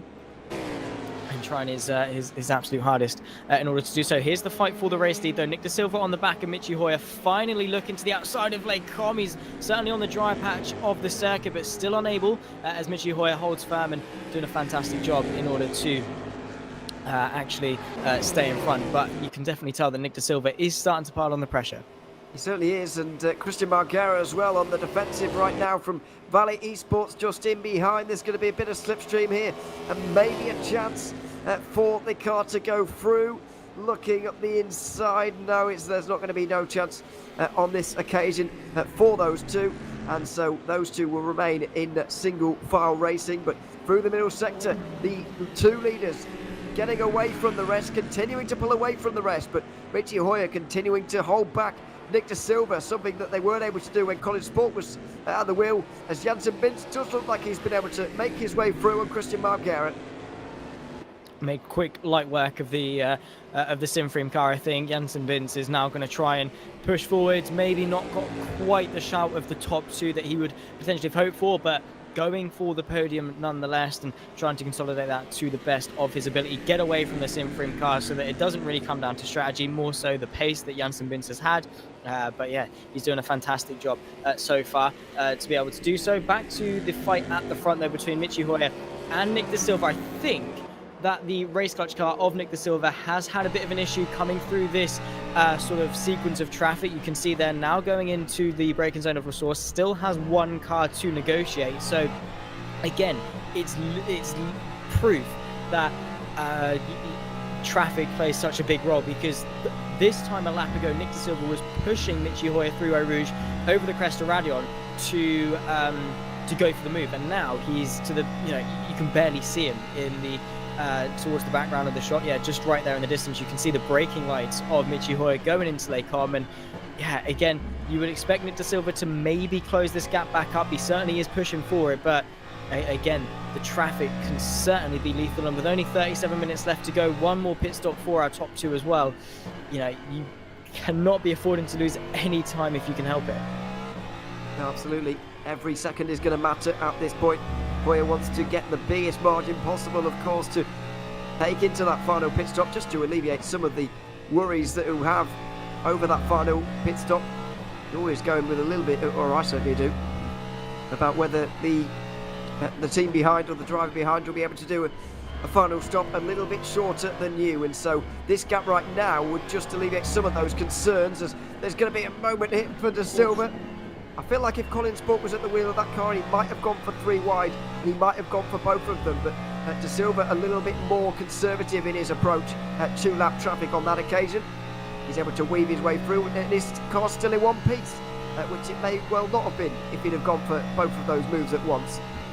Yeah, I mean, of course, that is going to be the experience talking, and his instincts that he's built up over time to say, probably not the best idea. I mean, it is easy in desperation to go for gaps like that. The frustration of seeing your rival, sort of take off into the distance, knowing the stakes that you're fighting for a race lead. But yeah, again, I mean, Colin Sport, he's only 17 years old, and yeah, he's you are going to have those sort of the lack of experience impulses to go for moves like that, especially when you're trying to, as I say, fight for race winning decisive moves. But happens to the best of us. Fortunately for Nick De Silva, he opted to go for the safer option, back out, and then try and close the gap back up once he had that clear air. Still, we take our attention back to the fight for P3, and to be fair to Christian Malguera, Jansen Vince hasn't taken off into the distance as much as we potentially would have expected him to.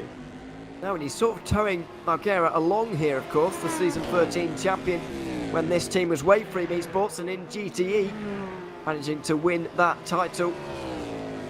Malguera was part of that team, trying to do it all again. It does look like he's just lost a little bit of time there to Vince, who is closing, and it's under half a minute once again to the likes of Burst and Race Clutch, but that gap just a bit too big here at this stage. So Hoyer versus De Silva, Vince versus Malguera in the DPI category, and those are the closest fights in the entire field. The battles in LMP2 and in GT are a little bit more easy to understand now as well. Rick Van Earl and David Coloxide need a splash of fuel. Rick Van Earl only has, he's got 1 minute 20 over Blackhawk, I believe. It looks like that for the, or at least live timing showing us that now. Although that seems like a lot of time, but we'll wait and see how that. We'll confirm that. Basically, he's got to make his splash of fuel in that amount of time, and it's a very similar situation for Christian Mikel of LeadsRacing.com as well. He needs his splash of fuel to be less than that 57 seconds he's got over Henry Sinnick. We've got a new leader. Nick De Silva is now in the lead because Michi Hoyer, I should say, is now into the pit lane. His final stop of the day. What will worry Burst a little bit, I suppose, here is that they'll have to take on the most fuel out of the top 4 because they've come in first.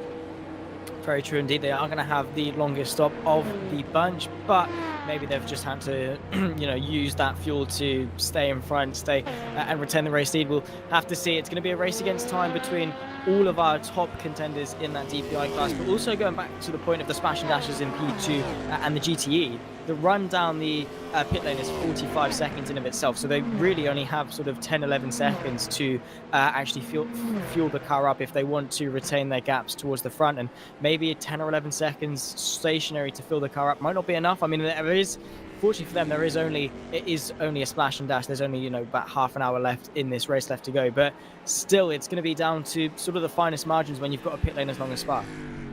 Absolutely. It's coming down to the final half hour of this race. Out the pit lane once again.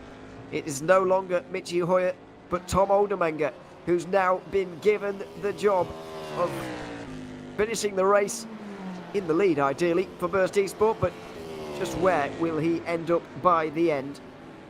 Race Clutch can't be too far away from a pit stop themselves, although I do reckon they've got a little bit of leeway here. I think Burst may have come in a little bit early there. Not entirely sure quite why, but maybe I'm wrong, because Race Clutch have either responded or they are on the limit in terms of fuel as well. Nick De Silva makes his way down pit lane, and this is the crucial moment of the race. Will Race Clutch be in front of Burst Esport? Oh, it's going to be tense moments now. Nick De Silva is going to want to get out of that pit lane as soon as physically possible, whereas that Burst Esport car is going to be driving to the absolute limit to get out ahead of him. Tom Oldenmenger is going to take the wheel to the end of this race. He has to get back acclimatized to the car and then push for it. I mean, he's already on pretty old tyres as it is, and jumping back into a car that's on old tyres is certainly not easy. Now going through Stavolo and then into Paul Frere, and Race Clutch has already been stopped already in the pit lane for 40 seconds. So it's going to be very, very close, but crucial times now to decide the rest of this race. Through Blanchimont, or coming up towards Blanchimont, I should say now, for Tom Oldermenger. Race Clutch still in the pit lane with Nick De Silva, still making that stop. They have now come to a halt just now, and they begin their service. It's about 3/4 of a tank that they need. They don't need tyres, or at least I don't think they're going to take any on. And just keep an eye on that top left-hand side of your screen. When that ticker stops ticking for their pit stop time, they're out the pit lane, and they already are. When the Burst car is at La Source, Nick De Silva is making his way out the pit lane. He's got a bit of a longer way around, but he has got a fairly comfortable lead now for Race Clutch. It will turn into a fairly comfortable lead anyway for them. There's De Silva, one of those sets of headlights just coming round now is the DPI of Burst. The gap now 6 seconds, and Tom Oldermenger needs to pull off the impossible all over again. That is going to be such a frustrating sight for Oldenmenger to not be able to get that, and again 6.5 seconds, a huge gain, and unfortunately for Burst they couldn't stretch it to that extra lap. But well done to Race Clutch. Now they certainly are solidified themselves as the favourites to win. Half an hour left to go though, not long, but still 30 minutes of possibility of things that can potentially go wrong. Do not count anything out at all, and Oldenmenger is going to be driving maybe to go into sort of just sheer flat out driving mode to try and close that gap, or conserving to just try and solidify second place, because either way, first or second, it's been a phenomenal achievement from both teams. It has. It's remarkable that the teams with the most penalties in the entire race have come out 1 and 2 here, but that's the way it has gone. Valet Esports into the pit lane now as well. We'll wait to see if Michael Ayres is going to continue on in this car. Of course he's not. Janssen Bintz has been in there for 40 minutes. Nice. But anyway, he's making his way in now. 3/4 of a tank for him as well, just about, you would imagine. And so he will make his way out, presumably in what will be net third place, or at least behind Burst Esport, who have lost another couple of seconds on Oldermenger's outlap here as well, which is, or first flying lap, I should say.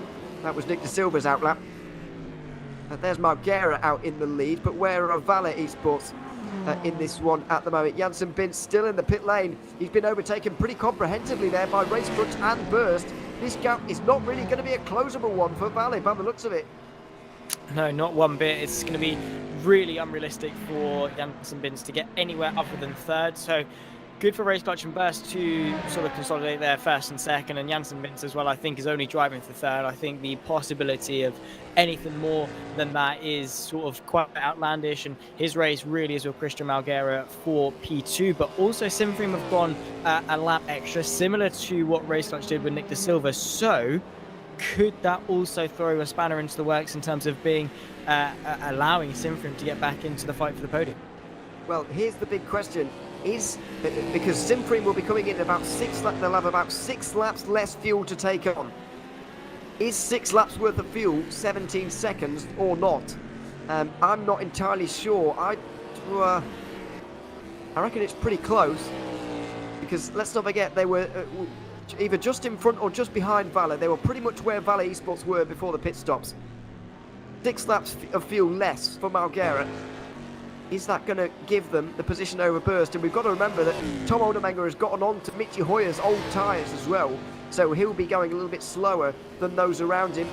As Cam has been saying to us, this is a move, a ploy to seal P2 really, or even it might become limitation for a podium if Vale Esports really get their skates on and maybe even catch Oldenmenger by the end of the stint, which with nearly half an hour to go, it's not impossible. It's not, with a gap. Well, we've got half an hour, around about a 2-minute lap time as well, so 15 seconds. That's a second a lap average for Janssen Vince versus Tom Oldenmenger. So if the tyres are really that short, it well and truly could be on. It'll be very, very close, and Janssen Vince is going to have to maintain that pace for the remainder of this race.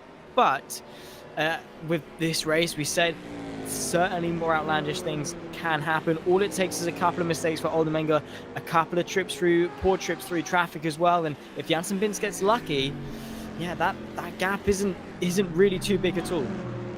Yeah, it's fine margins, especially considering the distance that we've come here today.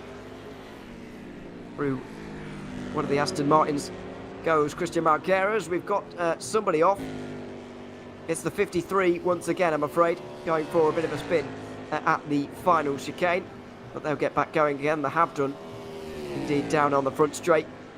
The X-Droids at DPI also making their final pit stop of the day. We also have a bit of a battle going on now with Dennis Duna involved.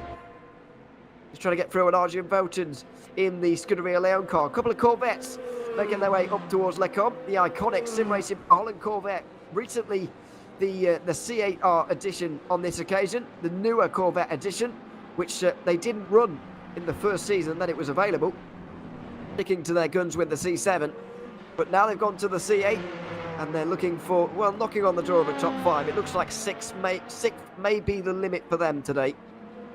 Yeah, probably so. I mean, the gap between themselves and Veltons in front is to the region of half a second, whereas to Adam Baldwin in front of that, it's 13 seconds, which is a much harder gap to close. So, I mean, considering their situation, they didn't get off to the best of starts in this race with a couple of penalties. To recover to where they are right now is still a pretty good result to get those points on the board. So Dennis Downer for Sim Racing for Holland, if he can get himself up into 6th, then fair play to him. But yeah, it's still, again, not over yet. You can definitely count that Arjan Veltons is going to at least give it a go to defend with, especially with how little amount of time there is left. Towards the start, towards the middle of the race, if this was a fight for 6th place, you would expect Veltons to maybe just not fight it as hard. But now we're towards the end, these moves certainly do matter a lot more.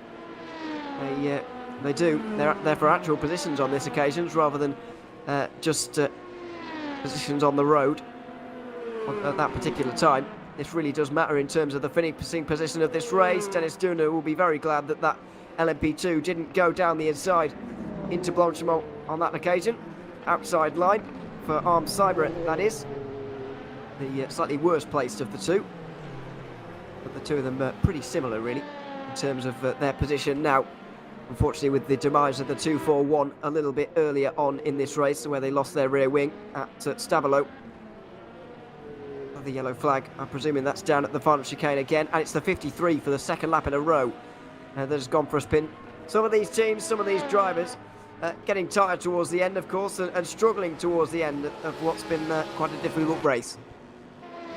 Yeah, endurance racing is always going to have that fatigue factor, even though you're not actually subject to the G-forces and things like that of a real endurance race. You still you're doing something, you're doing a task for hours upon hours on end, you're trying to maintain a high standard of doing that as well, you naturally will start to fatigue. And as well, it depends on the quality of your equipment. If you've got a really good direct drive wheel, you've got that force feedback, again, your arms will certainly start to get tired towards the end of your stint. So you would expect that mistakes start to creep in, just that mental fatigue, you getting tired slightly, as we see. Getting a little bit argy-bargy as some of the prototypes tried to lap them. That was sideways there. Not entirely sure as to who that was, but again, the prototypes fighting their way through some of the GT traffic, getting a little bit too ambitious sometimes. Yeah, I think it could be more of the Z-Stars there in 6th place, being in contention for a possible race win earlier on. It's all changed for them. It's all changed for all of these teams and drivers. Everybody will have a story to tell after this one. In one of those very, very mixed races indeed. Not only mixed in terms of the conditions, but in terms of the fortunes for these various teams. There's been a lot going on, especially throughout the second half of the race. First couple of hours it was relatively quiet also. I guess everybody was just figuring themselves out and the penalties were really taking shape. And then it really made for an interesting one. I guess we've got to ask the question as well, especially in terms of DPI, what would have happened if Race Clutch and Burst Esport didn't have those penalties, because they've gotten back to the front even after all of that. I guess we've got to factor in the weather and the decisions that they made through the weather period will have helped them out a little bit in terms of gaining this time. But if you take away, if you basically add a lap, which is what they lost earlier, then they're miles out in front of the rest. It certainly would have made for a much more boring race over the course of this 8 hours if they hadn't had those penalties. And yeah, the decisions they made during the weather would have still been there whether they start towards the front or not. Well, I mean, Mitchell did start towards the front. He was on pole position for this race, but of course had to fall back to the back after a couple of drive-through and, of course, the 60-second stop and hold as well. So, yeah, you can definitely say how dominant this display would have been if they did start towards the front, and fair play to them, because even if they win this by the margin of, say, whatever, like 10, 15, 20, however much they get towards the front with by the checkered flag, still it just proves how fast they've been, the step up that they've had to take. And some teams really would have cracked under that pressure and just completely demoralized, completely given up. They'd have said at the start of the 8 hours, we're already a lap down, or a lap and a half, I think Race Clutch were as well, after the first hour. But no, these teams have decided we still have 7 hours left to go, and anything can happen between now and then. And well, they certainly proved that definitely will pay off if you stay determined. A lot of these teams will just be pleased to get to the end, especially those a little bit further down, of course. We've had 8 retirements from this race so far now. Tony Mellor and Charlie Rigo from Seawolf Net Racing and On-Off Racing, respectively, both retiring on the same lap, with a bit of irony there. Only 30 cars remaining in this field, and some of them many, many laps down indeed. The Seawolf Net Race GTE is incidentally 13 laps down on the leading GTE, and even further, of course, from the overall lead of this race. So it's an achievement to get to the end for quite a few of these teams. But you've got to make you wonder about the rest of this season here, Zach. We've got some much more difficult races coming up, and as Cam was talking about earlier on, Monza and Spa were supposed to be the ones to kind of settle us into this season, but they've not really done much settling at all. They've been quite unsettling for a few. We've got circuits like Road Atlanta and Laguna Seca coming up for long races coming up soon. We've got 12 hours of Daytona as well. There's some more difficult races on paper than this one. Oh yeah, absolutely. Monza and Spa, as you say, were meant to just ease us in nicely into the season. Then bam, we're at Laguna Seca, which for an endurance race, a lot shorter than Spa. The margin for error is a lot slimmer. The gravel traps, the sausage curbs, things like that around Laguna Seca are going to be lethal. And honestly, with the way this season's going, I wouldn't be surprised if Laguna Seca is one of the calmer races of the season, just because that would be the irony of it. The calmer tracks give us more chaotic races, then the more chaotic tracks give us calmer races. Again, we'll have to wait and see. We'll find out on the 17th of December in a couple of months' time, but certainly looking forward to it for sure. And as you say, our season is ram-packed of really interesting circuits and really interesting race lengths as well. 12 hours of Daytona is a long way to go and as itself as a circuit as well with that, as you go through the NASCAR 3 and 4, it's it's going to be interesting to see how teams play it out with the strategy. And if this is the sort of the calm race, then well, send prayers for those driving in the more chaotic ones. Absolutely, and on the longer ones as well. I think the 1,000 miles of the road Atlanta may end up being longer as well than 8 hours long. Although I'm not entirely sure, because we don't often see DPIs in real life actually running to 1,000 miles. It's quite hard to gauge. When we used to have the LMP2s as the top class, or the LMP1s even going back a lot further, we kind of had a reference point for the 1,000 miles because we do have one in real life, but that's not the case in DPI. In IMSA, they don't have a 1,000-mile race, so it's hard to know quite how fast they will be, but I'm expecting maybe just over 8 hours. I know the LMP2s used to take about 10 hours almost to do the Indianapolis 1,000 miles.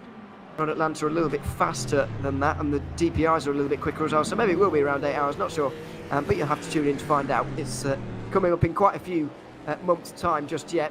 I think it's in March, that one. That's a long way away. As you mentioned, we do have the 6 hours of Laguna Seca coming up as well, and first race of the new year is going to be at Daytona for the 12-hour. I think that's in February, so I hope you won't be sick of Daytona by that point, because it's very much Daytona season around there. The 500, 24-hour, and we've got a 12-hour for the VT as well to look forward to. 6 hours of Road America as well shoved in there before the end of the season at Le Mans. But we're going back to the DPIs. There's 17 minutes to go. Just under 6 seconds between Burst Esport and Valet Esports right now. And I think it's going to end up being a battle for the podium. With the way that Tom Oldemanga is losing time with these old tyres right now, it looks like Simfream are going to be able to get out in second place. Are Valet Esports going to be able to overtake Burst for that final spot on the podium? Oh, it is going to come down to the wire, but we were talking about a 16-second gap. That is now just over 5.5 seconds for Jansen Vince. His last lap versus Tom Oldemanga was a 1.5 seconds. So yeah, you do the maths. He's going to close onto the back of the Burst Esports car in the range of about 3 or 4 laps or so, and that's not too long at all. Simfream finally in the pit lane. Then they'll relinquish their provisional race lead and fall back into second place and probably stay there, you would imagine. But yeah, certainly the tensions rising between Valet Esports and Burst Esports for that final podium place. But you have to say the Burst Esports really were forced in terms of their hand to stay out on those older tyres, because if they did take tyres, they'd have lost so much more time and wouldn't have had any chance for the podium. Now, a couple of big moments coming up. The leader in DPI and also LMP2 are both into the pit lane, and we're going to wait and see just where this is going to bring everybody out in a few moments' time. So Race Clutch are going to take the lead here. There's no doubt about that. As Tom Oldemanga going to get out in front of Christian Margera. I don't think he is. No, Margera's already going at La Source. Whereas Oldemanga is just at the source at the moment. And meanwhile, Alexei Kutsak for Blackhawk Sancho needs to get a move on at the moment, because he might well have a chance here. I don't think it's going to be to get the lead anymore, but I did earlier. I think Simfream are going to be okay for the lead, but are Mugen Sim Racing going to hold on to second place here in LMP2? There go already at Simfream, already on their way. It's going to be very, very close though. Mugen Sim Racing will dearly want to hold on to this second place after their splash and dash. They're already rolling, but they've got a long way to go to the end of pit lane. That's the worst thing about this circuit, arguably. It is. You finish your stop, but then you've got to be rolling at 80 kilometers an hour. Well, meanwhile, you've got your rival of Kutsak closing at a rate of knots. Now coming down the pit straight, and will definitely get him going into La Source, and Glockside still has a long time, still has to go up the hill and get himself up to speed. We'll see Alexei Kutsak, I think, actually drive past in a couple of seconds time, and you can see there that is second place up there for Blackhawk Sancho, and I feel fair play, managed to get the move on, do the right thing at the right time. While it's not going to be the race lead that he potentially would have hoped for, it's still second place, and that gap is going to be growing. It's going to be a very, very tough ask for the Mugen Sim Racing car of David Clockside to get himself back in a second. Yeah, great driving from Simfreem over the last hour and a half or so as well to really alleviate the fact that they had a splash and dash at all. It looked like it was going to really disadvantage them at one point. Blackhawks Ancho were hoping for signs of a race win maybe, but that has been ripped away completely. The gap now 40 seconds. In GTE, we're seeing a similar situation to what we just saw in LMP2. Christian Mickel's not too far away from making his final pit stop of the day. 50 seconds is the gap to Henry Sinnick. We wait to see how long this splash and dash is going to be. I think this one's going to be a lot closer than the one we just saw in LMP2, because let's not forget, a drive-through is 35 to 40 seconds or so. And then Mickel's got to stop and fuel up for the remainder of this race. I think he is going to come out in the lead, but I don't think his lead's going to be very big. Not at all. It's going to be the finest of margins. He now needs to put in some really good laps to either maintain that 50-second gap or try and grow it just a little bit. But you can see there the Moranis D-Stars car just in behind, fighting so hard to close the gap. Jimmy Nasula at the wheel, 49.9 seconds. And as you say, it's going to be so tantalizingly close that between the pair of them, it's not going to be separated by much. And going into the final sort of 12 minutes of this race, yes, the Christian Mickel is not going to have a lot of fuel to put on board. It's still that drive-through, that burden of the drive-through that is going to be the ball and chain wrapped around his ankles. But even so, you've got the P1 car as well of Alan Terzic just in behind as well, only 2.9 seconds. So anything spicy does happen, it could be any of the three. Lacey Esports just went off the road there, by the way, but Nicola Pastore looks like he's recovered without too much suspension damage, if he's got any at all, as this battle for 6th place is continuing on. I thought Dennis Duna would be able to dispatch of the Scuderia Leone Corvette just up in front with relative ease, but he's finding it relatively difficult by the looks of it. This is the fight for 6th place, and we go on board now with the veterans of the Virtual Endurance Championship scene. Did note down, by the way, at the start of the season that 3 of their drivers, Andreas Kurli, Marcel Offmans and Bert Knox, have been driving in 24-hour races on whatever sim is around at the time since 2004, which is almost hard to believe, but is true, and is longer than Zach's life, so there you are. Yep. That's twice. Sorry. But in an hour, yeah, I know. But yeah, I mean, it's a long time, very experienced. We saw Bert Knox earlier on doing his thing in the first few hours of the race. Now Dennis Duna doing his, and he's not much less experienced than those guys, it has to be said. He's been around for a long time, and as Lewis mentioned actually in the first moments of this race, it was only a few seasons ago, back in season 13, that they had an absolute dream start with the first 3 rounds ending up with them on the podium, a big championship lead that wasn't able to be converted here by the end.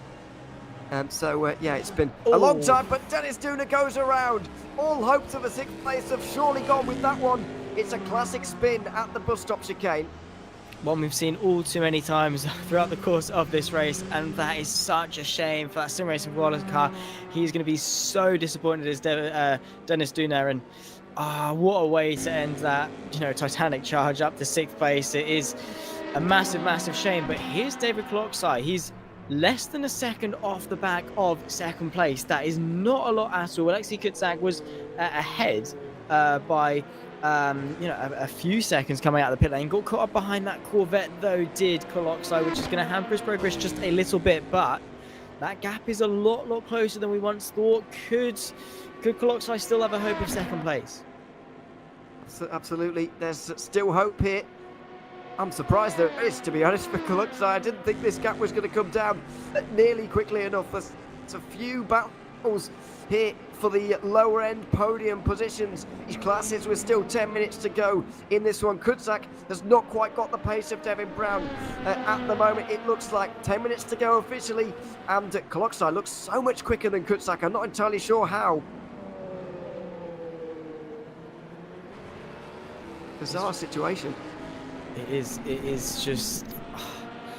I mean, I thought Kutsak had this one in the bag, to be entirely honest, but yeah, Koloksai is really sort of driven with passion over the last sort of lap or so to close that gap back up, and not much separate them at all there. They are running through Puon. We still have a couple of yellows cropping their way up around the track, as we have come to expect with a number of spins throughout, and oh my word, there's the Seawolf Net race, which already as a car has not had the best of races one bit, but yet another spin through no net.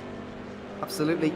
And recovering in the end, but is that a little bit of damage on the back of the Black Hawk car? Maybe that is just hampering them ever so slightly. Not sure if it's the lighting, it's hard to see as you can tell, but there maybe is just a bit of damage there that is holding Kutsak back. Outside line for Koloksai, looking his way through. He's going to have to be at the bus stop chicane. He turns in almost too early there, unsighted a little bit with the Black Hawk car just up in front. Down on the brakes, late on the brakes, not able to get close enough for a real dive on that occasion, but not many laps to go, too many laps as far as Kutsak is concerned, as Christian Mikel is now into the pit lane in GTE as well. There he is, making his way around the bend. Where is Yumi Nisila for Moradus E-Stars? Is he anywhere close enough to be able to get involved here with this Ferrari? Making his way through the final chicane now. I'm not sure if Christian Mikel has made his splash yet. I think he has. It looks like he's got enough to hold on. There's the split screen, and it looks like Mikel has got enough here. The line is coming up very soon. Nisila only at the source. I think the German has got enough. He has. He definitely has got this one sealed. He's now only got a few laps to hang on to it. He's going to be hoping that he doesn't make any mistakes whatsoever. But yeah, unfortunately there for Nisula to not be able to close the gap. But that honestly was a much bigger gap than I anticipated. I thought it was going to be to the margin of only a couple of seconds, if that. But we do turn our attention back to this fight for second place in the LMP2s. Alexei Kutsak versus David Koloksai. Koloksai does seem to have the measure of the two, but as they approach a little bit of traffic just in front of him, the Corvette just ahead it through Puon, you can definitely see that Kutsak getting hampered just a little bit. Now on the run towards Pifpath. Has Koloksai got an answer to the right-hand side? Had certainly a bit of a look, and definitely Koloksai starting to put some pressure on. He is, as we've got a fight for the leaders, fight for third place as well, with Oldamenga trying to hold on from the outside line there with Janssen Bins down his inside. Oldamenga was on the outside there, was not able to hold on at all, and with the older tyres you can certainly respect him for that one. There was no chance he was going to be able to do that. It's far too long of a way round there.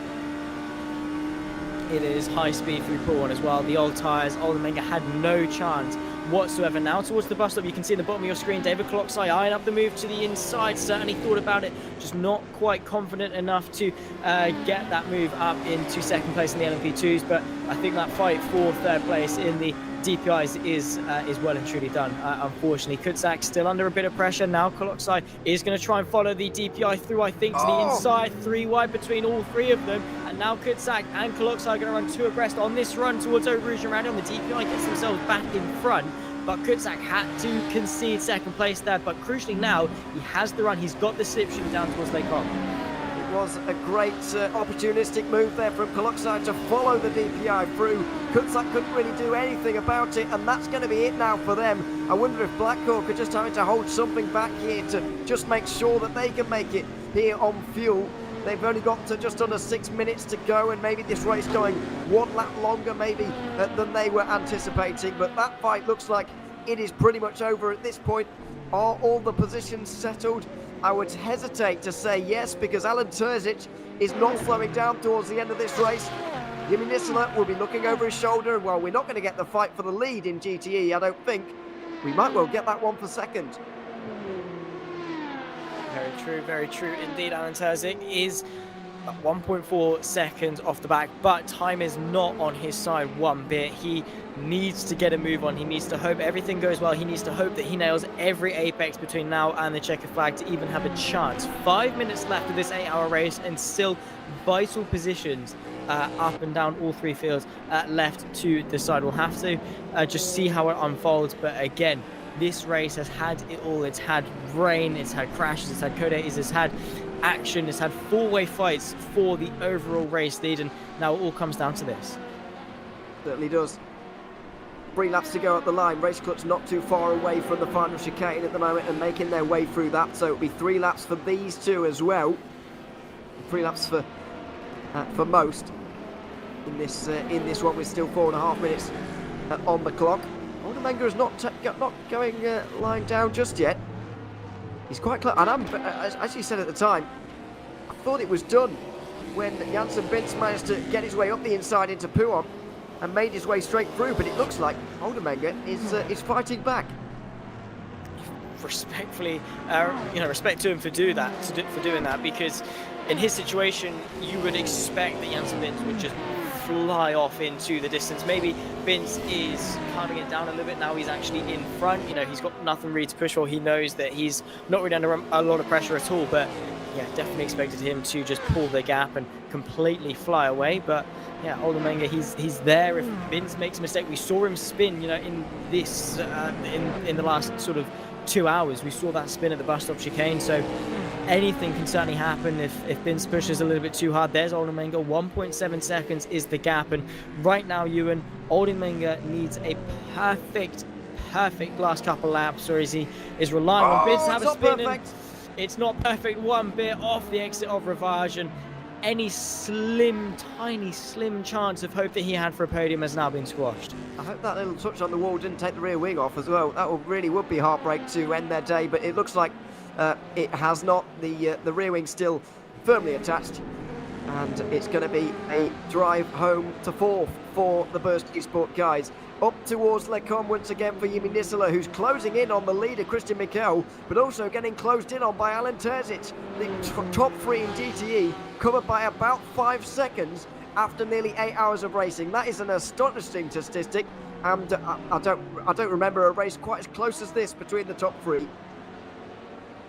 I really don't at all. The GTs last season were really just a 2-horse race between Red Bull Racing and John Lacey for the most part, but now into this one we've got 1, 2 and 3, 5 seconds between them. Has Nisula got any chance? Maybe not, but again, it comes down to time. If this was still with an hour to go, this would be ramping up. We'd be getting really excited for some chance of a 3-horse race, but definitely the fight for second is there. It's a chance, and yeah, well, Nisula is going to be given it his absolute all to hang off from Alan Terzic, who's had a brilliant last couple of laps to close the gap, and again with the stage ramped up, with the pressure now looming over them of the checker flag, this is now where Terzic needs to make those moves.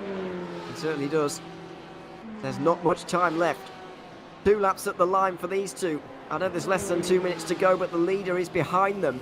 So they are going to have to go on an extra lap, and they're going to cross the line with no seconds remaining, but they're going to have to go again, much to the despair of the Finnish driver. Yimi Nisela just up in front right now. As DX Troy's car off again, you can just see there in the background recovering. Terzic gets into the slipstream, locks in, sees the target and knows what he wants to be doing over the next couple of moments to get through. Brew goes, Moran Disease Stars straight off again, and we'll have to pass them again by the looks of things, so that's not going to help them at all. It's certainly not going to help Nisela, who's just up in front right now. Is that car in behind just going to split up these two? You can't remember, those guys are teammates, the DPI car, teammates of the Moran Disease Stars. Aston Martin just up in front right now, but making sure that they don't get involved in any way possible, and it looks like Nisela is going to benefit slightly from the slipstream there. The Porsche not really strong enough in a straight line to get it anywhere near in towards Lecom, closing, inching closer. Later on the brakes, there's contact. Terzic gets into the back of Nisela just up in front. He flashes the lights as if to usher him back in front again. He knows that wouldn't have been fair. He will give back the position. The fight will restack and it will go again. I mean, fair play to Terzic there. He made the mistake, he owned up to it very quickly, and they're both now still very close. So it's not like the battle has been ended abruptly like that. They have the gap to Juices Motorsport that no harm has been really done at all, apart from any chance they had for the race lead. But they reset, they go again, and the fight's still very much on.